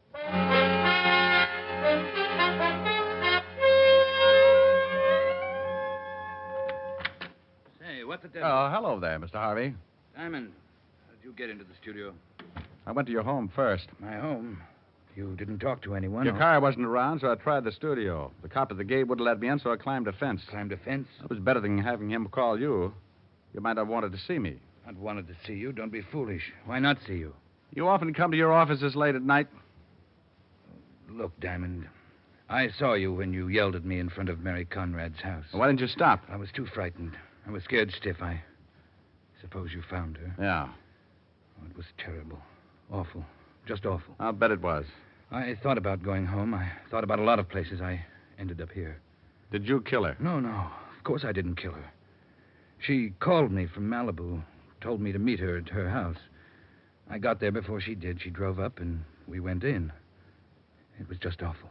You went in, then what? She turned the living room light on, and there was a shot. She looked kind of surprised, and I was too stunned for a minute to really know what had happened. Then she just kind of looked at me like she wanted me to help. It was then I really got it. I knew she'd been shot. She fell, and I rushed over to her. She died right there, lying on the floor, looking up at me like... I don't know. There was a gun beside her. Was there? I didn't see it. Well, here it is. Take a look at it. 45, one shot fired. Ever seen it before? No. You know, I could get in a lot of trouble taking this gun from the scene of murder. But I had a hunch it was worth it. I thought maybe it might be your gun. If it isn't, I'll get it back to the cops and take my chances. I don't know whether it is or not. Well, do you own a 45? Yes, I keep it at the beach house. But even if that turns out to be my gun, Mr. Diamond, I didn't kill Mary Conrad. Oh, I don't think you did either. You might have wanted to kill her because of the blackmail, but that would be premeditated. You'd plan it, and a man who commits a planned killing doesn't leave the murder weapon around, especially if it happens to belong to him. But if you were in love with her... I wasn't. Well, I'm taking that chance. A jealous lover might do a lot of silly things. I have a wife and family. I thought about that, too. But I'm not sure the police would pay much attention. If the blackmail got out, you'd have a motive. If this gun turns out to be yours, has your fingerprints on it, that would cinch it. What about the police? I called them and got out. You know where the shot came from? I didn't even take time to think about it. I just ran. There was a heavy smell of cordite on the other side of the room near the bedroom. Bedroom door was ajar. Bedroom window was open. Killer probably shot her from the bedroom. You ran. He threw the gun in beside the body. What are we going to do? Well, there's one thing that makes me wonder a little. Mary Conrad asked me to come over to her house, too. What do you suppose she wanted with both of us there? I can't imagine. Well, neither can I. It's certainly worth looking into. Thanks, Diamond. You know, I've had some pretty fair experiences with murder, GL, but like everybody else, I make mistakes. I hope this is not going to be one of them. I gave G.L. Harvey 2 instructions. First, find out if he was missing a .45 automatic. Second, go on about his business like nothing had happened. And forget that he'd known Mary Conrad other than casually. I knew I was taking a big chance. Being an accessory after the fact could land me in a lot of hot water. But GL just didn't figure as the killer. And if I was right, someone was trying to fit him for a king-size frame. Why? Who? What was the motive? Those were things I was going to have to find out and find them out in a hurry. So while the police were undoubtedly still busy with an identification on Mary Conrad, I got back in my rented car and took off for Malibu. Back so soon? No laughs. You find out anything? Where can we talk? You look like something's wrong. You should see how Mary Conrad looks. Fred Kane took me in the den and we locked out the rest of the party. I told him just what had happened. And he poured himself a long drink. Yeah. You think GL really did it? I want to do some checking on Mary Conrad before I start making any guesses. Now, you said you met her in Las Vegas, didn't you? That's right. And then tell me everything you know about her. And he didn't know much. He'd met Mary at the Serena Hotel, just ran into her at a party. He had seen her several times in the following few days, and she had mentioned she was coming down to L.A., so he'd asked her to look him up. She had, and that was the extent of it. What do I tell the police? They'll certainly find out who she's been seeing. It'll take them a while to check. Did she have any other friends? She never mentioned any. You met her at the Serena. Was she with anyone? I don't remember his name. You remember the date? It was about a month ago, the last few days I was there. Oh, well, okay. I'm going to take a trip to Vegas and see if I can find out anything more. You must really think GL's innocent. Don't you? Well, yes. But he certainly had a motive. Oh, I don't think GL would kill anyone for $100,000. The thing I can't figure is why anyone would want to frame him. What could they gain by it? I drove back to Burbank, grabbed the late plane for Las Vegas, and about an hour and a half later, I was checking with the desk clerk at the Serena. We went through the lists of guests during the time Fred Kane's last visit. Kane had checked out on the 8th of October. He said he'd met Mary Conrad several days before. I gave the desk clerk her description, but he didn't remember. And she hadn't been registered at the Serena. So I started checking every hotel and motor court in Vegas. Mary Conrad, huh? Yeah, about 5'6", brunette, blue eyes. Mary Conrad. Oh, she didn't register here. Here, take a look for yourself. I kept going, one hotel after another, and no Mary Conrad registered at any of them. But she had to live someplace if she stayed in Las Vegas. Bartender, give me a scotch and water. Sure, thanks. Hey, you look a little beat, friend. Can I buy you a drink? I just bought one. Hey, I understand you're trying to find Mary Conrad. You know her? Yeah? Well, friend, I'd like to ask you some questions. What's it worth? Depends on how much you know. I know plenty. Oh, we'll see.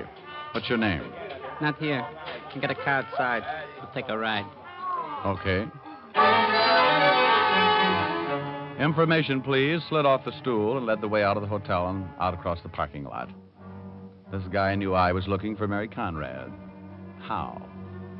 Had to be tipped off or he'd been tailing me. When he walked in front of me, the little old gun in his hip pocket showed up like a bathing beauty on the gorilla farm. Hey, wait a minute. What's the matter? Where's the car? Huh? Oh, right over there. Mm-hmm. The one with the fat guy behind the wheel? Just a friend. Oh, sure. I think we talk right here. He thought about it for a second, glanced over at his fat friend sitting in the car, then back at me. Here? Right here. Okay. He made up his mind, all right. He grabbed for his right hip pocket and that big gun, but that was as far as he got because I second-guessed it.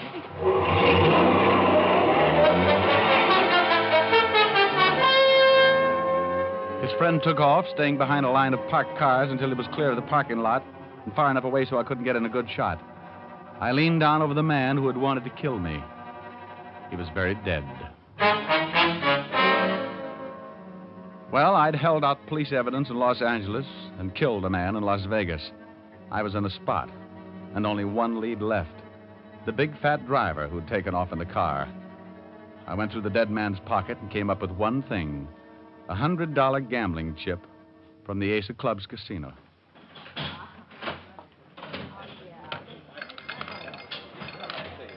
Oh, how about using that car of yours? Huh? Don't turn around, or you'll get mixed up with a lot of bullets. What do you want? A talk. Keep looking straight ahead like nothing was happening. I'll kill you if you try anything, I promise you that. What is this? Who are you? I just shot a friend of yours in the Serena parking lot. I've been in my office all night. Oh, sure. Start walking for the door. You'll never get away with this, Diamond. I thought you didn't know me. Start walking. I own this place, Diamond. My boys are all over the joint. Swell. Yell for them once and you have a dirty old hole in your pretty coat. Look, you and me can discuss this without getting rough. Out the door. And smile.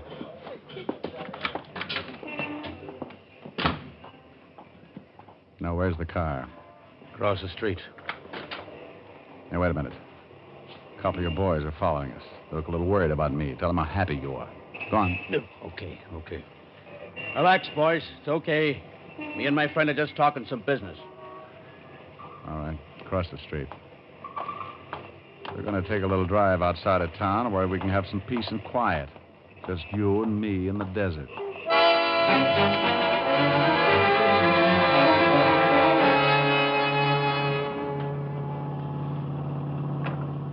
That's good enough. Pull off the road. Look, Diamond. Pull off the road. You know the cops are going to be out looking for you. That's why I need some answers in a hurry. Why did your boy try to kill me tonight? I don't know what you're talking about. Get out of the car. Now, look, I swear... Get out. What's this going to prove, Diamond? You're going to start walking. Straight out into that desert. At the end of 100 paces, if you haven't told me what I want to know, you're going to get it. Right in your big, ugly face. You'll never get away with it. Walk. Now, that's the trouble with you big, tough guys. Get a fellow in a spot, and you never figure he might just be desperate enough to shoot his way out of it. Why did your boy try to knock me off tonight? I've got a lot of dough, Diamond. I can get you out of the state and make you rich. I'll swear you killed my boy in self-defense. How well do you know Mary Conrad?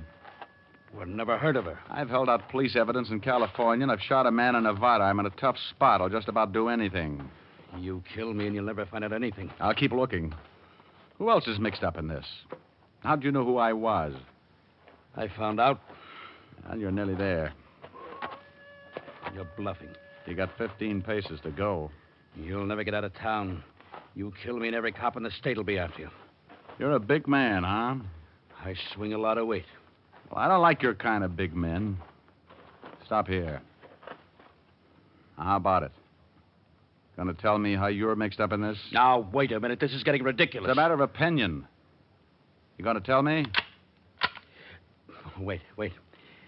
You must be nuts. Supposing I did know something. I tell you, you tell the cops. Maybe I knocked off somebody. I get the gas chamber. Then it shouldn't make any difference to you. This will be a lot quicker. What do you want to know? Who's Mary Conrad? My girl. Her real name's Mary Langley. Who killed her? Fred Kane, the guy who works for Jail Harvey. Why? Kane owed me a lot of dough. Couldn't pay it. Jail Harvey was to go to the gas chamber for killing someone. Kane had become head of the Harvey Productions. Why wouldn't Harvey's wife take over? She'd own it, but Jail's will states that Kane would run it. How do you fit? Kane promised me a 50-50 split if I'd lay off about the debt. I talked Mary into it, and Kane introduced her to Harvey. The old boy went for a hook, line, and sinker. Then she started blackmailing him. So you'd have a motive for murder? Yeah. She never figured she was going to get killed. No, she just thought we were going to milk the old boy for the $100,000 and pull out. How did I fit in? Harvey's idea. When Kane told me about it, I figured it wouldn't be bad. You could catch Harvey after the murder. Well, why did you make a date with me, then call Harvey? Well, we told her to. Told her you were a private eye working for Harvey's wife. We said that you could be bought, and it would be a good idea to catch her with Harvey. So you waited in the bedroom until GL came in and you shot her, threw the gun in beside her. Hey, wait a minute. I didn't shoot her. Kane shot her. Oh, Kane took GL's gun from the Malibu house? That's right. Oh, you lame brain. I left Kane at the Malibu house when I went to see Mary. He was there when I got back. Witnesses will swear he was around the whole time. You killed the girl and hopped the plane back here for Vegas. No, I didn't kill her. Go over by that rock. Take it easy, Diamond. Go on. Okay. Okay, I shot her. I hid in the bedroom and shot her. But you won't be around to talk about her. Come on, get up. Get up. Oh, for Pete's sake, now I have to carry him back to the car.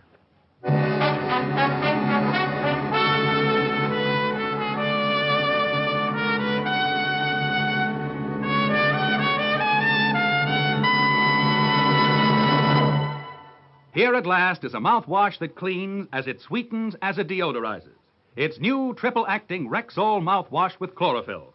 And it's more effective because it combines nature's own breath freshener, chlorophyll, with a foaming action that floats away retained food particles. What's more, a special surface-active ingredient gives Rexall mouthwash with chlorophyll a wider coverage, a deeper penetration. The result? A clean, fresh mouth. A clean, fresh breath for hours. So fresh up with a cooling, minty-flavored mouthwash that cleans as it sweetens, as it deodorizes. Rexall mouthwash with chlorophyll at Rexall drugstores everywhere. Good health to all from Rexall.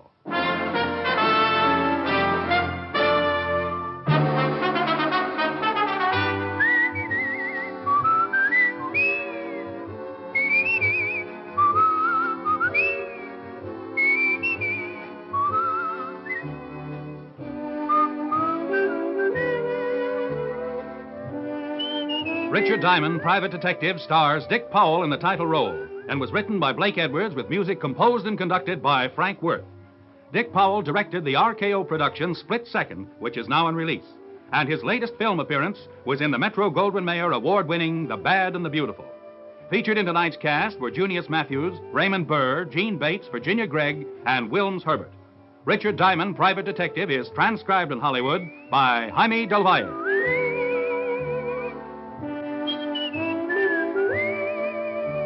This is Bill Foreman inviting you to be with us next Sunday at this time when Rexall Drug Products again bring you Dick Powell as Richard Diamond, Private Detective.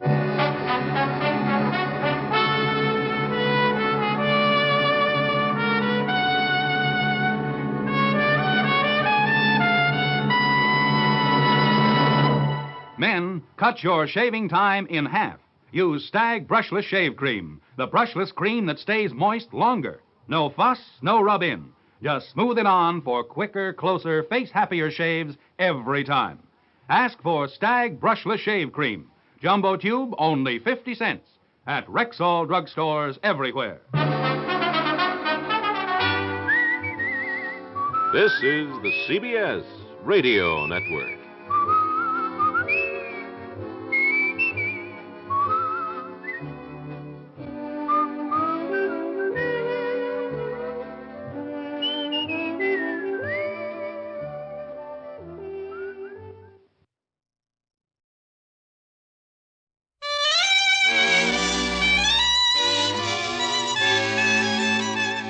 Makers of Camel cigarettes present Dick Powell as Richard Diamond, Private Detective.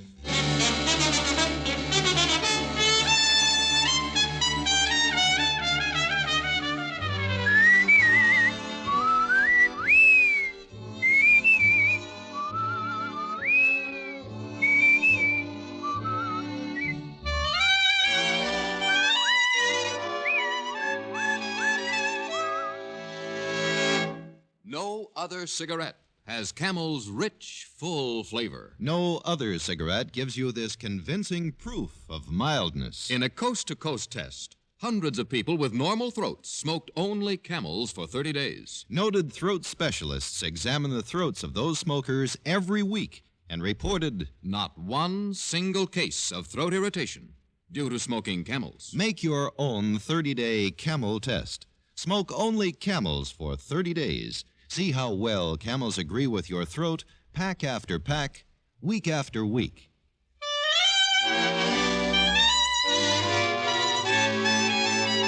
Here transcribed is Richard Diamond, Private Detective, starring Dick Powell.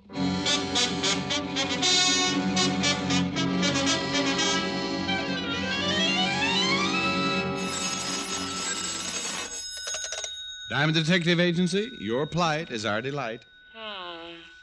Helen Asher speaking, a gal alone with just a phone. Oh, clever, Helen, clever. Thank you, sir. After all, you're not the only one who can make up corny slogans. Easy, girl. You're crowding me. Of course, I just might give up my slogans if you were on time for dinner tonight. Well, that's the deal. I can't stand competition. Seriously, Rick, I have a surprise for you tonight. Oh? You inviting a preacher for dinner, maybe? No, nothing like that. But I'm fixing the whole dinner myself, from soup to salad. Oh, great Scott. $4 million and she can cook, too. Well, you just remember to go easy on lunch. I want you to have an appetite by the time you get here. Helen, I couldn't think of eating anything that would spoil my appetite. Besides, the automat won't take slugs anymore. Well, I do believe little old me has a little old client. Must be male. I don't hear your fangs clicking. Oh, dear, you're so astute. Bye. Bye. You, Diamond? That's right. Well, what do you know? Odds were 10 to 1 I'd find you in. You don't say. Yeah, now get your hat, pal. It's 45 puts the odds in my favor. Now get up. What are the odds on finding out what this is all about? 100 to 1 right now. You'll find out soon enough, though. Now come on. And Diamond, don't try no tricks. You do when it's even money, you'll be a dead man. Well, some people collect stamps. Me, I collect strange visitors. And the character who led me downstairs to his car was one of the strangest I'd seen all week. He wore a loud check vest, purple sports coat, and bright yellow slacks. And every time he opened his mouth, he gave odds on something or other. We drove through town, finally pulled up in front of a ritzy apartment house. He led me back to an apartment on the first floor. Hold it. This is it.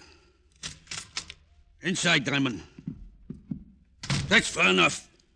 Hey, Janet! Janet! I'm right here, Freddie. You don't have to... I told you it was 4 to 1. I could bring him here. Oh, you win the bet, Freddie. Oh, Mr. Diamond. Oh, hello. Fred, if you'd told me she was going to be here, you wouldn't have needed odds. Oh, that's very sweet. I'm a very sweet guy, especially with a gun in my back. Oh, you can put it away now, Freddie, and take a walk. I want to speak to Mr. Diamond alone. Oh. Freddie. Okay. Only the odds are 3 to 1 I should stick around. Mr. Diamond, I need your help. I suggested this to Freddie, and he said he'd bring you. I had no idea he'd force you to come. Well, skip the apologies, honey. Just why do you need my help? My name is Janet Collins. My brother is Bert Collins. Does that name mean anything to you? Well, all depends. There was a Bert Collins sentenced to the electric chair a few months ago. Same one? Yes, but he isn't guilty, Mr. Diamond. Bert was convicted of murdering a bookie, but he didn't. He tried to tell his story in court, but they wouldn't believe him. And I take it you want to tell me his story now? Exactly. Well, I'm listening. Bert went into the pool room to see this bookie about a loan. While he was talking to him, a stranger came in and shot the bookie. Said something about getting even. And the stranger dropped the gun and ran. And, what did Bert do all this time? Well, he was stunned. He bent over the body and picked up the gun just as the police rushed in. It looked like he did it. Only he's innocent, Mr. Diamond. Honey, as I remember it, your brother had a fair trial. 12 men disagree with you about his guilt. I know that. But there's one man who can prove he told the truth. Oh? Well, keep talking. There was a witness to the murder. A little racketeer named Tony Garibaldi was in the pool room when it happened. He saw the stranger come in and kill the bookie. Why didn't this come out at the trial? Because we couldn't find Tony. We? Freddie, Bert's lawyer, and myself. We have witnesses who swear they saw Tony enter the pool room and rush out after the shooting. But you haven't got Tony. No, and he's the only one who can prove Bert is innocent. Unless we find Tony by tomorrow, it'll be too late. Please take the case, Mr. Diamond. Find Tony Garibaldi. Well, I can give it a try. This is a big city, though. Tony could be hiding anywhere. I know it's a hard job, but I'll pay the usual fee, and I'll be very grateful, Mr. Diamond. Very grateful. Mm-hmm. Well, save the gratitude for later, dear, after we find Tony Garibaldi. Oh, Diamond. A pretty face, a sob story, and you get into the screwiest cases. Find a cheap racketeer out of 7 million people. I wonder what kind of odds Freddie would have given me on that.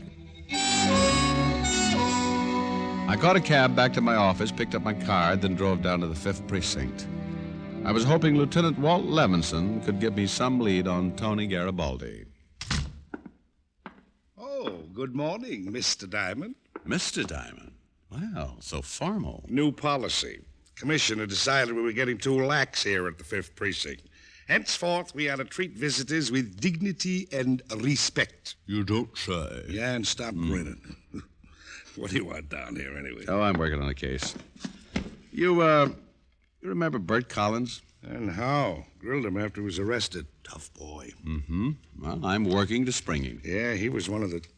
What? Are you crazy? Collins gets the chair tomorrow night. I know, but his sister says he's innocent. And you believed her? I don't know. She wants me to find a punk named Tony Garibaldi. Says Tony witnessed the murder and can prove Bert didn't do it. Oh, yeah, I remember. That's what Bert told us. We tried to locate Tony, but he's dropped out of circulation. You think Tony really saw the murder? Who knows? Guy next door to the pool room said he saw Tony enter and come out later after the shots. Look, Rick, there's no doubt that Bert did it.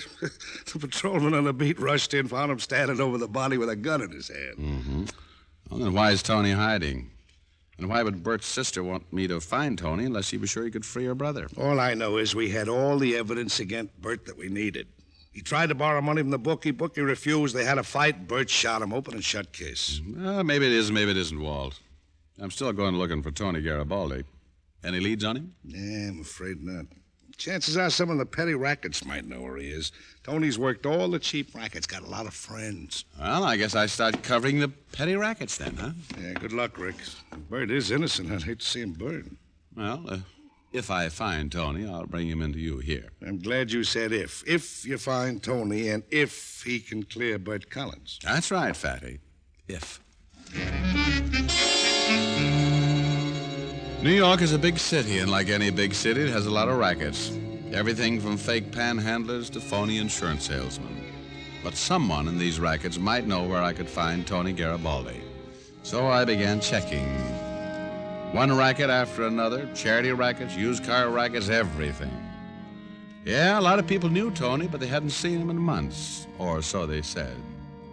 It was late afternoon by the time I pulled up in front of Sneezy Williams' apartment. A few years back, Sneezy had organized every pickpocket in town, formed a sort of a union. There was a chance he might know Tony's whereabouts. I got out of my car and started for his apartment. Don't turn around, Dime. It couldn't be your finger sticking in my back, could it, friend? No, it couldn't be. Walk toward that alley, Diamond, or I'll put a hole right through you. That's a pleasant thought. Now, pal, if this is a stick-up, you're in for a disappointment. The only green stuff in my wallet is moss. Shut up and don't turn around. That's far enough. Diamond, I hear you've been looking for me. Oh, you're Garibaldi? Shut up. I'll do the talking, Diamond. I don't know what your angle is in this or why you're after me, but I want you to lay off. Well, why are you hiding, Tony? What are you afraid of? Never mind that.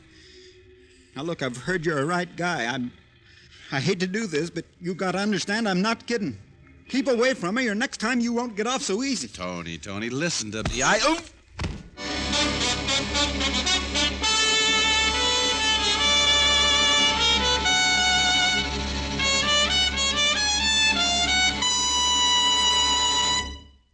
Before we continue with Richard Diamond, here are a few words about smoking enjoyment.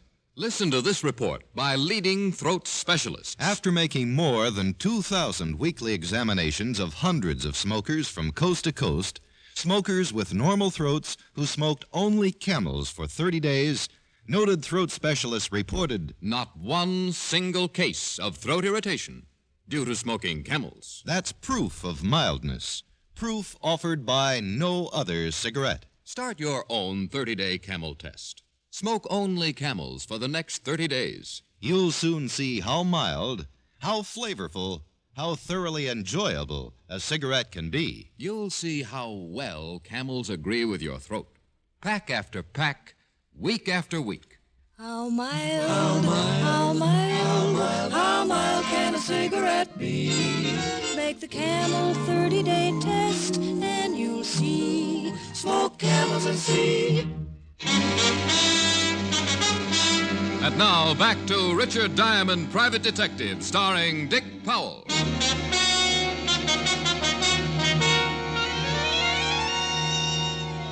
I was looking for a little racketeer named Tony Garibaldi. Only instead of finding him, Tony found me.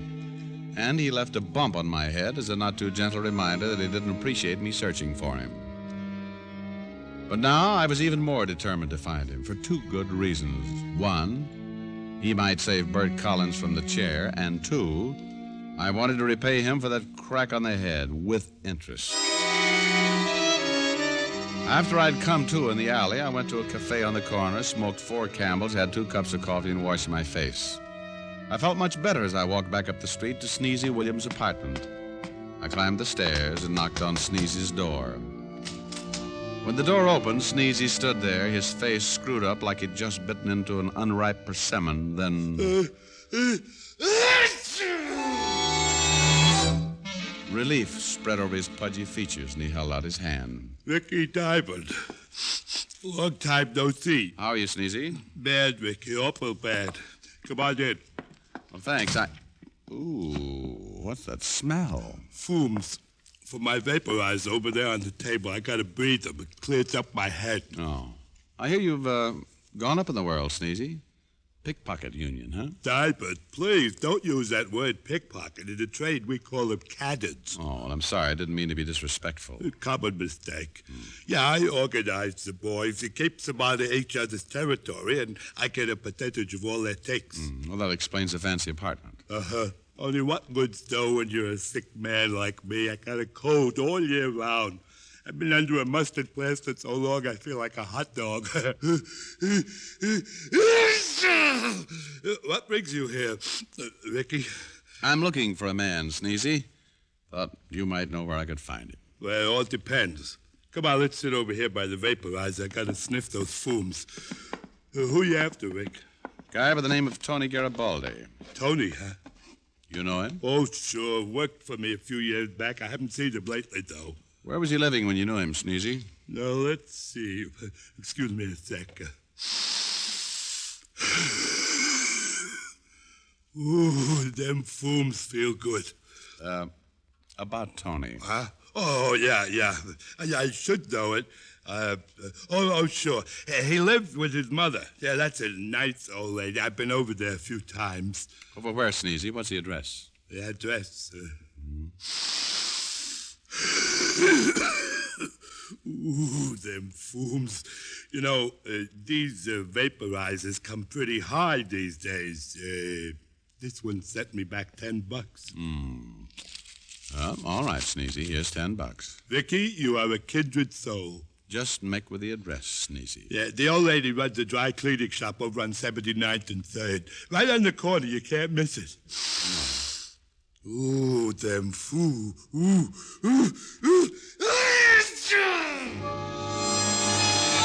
Gesundheit. That last one must have registered on the Caltech seismograph. I left Sneezy with another Gesundheit and went out the door before he blew me out.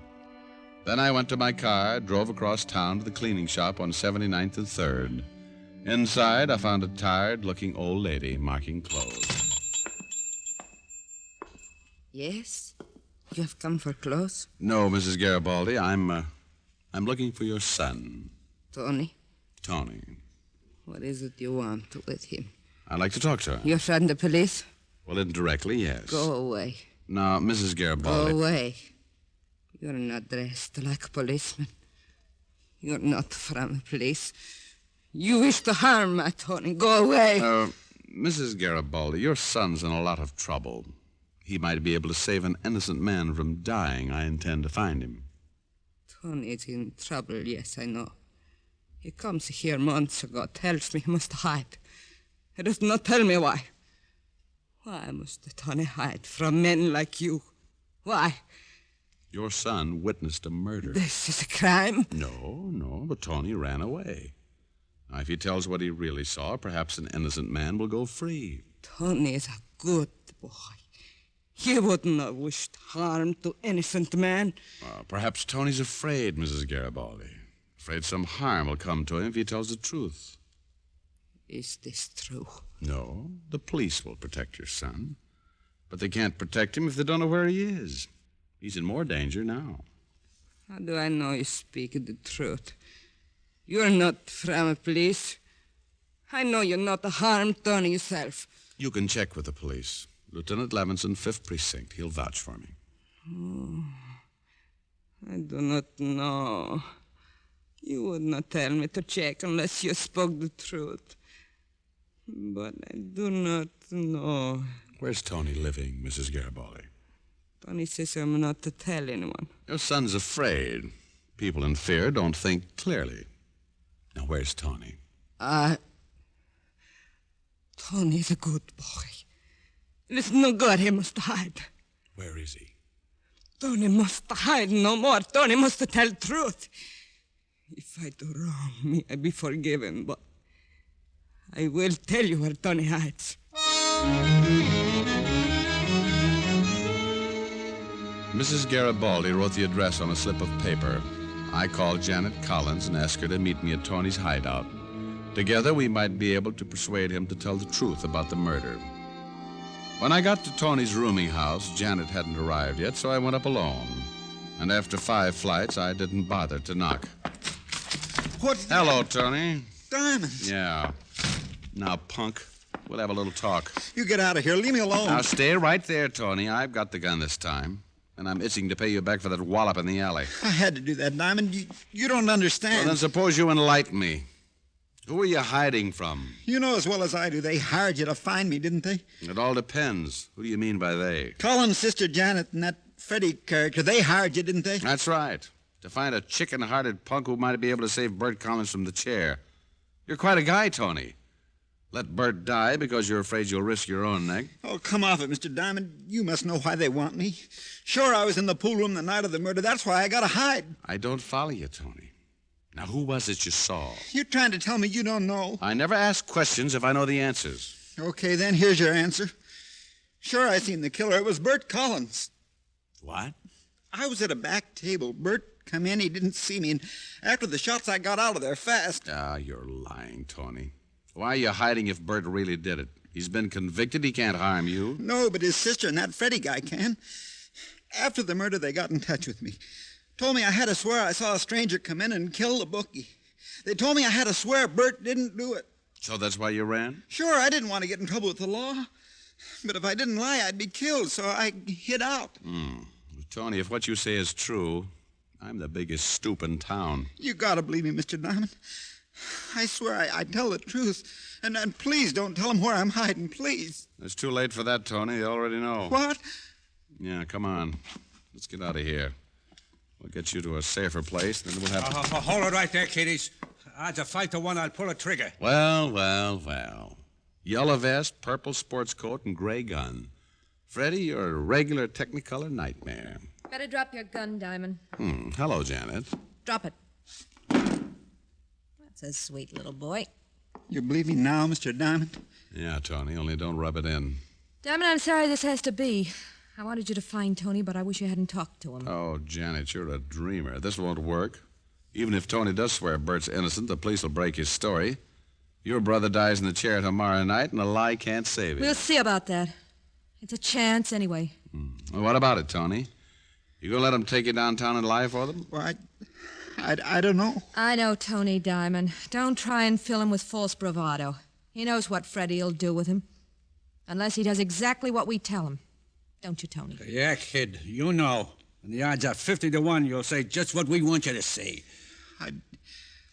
I'm sorry, Mr. Diamond. I guess I gotta do what they want. Oh, don't be a fool, Tony. Shut up, Diamond. You've talked enough. Freddie, I'll leave you here with Diamond. Tony and I'll wait in the car. Don't be long. Come on, Tony. Diamond, Now then, Diamond. Just you and me. You make the most brilliant statements, Freddie. Yeah, and the odds are... Hey, keep your hands out of your pocket. Oh, take it easy, Freddie. There couldn't be a gun in this pocket. Just got a $50. See? What's I do? Well, Freddie, old boy, the way I see it, I'm about to be shot. That's even money, all right. Well, I can't figure out whether to die a hero trying to rush you or just stand here and wait for you to shoot. Huh? Now, either way, I die, so I might as well decide which way I want it. Thought I might flip a coin. Diamond, you must be a little off, huh? Freddie, I didn't admit it before, but you see, I'm I'm crazy about gambling, too, just like you. Yeah? Sure.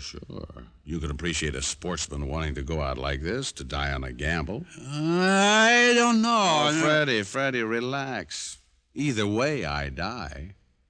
Now, I'll flip the coin 2 out of 3. Heads, I die rushing you. Tails, I wait for you to shoot. It is sort of interesting. Well, here we go. Up. There. Tails. You're right. 2 out of 3. Up. What is it? Heads. Well, go on. This one tells the tale. Yeah, Freddie, this one tells the tale. I held the coin against my thumb. Freddie was interested now. He was the type who liked any kind of a bet, and in this one, the odds were all in his favor. But I always did like long shots. I flipped the coin high. Only this time, I didn't catch it. I let it fall to the floor, and Freddie's eyes followed it. This was what I needed. I threw him off balance, and the gun went clattering to the floor. Then my right hand plowed into a yellow vest, and my left hand followed through. And that took care of Freddie. But there was still Janet outside with Tony in the car. I stripped Freddie of his purple sport coat, put it on, and went downstairs. Outside, I saw Janet and Tony in a blue sedan parked at the curb. I lowered my head and went around to Janet's side as fast as I could. Get on the other side, Freddie. Oh, Diamond. No, take it easy, honey. Let me go. Let me go. Oh, just relax now. You'll go somewhere in a minute. Tony. Yeah? Run out the corner and get the cop of the beat to take care of our little friends, will you? And make it snappy. I got a date at 7 o'clock. I wonder how Helen will like me in a purple sport jacket.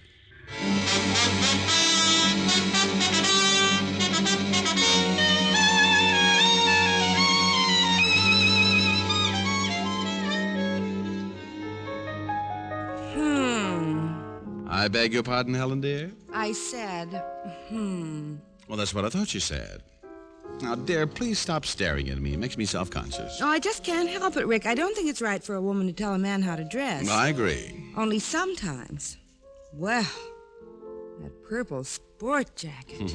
I was wondering when you'd notice it. Oh, I noticed it when you first came in. I'm just getting over the shock. Oh, I knew you'd like it, dear. Wait until you see my red, white, and blue slacks. I'm saving them for Lincoln's birthday. Oh, now, Rick, what's come over you? Personality, dear.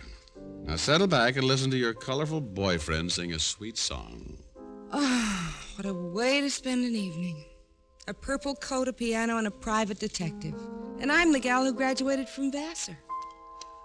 And so to sleep again, as if I'll ever sleep again. These restless nights go on away from you, and so to dream again, as if I'll ever dream again. My darling, since you're gone, my dreams are through. No other arms can ease this ache within my heart. No other lips can kiss away these tears that start. And so to sleep again, as if I'll ever sleep again, as if I'll ever love again anyone but you.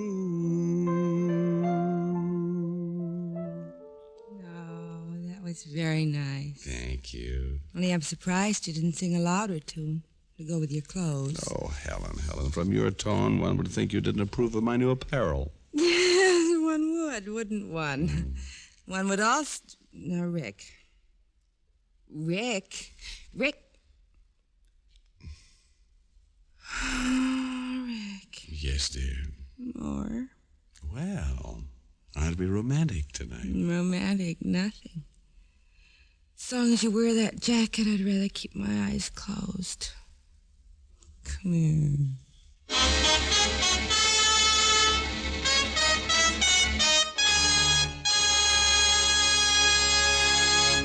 Dick Powell will return in just a minute. What cigarette do you smoke, Doctor? When that question was asked of doctors from coast to coast, doctors in all branches of medicine, the brand name most was Camel. Why don't you smoke Camels, too? And say, why not give a carton of Camels for St. Valentine's Day? Camels come in a special carton all dressed up for the Valentine season. Give your Valentine Camels. How mild, how mild, how mild can a cigarette be? Smoke Camels and see. Here's Dick Powell with a special message. Thank you. Ladies and gentlemen, to help bring pleasure to hospitalized veterans and members of our armed forces, the makers of Camel send thousands of packs of Camel cigarettes to service in veterans' hospitals every week. This week, the gift Camels go to Veterans Hospitals, Fort Harrison, Montana, and West Roxbury, Massachusetts. U.S. Naval Hospital, Quantico, Virginia. U.S. Army Station Hospital, Camp Carson, Colorado. And the Military Air Transport Service, which evacuates virtually all overseas wounded personnel. Now, until next week, enjoy Camels. I always do.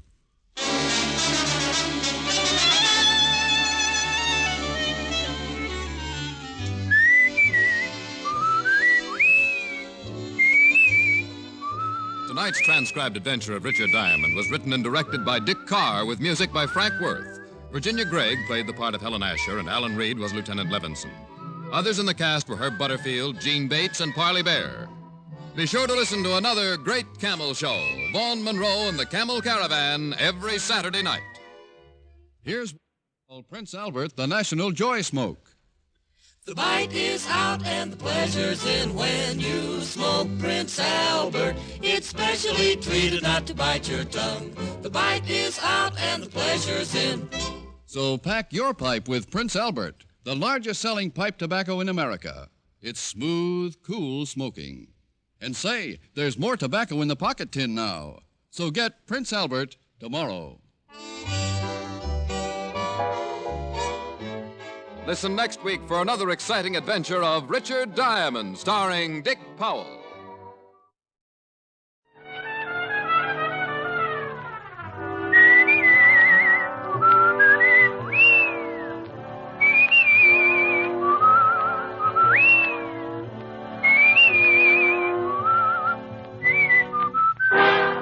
Here's Dick Powell as Richard Diamond, private detective.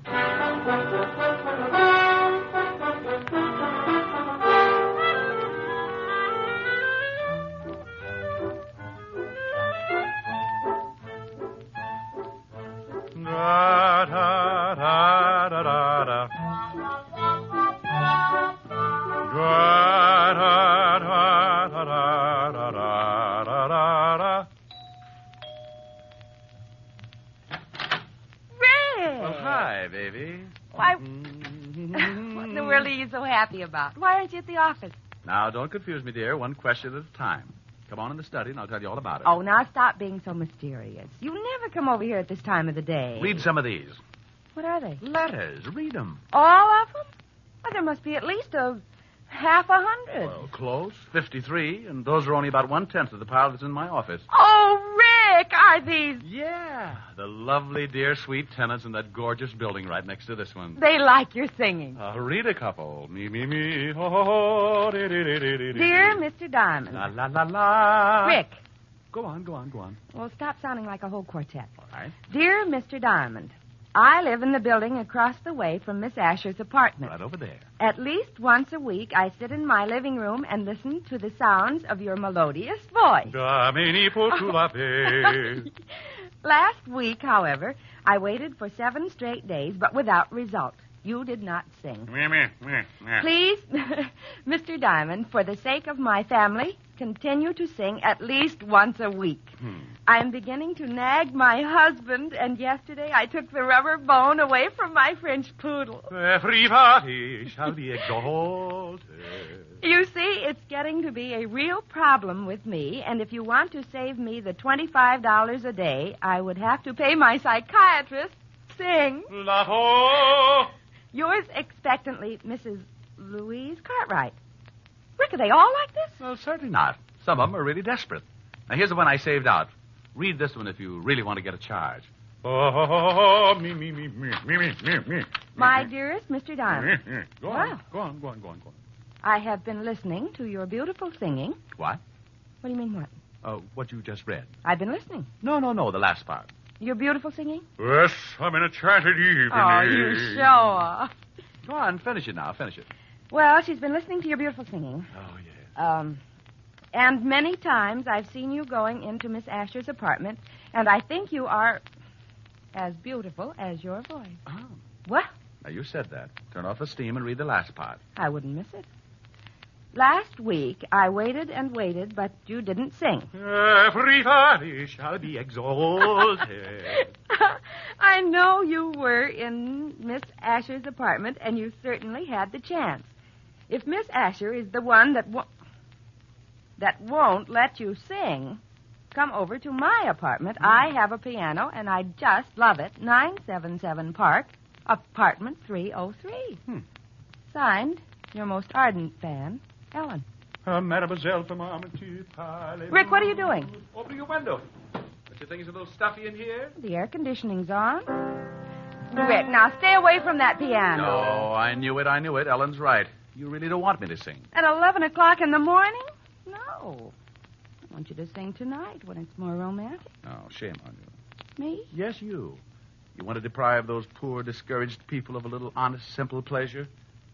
You want that woman to take her dog's bone away again? You idiot. Oh, no telling what'll happen. Those people might not leave their apartments for days. It'll get to be like a prison camp. Think of it. No food. They won't leave the building even to go out and get an orange or a lime or something. And you know what? What? Scurvy. Oh. They'll be dying like flies. Well, go on. What's the matter? Dying like flies. I wonder who thought up that bright little simile.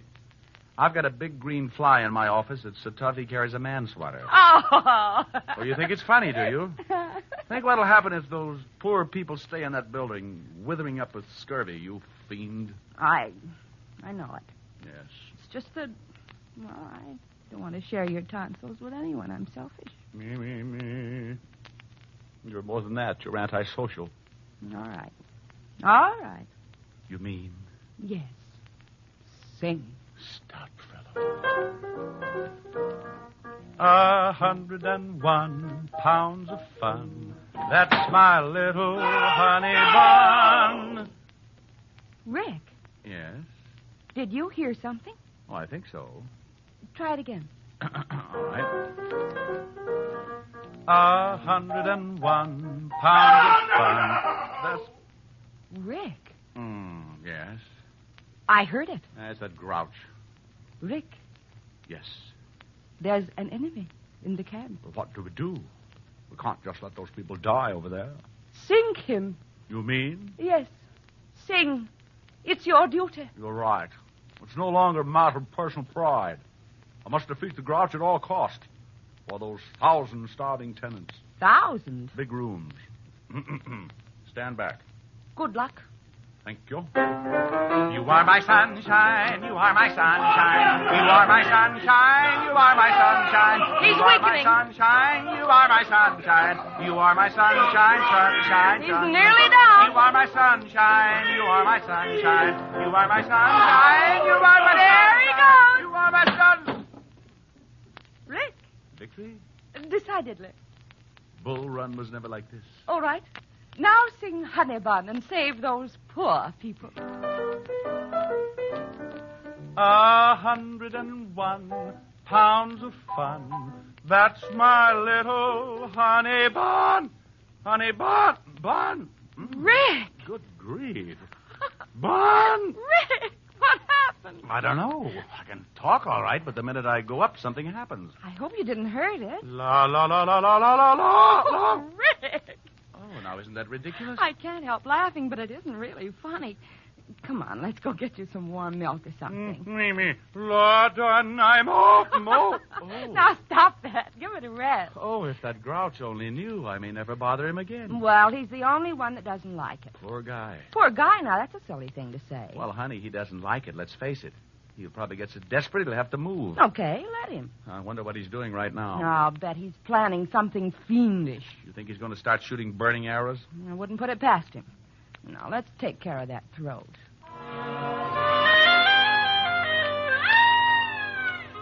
Well, sometimes silly things like that happen.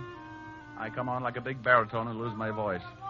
Helen has to feed me hot lemon juice and honey for about 3 hours, and the grouch across the way in the next apartment starts thinking up the 10 best ways to eliminate Diamond. Think I'm kidding? Well, let me tell you.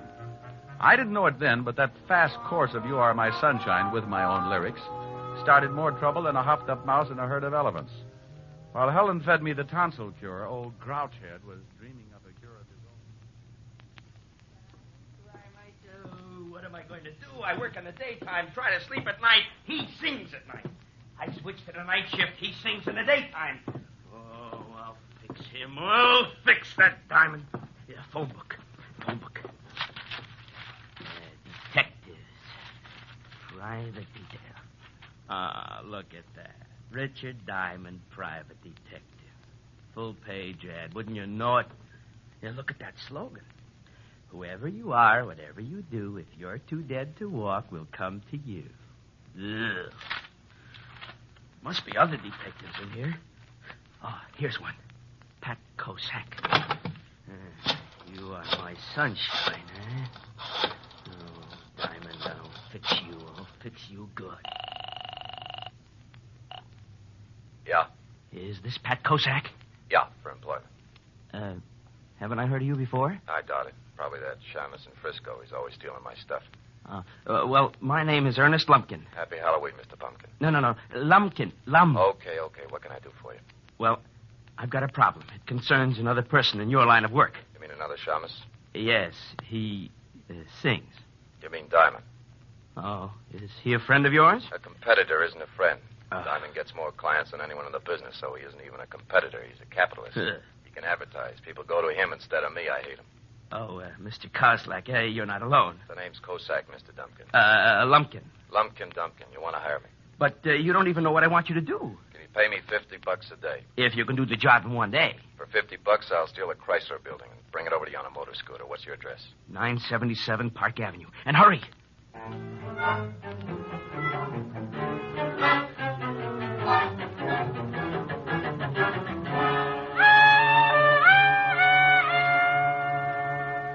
How does your throat feel now? Oh, scalded.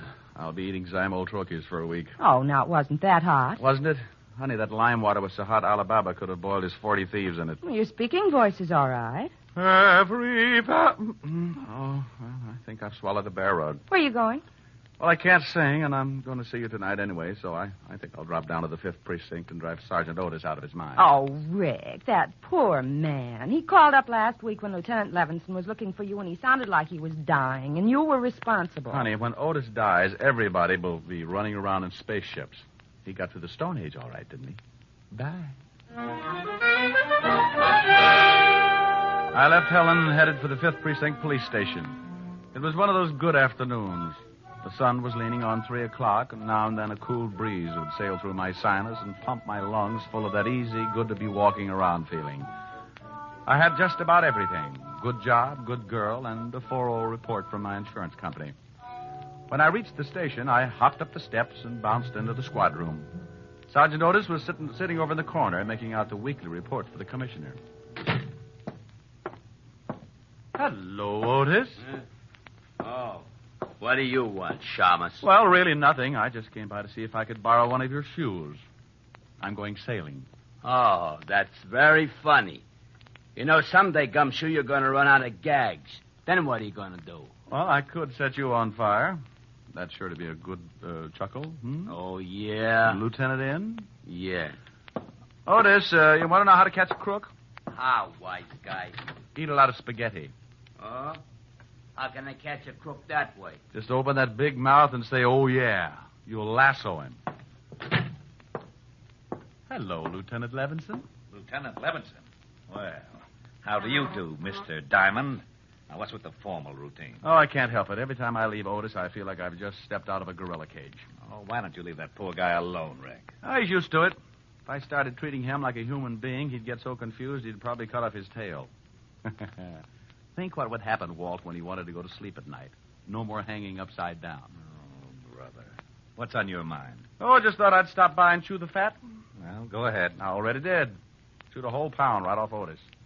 Walt, are you sure he's a mammal? Now, you listen to me. Otis is a nice fella for a hammerhead. He can't help it, so stop tearing him down and tell me what you really want. Walt, I'm surprised at you. I just wanted to stop by and say hello. Hello. Where's the body? Now, look, there's no body, just a nice chat, that's all. Okay, but I warn you, I won't stand for any routines. And if you're mixed up in something and I have to find out the hard way, so help me, I'll put you away so far they'll have to pipe air into you. Walt, you do. Do what? Love me. Oh. Would you like to wear my Sig Alf pin? Rick, for Pete's sake, what's the matter with you? You've been growing poppies in your office? Wait a minute. Yeah, what is it, Otis? Miss Asher on the phone for Diamond. Okay. Phone for you, Rick. Helen. Oh, thanks. 5th Precinct. Remember our motto. A corpse in the morgue is worth 2 in your basement. Oh, no. It's true, Walt. It's true. Oh, I bet Walt just jumped out of the window. No, honey, there's a caste system around here. When Walt feels like jumping out of a window, he throws Otis out first to see if it hurts. Oh. Hiya, baby. Hi. Rick, Mr. Jones called and said it was very important that he see you at once. Said it was a matter of life and death. Jones? First name John? Well, he didn't say. He just gave me an address and asked you to come over immediately. 137 River Street. He called me at your apartment? Uh-huh. Hey, I never thought of that. How'd he get the number? No telling. Well, I'll go on over. Maybe he'll turn out to be a good client. Call you later, baby. How's your throat? Oh, la done, I'm all... Goodbye, Rick. Hey, you really sound terrible. I'll see you later, Walt. Huh? Oh, thanks for the brilliant conversation, Sporty. Walt, just because I didn't have a corpse hidden out someplace, you get mad. All right, see if I care. Oh, now, wait a minute. No, I understand. Well, you can just get someone else to play jacks with. I'll send you Sam Spade. Now, Rick. Otis, Yeah, Lieutenant. why haven't you got that report in here? I've been eating spaghetti. Spaghetti? Yeah, and that Diamond's a liar. I can't lasso nothing. Maybe you have to be a cowboy.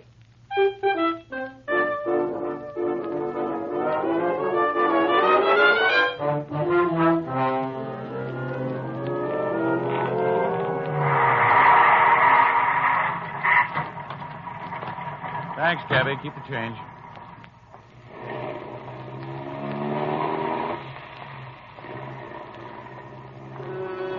"137 River Street," the address Helen had given me over the phone, was an old deserted warehouse. Now, I want to stop right here and say I admit it was pretty stupid to wander into an empty warehouse like that. But I figured that this Jones guy must be in some kind of trouble to leave a message like that with Helen. The place was as empty as a fairground in the winter. I put my hand on my .38 and kept moving toward the back of the building. Then I saw a door. A sign on it said, "John Jones. Enter." And wouldn't you know it, I did. Hey! What's going on? Where am I? Let me out of here! Come on, Mr. Lumpkin, let's get out of here. Let me out of here! But I don't understand. He's liable to stay in there forever. I don't want him to stop singing like that. Somebody will come along, I promise you that. I just want him to stay in there for half an hour, that's all. And now, wait a minute. I want to know just what this is all about. You want him to lose his voice, don't you? Oh, I love it. Well, when he went through that door, he started losing it. How? Well, what's behind that door? An ice box. Come on, Mr. Grumpkin.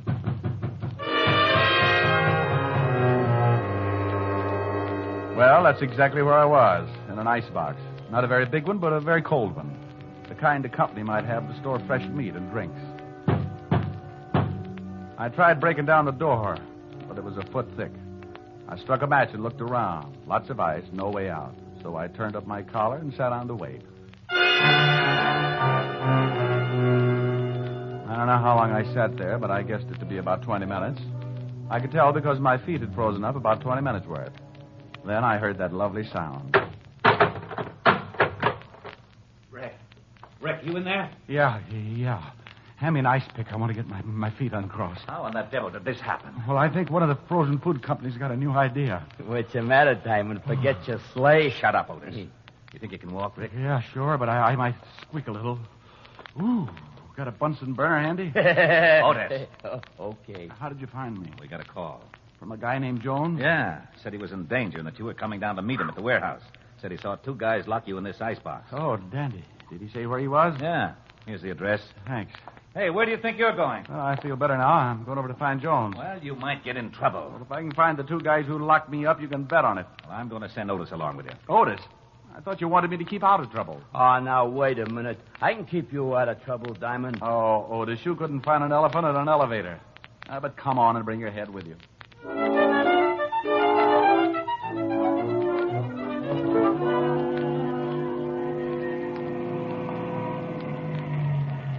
This is the address where that Jones guy said he'd meet you. I'm Mandelbaum, Swedish massage.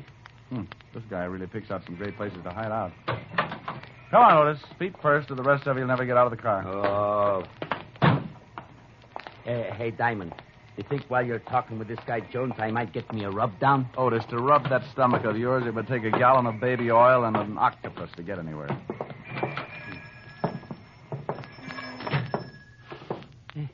Hey, it smells kind of good, don't it? Like a pine tree, maybe. Otis, how would you remember? The last time you smelled a pine tree was when you used to run with a pack. Now listen here, Diamond. You gotta lay off. I don't go around... Yeah, what can I do for you? Holy cow. Get the biceps. Oh, I'm looking for a guy named Jones. Oh, yeah? Who wants him? The name's Diamond. Oh. Well, Mr. Jones is expecting you. I think he's back in the steam. Which way is it? Straight back.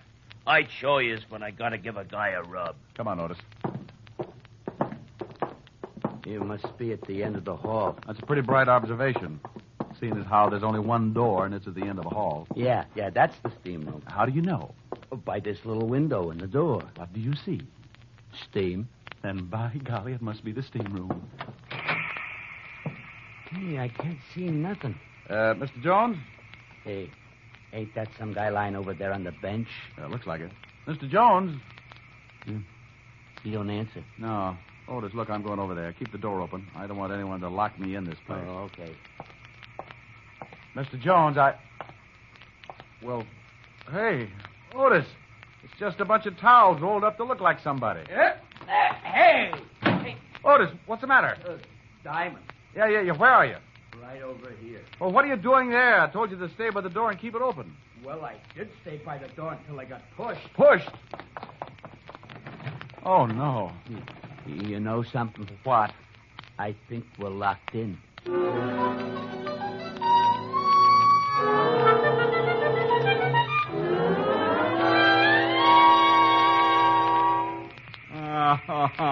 Oh, shut up, Otis. But I don't feel so good. What are we going to do? Oh, why don't you be happy? It's the only chance you'll ever get to sort off some of that blubber. Yeah, you want I should look like one of them atrocity pictures? Otis, you could lose 300 pounds and still weigh in with King Kong. Yeah, there's no time to get nasty. Well, relax. Read a magazine or something. What do you mean? Just what I said. Read a magazine. Isn't that one right over there? Yeah. Oh, for Pete's sake. How can I read this thing, Shamus? The pages is all stuck together. You couldn't read the first line of an eye chart anyway. Just look at the pictures and shut up. Okay. Hey! What's the matter? This magazine. Take a look at this. What is it? It's one of them movie magazines, Movie Stars Parade. So what? Well, get a load of these pictures. Ain't that you? Let me see. Well, how about that? Some guy acting like Richard Diamond, private detective. Well, it looks like you. No, it's that Powell guy, that actor. Tear it up. Oh, no, it's a good magazine. Give me that. Oh, hey, what'd you do that for? If it hadn't been for that juvenile, I could have been in pictures myself. Now try kicking in that little window again. It's no use. That glass must be bulletproof. Oh, swell. First an icebox and now a steam bath. I'm going to start thinking I'm in California. Well, don't just sit there sweating. Do something. My uniform's shrinking. Well, maybe now it'll match your head. I just can't figure this. If someone wants to get rid of me, why did they do it the old-fashioned way? Oh, don't say that. How long do you think we've been in here? I don't know. Hey, Diamond. Yeah? My socks just disappeared. Well, go kick on the door again. It's your turn. I don't think I can make it. We've been in here for days. Hey, look at your watch. It's all steamed up. I can't tell. You think there'll be anything left? Just your shoes, Otis. It'll take a blast furnace to get rid of those. Oh, wait a minute. What's the matter? I thought I heard somebody outside. Yeah? Hey, help! Help! Shut up. Here. Hey, what's going on in here? Who closed the bolt on the door? We're saved? Would you mind helping us out, old man? We seem to be a little limp. Hey, where's Mr. Jones? Hey, what are you doing in here with your clothes on? Trying to get them steam cleaned. Oh, fresh air. Now, would you two guys mind telling me what this is all about? Maybe you better tell us, Buster. I don't know what you mean. Who locked the door on us? How do I know? I give a guy a rub. When I come back, I find the door bolted. Hey, where's Mr. Jones? You sure he was in the steam room? Sure. He comes in and says he wants a steam. You should show up. I should send you back. I told him I was going to give a rub to stay in long as he liked. Did he ask you how long the rub would be? Yeah. Matter of fact, he did. I said it'd be about half hour. I don't get it. He wanted me in that steam room for just a half an hour. He wanted me in that ice box for about the same time. What's with this? Diamond, look at this uniform. Oh, I think it's lovely, Otis. You should always wear knickers.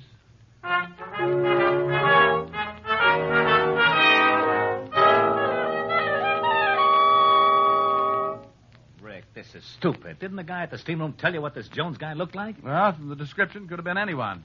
Look, I'm just as mixed up as you are. Well, we'll keep after it. Just don't worry, that's all. Hey, Diamond, Miss Asher just called and I told her what's been happening. You mean you know? No, but I told her anyway. She said you should come right over because she had dinner for you. She wanted to take care of you. Isn't he lovely, Walt? Think what that head is going to look like in a bottle. Oh. Now you got him sore. It's going to be horrible around here. Well, isn't it always? Now, I'm going on over to Helen's. Keep after that Jones guy and let me know if you run across anything.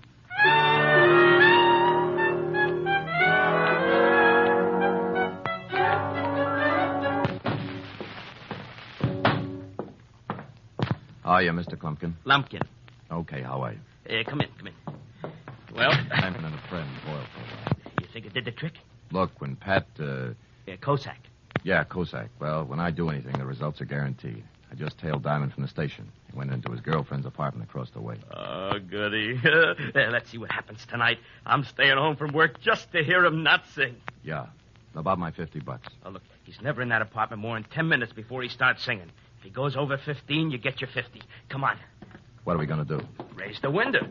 I don't want to miss the lovely silence when he opens that big bazoo. Okay, that looks funny. I'm sorry, Rick, but your clothes have shrunk so much. You should see Otis. I'm sorry. Well, you should be. Don't know what I've been through. Oh, yes, I do, and Mommy's going to make it better. Here's a nice drink. I don't want a nice drink. Oh, it's strong enough. Well, put it in a dirty glass. You just drink it. Okay. Oh, wow, my throat. You hear something? No, why? Nothing. Your throat's still pretty bad. Don't know. Me, oh. Hey, it's pretty good. That sounds great. Oh, no! Now, I heard something then. Yeah, so did I. It's a grouch again. Give it to him. Oh, you bet. I feel mean. 101 pounds of fun. That's my little honey bun. Get a load of honey bun tonight. I'm speaking of my sweetie pie, only 60 inches high. Every inch is packed with dynamite. Her hair is blonde and curly. Her curls are hurly-burly. Her lips are pips. I call her hips twirly and whirly. She's my baby. I'm her pap. I'm her booby. She's my trap. I am caught and I don't want to run 'cause I'm having so much fun with honey bun.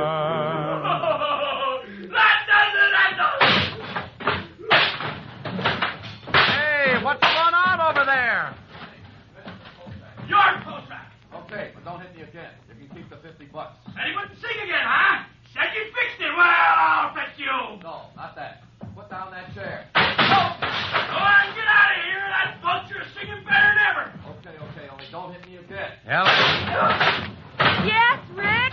you know that ice box and that steam bath were the best things in the world for my throat. Yes. After you lost your voice this morning, I didn't think anything was going to help. But that ice box and that steam bath really did. Diamond, Oh, hello, Mr. Lumpkin. did I hear you say you lost your voice this morning? That's right, Mr. Lumpkin. Then didn't think I was going to get it back either. Good night, Mr. Diamond.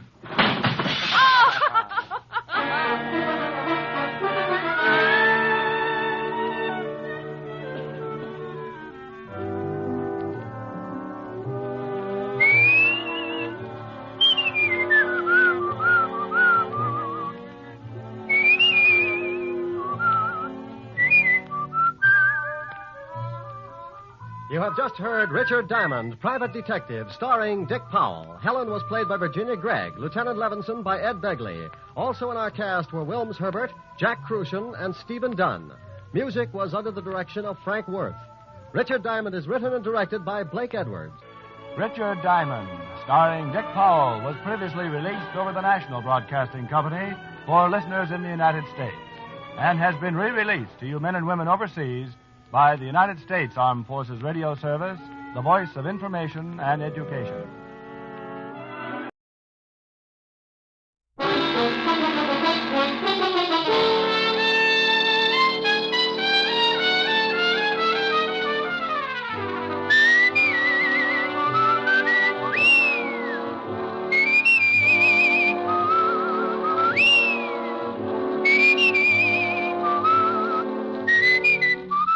Here's Dick Powell as Richard Diamond, Private Detective.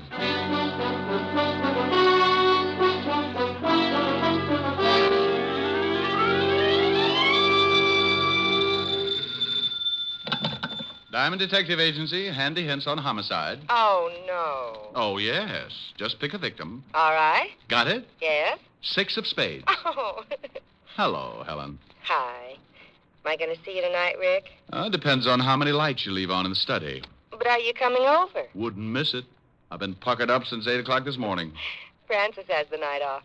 I'll have dinner for you in by the fire. Well, take it easy. The last time you built a fire, it got so hot I had to keep basting myself for a week. Oh, Rick. Sure. The next day I walked by Linda's and some guy grabbed me and shoved an apple in my mouth. Said he'd get fired if I didn't climb back in the window and lie down. Oh, I'll see you tonight. Bye. Bye. Now, let's see. Where did I put the soap? Mr. Diamond? Oh, it depends on what you want him for. If it's the rent, he's being buried over in Jersey this afternoon. My name is Dr. Edward Gerson from Bellevue Hospital. I have nothing to do with the rent. Well, if you're with the Sanity Commission, Diamond's still in Jersey. It is apparent that you are behind in your rent and you wish to remain buried in Jersey for the moment.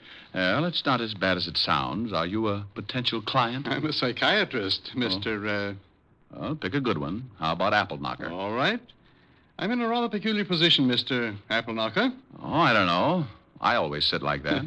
For the past 4 days, I've been treating a young man for an unusual type of shock. What did he do? Run his electric train in the bathtub? You're quite an interesting case yourself.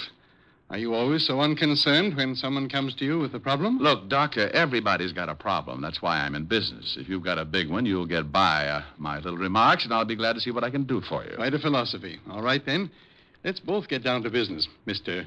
Apple Knocker. Oh, now, what's your trouble? This boy I mentioned, he disappeared 5 days ago. You said you'd been treating him for 4 days. He couldn't have been gone very long. A day and a night. He was found the next morning wandering through the Bowery. Unable to speak, unable to understand anything. I see. Someone took him to Bellevue. Luckily, the family's private physician is also on the staff at Bellevue. He saw the boy, called the family immediately. And you've been treating him ever since? Yes. Last night, the boy began to talk, make reasonable sense. Now, this would continue for perhaps a few hours, then he would lapse into a complete state of confusion. Each time he was given a sedative, and each time, as the sedative wore off, he talked for a while, knew who he was, started to tell about the missing night, and then lapse once more into this state of, well, confusion. And you think something happened during this missing night, and he doesn't want to remember it? Correct. Did you ever study psychology? Every day, Doctor. I get enough screwy cases in here to make your clientele look like a bunch of Einsteins. And now stop unlocking my mind. There's a draft. Well, as you said, this boy won't let himself remember something that happened on that missing night. He'll talk about everything up to that point, but the minute he reaches it... Yeah, he jumps the tracks. Well, yes. What do you want me to do? You know what I want you to do, Mr. Diamond. Okay. Now, here's one that will throw you. You know what I want you to do? The boy's family is quite willing to meet any expense that you feel is necessary. Oh, remind me not to take you on a double date. If I don't discover what happened to this boy on the night in question, I'm afraid he might lose his mind permanently. These periods of confusion are becoming more frequent, and sooner or later, he won't be able to distinguish between the real and the unreal. I'm going to put him under narcosynthesis this evening, and I'd like you to be present. All right, Doctor. What's the boy's name? William Carter. Be at Bellevue at 8 o'clock and ask for me.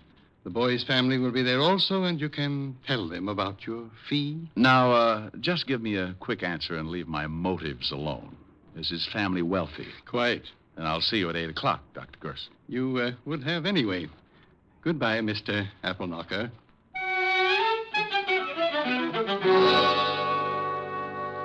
You know, you can feel pretty silly when a guy like that walks in and answers all your questions before you got time to think them up.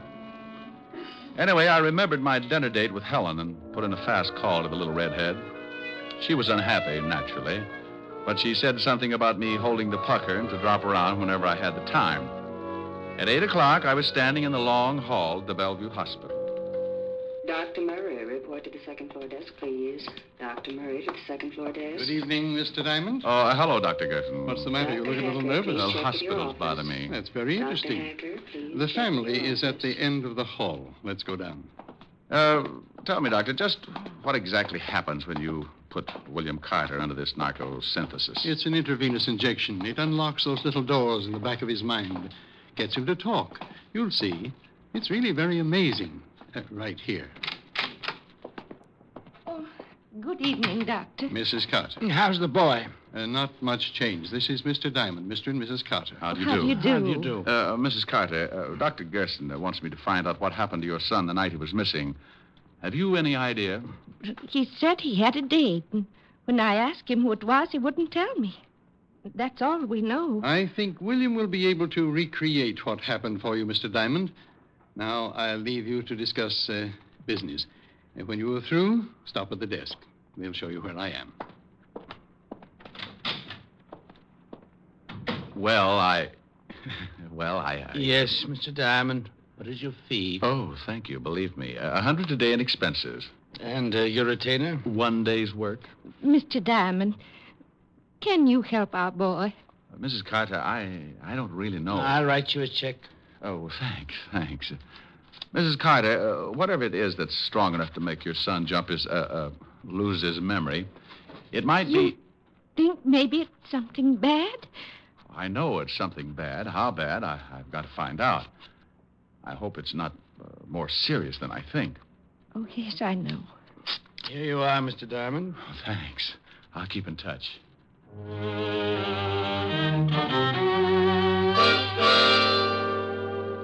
I left the Carters with that lousy feeling in my stomach.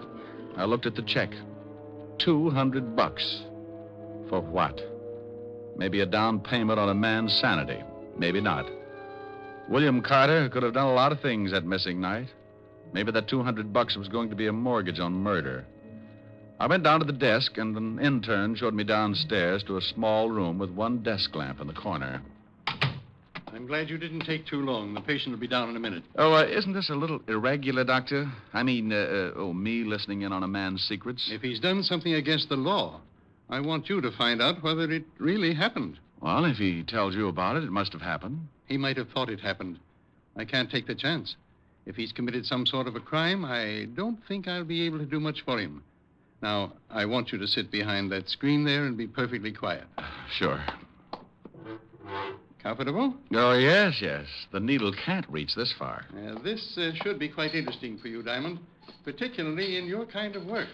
You can find out about anything you want with this stuff, can't you, Doctor? If it's a recent shock, why? Oh, I was just thinking about a little blonde I know. Now, here he is. Roll him right over here. Now lift him over on the bed. It's all right, William. Everything's going fine. All right. Thank you, nurse. How do you feel, William? Can you understand me? Say it again. Say it again. Can you understand me, William? Yes. Yes, but keep talking. Say anything. Just make my mind stop jumping around. Sure, William. It's nice in this hospital, isn't it? Huh? It's nice in this hospital. Yeah. Oh, what's the matter with me? Just be quiet. Think about lying in a boat under the warm sun. Lying in a boat. Lying in a boat. Lying in a boat. Uh-huh. Just lying in the sun, rocking back and forth. What are you going to do? This won't hurt. You're going to have a nice, long sleep. Oh, yeah, please, please. I want to sleep. There. Now start counting. Do what? Do what? Tell me again. Start counting. 1. 1. 2. 2. You're doing fine. Keep counting. 3. 4. 5. 6. 7. 8. 9.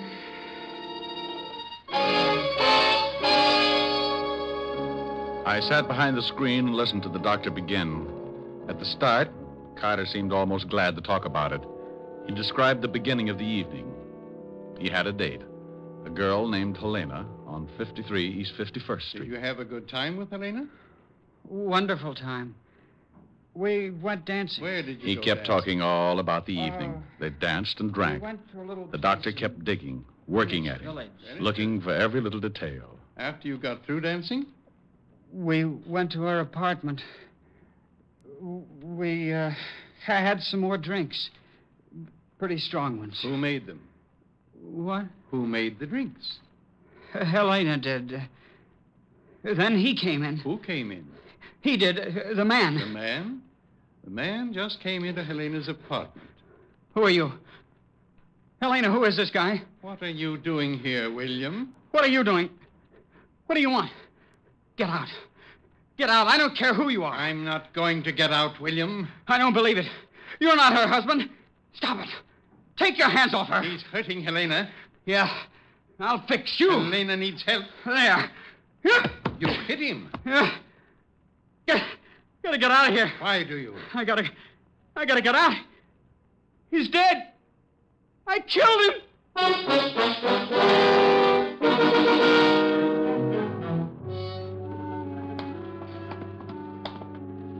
Well, Diamond, did you hear enough? Yeah. It's up to you. Find out if he really did it. Okay. Thank you. For what? Well, according to William Carter, he'd gone to a girl's apartment. The husband had come in and he'd killed him. Cases like that don't make me a happy gumshoe, but I had a $200 retainer in my pocket, so I had to keep going. My first stop was the 5th Precinct Police Station and Lieutenant Walt Levinson. When I walked into the squad room, I spotted Sergeant Otis tying a square knot in his shoelace. I'll be right with you, Gumshoe. Hey, Otis, what happens when you break one of those shoelaces? Oh, what do you think happens? I get a new one. For those shoes? What do you use, the mooring liner for the Queen Mary? Oh, why don't you lay off? I thought we was pals. Is the lieutenant in? Yeah, go ahead. Hey, Otis, if your shoes wear out, why don't you do like the Dutch do? Oh, what's that? Wear wooden ones. Just go out and rent yourself a couple of rowboats. Oh. Hello, Walt. Good evening, Mr. Diamond, and thank you for stopping by so late. Well, now, what do you mean? You've got some horrible scheme up your sleeve, but I don't have to play straight man. I'm off duty in exactly 3 minutes. It'll take 2. Oh, no. Oh, yes. I want a list of DOAs for the night of November 12th. What's the matter? Can't you find a little old corpse all by your lonesome? Oh, shut Or up. does the police department have to furnish you with one? Well, if you just cooperate, Sassy, you'll be out of here in 2 minutes. All right. Here. Now, thanks. Wow. 3 of them, huh? If that's what it says. Why? Is there one we haven't found? 2 women and a man. Yeah. The man's my department, homicide. Herbert Fisher, found in his wife's apartment on 51st Street, married to Helena Fisher. What about Helena, Walt? We're still looking for her. Neighbors say she and her husband hadn't been living together for several months. The old boy must have come home, found her with another guy, and got heated up. Either the wife or the other guy killed him. Oh? How do you know there was another guy? Well, the neighbors say a young guy started seeing her about a week before. Came up with her that night. We haven't a line on him yet, but we're checking. What killed him? Poker from the fireplace, beaten over the head. Oh. No prints? Nope, clean as a whistle. Say, what's with you? What are you so interested in this killing for? Oh, I just like to hear about crimes. Oh, now stop that. If you know something. I do know something, Walt. Yeah, what? One word. Will it help me solve this case? I don't know. Well, what is it? Bye. I left the precinct and headed back to Bellevue and Dr. Gerson. I had a hunch that was growing roots, and if William Carter's sanity was going to be saved, it would have to be done in a hurry. Up till now, only 4 people knew who was in that apartment when Fisher was killed. Myself, a missing girl named Helena, the potential killer, William Carter, and the good doctor. The girl hasn't gone to the police? Why, if William Carter did it? Well, that's what I've been asking myself all the way down here, Doctor. Unless she wants to protect him. That's the only one I could come up with. I want to ask you 2 questions, Doctor. First, do you think William Carter would pick up a poker and beat a man on the head? That's hard to say. He might. Would he then wipe his fingerprints off? According to what he told me, he killed the man and rushed immediately from the apartment. I'd say no to the fingerprints. That's what I'd say. He suffered the shock immediately after he killed the man. He knew he had to get out, but after that, he can't remember a thing. May I use your phone? Certainly. Doctor, how could Carter be sure that he'd killed the man? Why, I don't know. If you remember, he didn't say.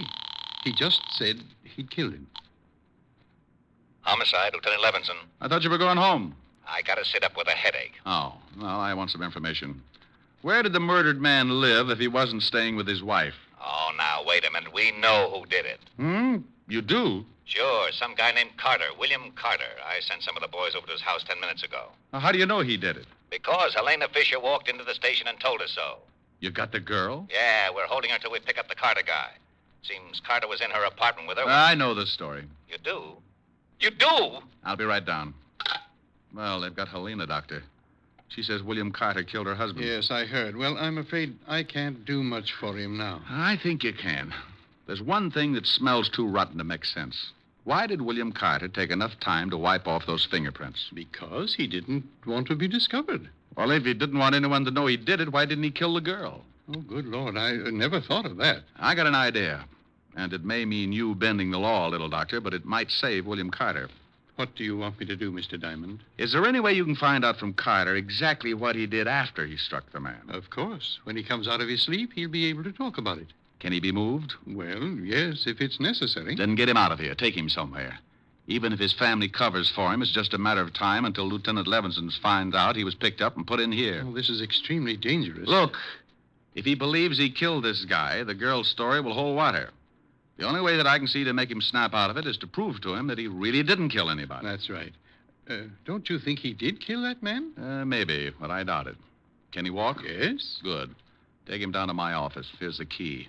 Stay there until you hear from me. You know, I like you, Diamond, and I respect you, but this is... You want to save the boy's life? Of course. Then get him down to my office.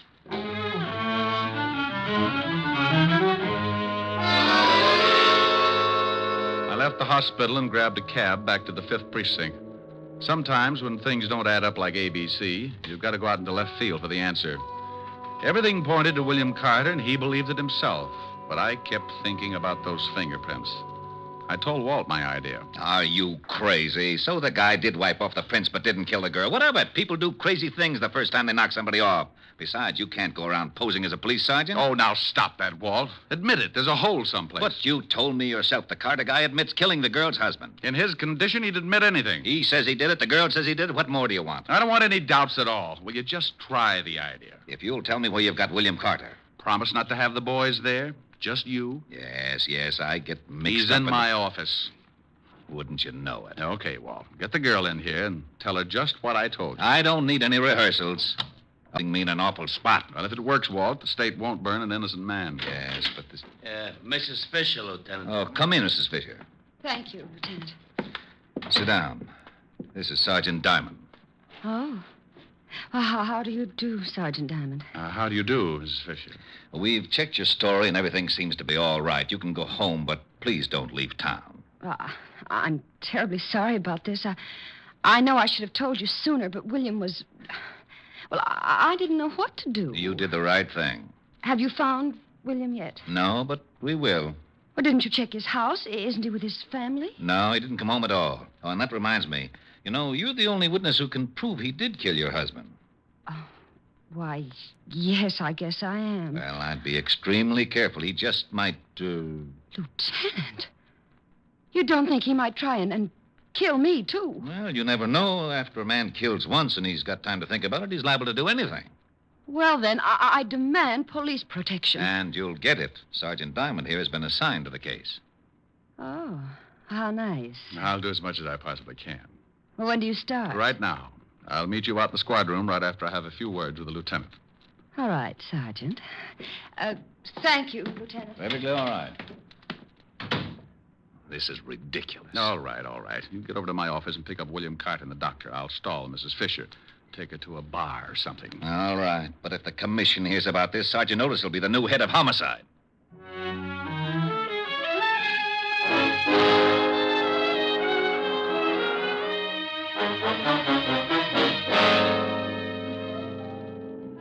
Oh, this is nice, Sergeant Diamond. Do you always guard people like this? Just the pretty ones. Oh, thank you. If you really think William might try to harm me, you'll have to stick pretty close, won't you? Mm-hmm. Do you mind? Not at all. What time is it? 11:30. Getting tired? Yes, a little. It's been a hard day. I'll bet it has. What if William comes to my place in the middle of the night? Where will you be? Watching the front door, baby. He won't get in. Watching the door from inside or outside? Outside, baby. Sorry. Yes, so am I.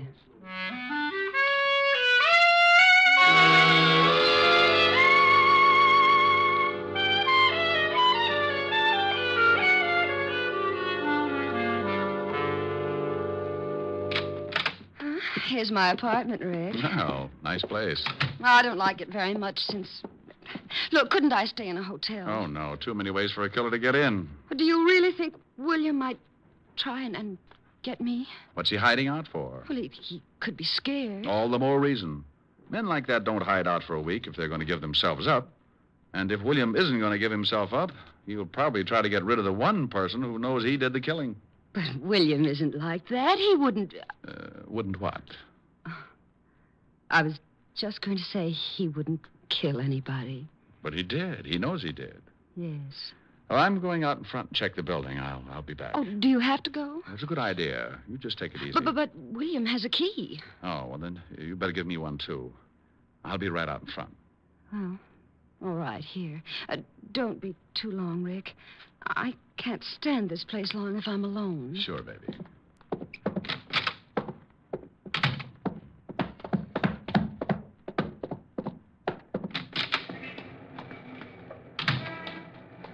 Over here, Rick. Yeah, I spotted you when you drove up. Hello, Doctor. I hope your plan works, Diamond. Yeah. Well, hello, William. He can't hear you. I put him into a deep sleep. He'll only answer my voice. There's only one way that we can get him into that apartment. Well, let's go. Mrs. Fisher is scared stiff. William? Yes? Get out of the car.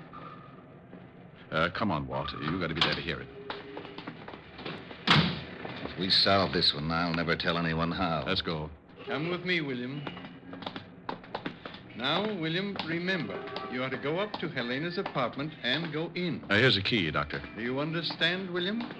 I am to go up to Helena's apartment and go in. Here's the key. Use the key to let yourself in. The key to let myself in. When you're in, close the door and stand in front of it. And that's all.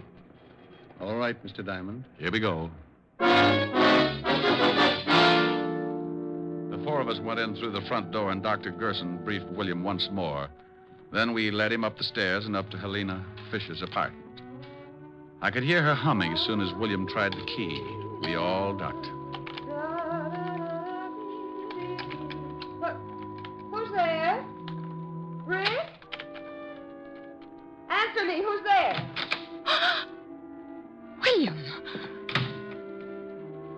What do you want? William, what are you doing here? William, say something. Don't just stand there. Oh, you've got to get out. The police are looking for you. There's one downstairs right now.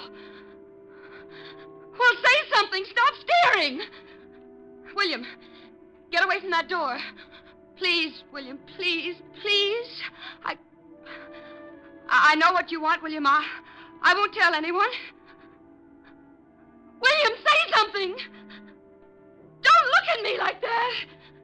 You're going to kill me, aren't you? Look, William, you didn't do it. I killed him. I just told you he was dead after you hit him. When you left, I killed him with a poker. William, please! All right, Helena. Greg. Oh, he was going to kill me. Oh, sure, like he killed your husband. How's William, Doctor? I'll wake him up when he gets back to the hospital. He'll be all right when he reads Mrs. Fisher's confession.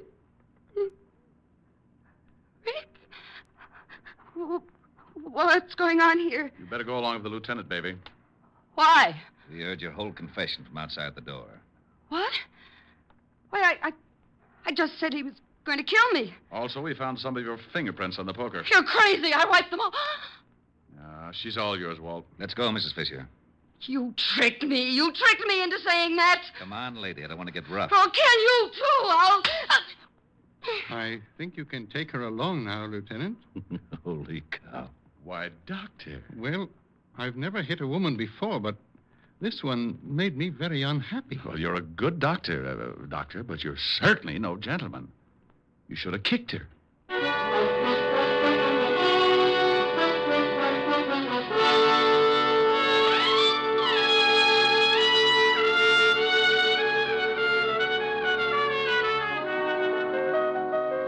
Rick, what kept you out so late? It's after midnight. Oh, I had to stick around and watch Otis turn into a pumpkin. Now that's Cinderella. Yeah. Can you imagine Sergeant Otis as Cinderella? The good prince would slip his sacrum trying to haul his slipper around. Tell me a fairy story, Rick. Well, once upon a time, there were two idiots. Rick. And they lived happily ever after. Sing. Don't like it? Sing. I liked it. Sing. I'll do as I please. Rick. I love those dear hearts and gentle people who live in my hometown, because those dear hearts and gentle people will never ever let you down. They read the good book from Friday till Monday. That's how the weekend goes. I've got a dream house I'll build there one day with picket fence and rambling rose. I feel so welcome each time that I return that my happy little heart keeps laughing like a clown. I love the dear hearts and gentle people who live and love in my hometown. Well, how was that, honey? Well, Harold Appleknocker, where'd you pick up that there song? Well, my hometown, Mountain View, back up in the hills of Arkansas. Oh, that sure was mighty fine. Well, Lulu Bell, I'm glad you liked it. Mind if I bust you up with another 8 bars? Nope. Bust away. I love the dear heart and gentle people who live and love in my hometown. Da-da-da-dee. Well, yeah, I think I did pretty fine that air song. Oh, yes, sir. You done busted me up right proper. Oh, you ought to come over to Mountain View sometime, Lulu Bell. Got dear hearts and gentle people all over the place. Oh, I'd like to make the trip. Oh, you'd love the people. You'd love to see them, love to greet them. How would you greet them, Lula Bell? How would you greet them? What would you say? Howdy. Oh, they'll love you, Lula Bell.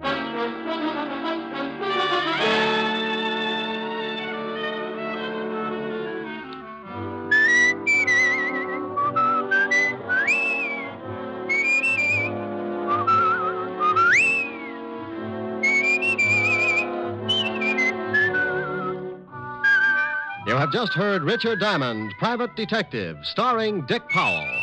Helen was played by Virginia Gregg, Lieutenant Levinson by Ed Begley. Also in our cast were Wilms Herbert, Joan Banks, Sam Edwards, and Norman Field. Music was under the direction of Frank Worth. Richard Diamond is written and directed by Blake Edwards. Dick Powell soon will be seen in the screen version of the best-selling novel, Mrs. Mike. Now, this is Eddie King inviting you to be with us again at the same time next week when we will again bring you Dick Powell as Richard Diamond, private detective.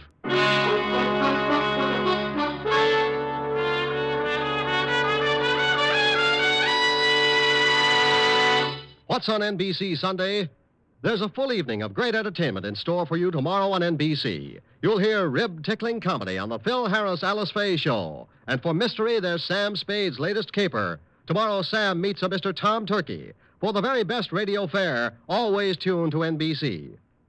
Coming up, it's Brian Donlevy and Hollywood Star Theater on NBC.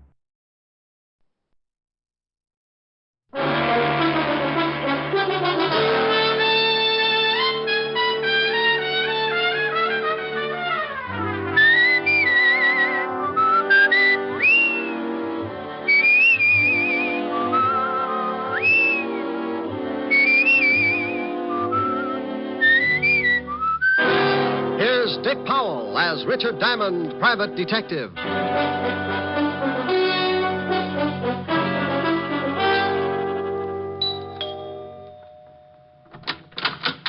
Oh, good evening, Mr. Diamond. Evening, Francis. You look like you're going out. Yes, sir. Miss Asher wants me to go down to the delicatessen for some cold cuts. Oh, where is Miss Asher? In the study, sir. Well, I'll see you later, Francis. Why don't you bring back some roll mop? Roll mop, sir? Herring with the bends. Very toothy. Yes, sir. Ollie oxen free. Rick. Hi. Hi. Well, get the silk thing there. Lounging pajamas. Yeah. I guess we're going to stay in, huh? Uh-huh.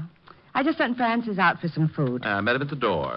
Look, I've got to do a few things in the kitchen. Why don't you stretch out on the couch and take it easy until dinner's ready? Okay, I'm pretty tired. Might rock out. No, a little sleep might do you some good. Here, read a magazine if you want to stay awake. Oh, swell. Gory detective. Who sends you these things? The Corpse of the Month? Pretty bad. I won't be long. Okay. Oh, no. The case of the bloody... Oh. It was going on 11 o'clock, and the fog encircled the old house like a thin, wet blanket. Oh, swell. The figure of a man crept stealthily across the gravel of the garden path.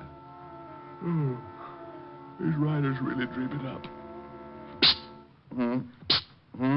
Mr. Diamond? What? How did you get in here? I followed you from your office. Shh. You left the door unlocked when you came in. Well, now, look. I know I shouldn't have come into someone else's house, but this is a matter of life and death. Hey, stop pulling down the blinds. I don't want anyone to see us talking. Well, you're on the 8th floor. Who's chasing you? A herd of monkeys? Please, you must listen. Now, look, if you got troubles, come to my office in the morning. Tomorrow morning may be too late. I'm supposed to die tonight. Try breathing. You expand your chest, take a lung full of air. No, Yes, it does wonders. Keeps you around for days. You better get out of here. Please, Mr. Diamond, don't give me away. Please. Yeah, baby. Wait a minute. Duck under that desk. Oh, bless you, Mr. Diamond. Rick, I thought I heard you talking to someone. Talking? Oh, no. Must have been reading out loud. This is swell literature. The case of the grisly ghost. Oh, fine. I like to keep up on the exploits of a private detective. You don't tell me anything about your cases. I'm modest. Hey, you got your coat on. Where are you going? Oh, Francis just called. He's had a flat tire. I'm going to pick him up in the other car. Don't you want me to do it? Oh, I'm not going to let you out of this house. I'll be right back. Okay. Read The Grizzly Ghost. It's not bad. Bye, baby. Bye. Okay, Spider-Man, you can come out now. Oh, thank you. Now, what the devil's going on? I told you my life's in danger. I need help. Tell me about it. I haven't time now. Come to this address in about an hour. My name's Leeds. Leland L. Leeds. Oh, for Pete's sake. I must get back before they miss me. I don't want them to know I got out. Say I called you and told you to come over. Here's the address on this card. Please don't fail me, Mr. Diamond. Now, wait a minute. My fee's $100 a day and expenses. Of course. I'll have a check for you. Goodbye.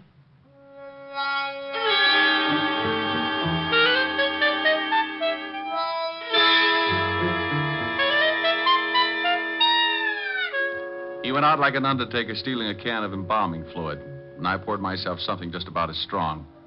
Helen would scalp me for leaving, but for some reason, nutty little guys like that interest me. I left Helen a note saying I'd be back later and took off for the address Leland L. Leeds had given me. It was out of town about 10 miles, but after hunting around for a while and running up a good-sized taxi fare, I finally found the house.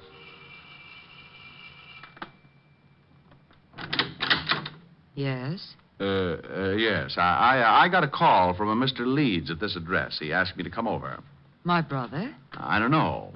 Well, it couldn't have been. He's very sick. He's upstairs sleeping. Well, he was just coasting off to Dreamland when he called me. I think you'd better let me in. Oh, a detective. All right. Just what did my brother tell you, Mr. Diamond. He said his life was in danger. I'm Nina Leeds. I think you'd better come into the living room, Mr. Diamond. Dr. Miller can explain things better than I can. Sure. Roger? Hmm? This is Mr. Diamond. He's a detective. Oh? Lee just called him. This is Dr. Miller, Mr. Diamond. Hello, Doctor. How do you do? You from the police? No, private stuff. Oh, I see. Now, Mr. Diamond, I'm afraid you made a trip for nothing. Well, here are the drinks. George, this is Mr. Diamond. He's a private detective. What? Mr. Diamond, this is George Brodeen. How are you? Well, fine, thank you. Anything wrong? I don't know. Lee phoned Mr. Diamond and told him he was in danger. How did you know that, Doctor? I told Miss Leeds what he said, but not you. I'm Mr. Leeds' doctor. He's having a nervous breakdown and suffers from an extreme persecution complex. If he called a detective, I'm sure he must have said something like that. That's quite correct, Mr. Diamond. What do you do, Mr. Brodeen? Why, I'm with the New York Museum. I'm a friend of the family.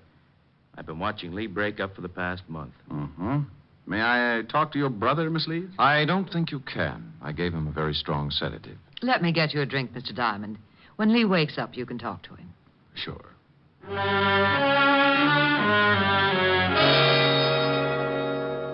We went into the bar, and she got out a big bottle and 2 glasses. I forgot all about Leland L. Leeds for a while and started concentrating on his lovely sister. It was easy. Champagne? Sure, but I've run out of slippers. I've got a small foot. Might take you a long time to get enough. I drink fast. It's the open toes that bother me. I like the patter. Where'd you come from? Same place you did, lover. Experience Alley. What do people call you after they get to know you better? Oh, different things at different times. For now, you can call me Rick. And later? Oh, you'll think of something easier. It's like that when you haven't got much time to talk. Here's to later, Rick. Yeah. What does the doctor specialize in? Roger's a brain specialist. Mental disorders mostly. It's Lee. He's off again. Maybe he's been listening to Sam Spade. Come on. You'd better stay down here, Nina. I'll take care of it. I'm going up. Lee needs me. George, get my bag. It's in the hall. Right. You'd better not come in, Mr. Diamond. I think I'd better. Nina. Lee, what is it? I saw the blood again. Oh, Mr. Diamond, I'm glad you came. Now, calm down, Lee. Everything's going to be all right. Get away from me.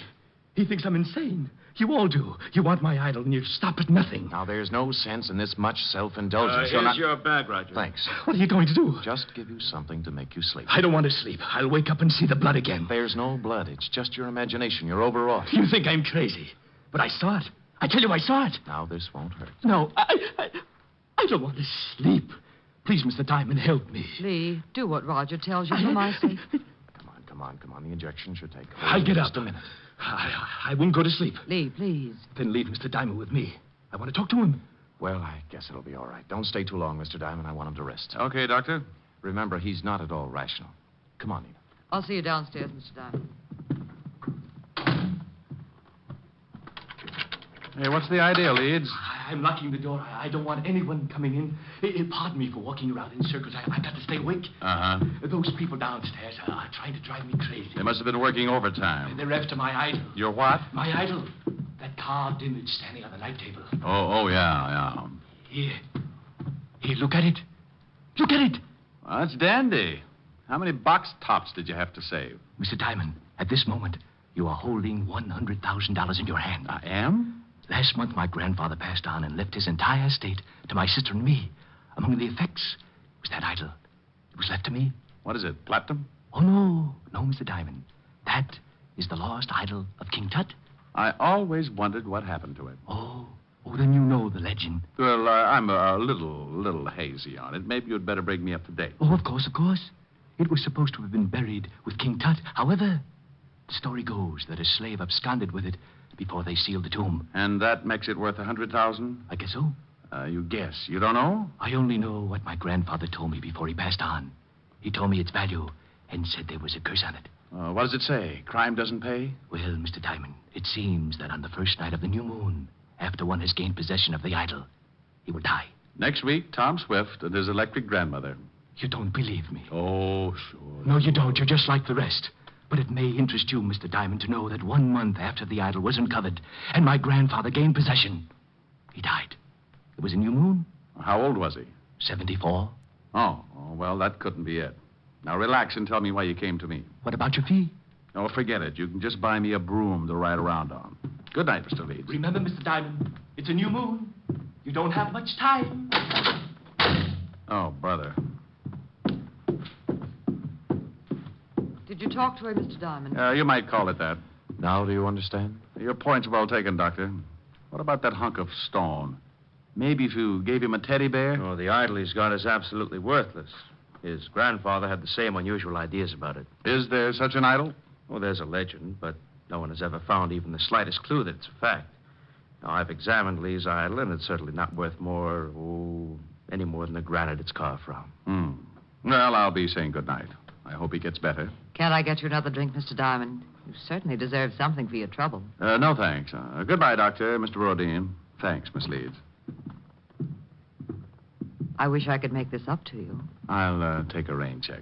It'll be raining a lot this month. Yeah. Well, good night, Miss Leeds. Good night.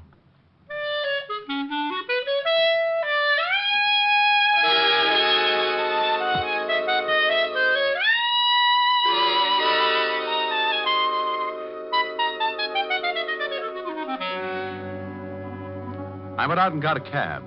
As far as I was concerned, the frightened little man in the nightshirt was going to end up modeling straitjackets, and the private detective would only add to the confusion. It was 8 o'clock, and I told the cabbie to take me to 975 Park Avenue. Helen would be angry, but it was worth going back to. A couple of hours with her could make a guy as contented as a bear that had just cornered the honey market. We pulled up in front of Helen's apartment, and I paid the cabbie. I was just going in when a small convertible skidded to a stop in front of the building. Mr. Diamond! Mr. Diamond! It was Leland L. Leeds again, and you could still see part of the nightshirt under his topcoat. He leaned out of the car window and called. Over here, Mr. Diamond. Please, I must talk with you again. I'd had enough of the jumpy little man with the idol, so I started into the apartment without answering. He called again, climbed out of the car, and started to cross the street toward me. I looked back just in time to see the other car swing in toward me. Look out, Leeds! I ran back into the street and looked after the disappearing car. The lights were off, and I couldn't get the license number. It was too far away. I leaned down by the little man in the nightshirt. He was pretty far away, too. He was dying in a hurry. Mr. Diamond? Yes, Leeds? Take the idol. When you left, I found out why it was worth all that money. They didn't want me to tell you, so they followed me and ran me down. It's in my coat pocket.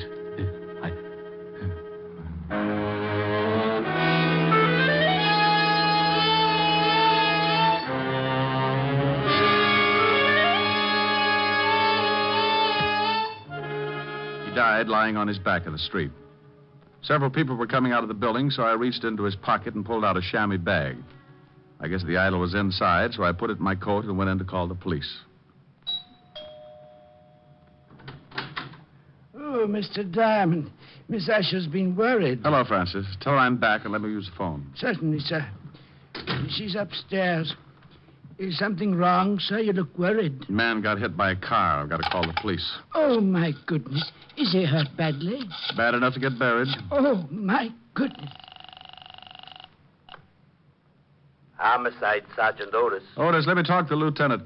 Is this Diamond? No, it's the Beaver boys. Now put the lieutenant on the phone.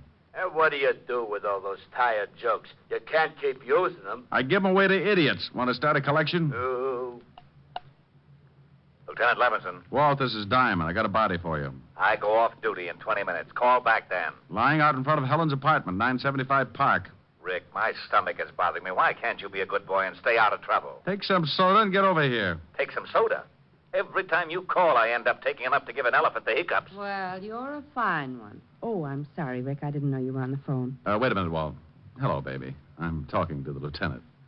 Aren't you afraid you'll catch cold in that thing? I'm mad at you. Oh, you're cute. Hey, what's going on? Just Helen. If you could see her, your ulcers would start popping like chestnuts. Say hello. The law sends you his greetings. Hello to the law. She says... I know. I heard it. Now, what about the stiff? His name's Leland L. Leeds. He got belted by a car. It was too far away to get the number. What makes you think it's a job for homicide? Get over here, and Helen will give you the story. I've got some work to do. But wait a minute, Rick. Oh, you're getting lazy. What's the matter? Don't you want to find out things for yourself? Rick, what happened? Francis told me some man got hit by a car. Right on your doorstep. Oh. Let's go into the other room, baby. I'll tell you all about it.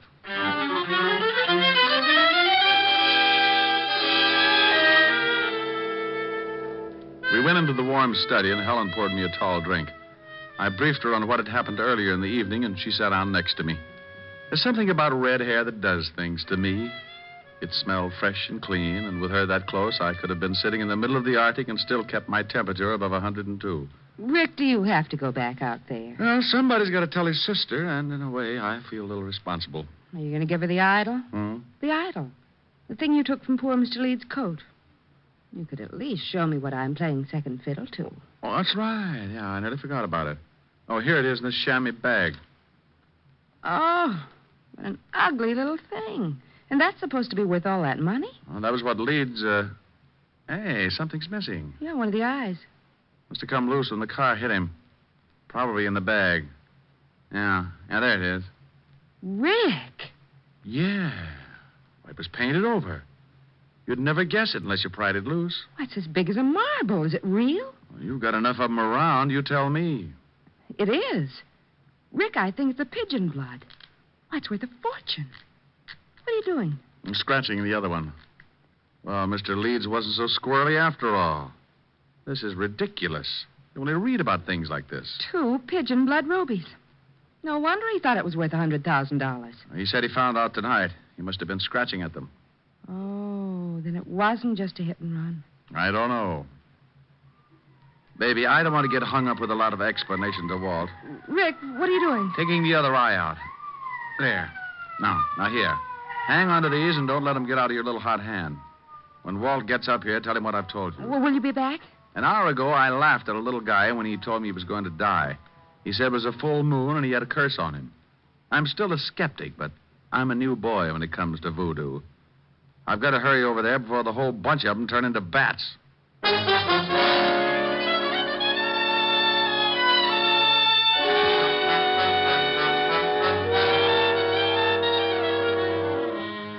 I went down in the service elevator and out on the street. The wagon was driving off with Leeds, and Walt and Otis were going into the building when I slipped up to the convertible and got in. Leeds had left the keys in the ignition like I figured, so I took off and headed across town. 20 minutes later, on a lonely stretch of road, I started counting suspects. All 3 of them could be in on it. Dr. Miller, who said Leeds was insane. George Brodeen, a man from the museum who said the idol was worthless. And that lovely sister. I didn't notice the car pulling up behind me until it was too late. It was doing a good 70, and as it swung around to pass me, the guy at the wheel cut in sharp and hit me broadside. Hey, look out!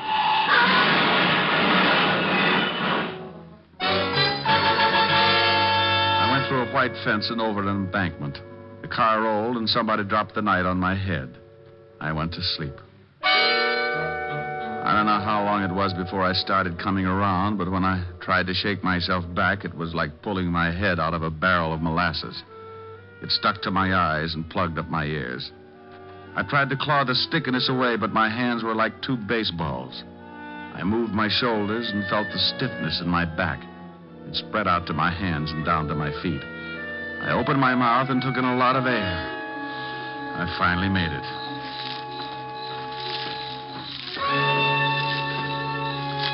Someone was trying to get me from the highway, so I pulled myself clear of the wreck and started moving in a circle, keeping whoever it was at a good distance. I was too pushed around to put up a fight, so I made it back to the highway and walked along until I found a little gas station on the road. The joint ain't open. And then your lock's busted. No, it ain't. Then I floated through the wall. Where's your phone? It ain't for public use. Try isn't. Okay, wise guy. The joint isn't open. The phone isn't for public use, and you isn't so big you can't get tossed out on your face. And you isn't so wealthy, $5 won't make a difference. Oh, why didn't you say so? Phone's on the wall. Thanks. You know the Leeds family? Yeah, they get gas here sometimes. Hello. Evergreen 34369, operator. How far is the house from here? I'm a little turned around. About a half a mile. Hello, Francis? Is Lieutenant Levinson still there? No? Well, just tell him to get out to 19319 Jackson Heights Boulevard. I've got a killer for him. Yeah, oh, my goodness. Now, hurry it up. You a cop? Shamus. What do you take for the use of your car for an hour? My wife would kill me. I'll drive you wherever you want to go.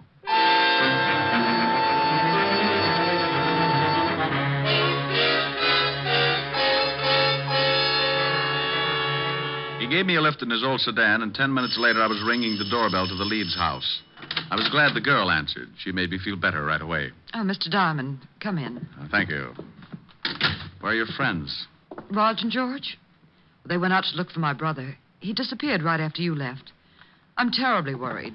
Oh, have you got that drink? I could use it now. Certainly. I don't know why Lee ran off like that. He shouldn't have been driving in his condition. Were Roger and George together when they left to look for Lee? No, they took separate cars. Why?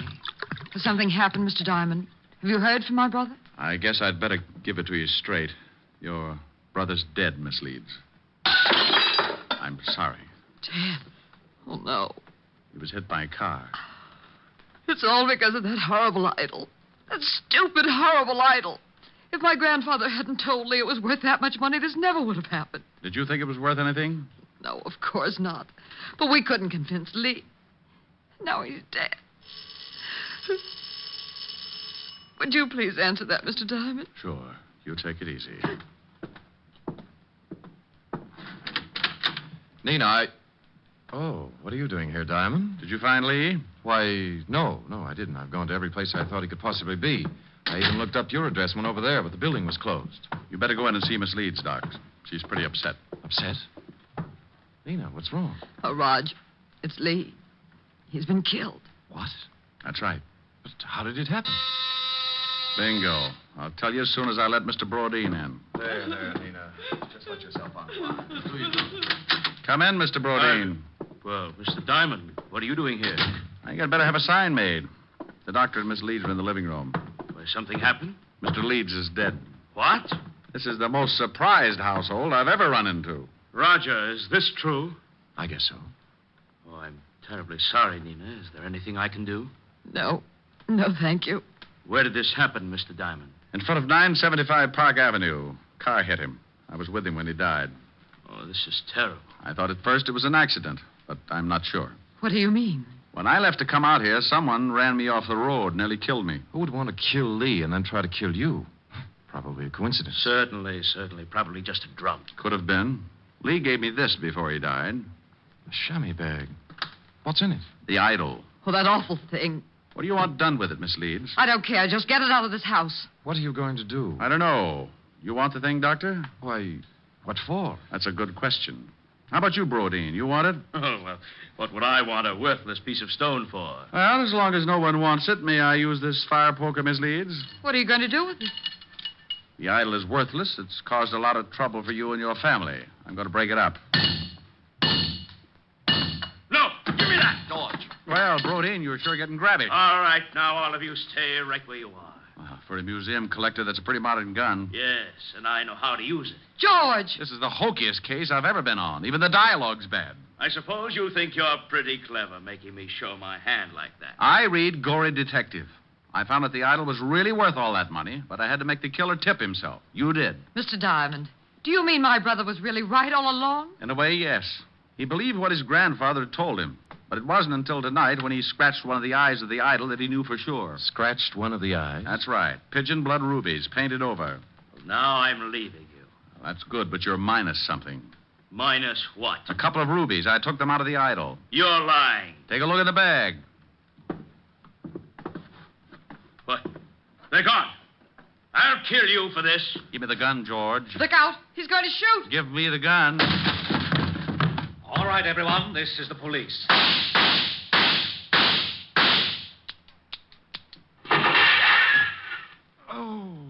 You killed Mr. Diamond. He shot Diamond, all right, Lieutenant. Put the bracelets on him, Otis. Sure. Come here, you. Not him. Put him on Diamond for disturbing the peace. Pin the medal on the other guy. No. Sure thing. How do you like that, wise guy? Oh, no. Rick? I'm dying. Ricky? Oh. Rick, wake up. All right, George. Drop the gun. Rick, you've been dreaming. Oh, Helen. Oh, you were having a big, fat nightmare.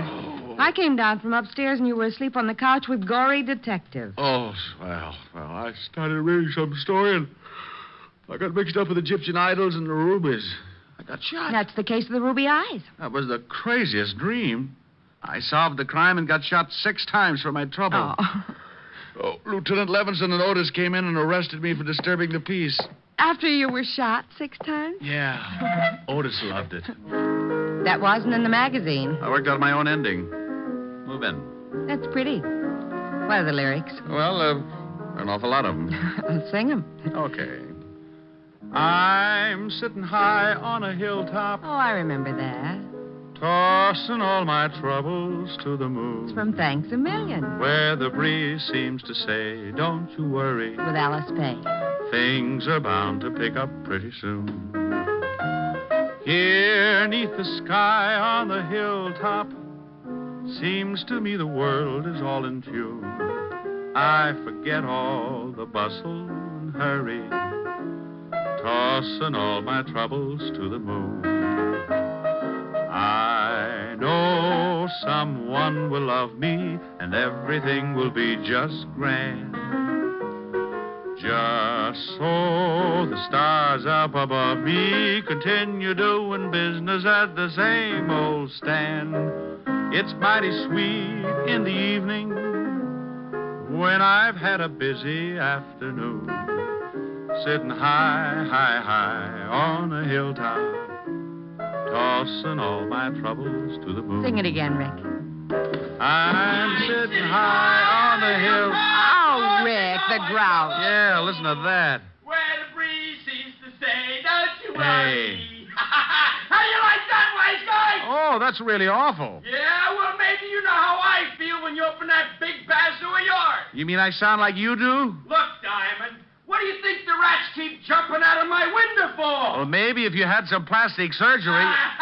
And your crummy jokes are as bad as your crummy singing. So please, save the world from a horrible fate and cut your throat or something. Oh, yeah? Well, let me tell you, old boy. I'm sitting high on a hilltop, tossing all my troubles. Hey, you! Shut up! We want to hear Diamond. Yeah, shut your big bazoo. Yeah, shut up! What's that? You heard us. We want to hear Mr. Diamond. No. Rick. Yeah, my dear public.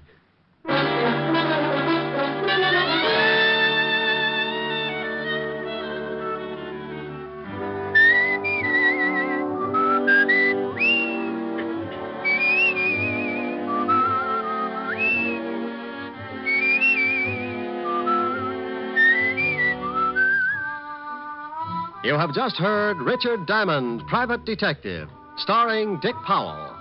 Helen was played by Virginia Gregg, Lieutenant Levinson by Ed Begley.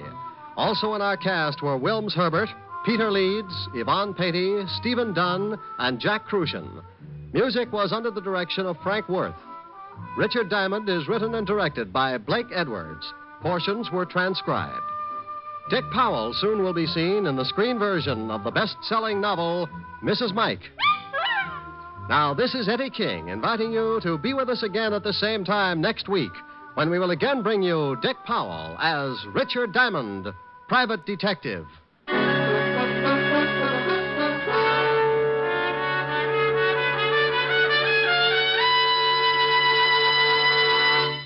What's on NBC tomorrow? Detective story fans will want to hear Madeline Carroll and Basil Rathbone in the detective melodrama The Amazing Dr. Clitterhouse, tomorrow on Theater Guild on the Air. And for more detecting, listen tomorrow for The Adventures of Sam Spade. He'll present his most humorous caper of the season. Yes, you'll enjoy both Theater Guild and Sam Spade tomorrow on NBC.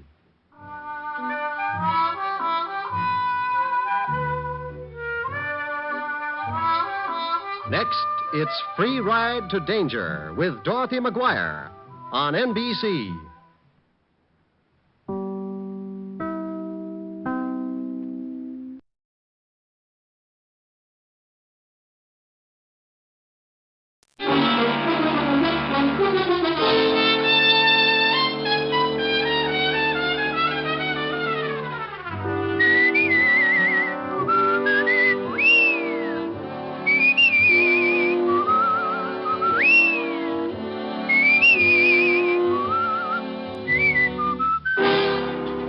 Dick Powell as Richard Diamond, private detective.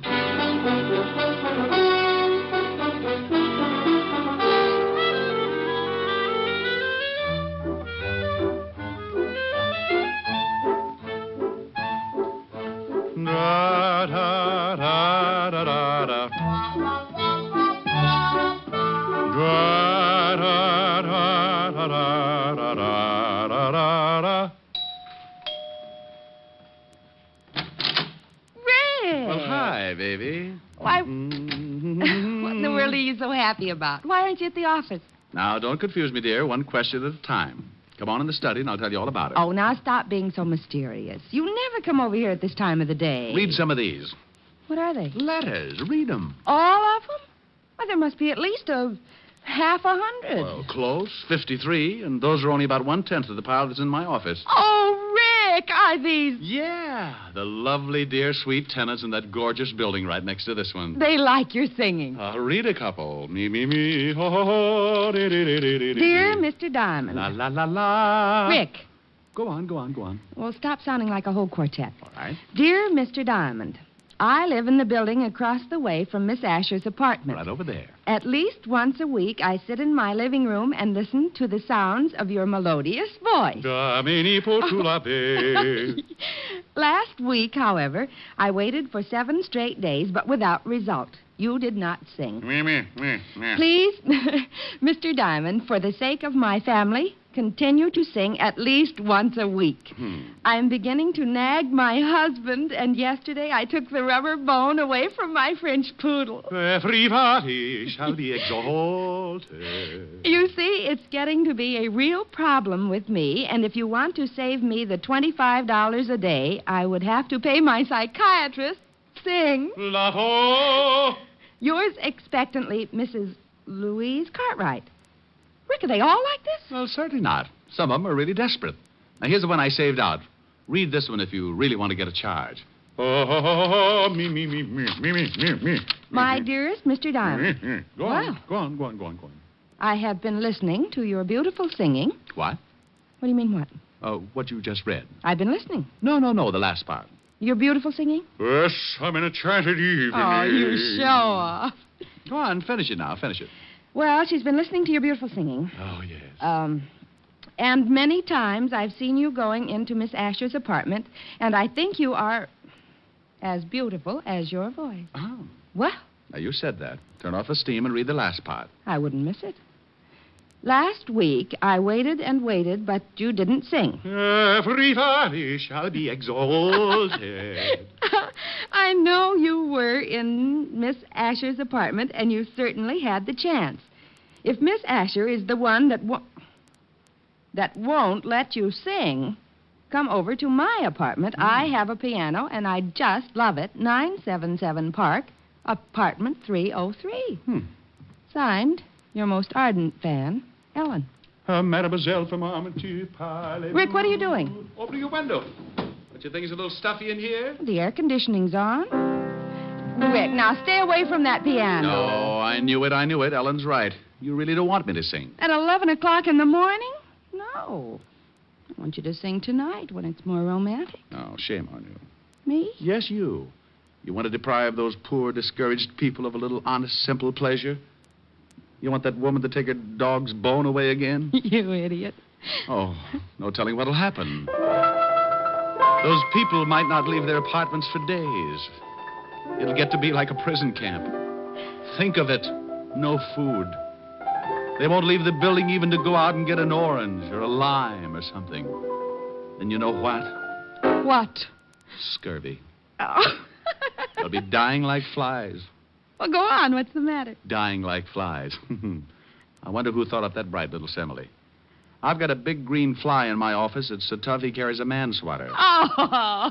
Oh, you think it's funny, do you?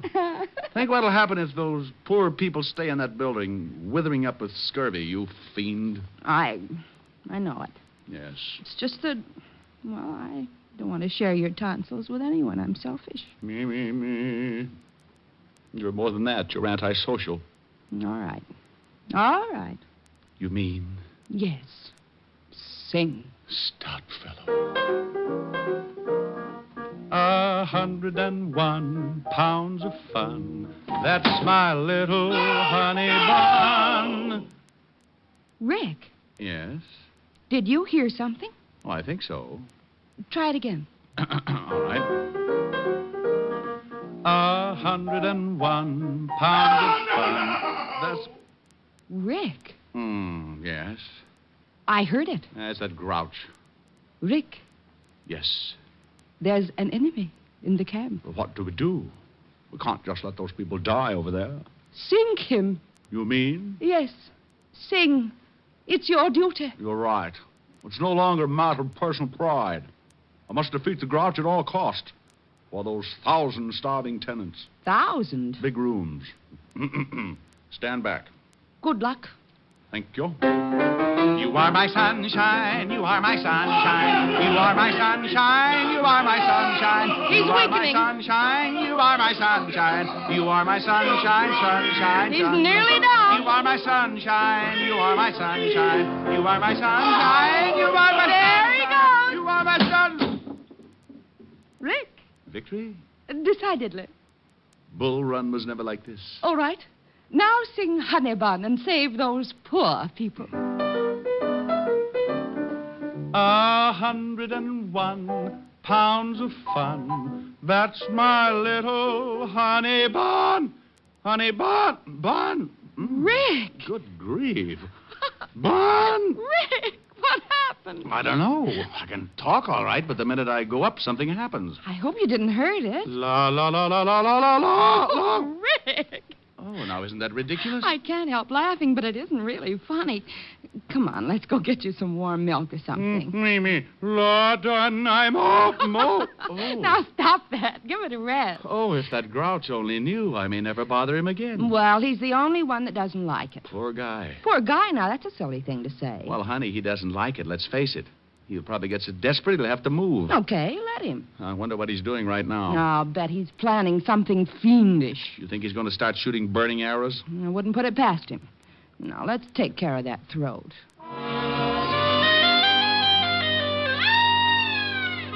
Well, sometimes silly things like that happen. I come on like a big baritone and lose my voice. Helen has to feed me hot lemon juice and honey for about 3 hours, and the grouch across the way in the next apartment starts thinking up the 10 best ways to eliminate Diamond. Think I'm kidding? Well, let me tell you. I didn't know it then, but that fast course of You Are My Sunshine with my own lyrics started more trouble than a hopped-up mouse in a herd of elephants. While Helen fed me the tonsil cure, old Grouchhead was dreaming up a cure of his own. Oh, what am I going to do? I work in the daytime, try to sleep at night. He sings at night. I switch to the night shift. He sings in the daytime. Oh, I'll fix him. I'll fix that Diamond. Yeah, phone book.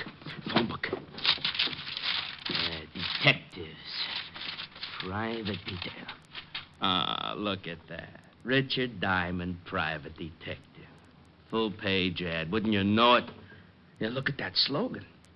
Whoever you are, whatever you do, if you're too dead to walk, we'll come to you. Ugh. Must be other detectives in here. Oh, here's one. Pat Kosak. You are my sunshine, eh? Oh, Diamond. fix you. I'll fix you good. Yeah. Is this Pat Kosak? Yeah, for employment. Haven't I heard of you before? I doubt it. Probably that shamus in Frisco. He's always stealing my stuff. Well, my name is Ernest Lumpkin. Happy Halloween, Mr. Pumpkin. No. Lumpkin. Okay. What can I do for you?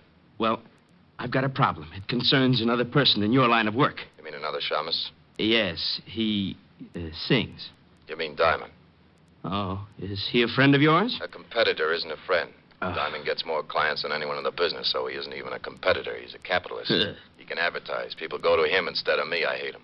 Oh, Mr. Koslak, you're not alone. The name's Kosak, Mr. Dumpkin. Lumpkin. Lumpkin Dumpkin. You want to hire me? But you don't even know what I want you to do. Can you pay me $50 a day? If you can do the job in one day. For $50, I'll steal a Chrysler building and bring it over to you on a motor scooter. What's your address? 977 Park Avenue. And hurry.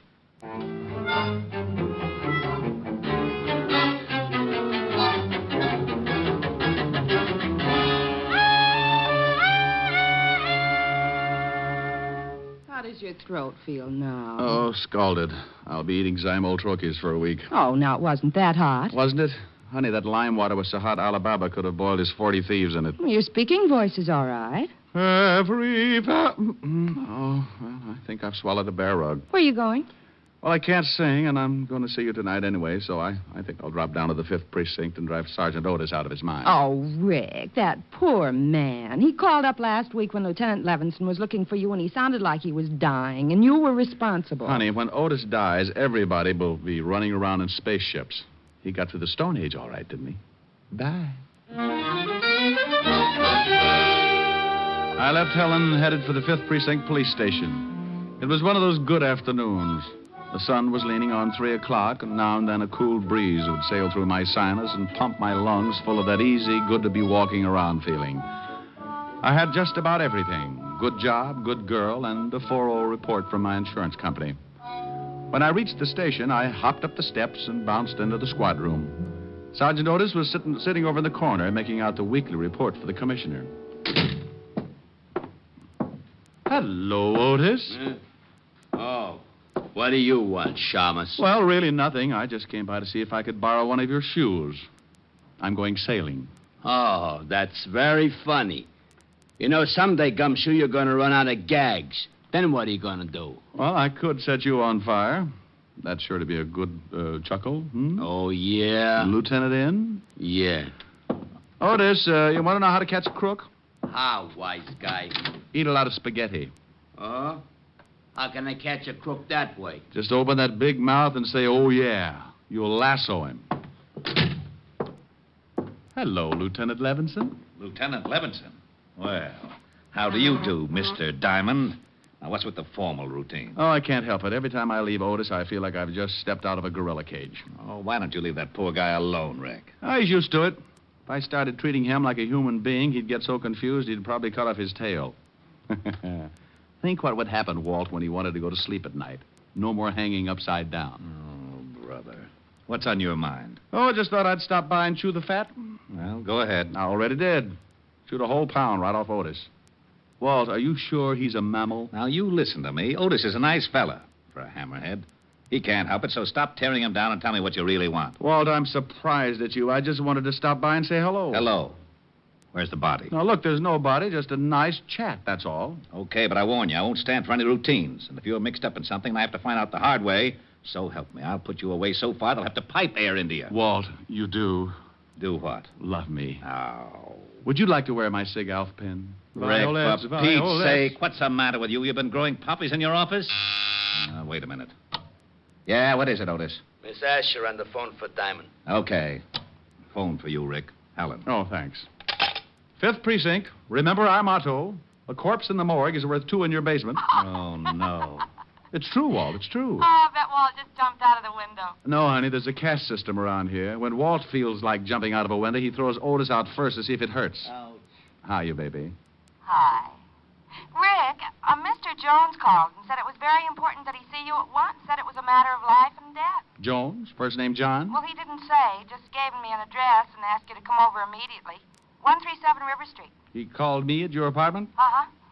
Hey, I never thought of that. How'd he get the number? No telling. Well, I'll go on over. Maybe he'll turn out to be a good client. Call you later, baby. How's your throat? Oh, la done, I'm all. Goodbye, Rick. Hey, you really sound terrible. I'll see you later, Walt. Huh? Oh, well, thanks for the brilliant conversation, Sporty. Walt, just because I didn't have a corpse hidden out someplace, you get mad. All right, see if I care. Oh, now, wait a minute. No, I understand. Well, you can just get someone else to play jacks with. I'll send you Sam Spade. Now, Rick. Oh. Otis, Yeah, Lieutenant. why haven't you got that report in here? I've been eating spaghetti. Spaghetti? Yeah, and that Diamond's a liar. I can't lasso nothing. Maybe you have to be a cowboy.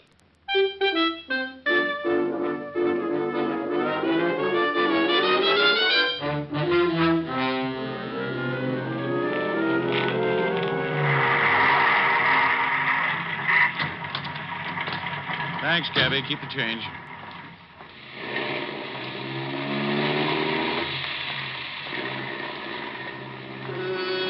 "137 River Street," the address Helen had given me over the phone, was an old deserted warehouse. Now, I want to stop right here and say I admit it was pretty stupid to wander into an empty warehouse like that. But I figured that this Jones guy must be in some kind of trouble to leave a message like that with Helen. The place was as empty as a fairground in the winter. I put my hand on my .38 and kept moving toward the back of the building. Then I saw a door. A sign on it said, "John Jones. Enter." And wouldn't you know it, I did. Hey, what's going on? Where am I? Let me out of here! Come on, Mr. Lumpkin, let's get out of here. Let me out of here! But I don't understand. He's liable to stay in there forever. I don't want him to stop singing like that. Somebody will come along, I promise you that. I just want him to stay in there for a half an hour, that's all. And now, wait a minute. I want to know just what this is all about. You want him to lose his voice, don't you? Oh, I love it. Well, when he went through that door, he started losing it. How? What's behind that door? An ice box. Come on, Mr. Grumpkin.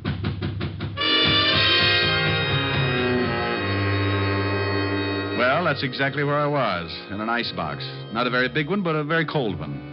The kind a company might have to store fresh meat and drinks. I tried breaking down the door, but it was a foot thick. I struck a match and looked around. Lots of ice, no way out. So I turned up my collar and sat down to wait.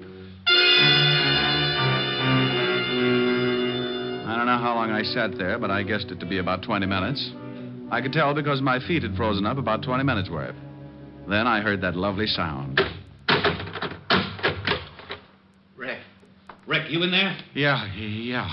Hand me an ice pick. I want to get my feet uncrossed. How in the devil did this happen? Well, I think one of the frozen food companies got a new idea. What's the matter, Diamond? Forget your sleigh? Shut up, Otis. You think you can walk, Rick? Yeah, sure, but I might squeak a little.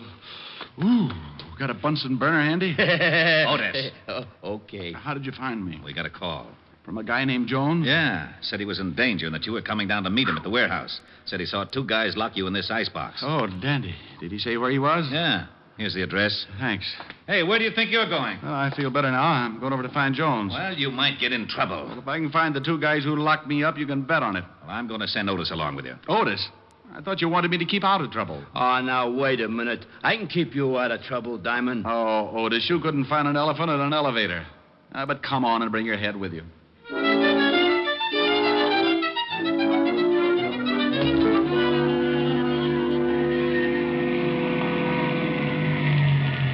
This is the address where that Jones guy said he'd meet you. I'm Mandelbaum, Swedish massage. This guy really picks out some great places to hide out. Come on, Otis. Feet first, or the rest of you'll never get out of the car. Oh.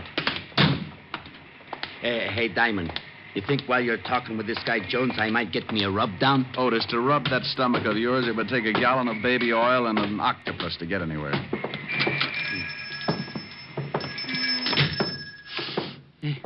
Hey, it smells kind of good, don't it?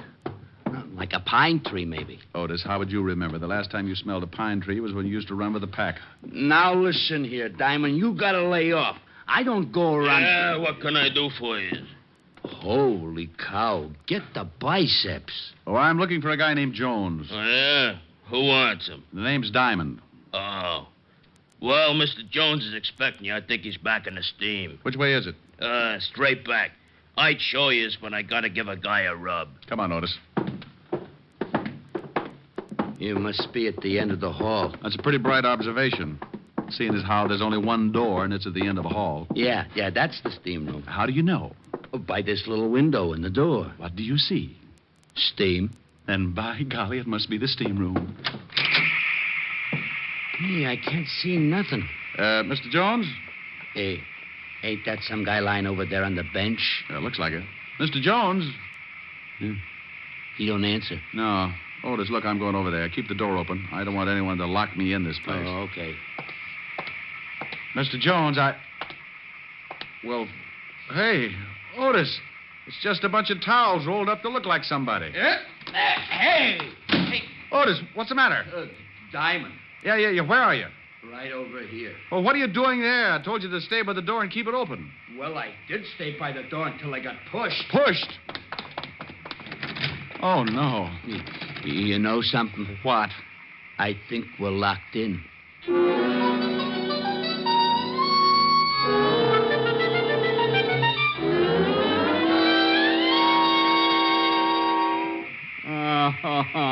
Oh, shut up, Otis. But I don't feel so good. What are we going to do? Oh, why don't you be happy? It's the only chance you'll ever get to sweat off some of that blubber. Yeah, you want I should look like one of them atrocity pictures? Otis, you could lose 300 pounds and still weigh in with King Kong. Yeah, there's no time to get nasty. Well, relax. Read a magazine or something. What do you mean? Just what I said. Read a magazine. Isn't that one right over there? Yeah. Oh, for Pete's sake. How can I read this thing, Shamus? The pages is all stuck together. You couldn't read the first line of an eye chart anyway. Just look at the pictures and shut up. Okay. Hey! What's the matter? This magazine. Take a look at this. What is it? It's one of them movie magazines, Movie Stars Parade. So what? Well, get a load of these pictures. Ain't that you? Let me see. Well, how about that? Some guy acting like Richard Diamond, private detective. Well, it looks like you. No, it's that Powell guy, that actor. Tear it up. Oh, no, it's a good magazine. Give me that. Oh, hey, what'd you do that for? If it hadn't been for that juvenile, I could have been in pictures myself. Now try kicking in that little window again. It's no use. That glass must be bulletproof. Oh, swell. First an icebox and now a steam bath. I'm going to start thinking I'm in California. Well, don't just sit there sweating. Do something. My uniform's shrinking. Well, maybe now it'll match your head. I just can't figure this. If someone wants to get rid of me, why did they do it the old-fashioned way? Oh, don't say that. Oh, how long do you think we've been in here? I don't know. Hey, Diamond. Yeah? My socks just disappeared. Well, go kick on the door again. It's your turn. I don't think I can make it. We've been in here for days. Hey, look at your watch. It's all steamed up. I can't tell. You think there'll be anything left? Just your shoes, Otis. It'll take a blast furnace to get rid of those. Oh, wait a minute. What's the matter? I thought I heard somebody outside. Yeah? Hey, help! Help! Shut up. Yeah. Hey, what's going on in here? Who closed the bolt on the door? We're saved? Would you mind helping us out, old man? We seem to be a little limp. Hey, where's Mr. Jones? Hey, what are you doing in here with your clothes on? Trying to get him steam cleaned. Oh, fresh air. Now, would you two guys mind telling me what this is all about? Maybe you better tell us, Buster. I don't know what you mean. Who locked the door on us? How do I know? I give a guy a rub. When I come back, I find the door bolted. Hey, where's Mr. Jones? You sure he was in the steam room? Sure. He comes in, says he wants a steam. You should show up. I should send you back. I told him I was going to give a rub to stay in long as he liked. Did he ask you how long the rub would be? Yeah. Matter of fact, he did. I said it'd be about half hour. I don't get it. He wanted me in that steam room for just a half an hour. He wanted me in that icebox for about the same time. What's with this? Diamond, look at this uniform. Oh, I think it's lovely, Otis. You should always wear knickers.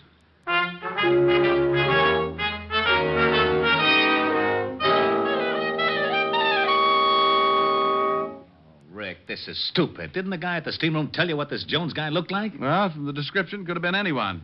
Look, I'm just as mixed up as you are. Well, we'll keep after it. Just don't worry, that's all. Hey, Diamond. Miss Asher just called and I told her what's been happening. You mean you know? No, but I told her anyway. She said you should come right over because she had dinner for you. She wanted to take care of you. Isn't he lovely, Walt? Think what that head is going to look like in a bottle. Oh. Now you got him sore. It's going to be horrible around here. Well, isn't it always? Now, I'm going on over to Helen's. Keep after that Jones guy and let me know if you run across anything.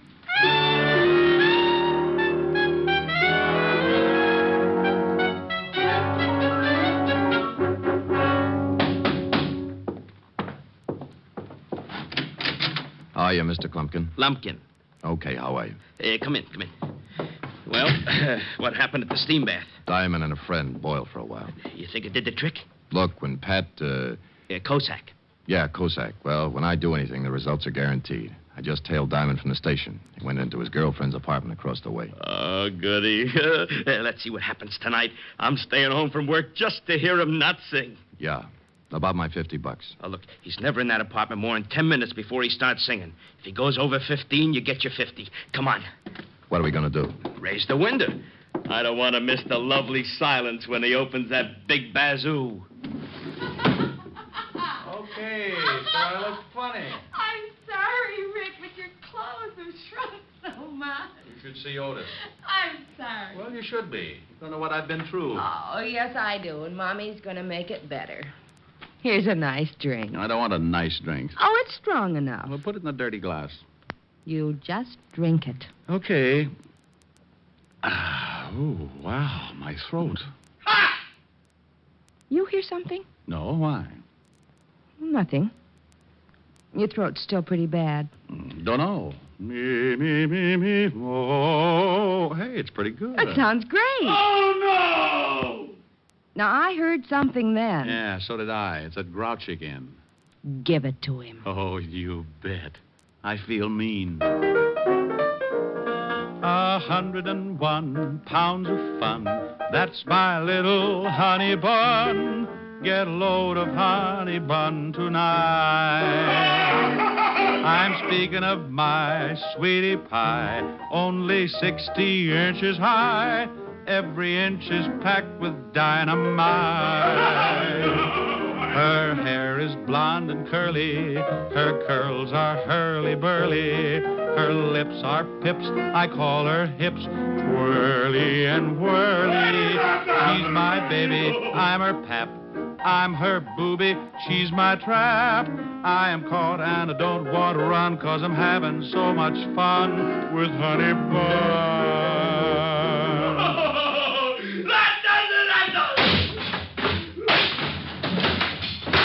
What's going on over there? You're Cossack. Okay, but don't hit me again. You can keep the $50. Said he wouldn't sing again, huh? Said you fixed it. Well, I'll fix you. No, not that. Put down that chair. Go on, get out of here. That vulture is singing better than ever. Okay, only don't hit me again. Helen. Yes, Rick? You know, that ice box and that steam bath were the best things in the world for my throat. Yes. After you lost your voice this morning, I didn't think anything was going to help. But that ice box and that steam bath really did. Diamond, Oh, hello, Mr. Lumpkin. did I hear you say you lost your voice this morning? That's right, Mr. Lumpkin. Then didn't think I was going to get it back either. Good night, Mr. Diamond.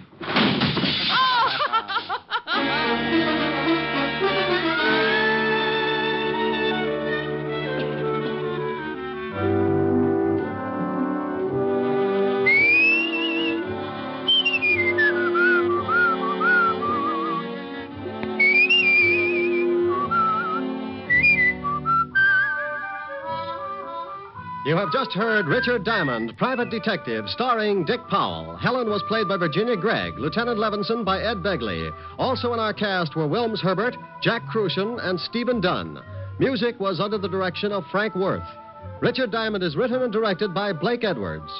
Dick Powell soon will be seen in the screen version of the best-selling novel, Mrs. Mike. Now, this is Eddie King inviting you to be with us again at this same time next week, when we will again bring you Dick Powell as Richard Diamond, Private Detective.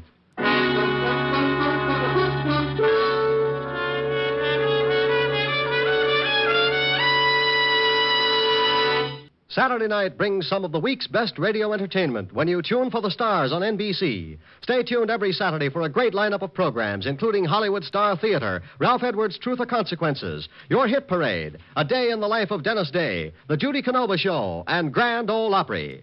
All the best on NBC.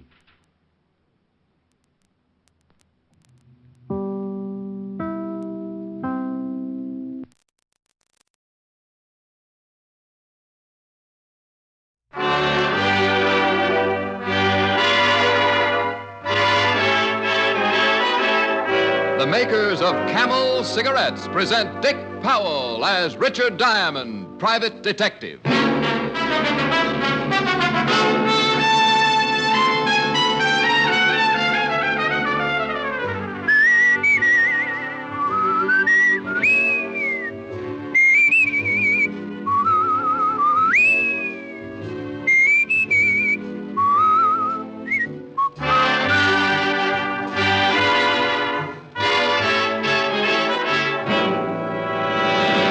More people smoke Camels than any other cigarette. Yes, Camels are the favorite cigarette of people in all walks of life. Among them are singing stars, actors, announcers, people whose voices are their fortunes, people whose cigarette must be mild. Make the Camel 30-day test and see how mild a cigarette can be. Puff after puff, pack after pack. See why more people smoke Camels than any other cigarette.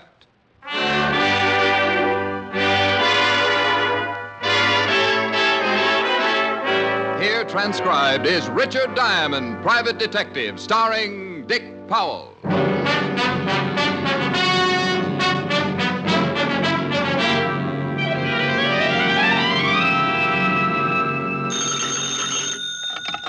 Diamond Detective Agency.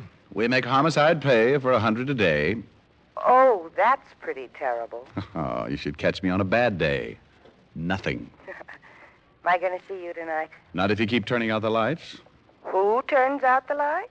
Oh, well, what difference does it make? It's fun. I'll expect you at 8 and you be here. Honey, of course. How's business? Oh, about as dull as 50 miles of dirt road. We'll have dinner home. Bless your little pointed head. And your empty pocketbook. Uh-oh. What? Mr. Diamond? Yes, sir. Come right in, will you? Pull up an old bank book and have a seat. Thank you. Client? Well, keep a good thought, honey. You may be gorging yourself at 21. Bye. Bye. I'd like to hire you, Mr. Diamond. Well, I'd love every minute of it. I charge 100 a day in expenses. All right. He reached for his wallet. While he was counting his money, I was looking at him. This was the biggest man I'd ever seen. I was getting a nosebleed just trying to see over the second button on his vest. He had a pair of shoulders that looked like the mayor should lay a cornerstone for them, and the muscles under his coat stood out like smuggled shot puts. My name is Collins. I'm B.E. Rollins, private secretary. Oh, is that the B.E. Rollins? Yes, he's a very wealthy man. Well, there's an understatement. He wants to retain you to find his brother, Martin. He does, huh? Would you mind coming with me? Mr. Rollins would like to see you in person. Well, tell me a little more about Rollins' brother. I'd rather let Mr. Rollins do that himself. I'd rather hear some of it from you first. I don't want to see Rollins if I'm going to turn down the job. Very well. Mr. Rollins' brother Martin was released from prison 5 days ago. Mm-hmm. Yesterday, he sent a letter threatening Mr. Rollins' life. Oh, and your boss wants me to find his brother before he makes good the threat. Is that it? That's it, exactly. Well, why doesn't he call the police?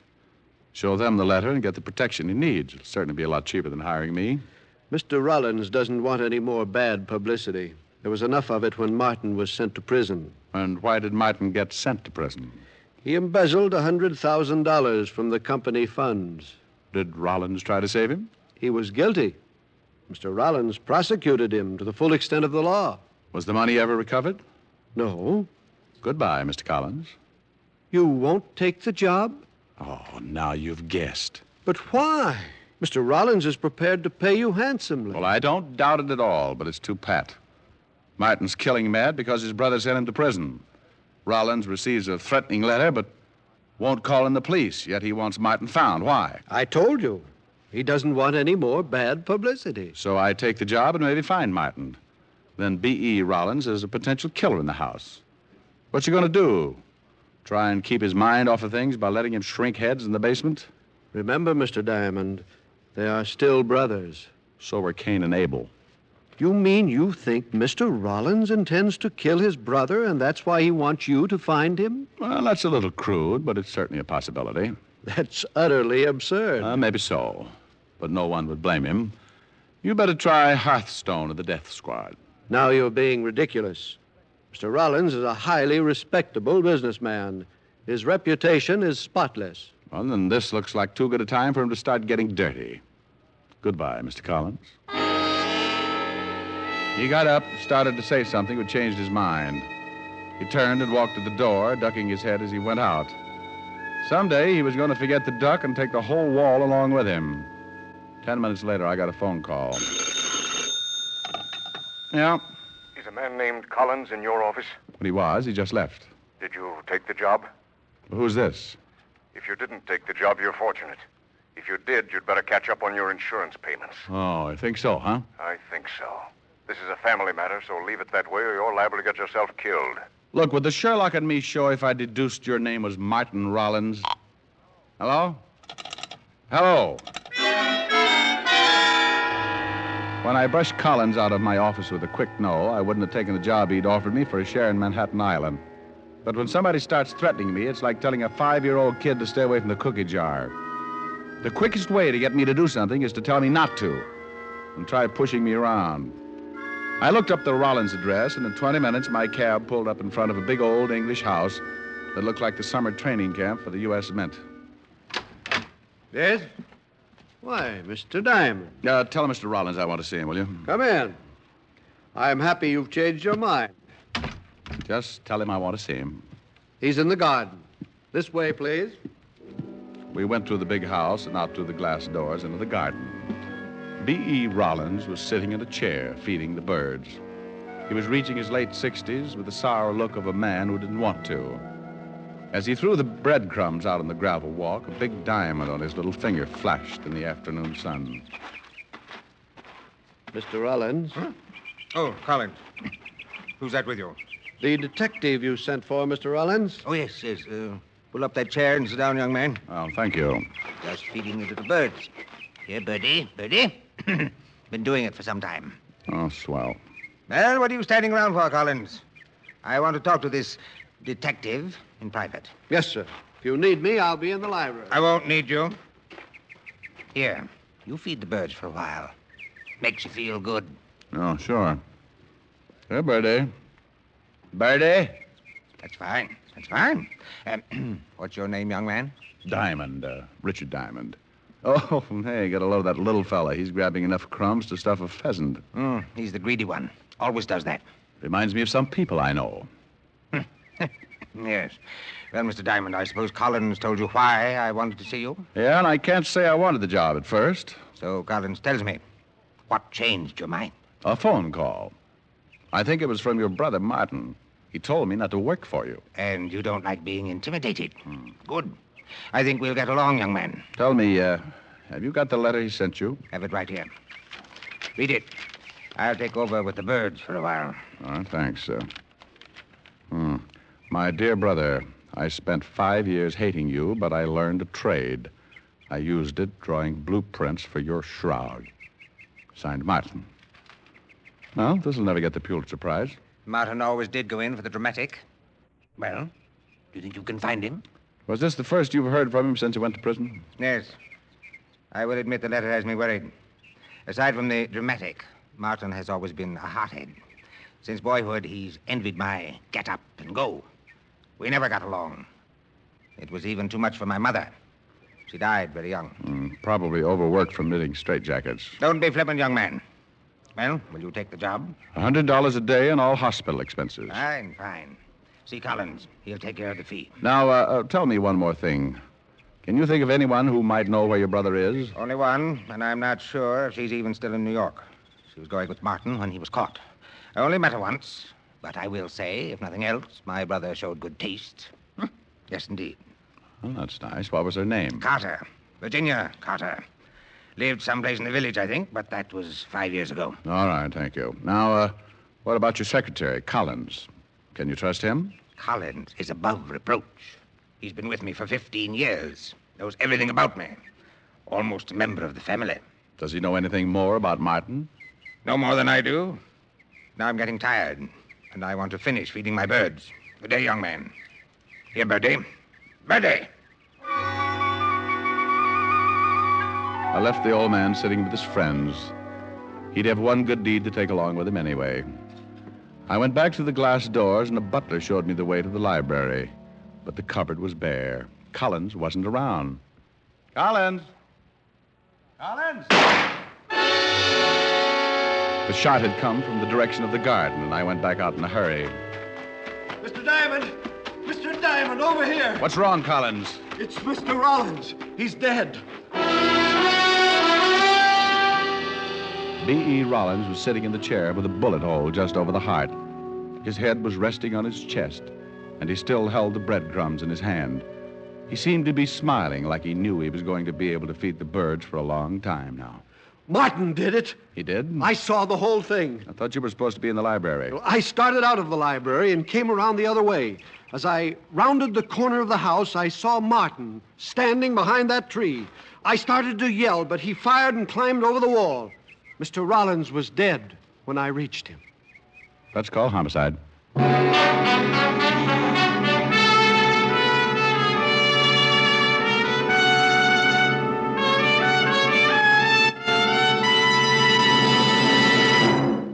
Before we continue with Richard Diamond, private detective, here are a few words about smoking enjoyment. Not one single case of throat irritation due to smoking Camels.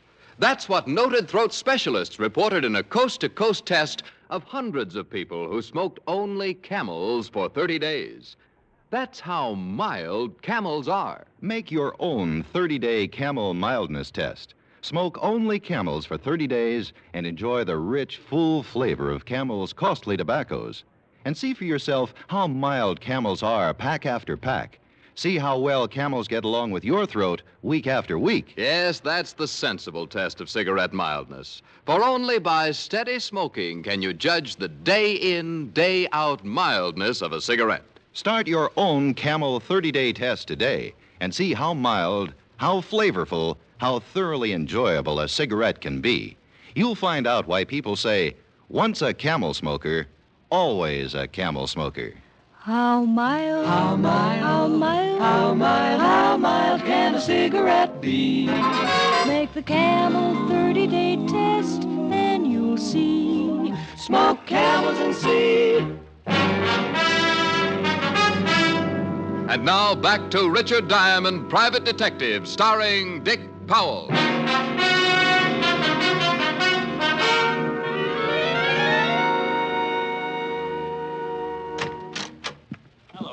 Hi, you all. Well, the great private detective.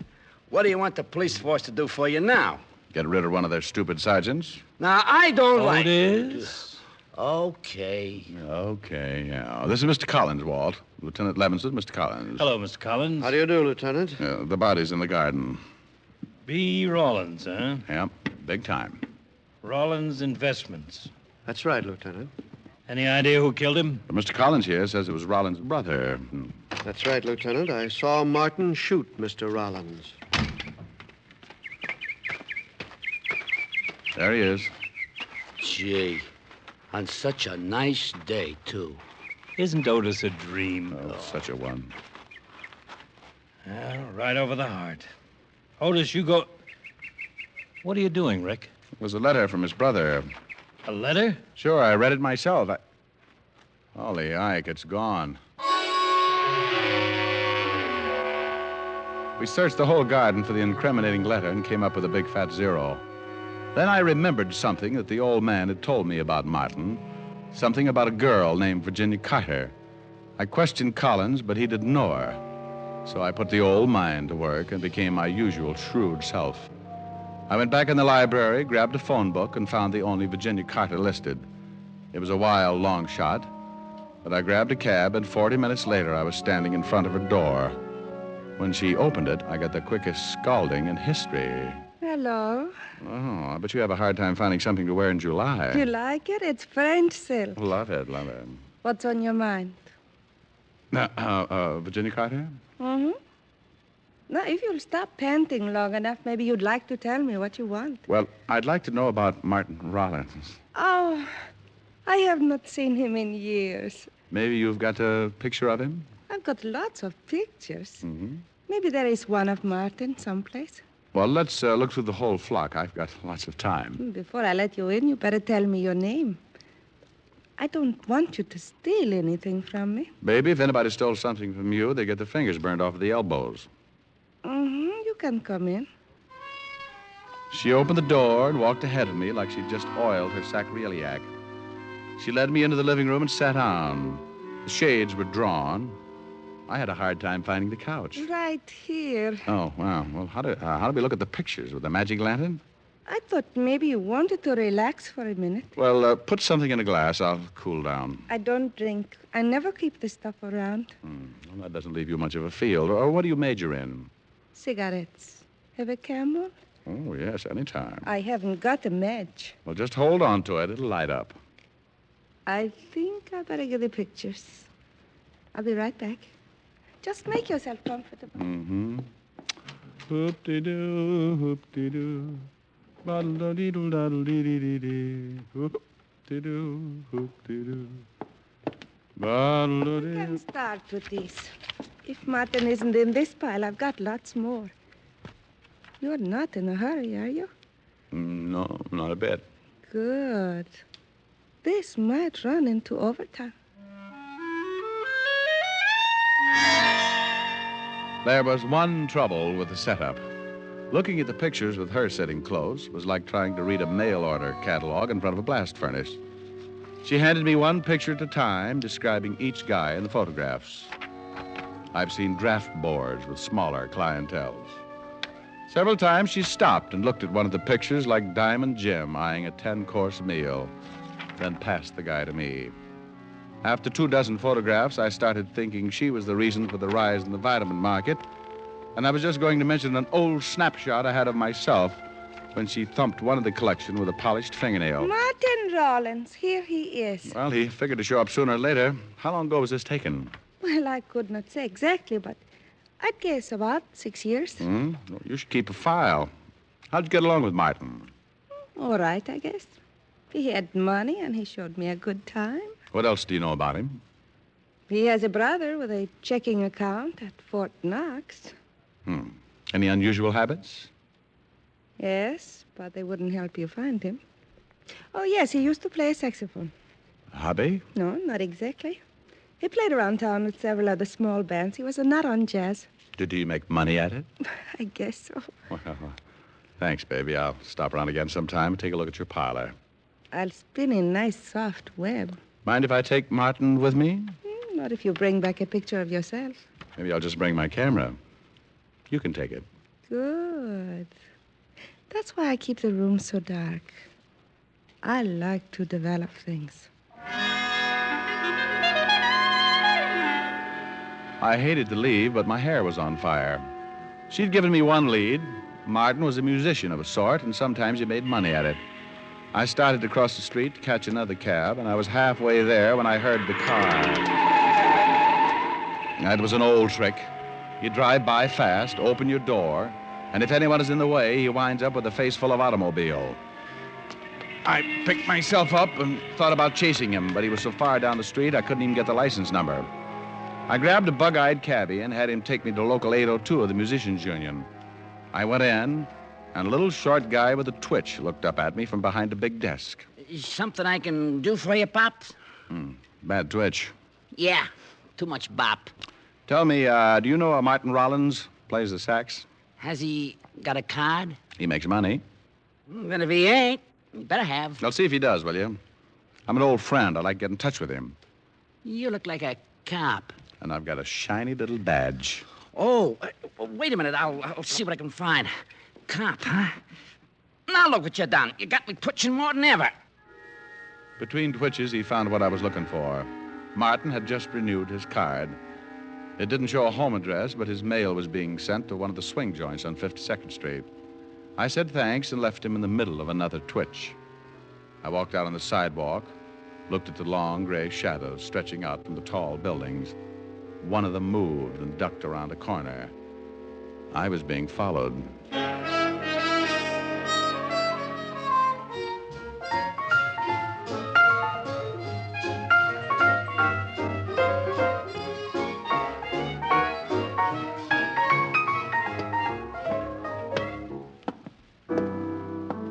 Fingers, gonna bother you for a minute? No, but you can talk to me. Move in, lean on the piano. Good. You know a Martin Rollins? Well, sure, he blows here. Which one is he? He's off tonight, got a phone call and took off. You know where he lives? Yeah. Well, here's 5. Come down and remember the address. What do you want him for? Here's another 5. What difference does it make? Solid. It's got a little pad on 5th Street, 59 East. Now, don't put me on, Dad. You got troubles? I'm going to ask him. Crazy. I like his style. And when you got time, drop back and listen to the band. I don't think I could stand the altitude. Crazy guy. I went out fast, and 10 minutes later, I was standing in front of Martin Rollins' apartment. I tried my knuckles and waited. I tried again and put my ear to the door. I didn't hear it at first because it was so faint. A light scraping sound like rope over wood. I tried the door.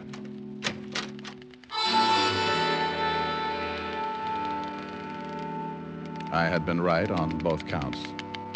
It was a rope and it was rubbing on wood. Brother Martin was making the sound effects, but he was doing it the hard way. He was on the other end of the rope, hanging by his neck. He was turning slowly like a weather vane in a soft breeze. The chair was tipped over at his feet, so I picked it up and sat down to think. I started to get up when something in my stomach jumped up and kicked my mind into high gear. I looked up at the dead man, and what I saw threw the suicide theory right out of the window. Sitting in the chair, my head was just on a level with his shoe tops. If he had used the chair to stand on, he would have still needed a ladder just to tie the rope to a beam. I've seen a couple of guys who hanged themselves, but never one who jumped 4 feet in the air to do it. I shoved the chair under him just to make sure. He cleared it by a good foot. I started to think of all the people who had been connected with the case, and the phone rang. I knew Martin would have trouble answering, so I helped him out. Hello? Hello, Martin. Well, he's tied up right now. Who is this? Well, hello, honey. Still collecting pictures? Oh. Hello? Hello? Antisocial.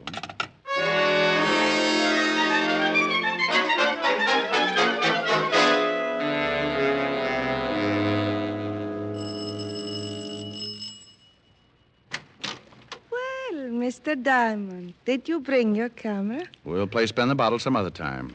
How did you know my name? But you gave it to me this afternoon. You're a bad liar, baby, and look out, I'm coming in. Now, wait a minute. I'm expecting someone. Well, if it's who I think it is, you better hide all the rope in the house. Now move it out of the way. Oh, You heard from Collins yet? I don't know what you're talking about. Now get out of here. Collins, Rollins' secretary, just killed Martin Rollins. He stretched his neck out so far he started looking like an ad in National Geographic. What? Yes. He strangled him first, then stood on a chair and hung the body to a rafter. How do you know Collins did it? Because he forgot he's a foot taller than most guys. He gave Martin a boost and left him hanging too high. What's that got to do with me? Well, I think Collins knew I'd come to you. I think he promised you the moon if you fingered Martin Rollins. He wanted to get Martin, but he wanted someone else to do it for him. He knew old man Rollins would remember you and tell me. You're crazy. Oh, well, we'll see. How much did Collins promise you? He didn't promise me a thing. You don't think he's going to let you go on breathing when he finds out the law is after him? You're the only hole in his story. Wait a minute. He just left Martin waiting for oxygen. He's probably on his way here right now. He didn't say anything about killing Martin. I want to get out of this mess. Now, that's better. Tell me everything you can. Well, he met me about 3 months ago at a party. We started to see each other. One day he told me he was in some kind of trouble and asked me to help, and I said I would. He told me that he had been in a deal with Martin and that Martin had gone to prison for it. So Martin had come back and wanted his share, is that it? Yes. He promised me 50... It all happened in the time it takes you to change your mind. He must have come in through the kitchen and started shooting. She went down like a diver with a bends and died on her face. He was trying for me when I jumped to one side and knocked over the only light burning in the room. He came close, but the flash of his gun gave me his position, and I threw enough lead to start a pipeline. He stumbled back into the kitchen, but he was dragging it. I heard him drop, and I moved in after him. The moonlight slanted down through one of the windows and splashed out on the hard floor. He was lying in it, on his back, like he wanted to get that far anyway. Don't try again, Collins. I still feel like shooting. Forget it. No reason to kill you now. Before you close your eyes, tell me something. Better make it quick. Why didn't you go out and get Martin Rollins yourself? Why hire me to find him? I didn't want anyone to know I was looking. You were the alibi. With Rollins dead and Martin suicide, you'd swear Martin killed the old man. Because Rollins showed me the letter? You forged it? Yes. Yes, I shot Rollins and took the letter. And you planted that phony call to my office? Yes. Well, you nearly got away with it, Collins. You just forgot how tall you were when you hanged Martin. I thought sure Martin was the one who was trying to run me down. I'm a rotten driver. How bad is it? You must have been a good cop. I caught all three. It should be raining out. Too nice a night to die. Not a cloud in the sky. Must be nice to look at. No. Keep standing up. You'll never see it from down here.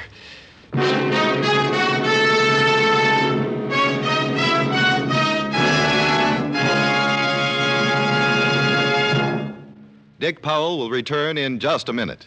What cigarette do you smoke, Doctor? That question was asked of doctors in every branch of medicine, doctors in all parts of the country. What cigarette do you smoke, Doctor? The brand named most was Camel. Yes, according to this recent nationwide survey, more doctors smoke Camels than any other cigarette. Camel's costly tobaccos are properly aged and expertly blended for your smoking enjoyment. Make the sensible cigarette test, not just a puff, not just a sniff. Smoke Camels for 30 days and see how mild, how flavorful, how enjoyable a cigarette can be.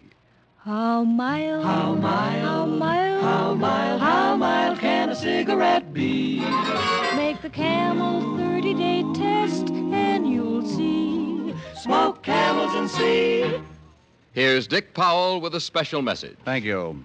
Ladies and gentlemen, as a tribute to the men and women who have served our country, the makers of Camel cigarettes send gift cigarettes each week to hospitalized servicemen and veterans.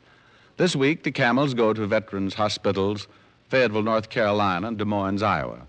U.S. Air Force Hospital, Bolling Air Force Base, Washington, D.C., U.S. Naval Hospital, Memphis, Tennessee. Now, until next week, enjoy Camels. I always do.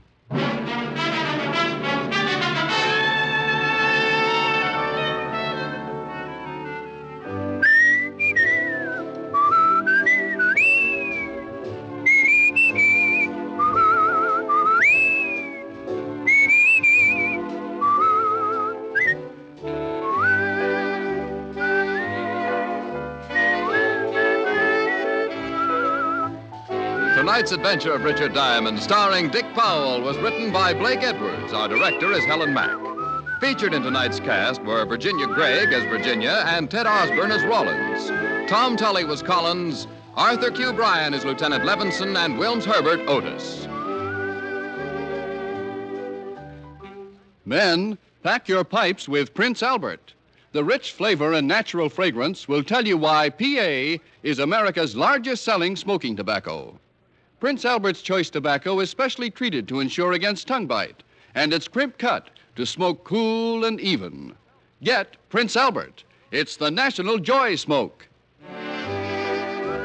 Listen next week for another exciting transcribed adventure of Richard Diamond, starring Dick Powell. This is your FBI. The official broadcast from the files of the FBI follows immediately. Stay tuned. This program came to you from Hollywood. This is the American Broadcasting Company.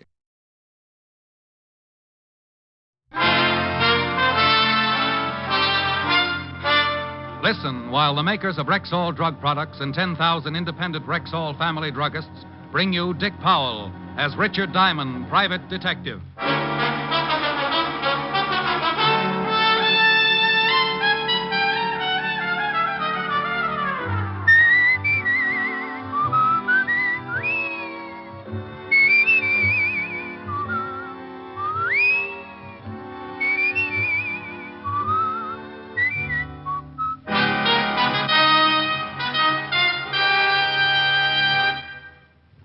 Good evening. This is your Rexall family druggist speaking to you for the 10,000 independent druggists who have made the word Rexall part of our own store names and who recommend and sell the 2,000 or more drug products made by the Rexall Drug Company. Like MI-31, for example, Rexall's popular mouthwash, gargle, and breath deodorant. Full-strength MI-31 kills contacted germs in seconds. Its zippy, tangy quality leaves a happy aftertaste. For a reliable yet refreshing mouthwash, use Rexall MI-31. And remember, you can depend on any drug product that bears the name Rexall. Good health to all from Rexall.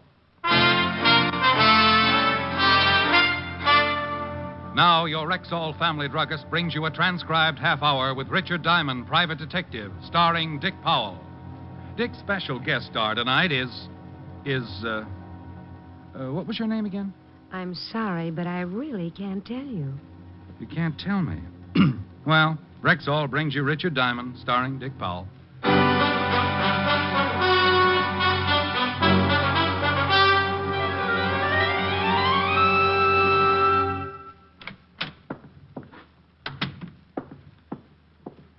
Wow. Morning, Mr. Diamond. Morning, Charlie. Oh, fix me something, will you? Like that, huh? You look pretty good. Oh, you should have seen me when I got up. Both my heads were hissing each other. I'll fix you my special. You snap right out of it. Well, take it easy. I tried snapping out of it this morning and scattered myself all over the room. You relax for a minute. Just getting to work? Yeah. Helen gave a party last night. I think it turned out to be the finals of the roller derby. Ever swallow a roller skate, Charlie? Once on a dare, a mouse. Oh. Sorry. Charlie! Gotta mix it. Oh, that's a horrible machine to have in a bar. Some poor guy's liable to end up with shell shock. Here. Hold your breath so you don't change your mind. What's in it? In your condition, that is a very touchy question. You just drink it, you'll feel better. Okay. No fudging all the way. Charlie! All the way? What are you, chicken? Oh, I knew it. You snitched this stuff from a fire extinguisher. Tastes terrible, don't it? What are you going to thaw me out with, a chisel? Now, I know it ain't that bad. No? A mortician would pay good money for the formula. Well, look what came in the front door. Hmm? Oh, yes, sir. Pardon me, but I'm looking for someone. There's nobody here but me and Mr. Diamond. Here's a picture of him. Has he been in here? Oh, lady, a lot of people come in here. No, I mean this morning. Mr. Diamond's my first customer. Oh. Something wrong, miss? I've just got to find him. I don't know where to look. What made you think he'd be in here? I'm trying every place that's open. I lost him in this block someplace. Lost him? Well, he just disappeared. Who is he? My husband. Oh. I stopped to look at some hats in a window. I started talking about how pretty they were, and the next thing I turned around and he was gone. You called home? We're living at a hotel. He hasn't shown up there. I've called everyone I know in New York. You're from out of town? Yes. Oh, I'm so worried. Well, honey, from this picture, your husband looks old enough to find his way around. Why don't you go on back to the hotel? You don't understand. My husband had quite a shock earlier this morning, and he was acting strangely. So you figure he might have gone looking for a drink? I don't know what I thought. It isn't like him to wander off like that. I'm so worried. Well, if you're that upset, why don't you go to the law? Missing persons. I thought about that, but I can't. You can't go to the police? I can't explain why.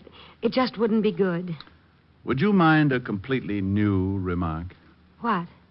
Haven't I seen you before, Miss... No. Nice name. Mr. Diamond sees a lot of people. Used to be a cop himself. Oh, Private detective now. private detective. Seems to me I've seen your husband someplace before, too. Is this an old picture? Yes, I carry it around in my wallet. Are you really a private detective, Mr. Diamond, Miss... Like Sam Spade? Well, no. Sam drinks and runs around with women. I lead a rather sheltered life. Steady, Charlie. Mr. Diamond, I'm really frightened. I'm sure something awful's happened to my husband. Will you help me? I might, if you tell me two things. What are they? Why you can't go to the police, and if you can afford $100 a day in expenses. Oh, I can afford the money. You should have answered the first question first. Now I'm almost tempted to forget the last one. But I can't go to the police. Dear, when people can't go to the police, it worries me. Your old man got a record or something? A record? Well, I've seen both of you someplace. You sure you aren't working some kind of a racket? Oh, now, lady, take it easy. I lose my husband. I come in here for help, and you think I'm some sort of a criminal or something. Look, dear, I don't know what to do. I don't know where to go. I don't want to go to the police, and it has nothing to do with breaking the law. Shame on you, Diamond. Here, lady, here's a handkerchief. Thank you. Look, I'm sorry. No, you're not. You're terrible. Oh, please. Look, I'm in pretty bad shape myself. Okay, I'll help you. Wonderful, Mr. Diamond. Where can we talk? Hey, she turns him off like a hydrant. You'll help me? Oh, yes. $100 a day in expenses. Certainly. Get her. Yeah. You sure you didn't dip into one of Charlie's specials? I don't drink. This isn't drinking. It's like diving into an active volcano. Where can we talk? One of the booths. Good. I don't want anyone else to know about this. You mean after this build-up, I ain't even going to hear what it's all about? Come on, dear. Oh. Relax, Charlie. Have one of your specials. Who knows? You may be the first one to reach the moon. Is this booth all right, Mr. Diamond? Just fine. Now sit down, dear, and tell me all about it. Well, there's really not much to tell. I took my husband to an appointment this morning. What kind of an appointment? I can't tell you. And you can't tell me your husband's name? No. Not even his first name? Well, I guess I could tell you his first name. It's Richard. Richard? Yes. You can't tell me any more? No. You want me to find him, and you want me to trust you? If you will. Will you trust me? Yes. Then I'll try and find Richard, but I'll need some help. I'll try. No, please. I'll need some outside help. Who? A policeman. Oh, no, I told you. And I told you. You want me to trust you? Okay, that's what I'm going to do, but you got to trust me, too. But the police... If you and your husband aren't in trouble with the police, you got nothing to worry about. But the police... Not the police, a policeman. One man. But he'll find out why Richard disappeared. Well, don't you want to know why? I know why, but I don't want anyone else to know why. You don't want anyone else? You know why, but you... Oh, don't let me do this to myself. I just want to find him. Okay. I promise the policeman won't say anything. I'm trusting that you have a good reason for not telling me any more than you have, but to find a man, this man in the picture, and an old photograph at that, to find this man needs a lot of doing. Checking hospitals. Hospitals? Now, don't start crying. Oh, I'm sorry. Go on. When you've got to check hospitals, morgues... Morgues? Look, dear. You wait here. No, I'm going with you. Good girl. Charlie, thank you for being so patient. A pleasure, miss. Shall we go, Mr. Diamond? Yeah. And, Charlie... Yeah? I'd like to thank you, too. Anytime. Your hospitality and good manners are only equaled by your loyalty and perspicacity. Huh? All in all, you've been a living doll.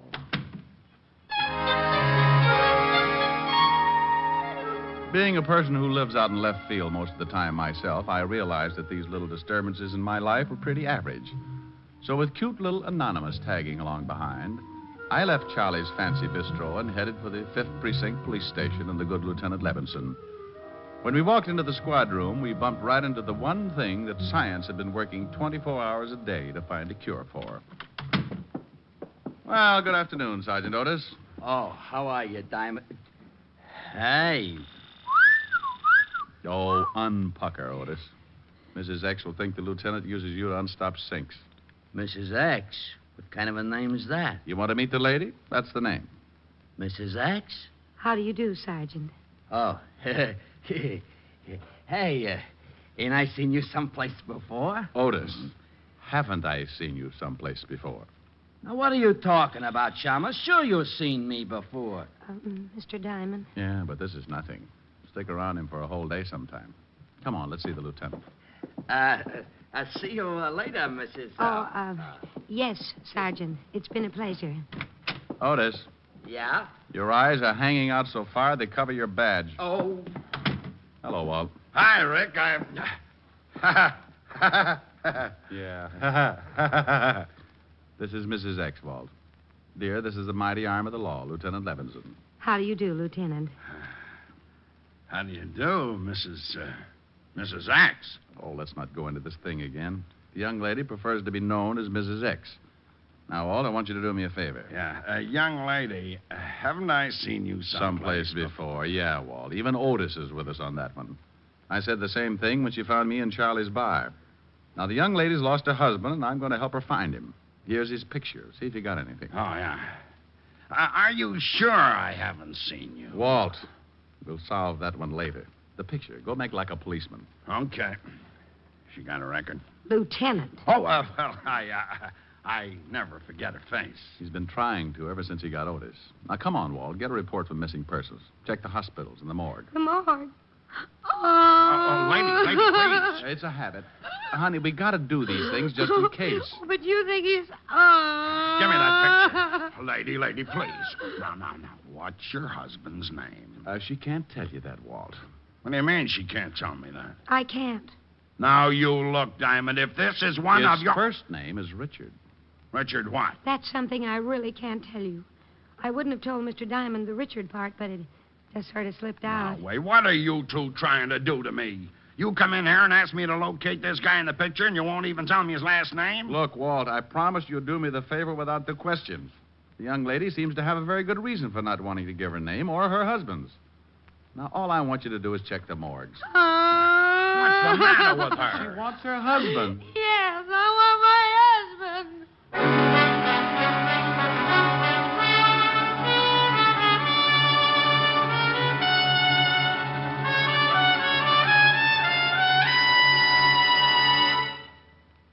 Before we continue with the adventures of Richard Diamond, private detective, here's your Rexall family druggist. It's always a pleasure when a customer herself tells you why she likes your product. And last week, one said to me, You know why I really prefer Rexall milk of magnesia? It's because one bottle won't be so thick I can't even pour it, and then the next one thin and watery. Somehow Rexall milk of magnesia always seems to be just right. Well, ma'am, that's because every bottle of Rexall milk of magnesia has to meet an exacting standard of viscosity, or it can't wear the Rexall label. What do you mean by viscosity? It's the degree of thickness or pourability in a liquid. Rexall conducts scientifically precise tests on every batch of Rexall milk of magnesia to be sure it meets this constant standard of viscosity. And that's not done just to please you with its consistency. What's much more important, it means you'll always get uniform dosage from every bottle of Rexall milk of magnesia. And I thought it was all an accident. Oh, no, ma'am. There are no accidents behind the fact. You can depend on any drug product that bears the name Rexall.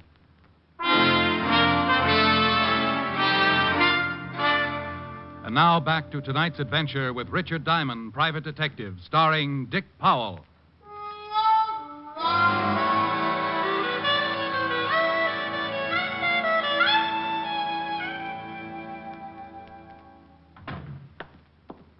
Well, I checked, and no one that looks like this guy is in any of the usual places. Well, that's fine. Now let's start looking for him where I lost him, Mr. Diamond. Oh, swell. Well, Walt, we really just stopped by to say hello. Killing time, you know. Sure. I appreciate everything you've done, Captain. Lieutenant. Of course. Thank you very much. But now Mr. Diamond and I have to go and find my husband. Richard. Yes. I think you'd better wait a few minutes. What for? Yes, we've got to hurry. I've got to find my husband before the 8 o'clock plane leaves this evening. You're leaving tonight? You didn't tell me that. Well, Richard has to be in California by tomorrow morning. Got a little job to do? A very big job, Captain. Lieutenant. Well, what do you want us to wait for? Because I've got Otis checking on this girl, this Mrs. X. Oh, no. Walt, you promised. I promised nothing. You assumed. Oh, you're a fine buddy. Buddy schmuddy. You might be taken in by her sweet innocence, but not me. You double-crosser. Mr. Diamond, you promised. But I didn't, lady. I just checked the morgues. Oh, now you shut up. Walt. Well, I never. I've seen this girl someplace, Rick, and I've got a sneaking suspicion she's wanted. Wanted? You can't cross me like this, Fatty. Wanted? Won't tell me her name, huh? No. Won't tell me your husband's name, huh? No. Then you're hiding something. Yes. Yes? Y-E-S, meaning of course. Now you stop that, Rick. Rick. Is your name Richard, too, Mr. Diamond? No, my friends call me Rick. You ever in Chicago, lady? Of course. Of course. O-F-C-O-U-R-S-E. You meaning... stay out of this. You run around with Tony Capone when you were in Chicago? You talking to me? I'm talking to her. Well, I'm glad. Tony never gave me back my elk's tooth. Well, I don't know why you're talking to me, Captain. I never gave Mr. Capone an elk's tooth. It's Lieutenant, dear. You got to stop promoting him. You'll get a swell head. You rat! You call me, Lieutenant? No! Well, gee, don't scare me like that. I got something on this picture you gave me. Her husband? Yeah. Hello, Mrs. X. Hello, Corporal. Otis. Yeah. You won't like it, Lieutenant. I won't like what? What I got on this picture. Something's happened to Richard. Now, take it easy. Well, what did you find out? I'll tell you whether I like it or not. Well, I sent it down to the boys in the morgue. No! Now look what you've done, you mallet head. Well, gee, what did I say? You said morgue. No. Now, honey, listen. This morgue is where they keep photographs. Oh. Well, what did they come up with, Sergeant? She sure looks pretty when she cries like that. Otis. Well, I shall quote from the report. Person in said photograph resembles one Richard Diamond, private detective. What did you say? Come to think of it, you do, Mr. Diamond. I shall continue. Member of the New York police force for 7 years. Height 6'1", 190. 80. The general conformation of the head.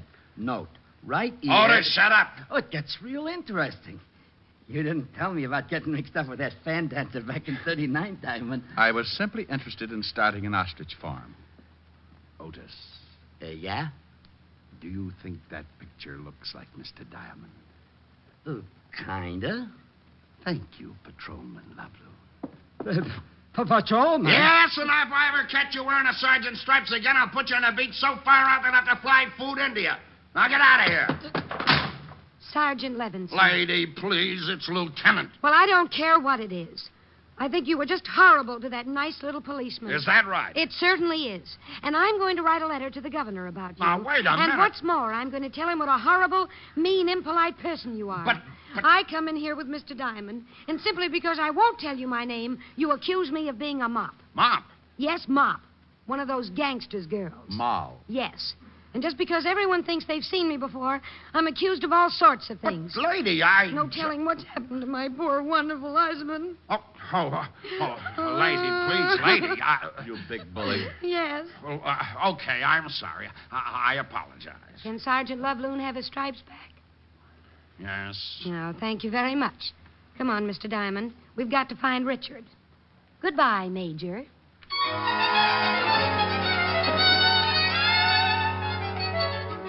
Well, I was in it up to my neck. Any other time, a client like Mrs. X would have scared me right into 4 months of hibernation.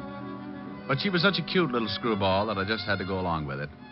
We took the picture that looked something like yours truly and started making the rounds. Starting with the last place Mrs. X had seen her husband, we showed the picture to every shop owner within a 4-block circle, but no one had seen him. Mrs. X kept checking with the hotel, making me stay at a good distance so I couldn't hear the conversation. But no one had seen her husband. We ended up right back where I first ran into her, Charlie's. Wow. Find him? No. Look, dear, why don't you check again with this place that you and your husband went to this morning for his business appointment? Maybe you went back there. Well, I guess I could try it again. Phone in the back on the wall. Thanks, I'll call him. No luck, Diamond? No. How do I get into these things, Charlie? When someone wants to give you $100 a day in expenses, you get into them.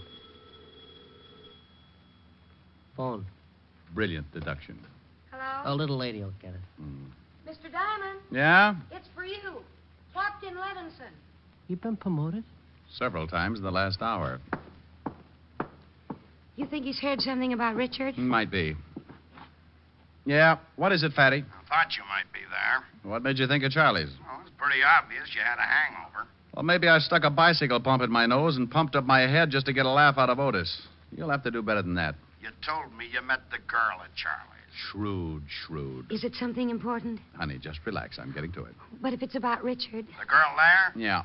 What's on your mind? Well, I don't know if it means anything, but we just got a report from the Johnson Sanatorium. Johnson Sanatorium. Never heard of it. Over on 84th Street. The missing husband? I don't know. The report fitted his description, but who knows from that old photograph. Well, it's worth checking. What's the address? 644 East 84th Street. Seems they found this guy wandering around the streets. Johnson Sanatorium, 644 East 84th Street, huh? Did he give his name? Amnesia, loss of memory. Seemed to be suffering from shock. Thought I'd let you get there first. Felt kind of sorry for the girl when I realized the story might be kosher. Okay, Walt, I'll check it, thanks. Meet you there. Well, honey, that might be... Hey. Charlie. Yeah? Mrs. X, where'd she go? Took out of here like she was shot out of a gun. Something wrong? When are you going to stop asking stupid questions? Well, that tore it.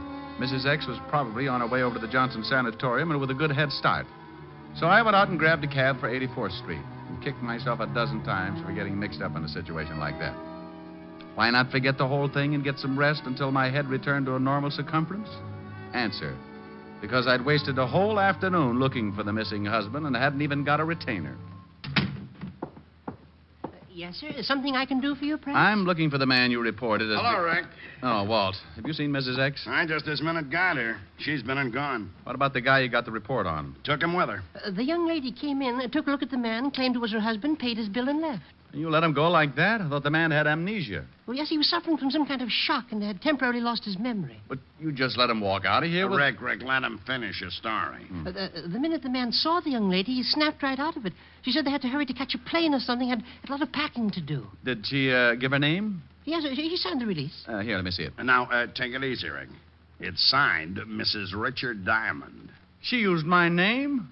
Is that your name? You're darn right it is. She leave any address? Phony, I checked. Oh, swell. I'll cover the airports if it'll make you happy. Oh, it'll make me very happy.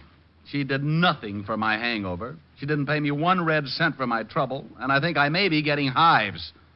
Oh, I'm going over to Helen's and have a complete nervous breakdown.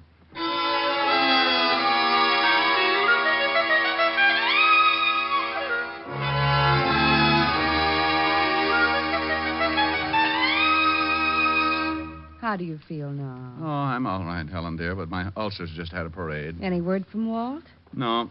Miss Helen, Yes, what is it, Francis? a young lady at the door for Mr. Diamond. I'll get it. I'll bet you will. Wow. Hello, Mr. Diamond. Now, look, I've got something to say I to can't you. stop to talk. My husband's waiting in the car, and we have to catch a plane. Now, you look, I want to thank you very much for all you've done, and I want to apologize for running out on you. But your husband... He's fine, thank you. He just lost his memory for a while. Now, I'm not I gonna... haven't got time to tell you anymore. We've got to catch a plane. But you... Oh, I said that. Here's an envelope. But I... It explains everything, and there's something in it for you. But you can't... And here's something else because you've been so wonderful. But... I hope if you ever get to California, you'll look us up. Goodbye, and thank you again for everything. You're wonderful. Bye.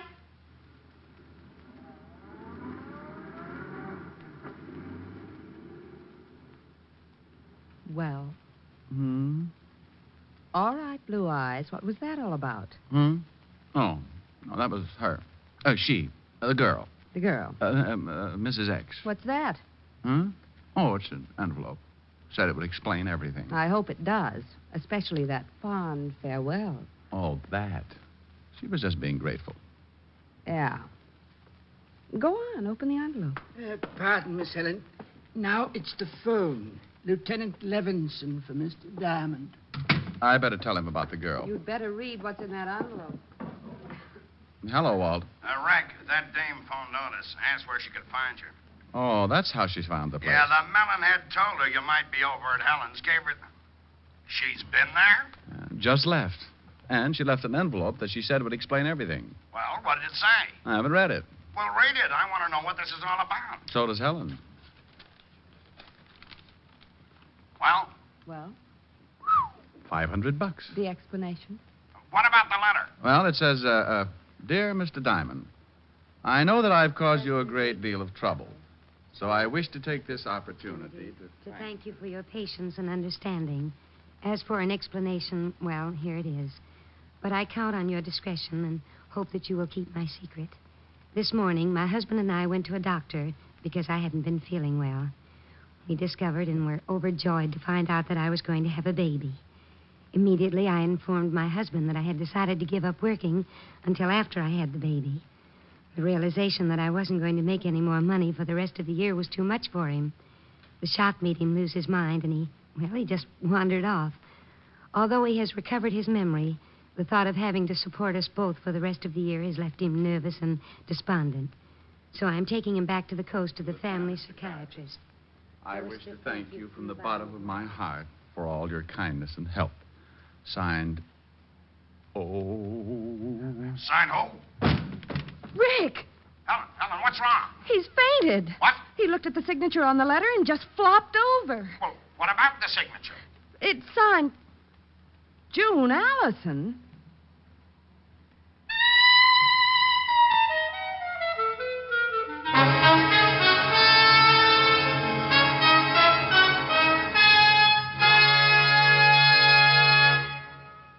Again, here's your Rexall family druggist.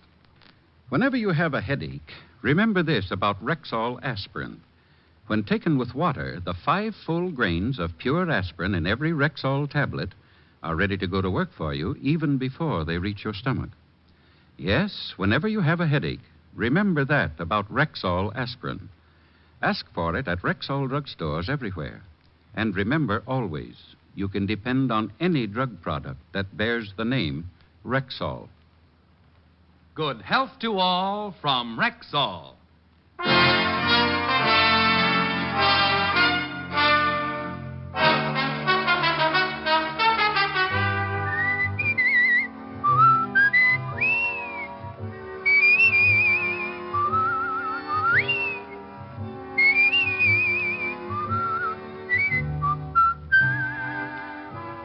Richard Diamond, Private Detective, stars Dick Powell in the title role and is written by Blake Edwards with music composed and conducted by Frank Worth.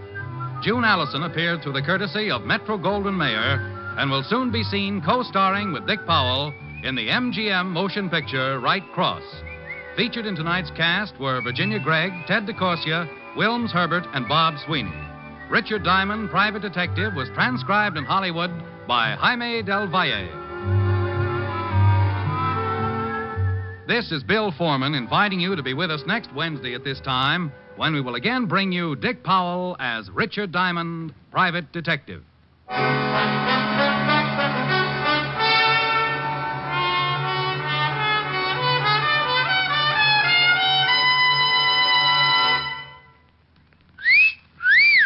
Hiya, beautiful. Get lost, Bristlepuss. You need a shave. But I have shaved. What else do you want me to do? Silly boy, she wants you to go Stag. Go Stag? But why? Because Stag is Rexall's exclusive line of men's good grooming aids, like Stag Brushless Shave Cream. No fuss, no massage, just smooth it on, and presto, you get a clean, close shave. Your face stays smooth and whiskerless all day long. I'll do it. I'll go Stag. That's it. Join the Stag line now at Rexall drugstores everywhere. Yes, to make girls care. Go Stag.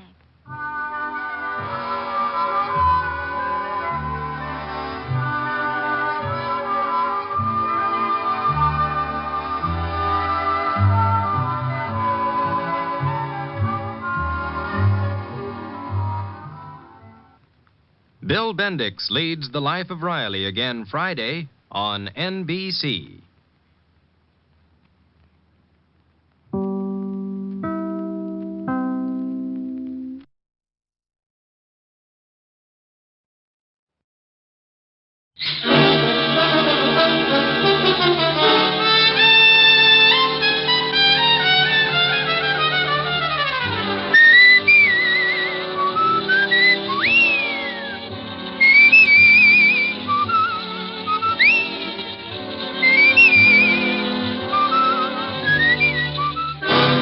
Radio Broadcasting Company presents Dick Powell as Richard Diamond, private detective.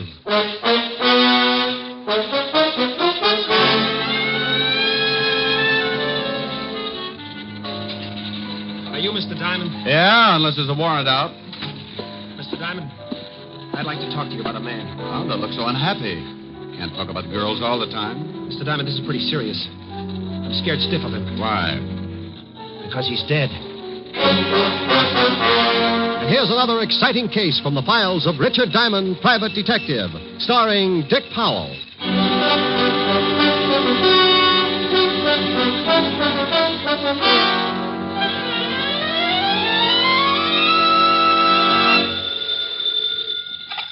Diamond Detective Agency, homicides with class. Ah. Well, that's a pretty good answer. What kind of a slogan was that, Shamus? Oh, my goodness. Sergeant Otis. That's right. Well, don't take any bets. I know a dozen people who would swear you were something else. Oh, now stop the gags. I got something important to talk to you about. I know what it is. You do? I bet you've lost your shoes. What makes you think that, wise guy? Well, I drove by the docks this morning and spotted 2 landing barges with laces. Oh, I give up. Here, you better talk to the lieutenant. Rick, Hello, Walt. why don't you lay off Otis? He was just calling to ask you to do a favor for us. What kind of a favor? The 5th Precinct is having its annual dance next week. Oh, now, Walt. Well, what's the matter? Just a couple of songs, and then you can go home. Oh, sure. Just like last time. I was just going to be a couple of songs last time, too. But before those lovely cops let me go, I had a crack in my voice like the Liberty Bell. Now, this time, I promise. Only 2 songs. All right. If one of them's Mule Train. Sure, but why Mule Train? I want to whip Otis for sound effects. Mr. Diamond? Wait a minute, Walt. I think I spotted a client. Okay, Rick, I'll tell the committee you'll be there. Bye.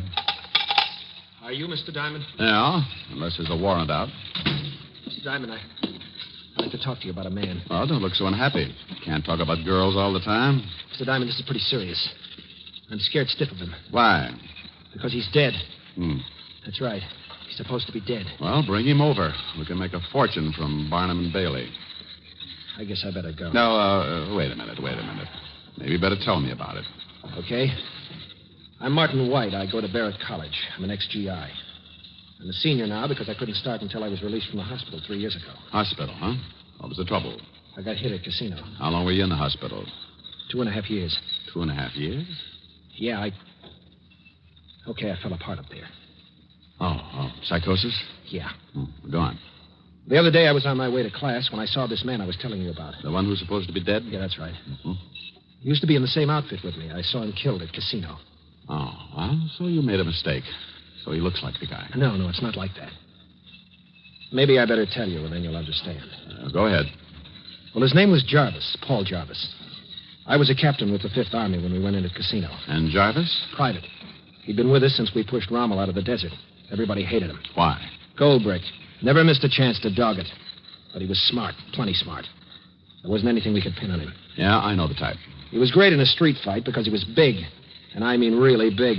Big and nasty. But up on the line, he went to pieces. Okay, go ahead. And one night, we got a report that a man answering Jarvis's description had killed a corporal in a fight. By the time the details got to me, the Germans had opened up with everything they had. I was ordered out on patrol, so I took Jarvis with me. You took a big chance. You know it. There was one witness to the killing, an old man in the town. If Jarvis knew he might be identified, he'd have gone over the hill, sure. So I figured I'd watch him. Keep him with me until the Germans slowed up and we could show him to the old man. Oh, we moved up. The Krauts had the main body zeroed in with their 88s.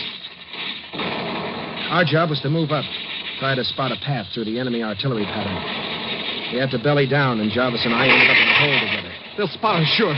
They'll correct and drop those things all over us in a minute. Keep your head down, Jarvis. I tell you, they'll spot us. Now, you listen to me. You raise your skull 1 inch out of this hole before I tell you, and so help me, I'll drill you myself. Okay. You hate my guts, don't you? Knock it off. This is real funny, this is. 2 guys this close hating each other. Next time I'll pick a bigger hole. Captain White. What? About that murder. Can it? You think I killed the guy, don't you? I don't think anything right now, just those cock tanks down there. You're thinking about it all right. You and everybody else. You all hate me because I'm not a tin soldier like you with ideals sticking out all over your fat face. I told you to knock it off, but you wanted it laid on the line, so I'll tell you. Yeah, I hate your guts. Okay? That's good enough. I killed that Corporal Captain White. You're out of your mind. I am, huh? Well, this is as good a place as any to go over the hill. You're crazy. Get down. Relax. I got a bayonet pointed right at your belly. Jarvis, don't. Go on. Cry. Whine. I'm going to put you in for a Purple Heart. Only you'll have to pin it on your blanket. Jarvis, for the love of... Now you're only a number on the record. Jarvis, you dirty... You're going to take a little while to die, Captain, so you can think about me getting out. I'm taking off, and I'm leaving the rest of the saps with all the honor and glory they want. So long, Captain. It's all yours. Jarvis! Come back here! Jarvis!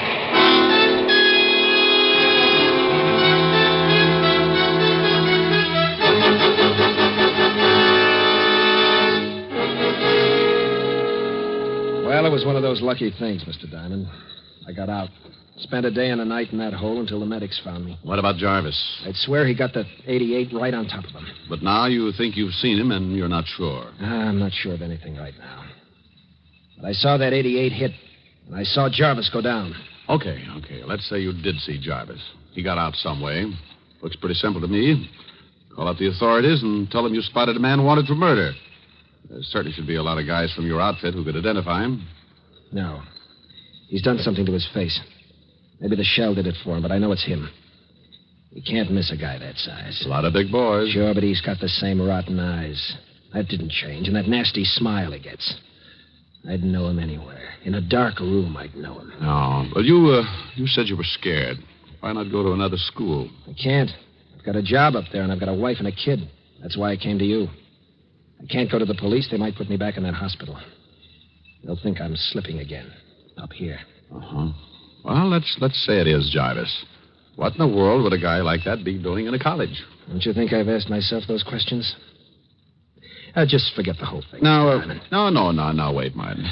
Look, if I prove to you one way or another about this Jarvis, will you forget about Casino? Yeah.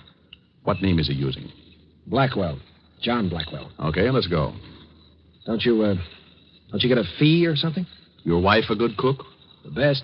Well, I'm staying for dinner, and after you see what I put away, you'll probably wish you'd paid the $100 a day in expenses.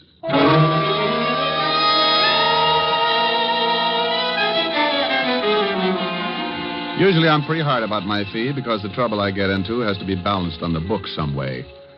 But a young guy comes in with a real problem, and old hard-headed Diamond gets a fast softening of the skull. Well, 2 hours later, Martin White, me, and my real soft skull were on the campus of Barrett College and in the converted Quonset hut the Whites called home. He's hungry, Mr. Diamond. Hiya, fella. Well, nice-looking boy. Yeah, takes after his mother. Martin, if we're going to do something about this thing, we'd better get a move on. All right, where do we start? Well, I think I'd like to look at this... what's the name this guy's using, you say? Blackwell. Oh. Well, I'd like to look at Blackwell's school record. How about it? Oh, I think I can fix it. Let's go. Oh, dinner's at 6, Mr. Diamond. Yeah, we eat early because I'm night watchman on campus. I go on duty at 7. I'll be on time, Mrs. White. It's Nan. Oh? Well, love corned beef and cabbage, Nan. Well, I'll walk out with you. I have to go to the store. Come on, Mr. Diamond. We'll walk Nan out across the street. Martin, look out! Oh, that idiot. Must have been drunk. Nanny, all right? Oh, sure, but you, Martin, he came right at you. I know. Mr. Diamond, that guy wasn't drunk. Yeah. Well, Nan, you think you can go to the store alone? Oh, certainly, I'm fine now. But that car... Now, come on, Martin. We've got to check those records. Well, I see you at dinner. And, Martin, you listen to what Mr. Diamond has to say. That man was probably drunk. Good girl. Yeah. What about that car? Could have been an accident. Let's think it was for a while, anyway.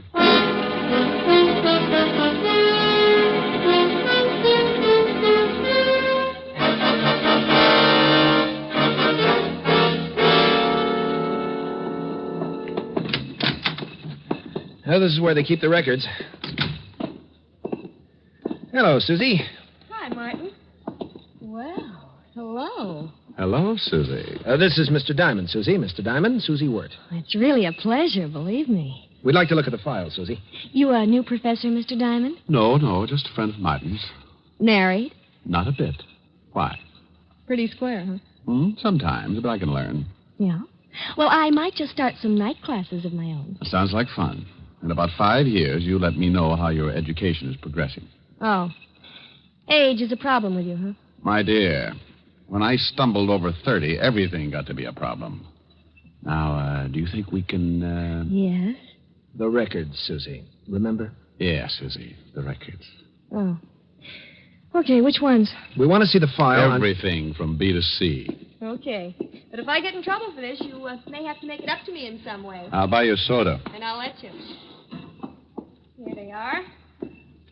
B to C. Thanks, Susie. I'll let you know when we're finished. Okay, be a recluse. Only I got some ideas about that, too. I'll be in the next room. Youth. Well, let's take a look. How come you asked for everything from B to C? No sense in letting everybody know what we're doing. If we just asked for Blackwell's file, Susie might have said something to him. Oh. Here it is. Yeah, it says here, John Blackwell, 28, resident of McAllister, Oklahoma. Hey, get a load of this. Height, 6'6", weight 240. Like I said, he's a big one. If he fell down, he'd be halfway home. Look, Martin, where can I find this Blackwell?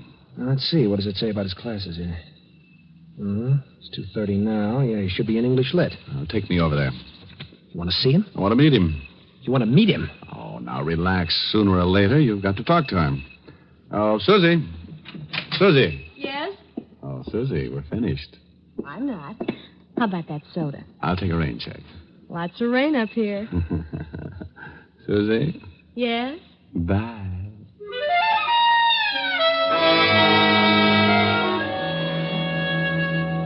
Well, we left Susie in the middle of a pout. Martin took me across the campus to another building. We went up a long hall and stopped at a door marked English Lit. Martin looked in for a minute and then pointed. That's him. That's him right there. Now, relax. Hey, he must get a bloody nose from the altitude. He's head and shoulders over the whole room. I'm sure of it. I tell you, when I get around to that guy, I'm sure of it. That's Jarvis. Get back from the door. The class is breaking up. Let's get out of here, Mr. Diamond, please. No. Now, I want you to introduce me to him. I can't. I tell you, I got the shakes. Oh, you're going to have to face it sooner or later, Martin. Here they come. Okay, I'll try. There he is. Blackwell. He sees you. Over here. Now, what do I say? Just introduce me. I'll do the rest. Yes? You call me? Yeah. You don't know me, but I understand you're a new student. I'd like you to drop by the fraternity house and meet some of the boys. Oh, well, thank you. I'd be glad to. SAE. This is Mr. Diamond, Mr. Blackwell. How do you do? Fine, thank you. You a professor here, Mr. Diamond? No, just a friend of Martin's. This your first year at college? Yeah. You're a little late, aren't you? What held you up? Service? That's right. Oh, well, I was in the Army myself. What outfit were you in? I didn't say I was in the Army, Mr. Diamond. Matter of fact, I was in the Navy. Oh. Well, Mr. White, I have to be going now. When would you like me to stop by the house? Oh, anytime. Around 6. Most of the boys are in then. See you then. Nice meeting you, Mr. Diamond. Yeah. Well? You've never met him before. I mean, here on the campus? No, why? When he left, he called you Mr. White. Yeah, and I didn't introduce myself. Well, I do know one way to clear this whole thing up. How? Fingerprints. Washington's got a record of Jarvis. If I can get Blackwell's, we can compare them. It's a swell idea, but about as easy as going after a mountain lion's molar. Oh, I'll think of something. And you go on home and stay with the wife and baby. All right.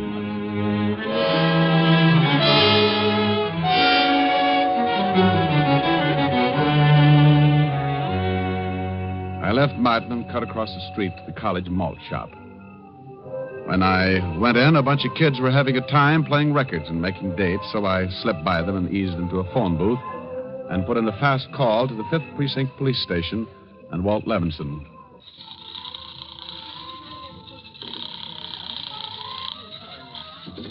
Fifth Precinct, Sergeant Otis. Oh, good grief. I got the zoo. Oh, you just call up to make wisecracks, Shamus? Now, put the lieutenant on. But don't growl at him. He's close enough to snap a collar on you. Oh. Yeah, what do you want, Diamond? Oh, that's a pleasant way to answer the phone. What have you noticed been doing? Setting fire to the commissioner? Oh, I give up. Where are you? I'm up at Barrett College. College? Sure. I'm trying to talk the science department into bidding on your sergeant's brain. They've got gargantuas, and they need a match set. Now, will you please be serious? Okay, Walt. Now, look. I've run into something that has a good chance to end up looking like homicide. I can use some help. You know that's out of my district. Look, I just want you to do some checking for me. Find out about a John Blackwell who's supposed to come from McAllister, Oklahoma. He's a student here. What do you want to know about him? Oh, how long he lived in McAllister? Family, friends, the usual things. And then do some checking on a boy named Jarvis, Paul Jarvis. Check his fingerprints with the military authorities. See if he was ever in McAllister and if he knew Blackwell. Okay. Now, where can I call you and how fast do you need it? Wait a minute. What's the matter? I just spotted someone in this malt shop. Are you in a malt shop? Yeah, and I gotta hang up. I don't want to lose this boy. Well, where can I reach you? Call the local law and tell him I'm on the campus. Wearing a beanie? Funny. Pretty funny.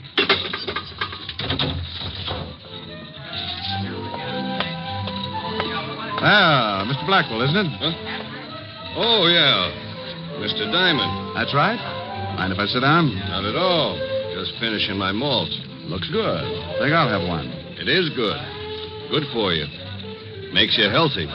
Live a long time. Well, I guess that's what we're all after. I guess so. How long have you known Martin? Martin White? Yeah. Not long.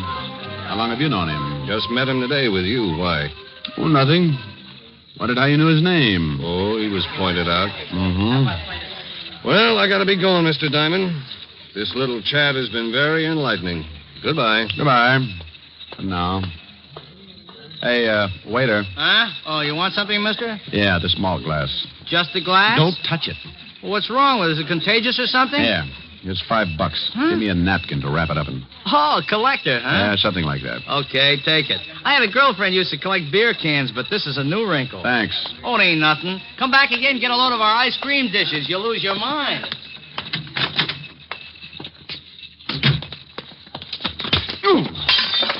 Oh, I'm sorry. I didn't look where I was going. Yeah. I hope I didn't break anything of value, Mr. Diamond. You're going to hog a sidewalk, that's for sure. Let me help you. I can make it. It's a mess, isn't it? Taking one of our famous malts back home? It might be, Jarvis. I beg your pardon. I said it might be, Jarvis. Name's Blackwell, remember? Oh, yeah, I forgot. You see, Martin White says he thinks he was in the service with you. I told you I was in the Navy. I didn't say Martin wasn't. Well, you're mistaken.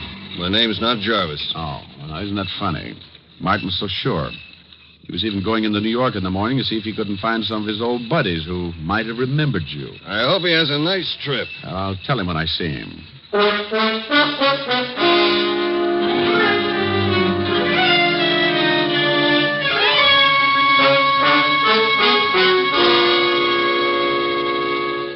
I don't get it, Mr. Diamond. Why did you tip him? Oh, you knew it before I tipped him, Martin. I don't want him to skip before I can get the information on him. But now he's sure to take off. Not until he gets you. Oh, Mr. Diamond, do you think that... I know you'll try, Nan. Martin is the only one here at Barrett who can actually identify him. He knows I'm suspicious of him, so he'll go after Martin first and then me. He's got to make his play. But you said that he'd... Martin, give me your hat and coat. Why? What are you going to do? Take your place as night watchman. Whatever he's going to do, he'll try it tonight. I want him to try it on me. No, I won't let you do it. Look, I've pushed it this far. It's all set up. Oh, honey, don't let him do it. Yeah, Mr. Diamond, Now, you two lock yourself in, and I'll come back, huh? Oh, please, Mr. Diamond. Hey, the hat fits pretty good. I'll have a look. But there must be something we can do. Oh, sure, Nan, there is. What? Save me some corned beef and cabbage, huh?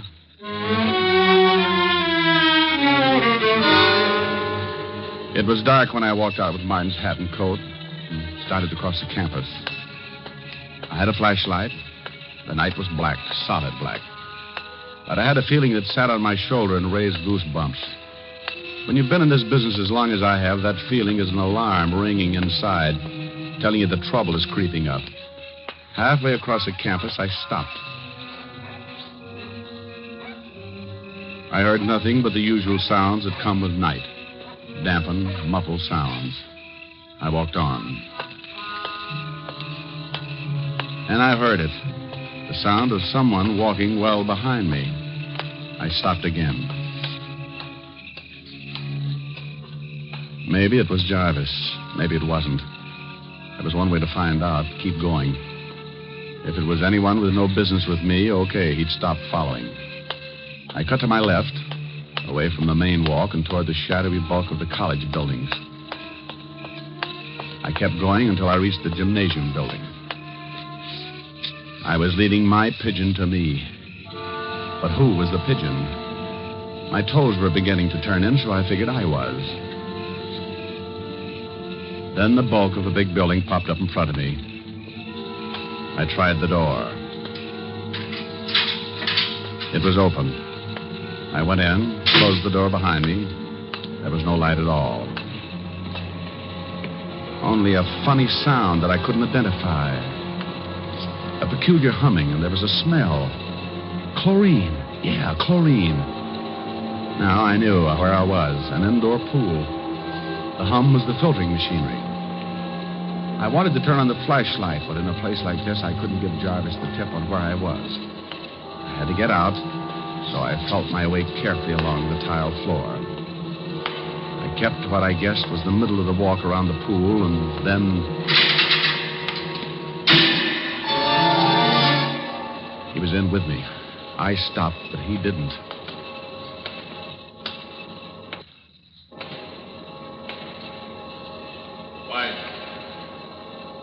White.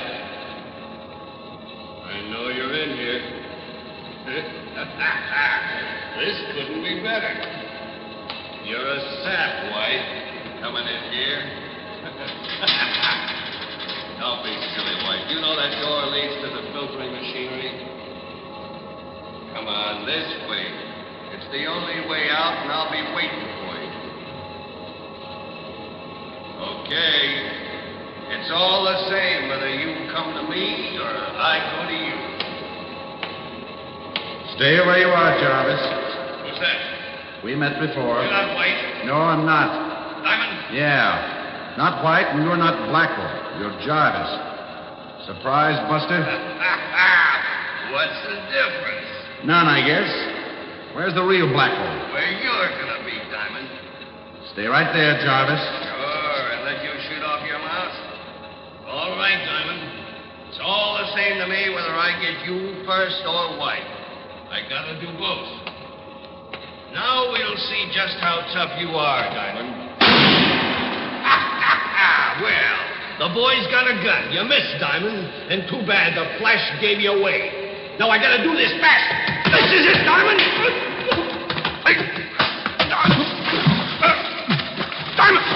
Diamond, for the I can't swim. No. Well, Buster, I got news for you. I'm not going to teach you. This won't take long. Just enough to get you a little waterlogged. Hold your nose, Jarvis. It helps. Diamond. Martin. Lights, Martin. Get them on. Yeah. I have to come. I won't let you do it alone. I heard the shot and I... Where's Jarvis? Jarvis? Oh, I think we can take him out now. He's done. Here, grab him. Yeah. Is he dead? No. Here, give me a hand, Mr. Diamond. Wait. I'll get my breath. You know, Martin, Jarvis was a bad soldier, but in the Navy, he had just been plain lousy.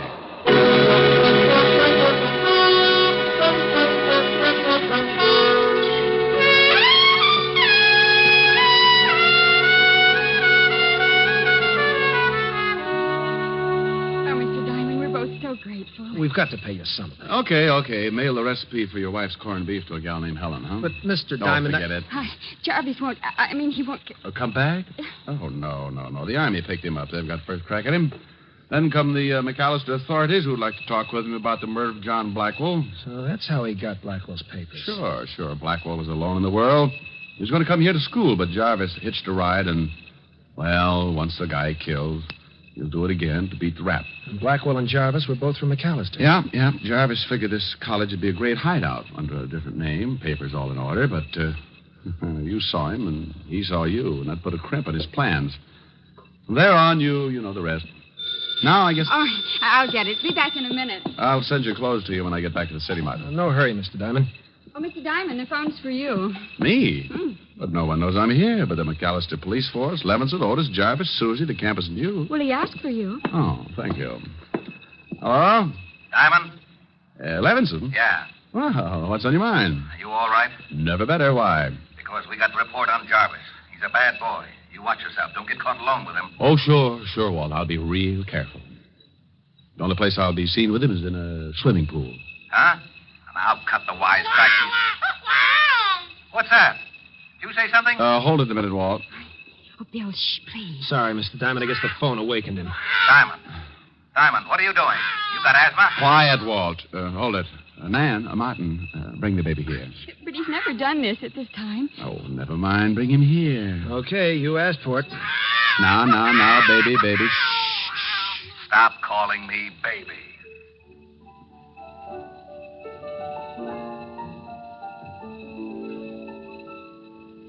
It's twilight on the prairie, and the moon will soon be high. She'll be herding every star up in the sky. We'll lope along to dreamland, and we'll bid each care goodbye, while the wind blows through the sagebrush with a sigh. So hush, little darling. Little dear, go to sleep, little darling. I'm right here. Let my shoulder be your pillow. You'll be safe as you can be. Little darling, you mean all the world to me. We'll always be together, and I promise faithfully that your dreams will all come true. Just wait and see. So hush, little darling. Shh. Little dear, go to sleep, little darling. I'm right here. Hello? Hello. Say, what's going on over there? Oh, now, hold it a second, Walt. I got somebody who wants to say hello to you. That's a good boy. Now, say hello to the lieutenant. Otis, get off the line. Walt. Yeah? Bye.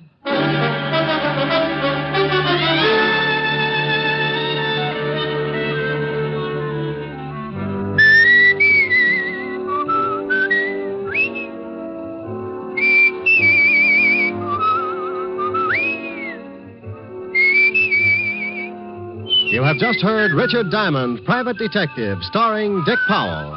Ed Begley played Lieutenant Walt Levinson. Also in the cast were Wilms Herbert, Paul Dubob, Sammy Hill, Jerry Hausner, Jane Webb, and Dave Ellis. Music was under the direction of Frank Worth. Richard Diamond is written by Blake Edwards and directed by Russell Hughes.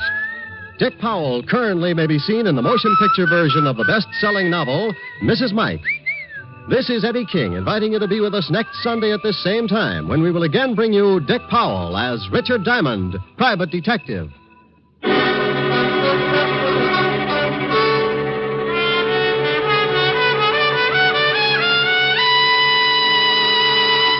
What's on NBC? Phil Harris celebrates his birthday this evening by getting into just a little more trouble than usual on the Phil Harris Alice Faye Show. Theater Guild on the Air presents Jane Wyman, Beatrice Pearson, and Mel Ferrer in the psychological melodrama The Willow and I. It's the best entertainment on the air, and it's yours for the listening today on NBC. Now stay tuned for James Melton and the Harvest of Stars on NBC.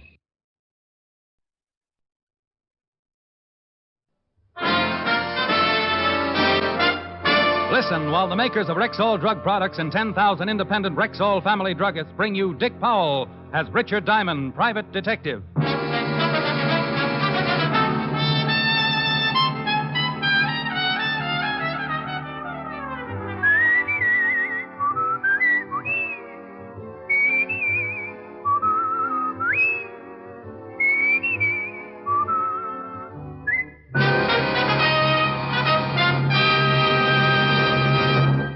Good evening. This is Bill Foreman speaking to you for the 10,000 independent druggists who have made the word Rexall part of their own store names. They've done that because they recommend and sell the 2,000 or more drug products made by the Rexall Drug Company. The new Ann Delafield Reducing Plan is a good example. This plan is one of our druggists' most popular sales items. It helps you lose quickly, easily, up to 5 pounds a week, and where it shows. No wonder our customers like it. It's the work of famous health and beauty expert Ann Delafield, who has successfully reduced more overweight people than any other expert alive. That's why you can be sure of a safe, sound, scientific plan with no drugs, no calorie counting. You get vitamins, special appetite-reducing wafers, and a big beauty book to guide you. See how easy it is to be slim. Ask about the Ann Delafield Reducing Plan at Rexall drugstores everywhere. Good health to all from Rexall. Now, your Rexall family druggist brings you a transcribed half hour with Richard Diamond, Private Detective, starring Dick Powell.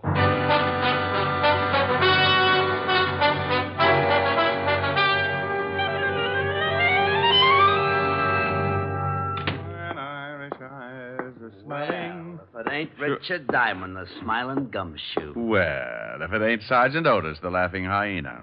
The lieutenant in? Yeah, go on in and spoil his afternoon. You know, Otis, I think you've got the kindest, most wonderful face in the whole wide world. You do? Absolutely. But I do wish you'd do me a favor. Well, sure, anything. Stop wearing it upside down. Hello, Walt. Hello, Rick. Sit down. Oh, thanks. What's doing? Want a sandwich? I'll take some of that coffee. Sure. Something on your mind, Rick? No, just got tired of sitting around the office. No business? Not in a week. Got any sugar? Oh, yeah, I forgot. Here. Yeah, Otis? Lieutenant, I got some guy on the phone who won't give me his name. Says he wants to talk to you. Matter of life and death. Okay, put him on. Right. Homicide, Lieutenant Levinson. I'm going to say this once, so listen carefully. Tonight, somewhere in New York City, I'm going to kill a man, and there's nothing you can do about it. What? Promptly at 8 o'clock, somewhere in this city, I'm going to kill a man. Hello? Hello? Something wrong? Some guy says he's going to kill somebody at 8 o'clock tonight. Oh, dandy. Crank. Did he say who his victim is going to be? No, just a crank. I should have humored him. Made suggestions. My landlord, for instance. Be a little gruesome if he really did it. Yeah. You'd have a hard time protecting 8 million people from a killer you don't know anything about. Hope it was just a crank. Otis, Yeah, Lieutenant. if that guy calls back, put him through and trace the call. Right. It sure would be miserable if that call was on the level. Oh, relax. I'll have some more coffee. I had some more coffee. Walt worried a little, not a lot, because a big precinct caters to a good number of cranks every day. We talked about old times, and around 6, I matched Walt for dinner. He stuffed himself at the automat until I ran out of change and begged for mercy. Then he dropped me off at my flat on 53rd and went back to the precinct. I showered, shaved, slipped into my blue suit, and headed for the door.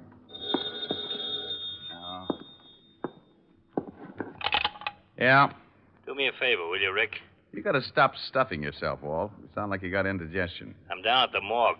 Meet me here, please. Oh, now look, I got a date with a live one. I'm in on the start of some trouble. It's liable to grow. That guy who called made good. He stabbed a man to death on Broadway at 8 o'clock.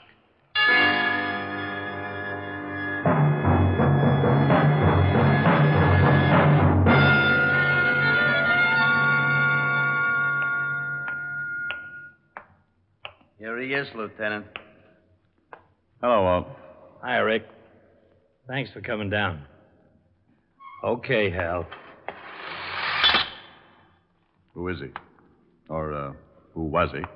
Brother identified him. Abraham Weiss. Stabbed in the heart from behind with a long, thin instrument. On Broadway at 8 o'clock. That's right. A dozen people saw him stagger to the curb and fall. Most of them just thought he was drunk. You think your boy on the phone did it? 8 o'clock, right on the nose. Whoever did it must have walked up behind him, jabbed him just below the left shoulder blade, and kept on walking. What do you want me for, Walt?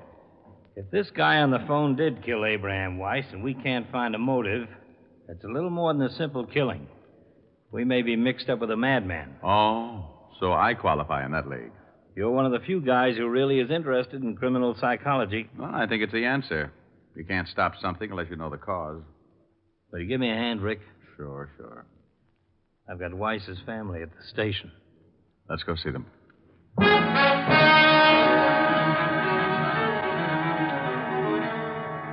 Why? Why, Lieutenant? Why did this happen to Abe? That's what we're going to try and find out, Mrs. Weiss. We were hoping you might help us. Oh, he didn't have any enemies. He was a good man. We have 3 children. I left them with Mrs. Bilotti, my neighbor. It's going to be hard on them. You're sure your husband didn't know it? No. He didn't have any enemies. He was a good husband and a good father. Everybody liked him. Why, only last week, Mrs. Dowd up the street from us told me.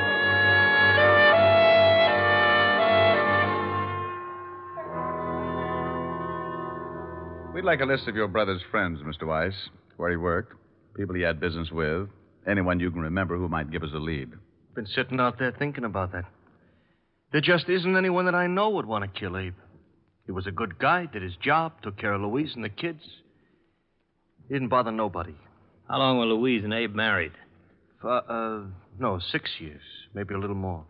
Nice girl, Louise. Oh, the best. Good wife. What happens to her now? I'll take care of her. You're not married, huh? No. Quite a job taking care of a widow and 3 kids. I'm doing all right. It's the least I can do. You got a girl? Yeah, why? Maybe going to get married, huh? Well, I'm engaged. I've been thinking about it. It'll have to wait for a while, I guess. Until Louise gets back on her feet. Okay. Tell us about some of your brother's friends. Well, I guess his best friend was Art Brearley. They was awful close for years. He told us about everyone he could think of. Gave us a dozen names and addresses we could check. Like Louise, Martin couldn't figure why anyone would want to kill Abraham Weiss. The next was Mrs. Rebecca Weiss, tired, the hurt in her eyes enough for all the mothers who had raised a son and lost him. We'll try not to keep you too long, Mrs. Weiss. It's all right, Lieutenant. You want to help? Would you like a glass of water? No. When will I be able to see Manson? It's right that I should see Manson. A few questions first, if you don't mind. I know you're trying to help. Just me a few questions. As many as you like, Lieutenant. Not long with Mrs. Rebecca Weiss. Nothing that would help to catch her son's killer. So we checked the people who had known Abraham, and there were plenty. His boss gave us a few more names to add to the long list. All of them friends who couldn't imagine why anyone would want to kill a nice guy like Abe. At 7:30 the next morning, Walt looked at reports and poured more coffee. Here. I'll put sugar in it. Thanks. If that phone call was on the level, why would a guy kill like that? Call us and tell us he was going to do it. What'd be his reason? Well, couldn't guess. But if that guy who called did do the killing, you can bet he'll phone again. Why? Well, he bragged he was going to do it. He'll want the credit. Well, I gotta get some rest. A couple hours anyway. Let's both get a couple.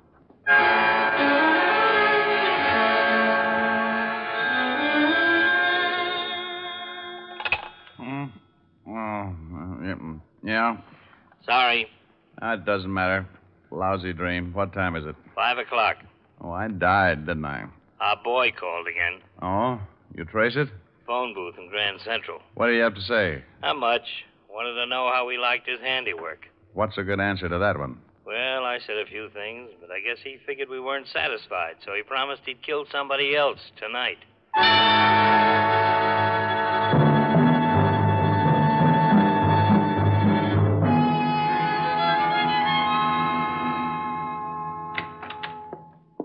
Hello, Rick. Seen the papers? No. Here. Fiend terrorizes city. Unknown killer murders at will. Police baffled. Everybody's on my back. Exactly what did he say? You want to hear? I made a recording. Let's hear it.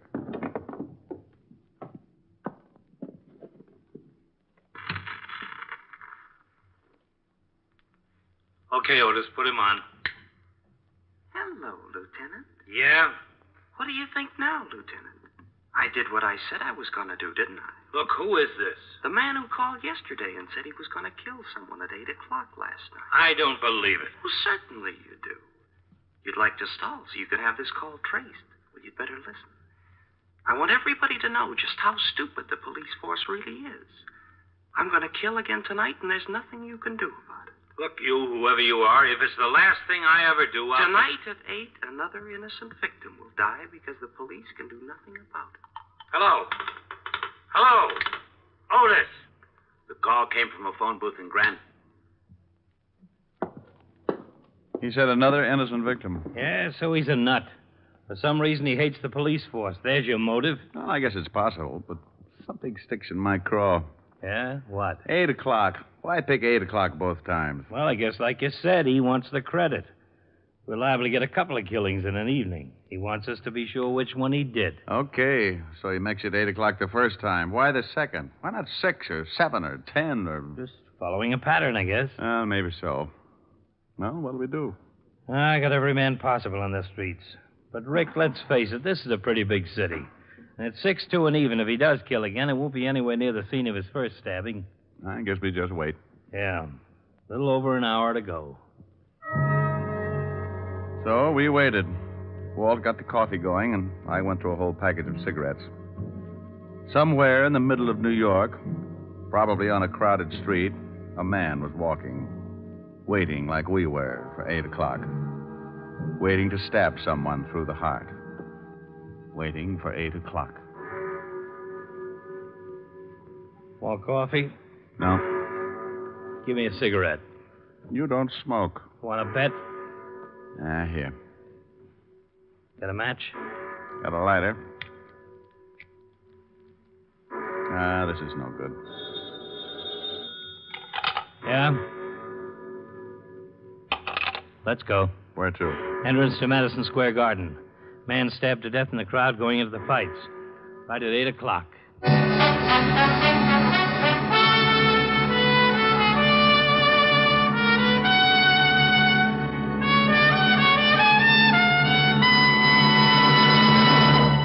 Now you can get 5 times the established daily requirement of all vitamins with known minimums in one formula. It's Rexall 5X Multivitamins, a marvelous new product direct from the world-famous Rexall Laboratories.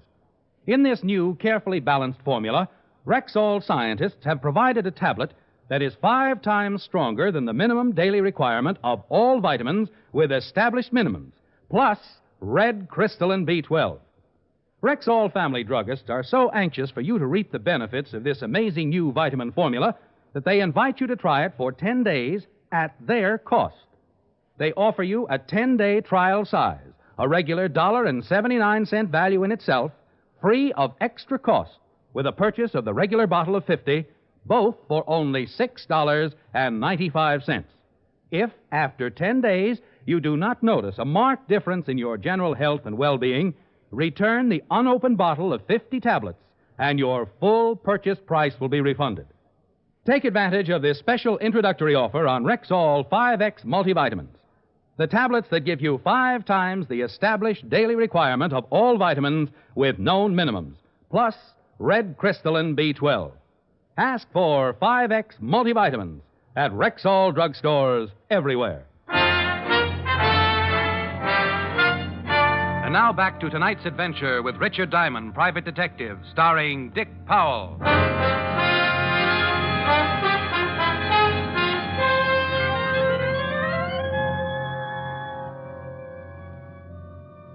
A man murdered going into Madison Square Garden to see the fights, stabbed through the heart while he stood in the middle of the large crowd. We went through the same routine, identify the body, question witnesses who had been close to him, see his friends, anyone who knew him. Name's Leon Ellis, small-time fight manager. No family, handles a young kid named Billy Martin. Wasn't fighting last night. At 10 o'clock the next morning, we found Billy Martin working at the East Side Gym. We talked to him for a while, but he couldn't help much. So we kept going, making our list of names, talking to everyone. all morning and into the afternoon. By 4:30, we were holding each other up. Look, we're working with a madman who kills anybody close to him so he can show how helpless we are to stop him. The whole city's in a panic. The newspapers are blasting everybody in the department, yours truly in particular.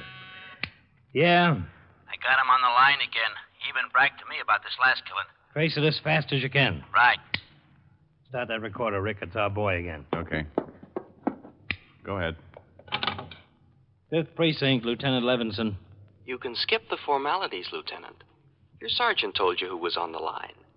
Well, I did it again last night, didn't I, Lieutenant? Okay, so we can't stop you.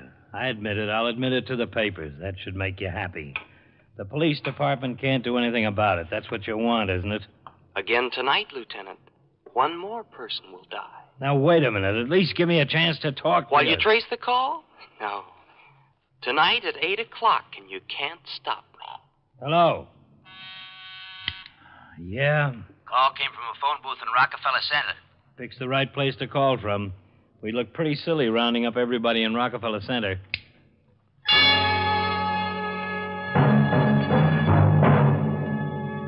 Walt looked sick, and I felt it. What could we do? We knew nothing about our killer or where he'd strike next. Walt called in the reporters and gave them the story. The papers would blast the department, but it was the best way to warn the public to stay off the streets. The department was alerted, radio stations were given bulletins to broadcast, and Walt and I climbed into a prowl car and started cruising. At 8:05, it came in. Attention, all units in the vicinity of Zone 12. A 211 in front of 415 West 64th. 415 William 64. Ambulance, dead body. Car 73, come in, please. 7-3, go ahead.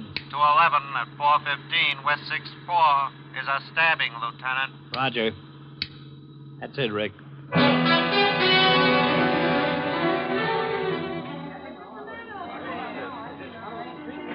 The victim was an elderly man dressed expensively and lying face down on the sidewalk. Again, no witnesses to the killing. Most of the people who had seen the man fall realized almost immediately what had happened because of the publicity on the last 2 killings. But like one man said... Well, how are you going to see who killed him in a crowd like this? Maybe 100 people on the block when it happens. Oh, you guys better start doing something.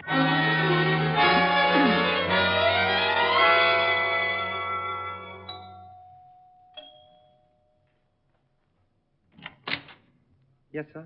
Does Mr. Arthur Reeves live here? Yes, sir, but Mr. Reeves is not in at the moment. I'm from the police. Lieutenant Levinson, homicide. Homicide? I'd like to talk with everybody in the house. Certainly, sir. Has something happened to Mr. Reeves?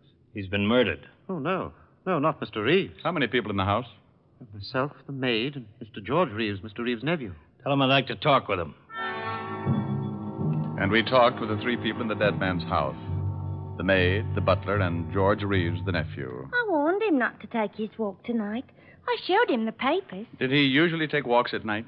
That's for the past 15 years. Know why anyone would want to kill him? Mr. Reeves? Of course not. You know very good and well it was that fiend what did it. How about you? Can you think of why anyone would want to kill your employer? No, sir. I've been with Mr. Reeves for over 20 years. I'm acquainted with most of his friends and associates. Look here. I can assure you that my uncle knew no one who would want to kill him. You're his nephew? That's right. Your uncle took walks every night? Yes, every night. Well, if you don't mind, we'd like you all to come down at the station to make statements.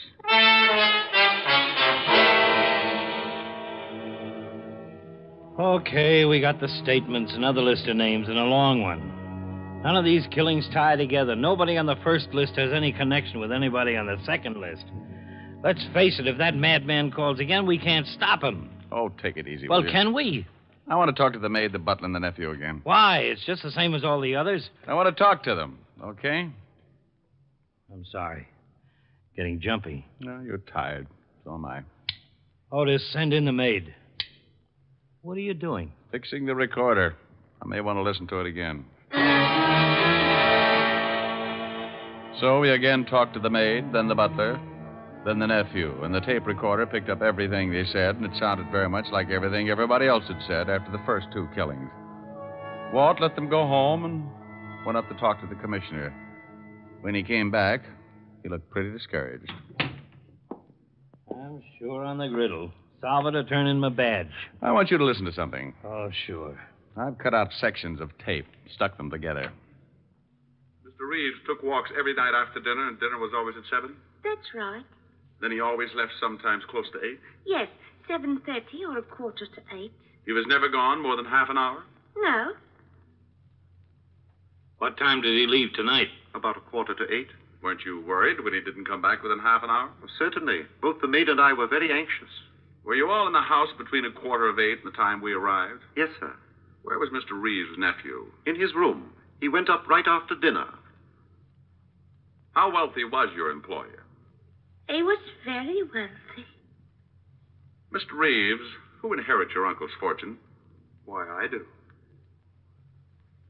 Was Mr. Reeves ever longer than half an hour with his walks? Never more than a few minutes, one way or the other. Who handles your uncle's affairs, Mr. Reeves? Well, Richard B. Gregg. He's been my uncle's attorney for many years. Young Mr. Reeves has always been excitable. Gotten a lot of trouble in the past. Yes, he argued with his uncle many times. No, Mr. Reeves didn't come down and ask why his uncle had been gone so long. Certainly I worried about my uncle, but I thought he might have stopped along the way for something or other. Okay, so you took out pieces of the testimony and stuck them together. So what? Just this. Every one of these killings have taken place at 8 o'clock. I know, and it's worried you. Now, this is the first time that one of our victims was certain to be out on the streets at 8 o'clock. Coincidence. Maybe. Mr. Reeves was a wealthy man, very wealthy. And the nephew gets his money, and the nephew was in his room at the time of the killing. Who saw him? The butler and the maid both say he was up there. So he climbs out a window. His uncle was killed only 2 blocks from the house. Plenty of time to stab him, get back through the window. You're really reaching out, aren't you? Sure I am. What do you want me to do? Well, the nephew's voice certainly doesn't match the ones we got on the threatening phone calls. So he disguises it. I got an idea. What? Let's put a tail on all 3 of these people anyway. It's not much. It's all we've got so far. I'm going out to check on something.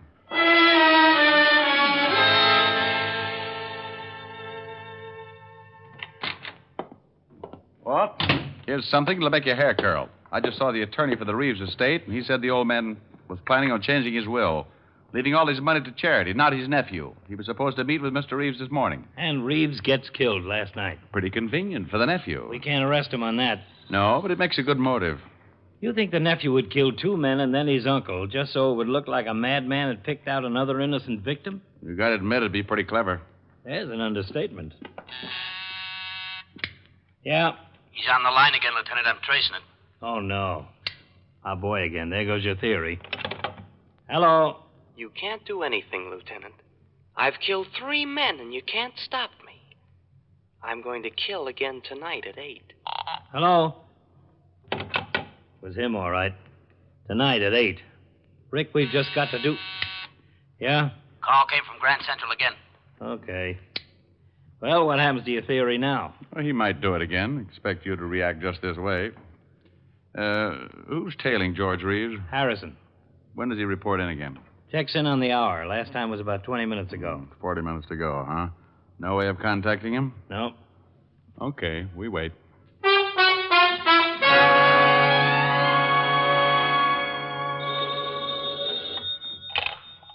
Yeah? Yeah? Where was he at 4:46? Don't let him out of your sight. Well? At 4:46, George Reeves made a phone call from a booth in Grand Central Station. He's home now.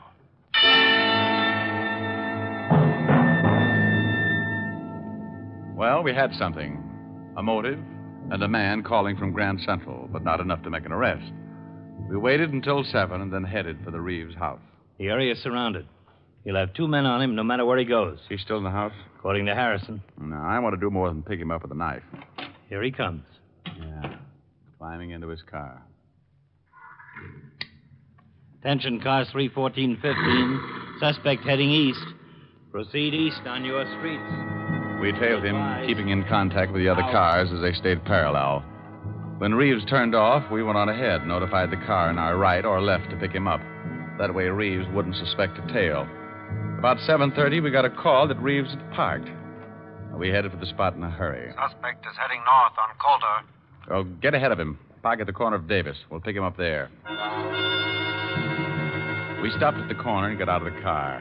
We waited until we spotted Reeves walking in our direction and then let him pass and followed, staying close. We kept after him until 5 minutes to 8. He swung out on Broadway and was pushing his way through the crowd. Then it happened. Where'd he go? We've lost him. Come on. 3 minutes to 8. Let us through, please. Well, I never. Get out of the way. Oh, you push. Look out, please. You see him turn off? No, he's got to be... Walt, crossing the street. Let's go. Reeves. What? No! Look out for the knife. No, let me go. Drop it. You okay? Yeah. Here's the knife. Young man, what right have you got to hit that nice gentleman? He was helping me across the street. I have a good mind to report you. Lady. If this man was helping you across the street, just forget about him. Go bet on a horse or something. This is your lucky night.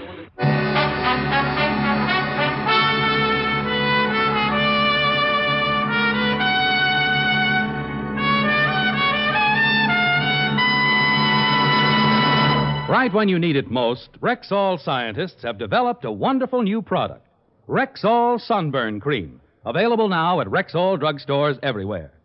Rexall Sunburn Cream is a new film-forming compound that relieves sunburn misery almost immediately, gives more uniform coverage, and stays on longer than ordinary sunburn remedies. The protective agents in Rexall Sunburn Cream relieve the soreness and annoying itching of a fresh sunburn, soothe and cool the fire, help you sleep easier after overexposure. During these summer months, keep Rexall Sunburn Cream in the family medicine chest. It's available now at Rexall drugstores everywhere, the stores with the orange and blue sign. Good health to all from Rexall.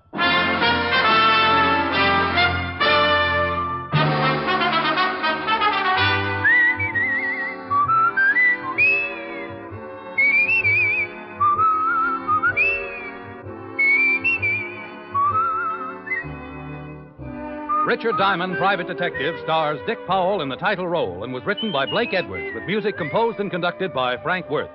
Dick Powell directed the RKO production Split Second, which is now in release, and his latest film appearance was in the Metro-Goldwyn-Mayer award-winning The Bad and the Beautiful. Richard Diamond, Private Detective is transcribed in Hollywood by Jaime Del Valle. This is Bill Foreman inviting you to be with us next Sunday at this time when Rexall Drug Products again bring you Dick Powell as Richard Diamond, Private Detective.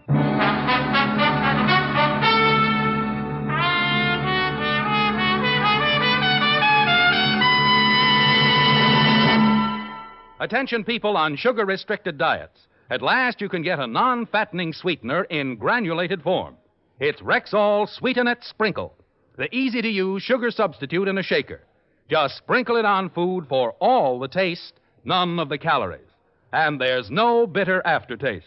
Remember the name, Rexall Sweetenette Sprinkle, at Rexall drugstores everywhere.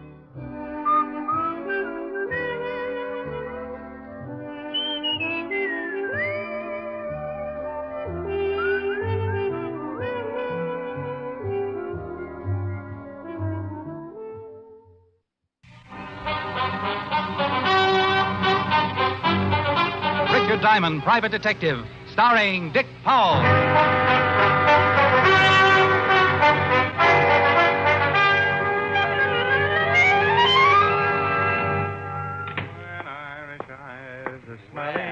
If it ain't Richard Diamond, the smiling gumshoe. Well, if it ain't Sergeant Otis, the laughing hyena.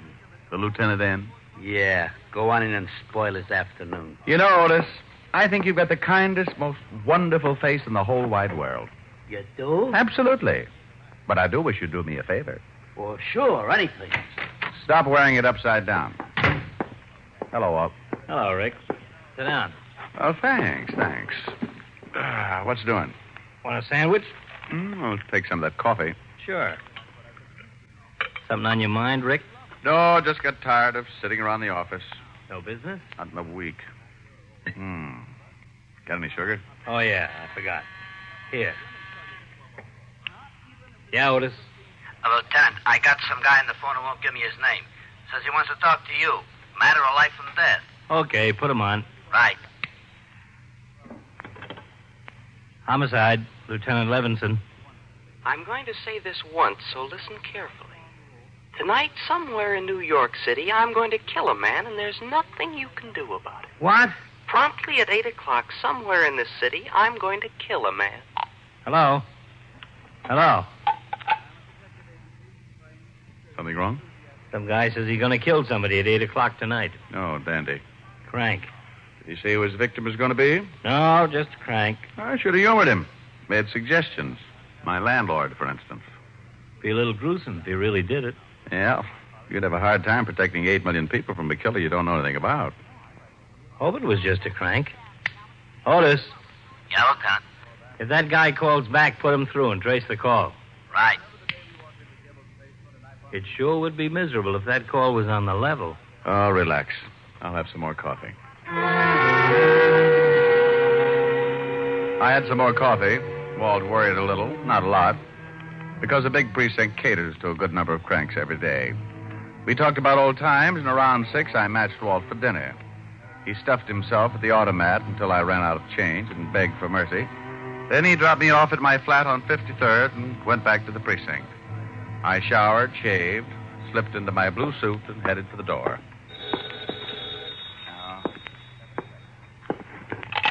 Yeah? Do me a favor, will you, Rick? You gotta stop stuffing yourself, Walt. You sound like you got indigestion. I'm down at the morgue. Meet me here, please. Oh, now look, I got a date with a live one. I'm in on the start of some trouble. It's liable to grow. That guy who called made good. He stabbed a man to death on Broadway at 8 o'clock.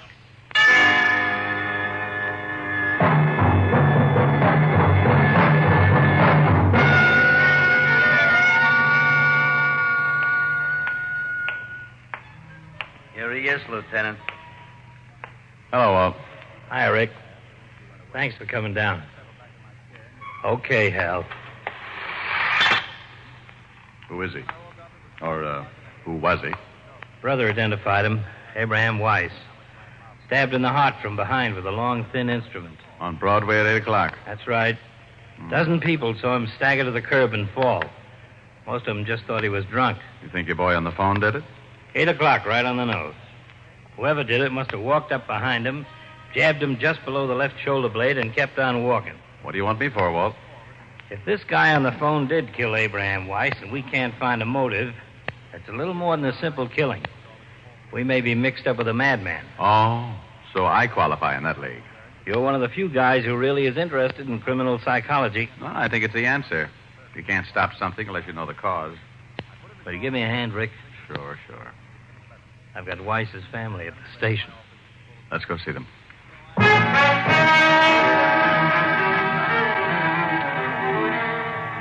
Why? Why, Lieutenant? Why did this happen to Abe? That's what we're going to try and find out, Mrs. Weiss. We were hoping you might help us. He didn't have any enemies. He was a good man. We have 3 children. I left them with Mrs. Bellotti, my neighbor. It's going to be hard on them. You're sure your husband didn't know it? No. He didn't have any enemies. He was a good husband and a good father. Everybody liked him. What? Only last week, Mrs. Dowd up the street from us.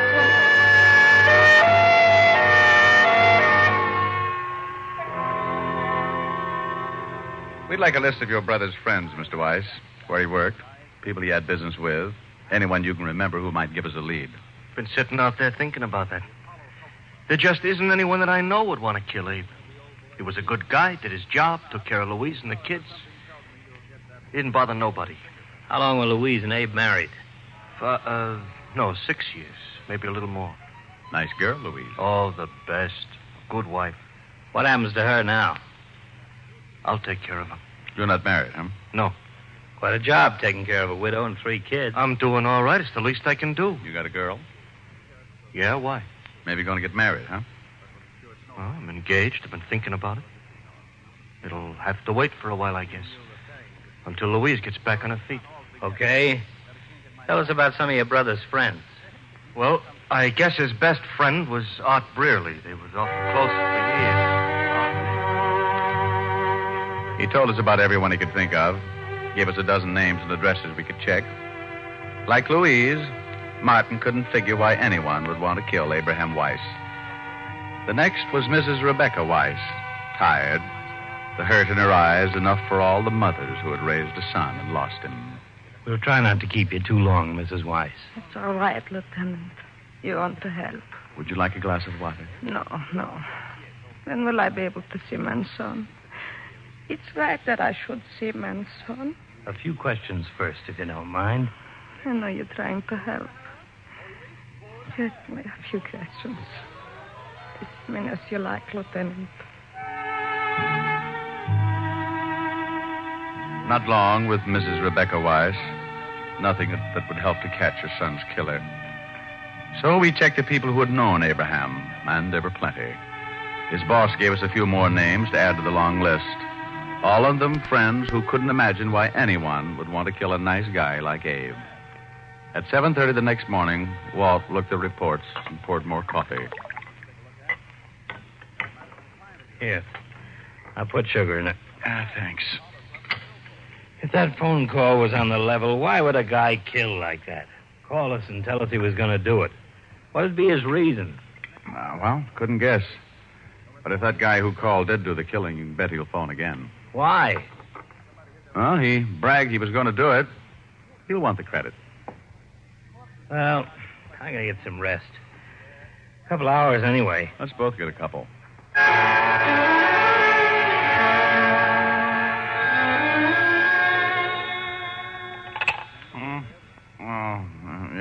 Yeah? Sorry. It doesn't matter. Lousy dream. What time is it? 5 o'clock. Oh, I died, didn't I? Our boy called again. Oh? You trace it?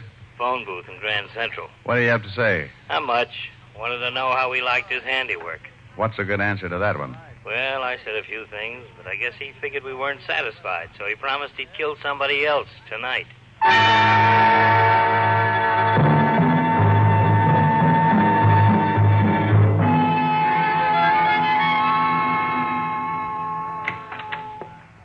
Hello, Rick. Seen the papers? No. Here. Fiend terrorizes city. Unknown killer murders at will. Police baffled. Everybody's on my back. Exactly.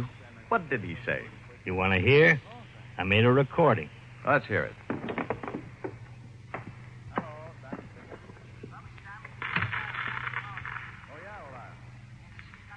Okay, Otis, put him on. Hello, Lieutenant. Yeah? What do you think now, Lieutenant? I did what I said I was going to do, didn't I? Look, who is this? The man who called yesterday and said he was going to kill someone at 8 o'clock last night. I don't believe it. Well, certainly you do. You'd like to stall so you can have this call traced. Well, you'd better listen. I want everybody to know just how stupid the police force really is. I'm going to kill again tonight, and there's nothing you can do about it. Look, you, whoever you are, if it's the last thing I ever do, I'll... Tonight at 8, another innocent victim will die because the police can do nothing about it. Hello? Hello? Otis! The call came from a phone booth in Grand... He said another innocent victim. Yeah, so he's a nut. For some reason, he hates the police force. There's your motive. Well, I guess it's possible, but something sticks in my craw. Yeah? What? 8 o'clock. Why pick 8 o'clock both times? Well, I guess, like you said, he wants the credit. We're liable to get a couple of killings in an evening. He wants us to be sure which one he did. Okay, so he makes it 8 o'clock the first time. Why the second? Why not 6 or 7 or 10 or... Just following a pattern, I guess. Maybe so. Well, what'll we do? I got every man possible on the streets. But, Rick, let's face it, this is a pretty big city. And it's 6-2 and even. If he does kill again, it won't be anywhere near the scene of his first stabbing. I guess we just wait. Yeah. A little over an hour to go. So we waited. Walt got the coffee going, and I went through a whole package of cigarettes. Somewhere in the middle of New York, probably on a crowded street, a man was walking, waiting like we were for 8 o'clock, waiting to stab someone through the heart, waiting for 8 o'clock. Want coffee? No. Give me a cigarette. You don't smoke. Want a bet? Here. Got a match? Got a lighter? This is no good. Yeah? Let's go. Where to? Entrance to Madison Square Garden. Man stabbed to death in the crowd going into the fights. Right at 8 o'clock.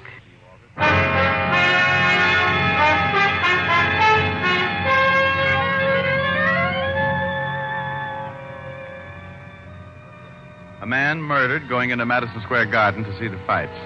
Stabbed through the heart while he stood in the middle of the large crowd.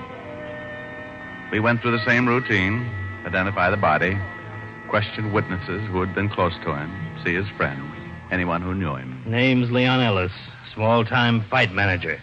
No family, handles a young kid named Billy Martin. Wasn't fighting last night. At 10 o'clock the next morning, we found Billy Martin working at the East Side Gym. We talked to him for a while, but he couldn't help much. So we kept going, making our list of names, talking to everyone, all morning and into the afternoon. By 4:30, we were holding each other up. Look, we're working with a madman who kills anybody close to him so he can show how helpless we are to stop him. The whole city's